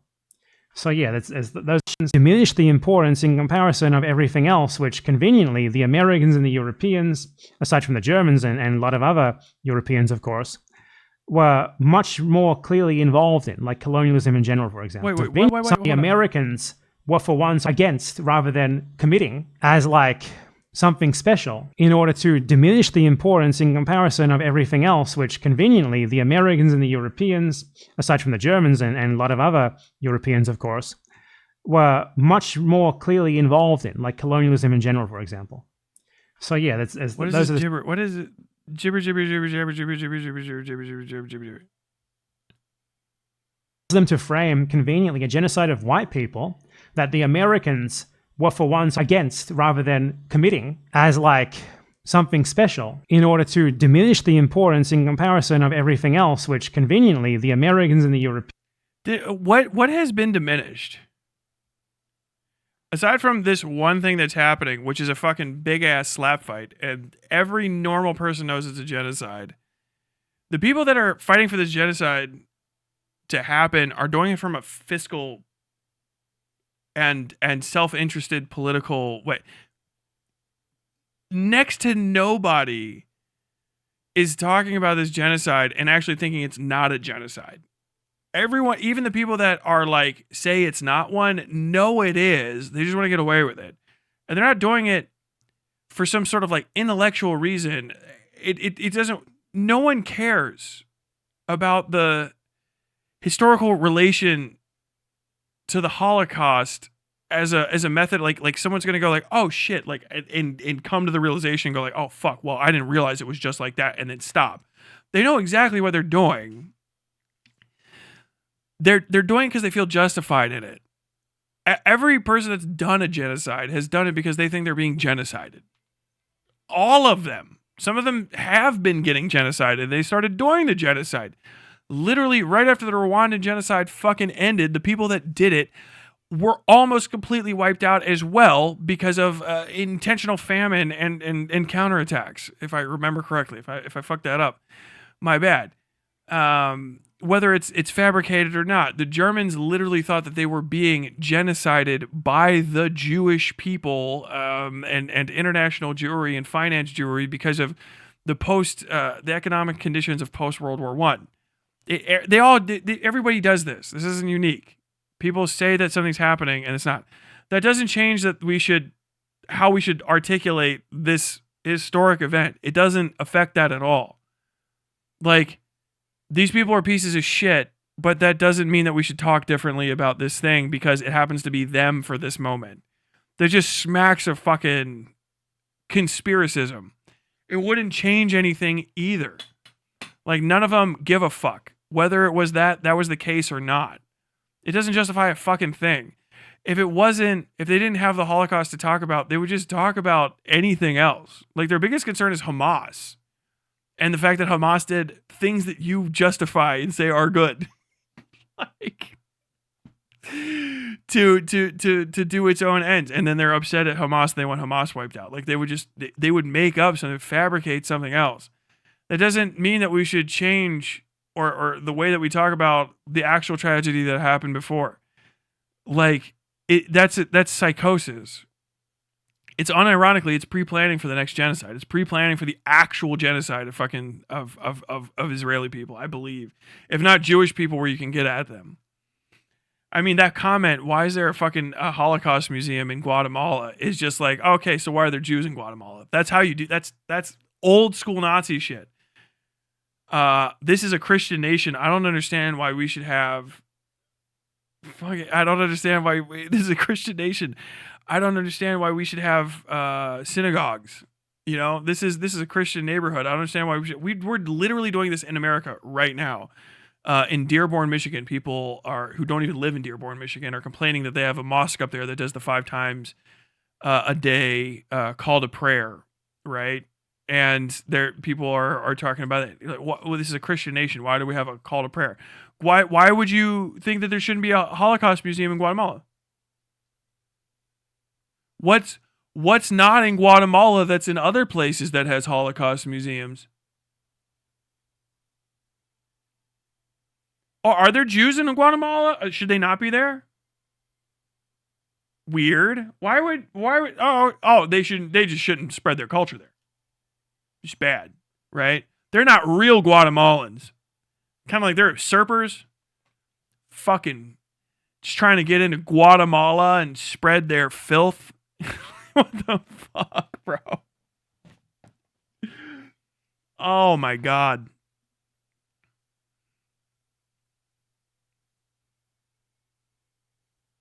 The point of framing the Holocaust this way was to control the conversation. Is this another person that's been here for 2 minutes?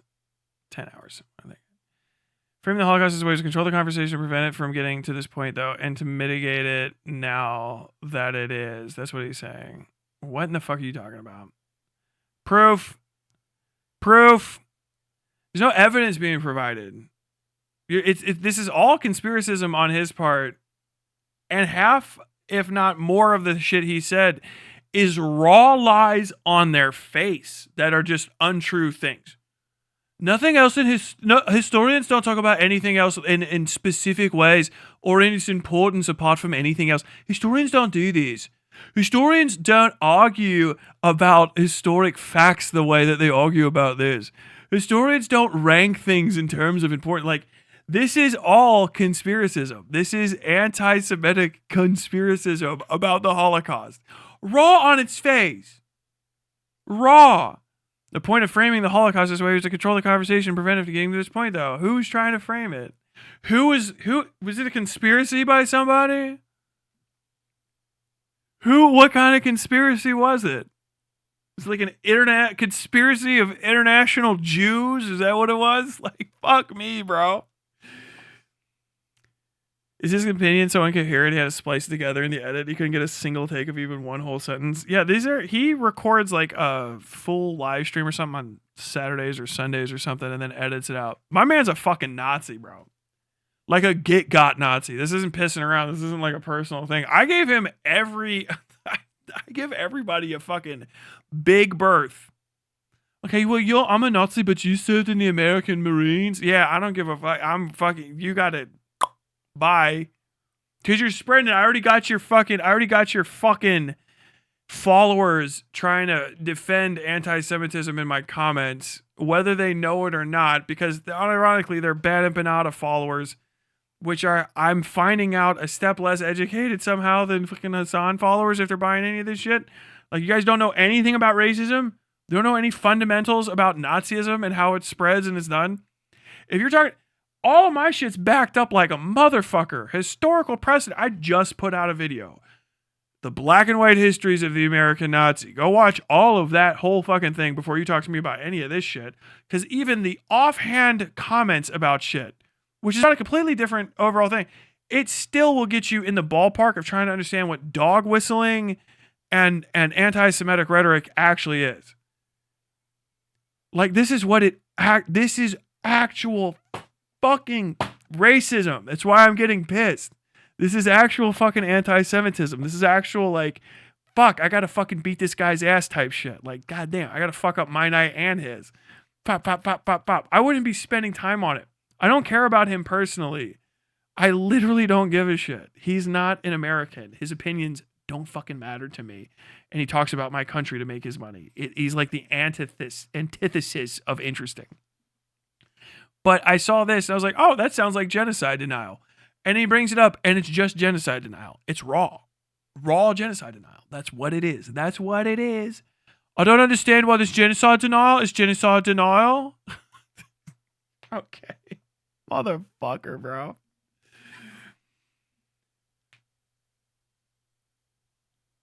Tyler is just pausing mid-sentence to reach for dog whistle accusations. Bitch, okay. Can I call you bitch? Bitch, please, bitch. Have a seat, bitch. Let's just play this perhaps straightforward. enlighten us more on how... Okay, let's just play this for... Well, let's see. This seems like a part where we're going to start. This is, I know that he ends here. How far can we get before he has a fucking jump cut? Useful to Israel. In what other circumstance could you imagine academics arguing something so stupid? History academics, political science academics caring about something like so dumb and inconsequential, like, is the Holocaust unique? Who gives a fuck? What does that tell you about it? Nothing. It doesn't actually help. It's just a value judgment with a clear, broader political purpose, because there's no other explanation for it otherwise. Historians don't care whether some historical event is unique or not. They care about, like, what can we glean from this about the time and place? What can we learn about it?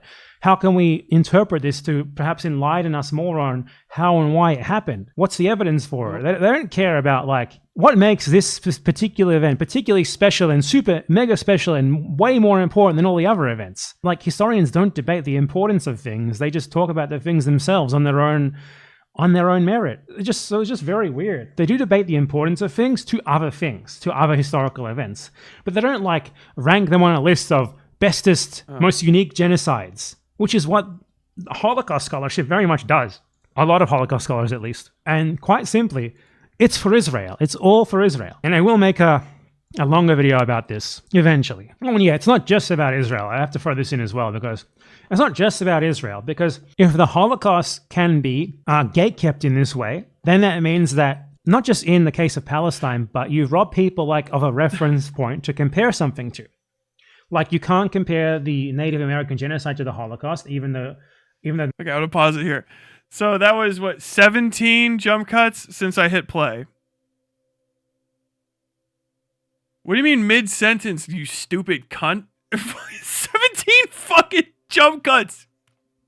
You stupid bitch. You're just interrupting in mid-sentence. He's interrupting himself.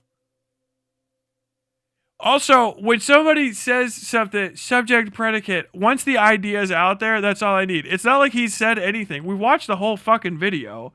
It's not like he said anything that clarifies it or changes the substance. I'm going off what he said. Your dude's a Nazi. You should kill yourself. My wife's not around to tell me not to say that. Your dude, but out of respect for her, I'm not going to do it. I hate you, and I hope you die. You're filth. You're a subhuman dog, and I would watch you hang in Nuremberg.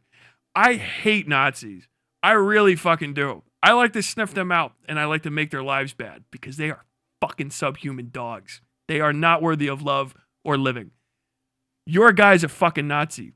You don't come in my fucking chat pissing about, or I'll fucking come after you if I can too. You fucking piece of shit. Oh my God. Reach for dog whistle accusations. He's the dog whistle.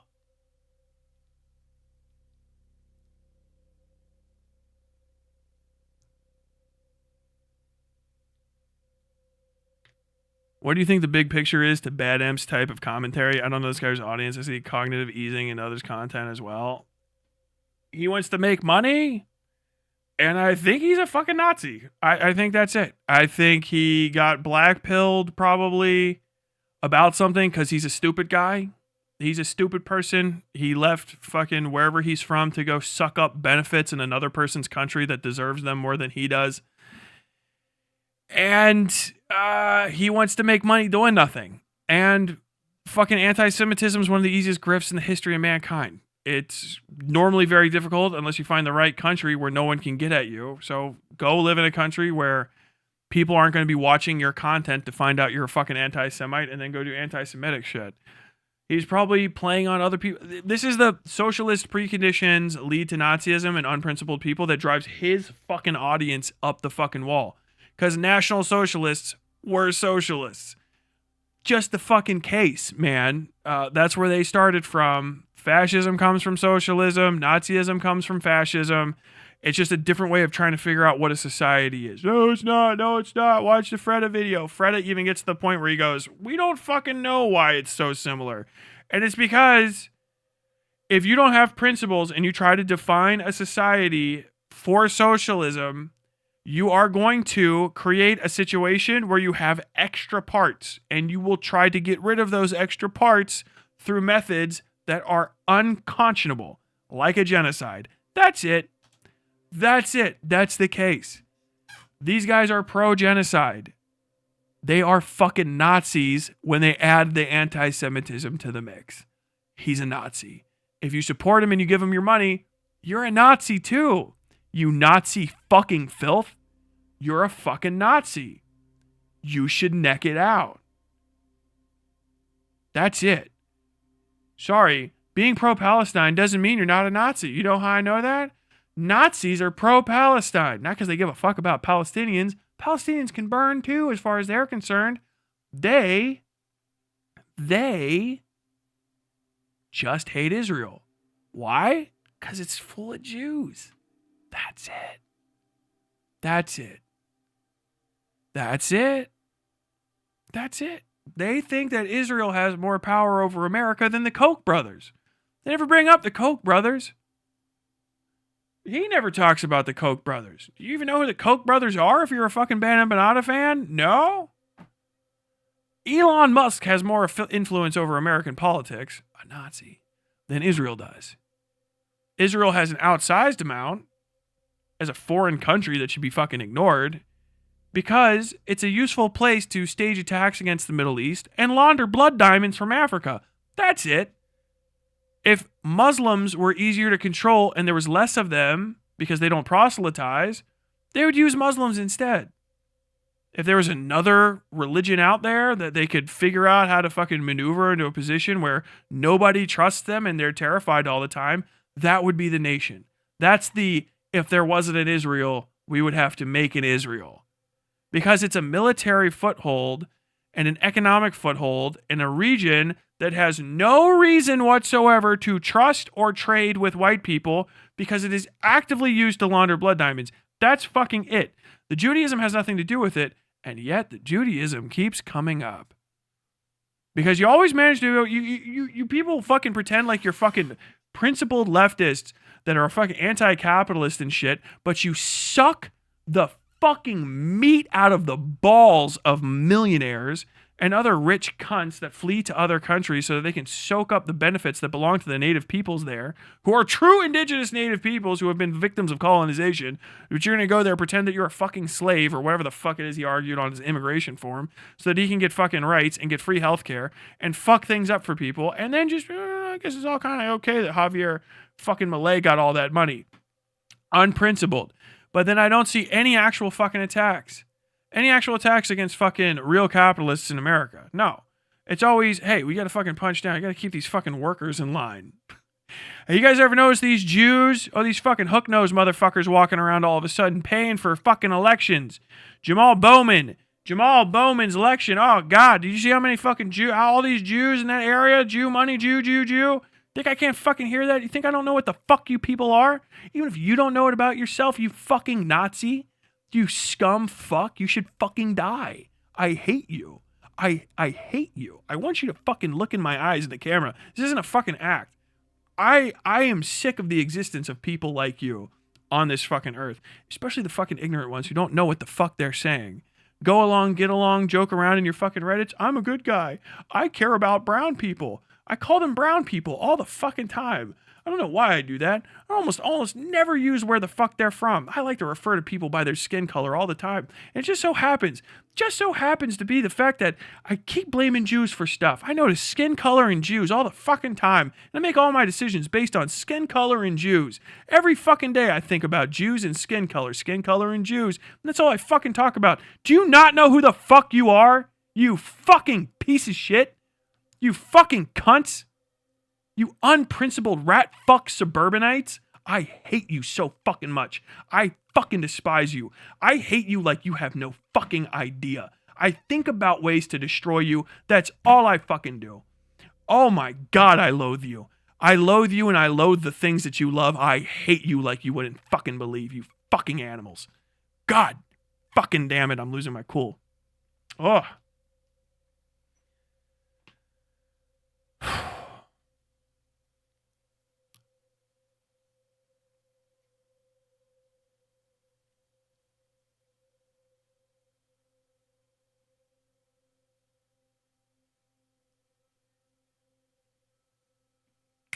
Tisk on upsetting me. Large part inspired universal, like very well understood frame of reference for people to understand how bad the Native American genocide was, because doing so is like committing this social no. It allows them to frame conveniently a genocide of white people that the Americans were for once against rather than committing as like something special in order to diminish the importance in comparison of everything else, which conveniently the Americans and the Europeans, aside from the Germans and a lot of other Europeans, of course, were much more clearly involved in, like colonialism in general, for example. So yeah, those are the two main reasons. Israel and like propaganda, basically. Colonial propaganda for the Western powers.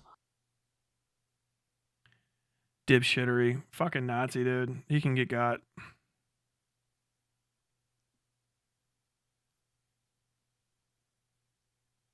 Oh, fuck. I hate that guy. I'm actually pissed at him now. Oh, there's a guy with a soy jack. What is this guy? 0 hours and 0 minutes watch time. Hopped in to say this. Oh, somebody shared this in fucking Bem's community. Hey, am I in fucking Bad Empanada's Reddit? I'm going to find your guys' real names and share them everywhere I can find them. Ask Sunday. He's there. Pieces of shit.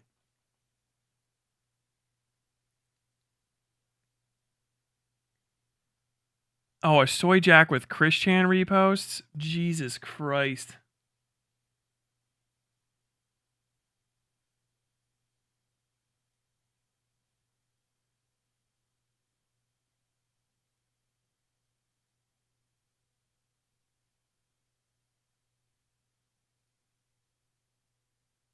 What's your favorite Israeli food? White boy summer. What's this one?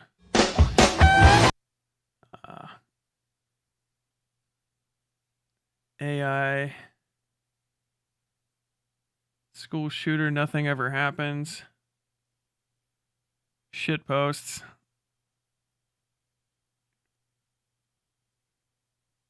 Skeptical about this ceasefire lasting, but we'll see. It never is gonna last.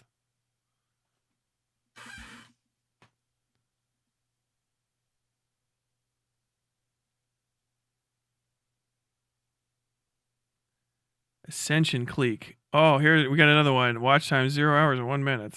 Fucking hell yes, dude. The Nazis are here.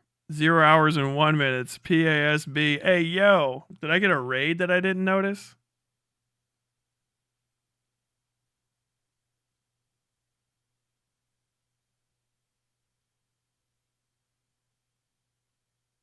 Dox them just to find out they're unemployed and live in their parents' basement. Absolutely.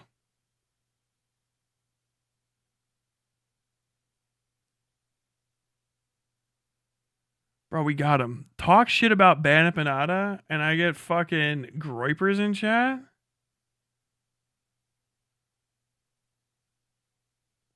Synthwave.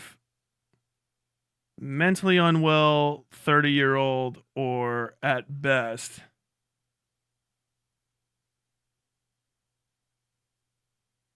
Okay, what is this going on? What's Ascension Clique going on? 6 days ago, Ascension Clique. I was thinking about stuff and I realized this thing I am calling a flashpoint moment is name subject to change. Basically a period in life where you undergo significant stress or some unique desperation which solders yourself with something. The closest comparison would be the game Darkest Dungeon. I believe it's similar to Annihilation Gnosis also. Accelerated evolution. Oh, you guys need to go to a place called the Cathedral.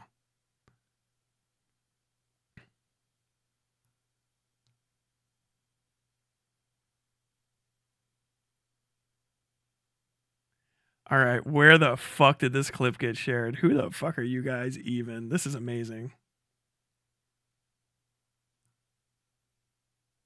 Oh, I know who did it. How's he in that sock? Hit reverse, bitch.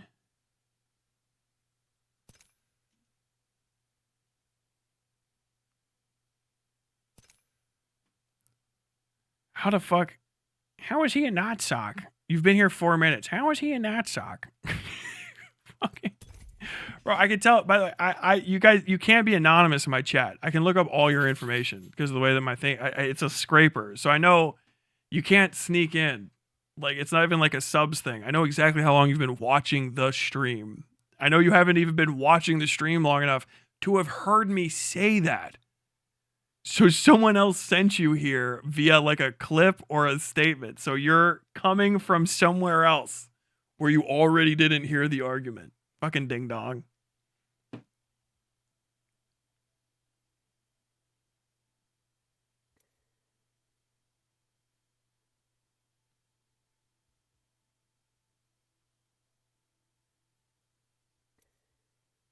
Okay, I'm going to play a couple more because I'm too fucking hype. Oh, I'm looking at the wrong thing.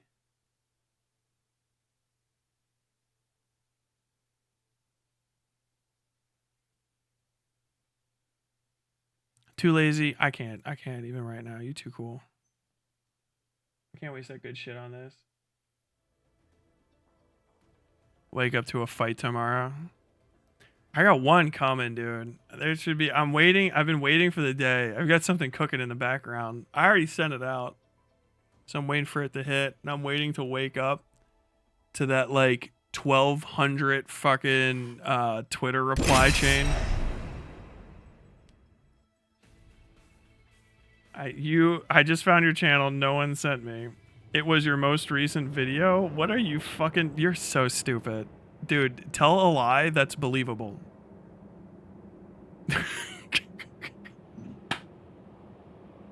You stupid bitch. That's about somebody else. Oh my god. You dumb cunt. Oh, fuck. I love Nazis. The great thing about y'all is you just have no idea how fucking incompetent you are. No. None of that. We give him a fucking nice fat timey time. Let's see if that works actually.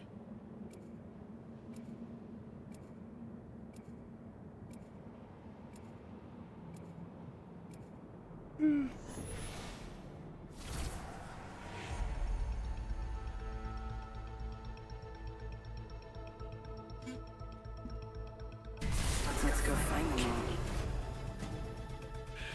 Too bad Empanada barely hanging on. I make this look good. I'm literally this hair, this face. I mean, come on. The universe is nice. Stay near me. I'm a bit nicer.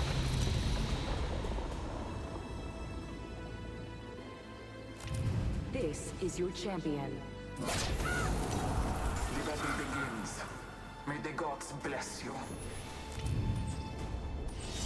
How do we help wake people up when studies show people don't even respond to factual information? Well, do you respond to factual information? How could I even answer that question? If the studies have already told you that everything is going to be a failure, then clearly nothing can happen.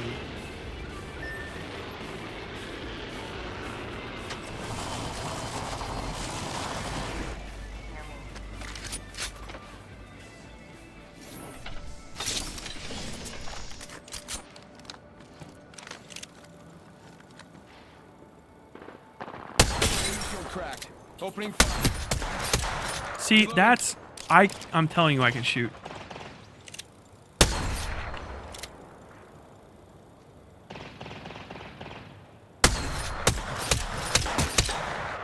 Reloading. Nope. Wow. You have this in hand, don't you? First blood is on. A total eclipse of their life. Good, we're inside. Spotted one. Enemy shield. Opening fire. Reloading. Bro, these are fucking actually impressive shots right now. I just want to say that.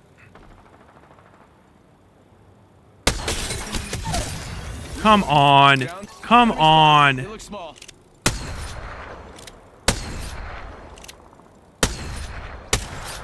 Reloading. Attention. Evo harvesters are on. Yeah, that's right.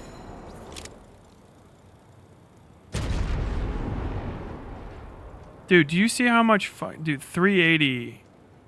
I got no scope right now. They spotted me. I'm taking shots. Where are you? Reloading. Oh, I'm actually have to jump down there now. Damn it. Enemy shield broken. This is such a good spot. Reloading. Bam. Bam. Guess I'm running out of ideas. Broken enemy shield. Reloading. That was the last one. Nasty iron side shots. Thank you, thank you. Picked an upgrade that'll make everyone toast shells. Dude, like, I just want to say explicitly, I was not missing a lot of those shots earlier because I wasn't aiming correctly. I was missing them because of fucking lag.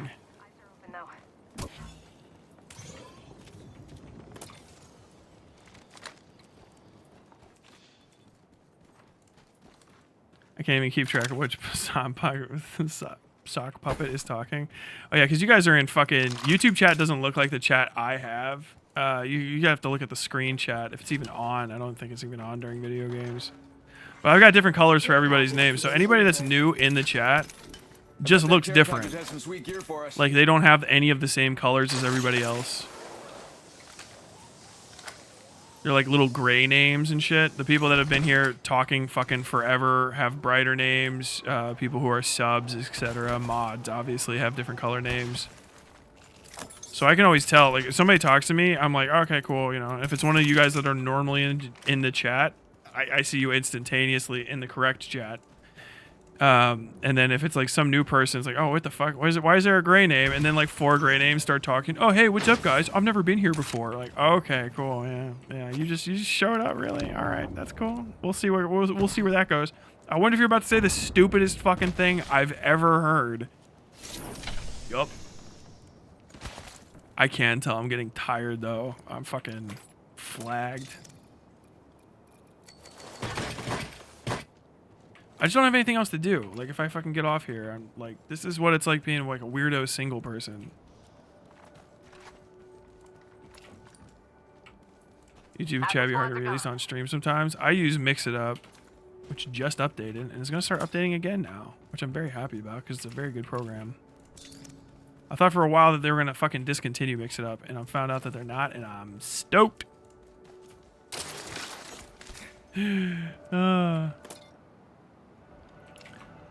Purse said, "What's your problem? How is Bad Empanada an ad sock? I just watched your most recent video. Not a different guy entirely, dipshit." You didn't find my arguments about Bad Empanada in the video on Charlie Kirk? That's fucking crazy. How does that even occur? No, actually, I just misspoke. I mistyped. Can I get a, I mistyped that? There notices. Absolutely true. I'm not tuned in live, but I watched the clips after getting recommended the Kirk video. Based.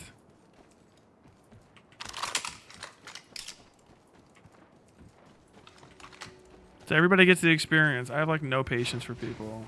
I have enough chatters. I decided like a year ago. Right? I'm maxed out. I got all my favorites already. I got my Triptych. I got my June. I got my fucking Rob Ford. I got my Shag. Right? Got my Wazowski. Got my Hacker Droid, who never chats anyway because he's never fucking on during the normal shit. Got my Shag. My fucking Hoosier. I don't need to, man. I don't know what else. What do I do with another chatter? You know what I mean? Like at like I got like 20, 30 reliable, solid one. I'm good. Other people like, dude, oh my god, you're my 1000th chatter today. I don't think so. Nah. Dude, I swear to God, if I get big enough, I'm not gonna have it like I'm gonna fucking turn it to like fucking real ones only. 100 hours watch time minimum, and you're like, that's an insane amount of time. That's so low. I've been streaming for just 2 years. Some of my fucking day ones and diehards got like fucking 10k hours watching this stupid shit. It's fucking insane. So it's like, oh, you don't care about your fans? Nope. I don't give a fuck about y'all. Y'all got the content, right? Thank you. Bye. Did you? Now my customers, did you buy some shit? I love you. Oh, you paid me, motherfucker? Oh, fuck, dude. Hey, how was your day, sir? How was your evening, ma'am? Like, oh, I'm a viewer, dude. I'm a long-time viewer. Okay, motherfucker. I've watched shit before too. You just seen what I've seen your fucking mom do. She's crazy. Grenade. Fuck. Replicator. I think this place needs a little more me. I stepped on 2 grenades. That was a good play. Getting hurt over here. Oh, isn't this guy like snipers? How is he stepping on grenades? Dude, yes, every shot was missed. Yes, every shot was missed. Miss more shots. Miss more shots. Can I miss more shots? I bet I can. Hacker Droid about to make a meme like the fucking class stratification in the West Side, the beginning of the end. First started. Bernstein warned us about this. I gotta get healed up. I don't know if you know this, but Dorita talked about how his name sounds like Doritos, and that's kind of fucking cool that he's like a food. These dudes probably reading AI summaries. Fucking guaranteed. Dude, the amount of people who are like nothing valuable to say. Not even, what the fuck am I talking about? Thank you. The amount of people who would like make a comment like, you're completely wrong on this, da da da. I've just started doing this. This is my fucking, I got one move right now. It's called High Punch. And people will say whatever to me about the video. Every single one of them, if they have a criticism, I've just been responding, watch the entire video before commenting. And I think every single person that I've said that to that made a response was like, I only watched 10 minutes. I'm not gonna finish more than 5. I'm not even gonna watch this fucking video. Like, this video's ass. Like, what are you talking about?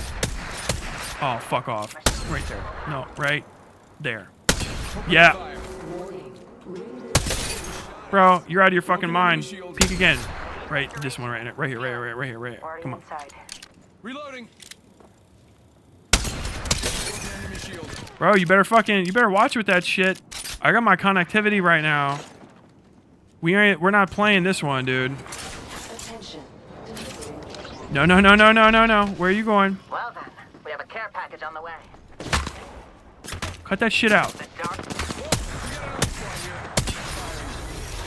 Come on, left side peek. Fucking dickhead.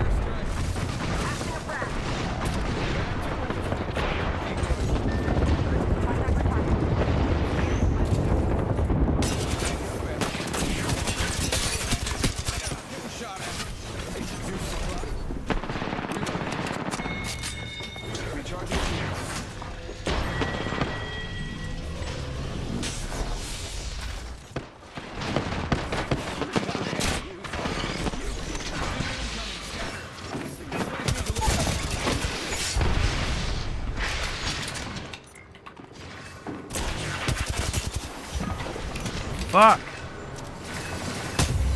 Oh, okay. Well, I guess I'm just gonna die doing this.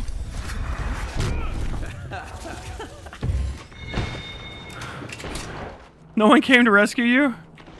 Alright, upgrade time. If only they had a Mirage. Watch.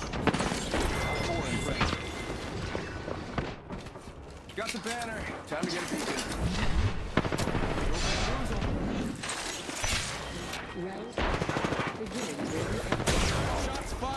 Fuck, dude! Oh, I should have just fucking left. I was kind of squicking now. Oh, again, no.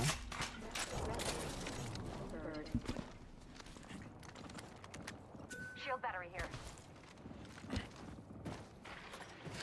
I watch your vids, Tyler. You've been watching 17 minutes of my vids.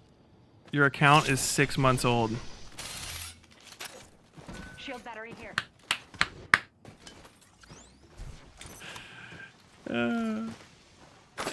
Can we get Collins back? What do you want to talk about? Sure. Care package over there. I'm the only regular who hasn't asked their hours checked on stream. 648 hours and 7 minutes. Get dunked on.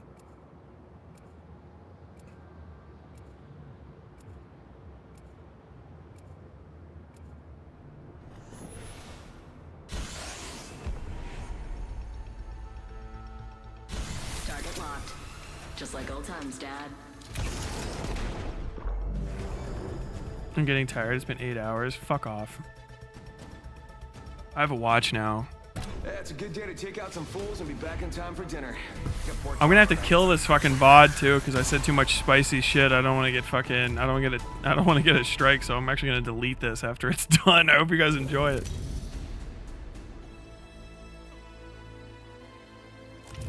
This is your champion.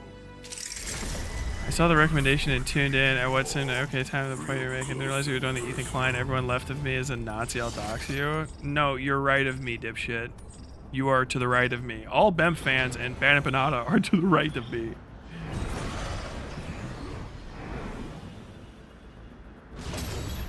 Do I watch your videos from Dut? Yes. 74 hours of watching. Thoughts on Vosh? He's a pedophile. He should die. Calling the ball. Let's land over there. Hell yeah!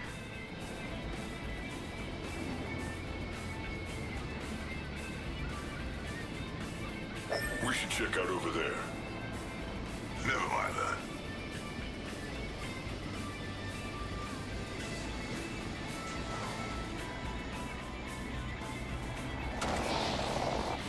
Check 6. Bandit touchdown near me.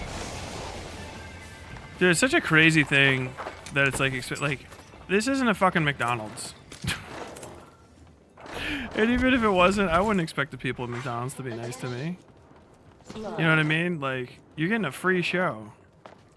Nobody fucking like, oh, I'm doing you a favor by turning into this. Like, bitch, I'm doing you a favor by being here. I'm more entertaining than any of the other fucking people that do this on Earth. I'm literally better than all of them. Just haven't been doing it as long as the fucking famous ones. Rockstar out. Fucking stupid fucking ninja stars, dude. Spotted a victim over there. Sending out my decoy.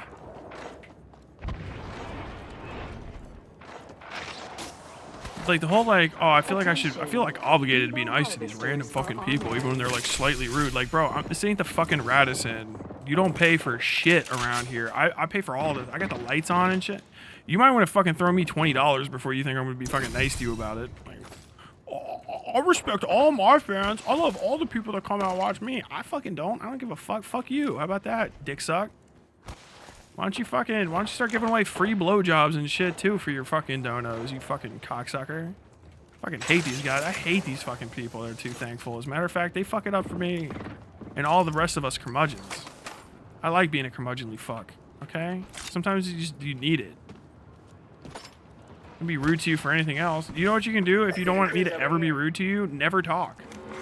Fucking people like chatting like, hey, I would like your attention, but I would like for it to be positive. Like, no, we ain't fucking ordering to fucking. You get what you get what you're fucking being made. You know, you almost had a new fan. This is my favorite shit. Do you always know you're watching a fucking Hassan fan type? Someone from that region. I don't even know what the fuck it would be called. But they do this thing where they're like, you know, I liked your content for a long time. How the fuck you did it? Yeah. Nah. Nah. Nah. Nah. I blew myself up, dude. There's so many grenades. I killed so many people. Hey, how about no more dying today? Hey, a new upgrade. Spiffy. Dude, I gotta start just Apex streaming. Fuck politics. Fuck the struggle. Alright, I'm done. I'm done with all of it. So, this is about to be a goddamn little pet. Dude, Lil Pepe fucking is getting, like, summoned right now. Poco Pepe, Poco Pepe, Poco Pepe, Poco Pepe, Poco Pepe, Poco Pepe, Poco Pepe, Poco Pepe. Just gotta patch myself up. Hang on.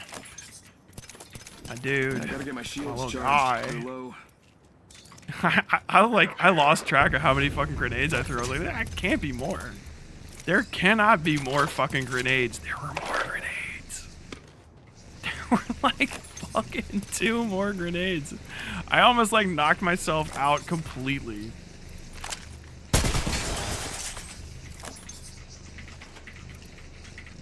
Just excessive amount of turning. I want this. No sniping. I'm a Mirage. I should sneak around. I should hit people in the face. I'm picking up these grenades though. They worked. I was pissed about it. You guys remember 5 seconds ago? This is like the change of fortune in life. I was all pissed. Oh, fucking Ninja Star. Ninja Star. Oh, it's so stupid. Then all of a sudden, what happened? Oh, fuck, dude. This Ninja Star kind of slaps. Slappy the fucking Ninja Star. And then all of a sudden, boom. I realized that I picked up an actually substantial amount of them, and I was fucking bombing people with them. It was fucking great. Gotta find some ammo. Give me I'm the. almost out. You know what? I'm gonna clean up after myself. Unlike you grimy fucking animals, leaving all this fucking ammo out. Like, somebody could slip. Somebody could fucking slip code CCR. Somebody could slip. Look, I'm turning into a fucking teenager, trying to kick people on the fucking roof. Yeah, I'm that guy. Now everybody that I'm playing with thinks I'm fucking maladjusted 20-year-old.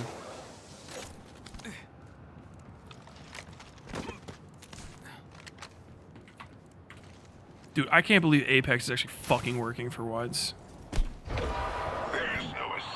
I'm actually smashing some people.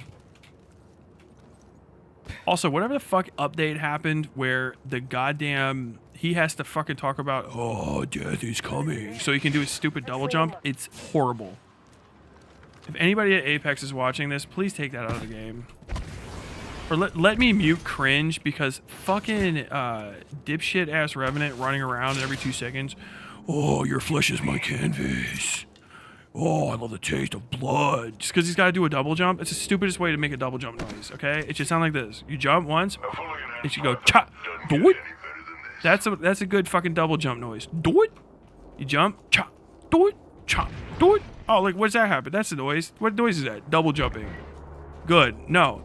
None of this fucking cha, and then, your blood is my canvas. Oh, there's some people over there. We should go kill them. Like, dude, the fucking Revenant school shooter ass fucking killer. He's the worst legend, dude. The worst legend to hear talk. He's so bad. When the game first started, it was 100% what's her name? The fucking with the smoke grenades. Oh. Some people have small arms. I bring heavy artillery. Whatever the fuck that is. No, no, no, you let me in. Do not keep me. Do not fucking exclude me from the cool kids group. I will fucking log off. Burn is good.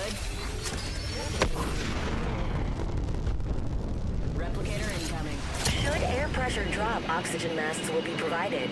If you're traveling with a small child, this is a blood Secret sport. spicy What's stream. wrong with Secret you? is secret and spicy. No, I fucking hate this fucking anonymous shit and fucking people say like egregious crap and like protect my privacy. Like, nah, actually fuck that. You know who I am. Don't talk to me or I will try to find out who you are, girl. I'm glad this doesn't. This game had friendly fire. That would have been bad. I walked up that ramp and I just raw fucking shot her in the face. Reloading.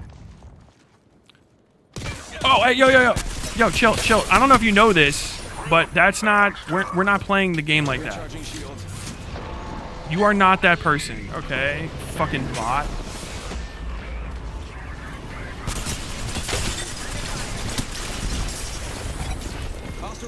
Gotcha. Hey, how about no more dying today? Okay, the L-Star fucking kind of cracks when it has a lot more ammo. I might start fucking with the L-Star more often. Another thing where I'm having like one slightly good game with a gun, it's gonna suck every other game I play with it. And then I'll just eventually go like, fuck, I'm uninstalling. Fuck this game. Oh, dude, that was... I did the thing. You guys know how to do this? This is, if you're like a pro... Look, I can't even do it every time. If you're like a pro fucking Apex player, you can do this. I can't even do it reliably. Look. Fuck.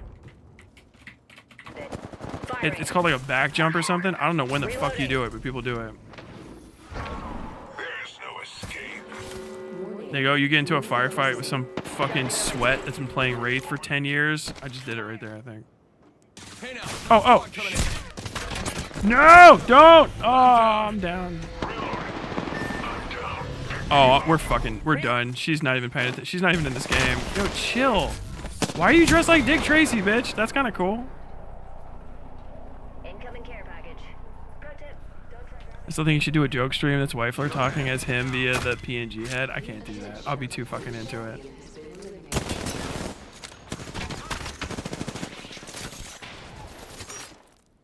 That's that time. Check my watch time. It was shameful. 200 hours. Well, it's still... It's over 271 now. It's 271 now. More shameful. Upload the Apex games, clipped and muted with post-game commentary.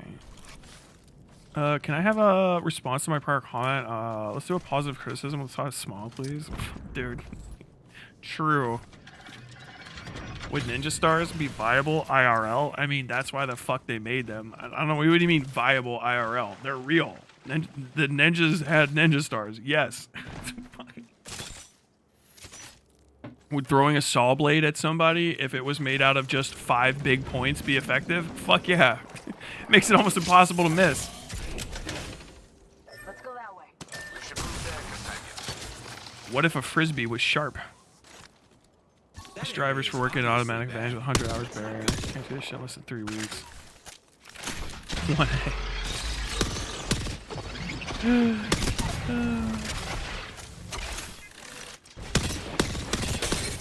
Watch the clips after getting recommended the Kirk video. I hope you enjoyed it. These streams are rare and getting rarer because I cannot help myself but say crazy shit. Thanks for the night shift stream. Thanks for hanging out. I can see Tyler as the sort of evil fae. Maybe a Knuckleavy that wears a man skin? What the fuck even is that? June, what are your hours? Amp here.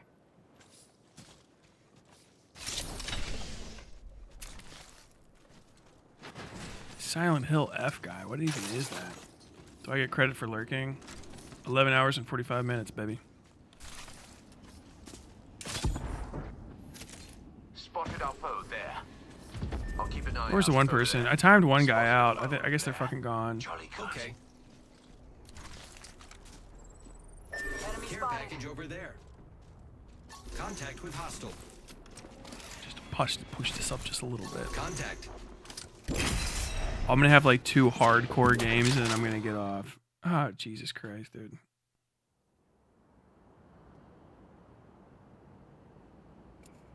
Dude, people should just fucking report Chud Logic videos at this point. I swear, clip it.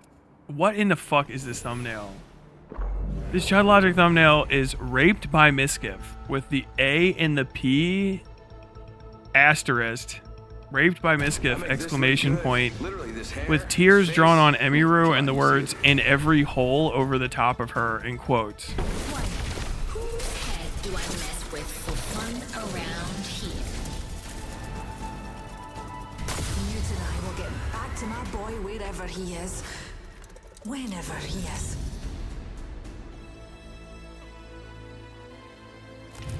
This is your champion. What in the fuck?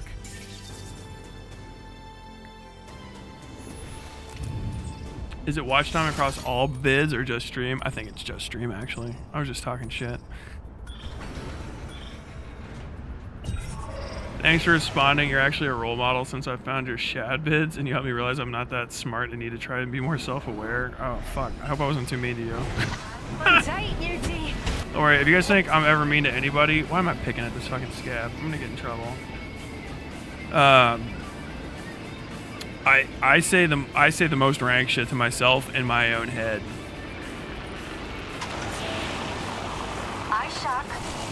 I say crazy shit to my own self. Like, goddamn. Bam! Bam! Guess I'm running out of ideas. Oh, someone got the party started. Opening fire. I'm down.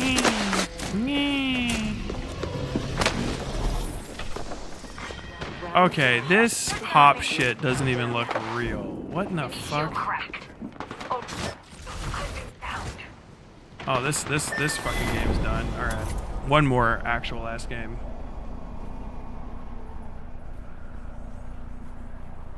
What in the fuck is on my face?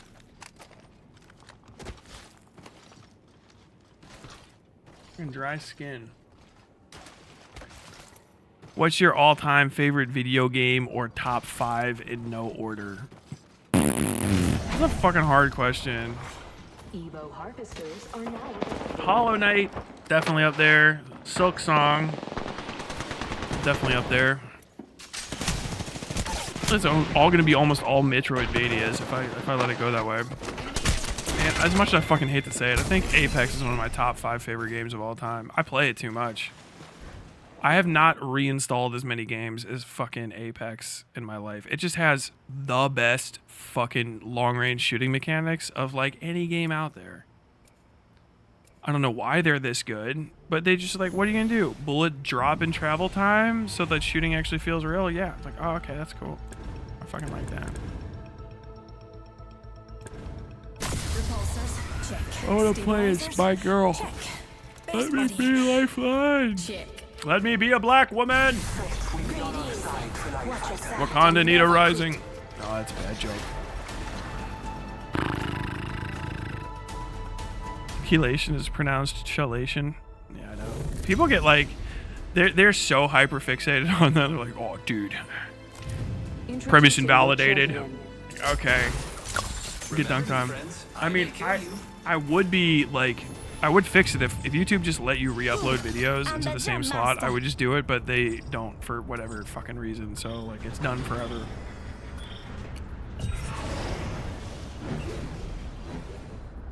Enough landing around. This whole side of this map doesn't make, like, I always forget that it exists. I never drop over here. I always think I'm on a different map. Favorite video game or top 5? Yeah, definitely Hollow Knight and Silk Song are just like too fucking good. Apex is great.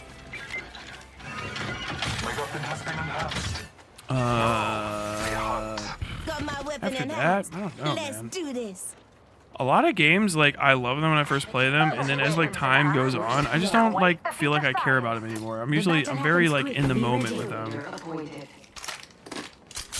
Silent Hill, definitely. Silent Hill 1. Just want to pick it up. I just want it. I just want to have it because I love that fucking thing. I'll find something to put it on. Trust me, I'll find something to put it on for sure, Jimmy. Yeah, the original Silent Hill. Silent Hill 2 original was pretty good too, right? But, I mean, if we're talking about favorite games, I have to give it to the original because it changed my entire fucking life. I don't know. Super Mario Brothers? It's kind of hard to, like, grade them. It's just such a weird question when you think about it. I feel like having, like, favorite things is, like, a little kid thing. Maybe it's not, because I do have, like, a favorite. I mean, a game I could always play for a couple minutes. Definitely Hollow Knight. And maybe Silk Song after I've, like, done a second or third completion. But honestly, I've beaten Hollow Knight, I mean, at least 30 or 40 times, I think. Maybe more. Maybe less. I've beaten it on 2 different systems. 100%ed it almost. Still never beat the, like, Pantheons because I was not interested in them. I don't know what it is, but like boss rushes just aren't what I care about. I respect them, they're good.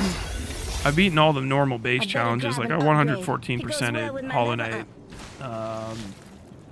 Technically, I was getting ready to beat the Radiance on Steel Soul, and so I haven't finished Steel Soul full max with the Radiance. Because I'm at the Radiance, and then I was like, okay, I'm going to get ready to do this and practice on one of the other accounts, and then I just speed ran, and then I got bored, and then I was like, well, I'll just take a break from the game, and then I took such a long break that I was like, oh, fuck, I can't do it, so now I'm, like, permanently stuck. Like, I've got to rebeat, you've got to play through the whole fucking game again.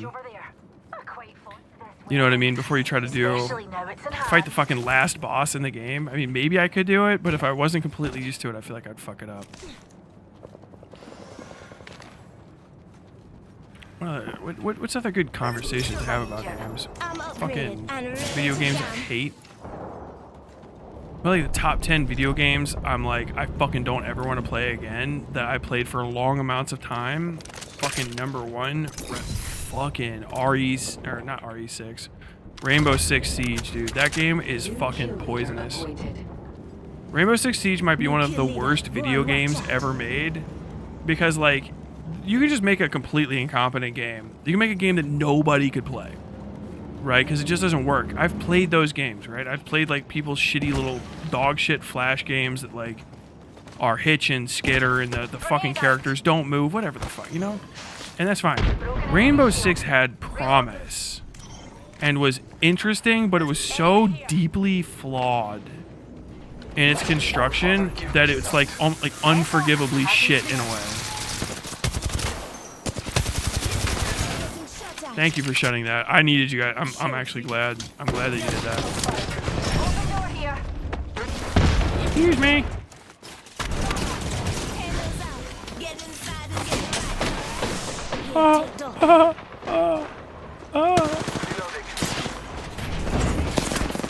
Oh, you're running out of ammo.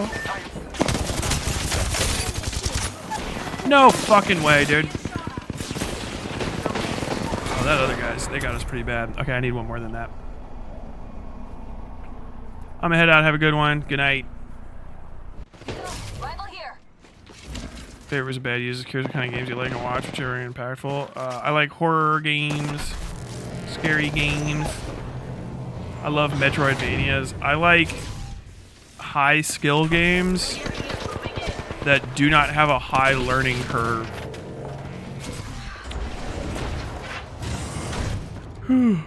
So like I like Metroidvanias in like shmups and stuff too. Platformers, I love those kind of games. I like Metroidvanias the best because I like the exploration too. And I like hard games like Dark Souls and stuff, but I do not like fucking fighting games where you have to memorize 700 different fucking inputs to make a person take 3 steps left instead of 2 steps.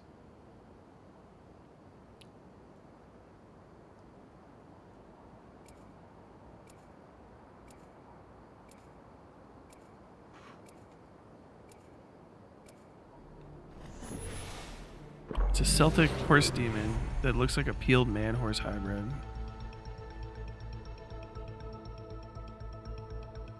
Come on, we've got work to do. You're isolated from the world, or only one type of food and one bag of personal items. What would it all be? If I was eating the same kind of food all the time, it would be pizza. Because I mean, dude, like the Neapolitan style fucking pepperoni pizza is like the perfect meal. It's unconquerable. Introducing your champion. It's so good. I could just eat it every day. I wouldn't even give a fuck.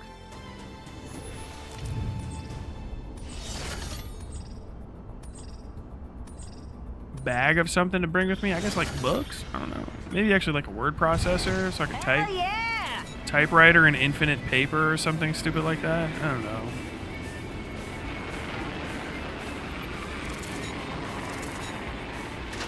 I feel like it would be too much to ask to bring like an editing suite to make movies and shit. Guitar. If I just have the ability to do creative shit, I don't mind. You lock me in one of those fucking isolation cells, as long as I can piss and eat normally, and I have like access to a fucking computer and I can type, I would never be...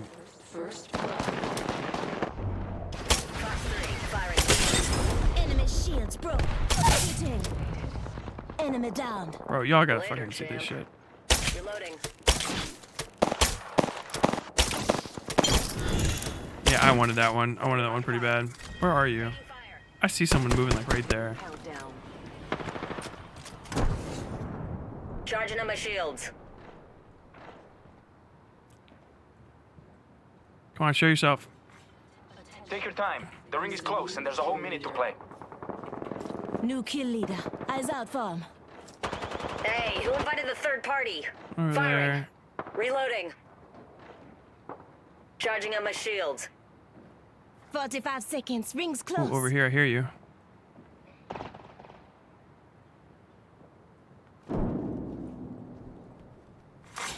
Attention. Charging on my Evo harvesters are I saw that guy. Near. Enemy threat. Opponent right here.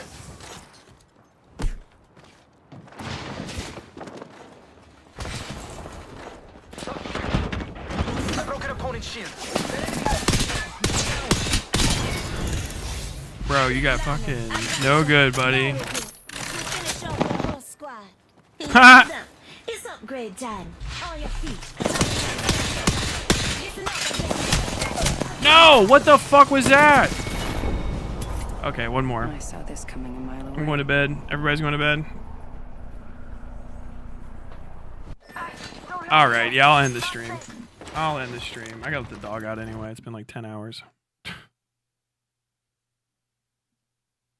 He's completely unconscious. He's out. What are my final thoughts on the Ethan Cruel Mind video? That shit was stupid as fuck. Embarrassing. I would be humiliated to have made that. I would hate myself for making that. Sometimes people make things that are so bad that it actually does give me like a twinge of fear, like that I did it and that I'm responsible for their bad content, and I get freaked the fuck out about it, like all the way. Yo, what is this? Hey guys, check it out. I don't know if maybe I should stay on. We're 7 away from 23,000. Say goodbye to your attempted career. Oh man. Hey, if any of you haven't subbed, hit the sub now.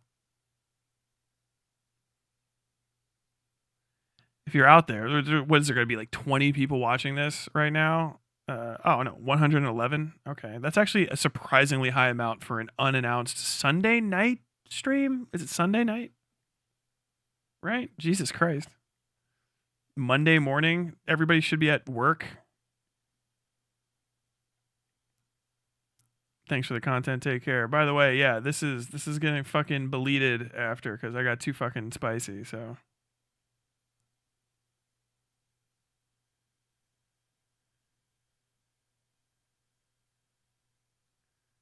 Is that real? Hey man, screw you for saying that Shadiversity is boring and he's not good on what he said. Shad is great and entertaining.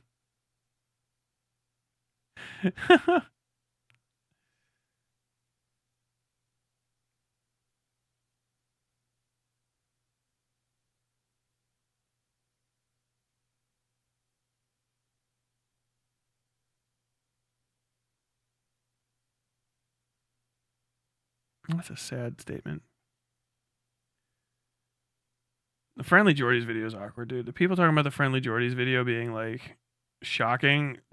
You're in the same boat as me. I was not rooting for Friendly Jordies to say cringe shit. Oh, you said a slur.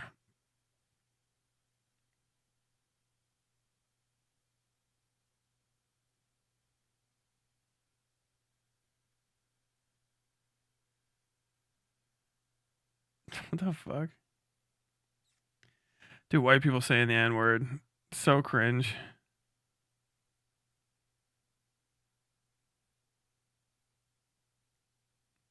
Dude, my favorite part about this entire video. Have you guys seen my video recently? The black and white realities of American Nazi. I know it's like big and all that, and everybody's in my community pretty much has. But underneath it, there's a commenter that I pinned, Blue Crusader 9136, and people are like, this guy's got to be one of your chatters. Like, no, he is not. Like, this guy just exists to be online and threaten to kill people. I think he's like threatened to murder probably in the ballpark of like 200 people now, and he's just still commenting. Every day I wake up and I have to like approve his random comments about subhumans and this and that so that people can continue making fun of him, and it's wonderful. Is there going to be a special stream when you surpass cum day? Yeah, I'm going to commemorate it with a stream into my fucking toilet. I'm going to take a piss that morning and not realize it happened.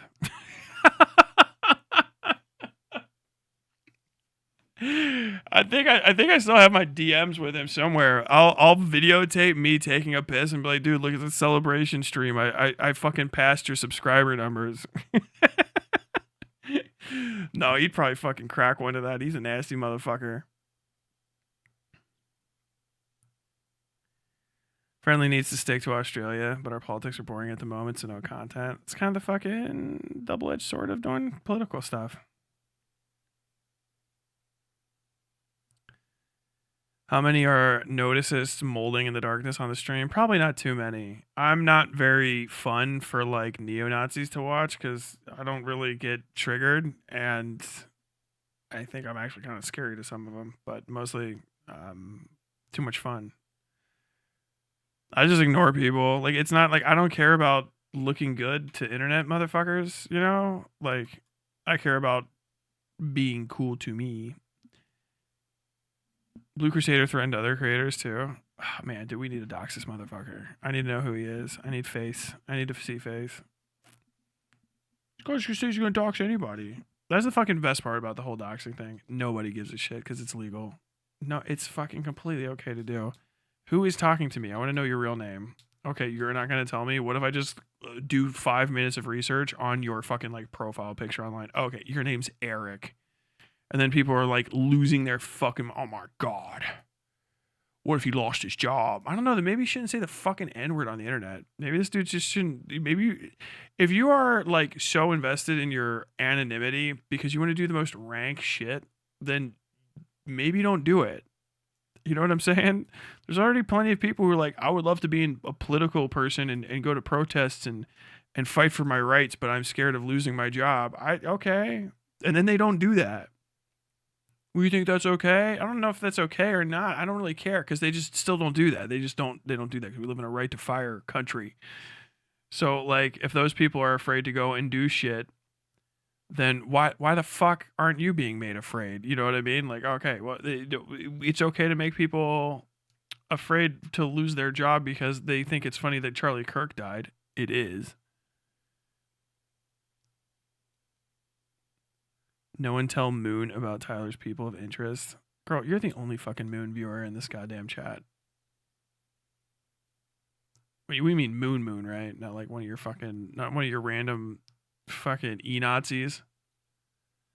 VTubing E-Nazis. I don't know why I'm listening. Like, I'm going to hear somebody. I have headphones on. I'm only listening to myself. I wish my wife was here. She's more fun to hang out with you than you guys. Sorry to say it.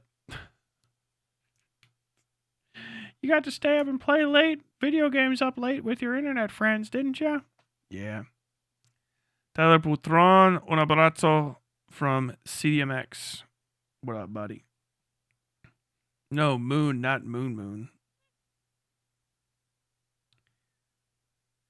Oh, now that you said that, was somebody posting about that in the chat?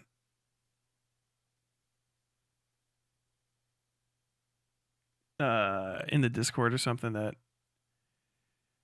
Blue Crusader was like going after people on Instagram or something too. No, I do remember that now.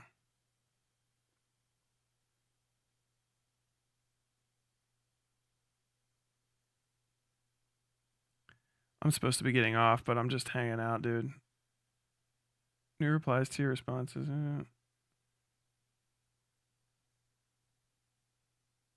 Oh, this is a good one. Your video is spot on, but dude, stop commenting to every person who opposes you in the comments. It makes you look like a man-child. No, LMAO. Get ready for a lolcow speedrun then, and good luck.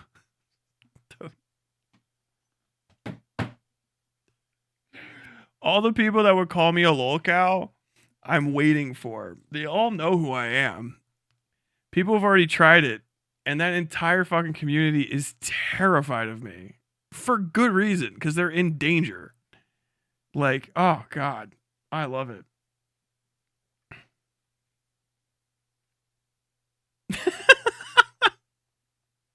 The food prep footage is dumb. Cope, LMAO. Okay, but if you start putting the bare minimum amount of effort into your videos. Did you think I wrote you a comment because I support Charlie Kirk? Right-wing neo-Nazis don't deserve to be alive. I wrote this comment to let you know that bottom-feeder, low-effort editing videos are no better than AI slop. I'll check out your next video and decide if I need to start coping. Do better next time, bud. Now seethe. Good luck with the channel. What the fuck?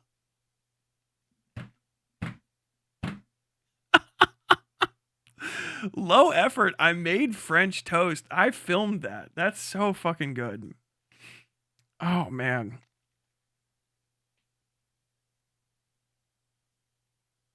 Racism.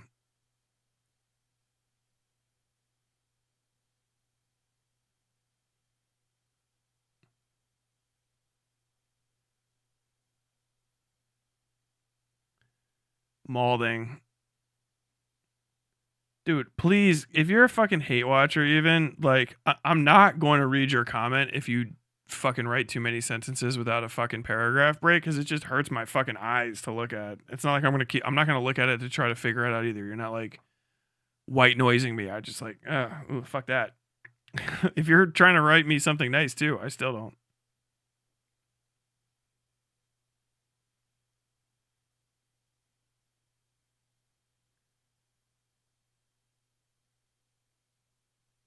Fucking meat man out here just killing people.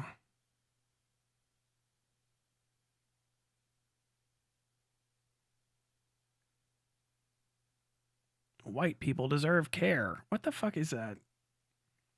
God, I'm so glad I'm not a fucking white supremacist, because I couldn't stand going around acting like a fucking pussy all the time.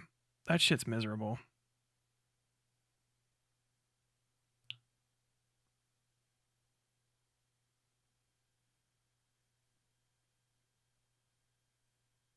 Retrospective on Shitty Kirk and Fascismo was amazing and eye-opening. Keep up the great work. I will try to. Y'all are going to be disappointed by the next video, because it's definitely not going to be as good. Kirk video is a fucking accident.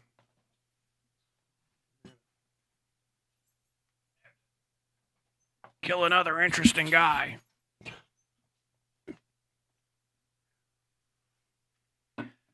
Oh. Based Meat Man. Meat Man's fucking crazy, dude. Meat Man chilled out. I didn't even know that motherfucker watched the stream. And I'm like, you need to fucking chill on this shit. And then I see a comment the next day like, okay. All right. I'm out of here, guys. I'm not even going to hit the thing.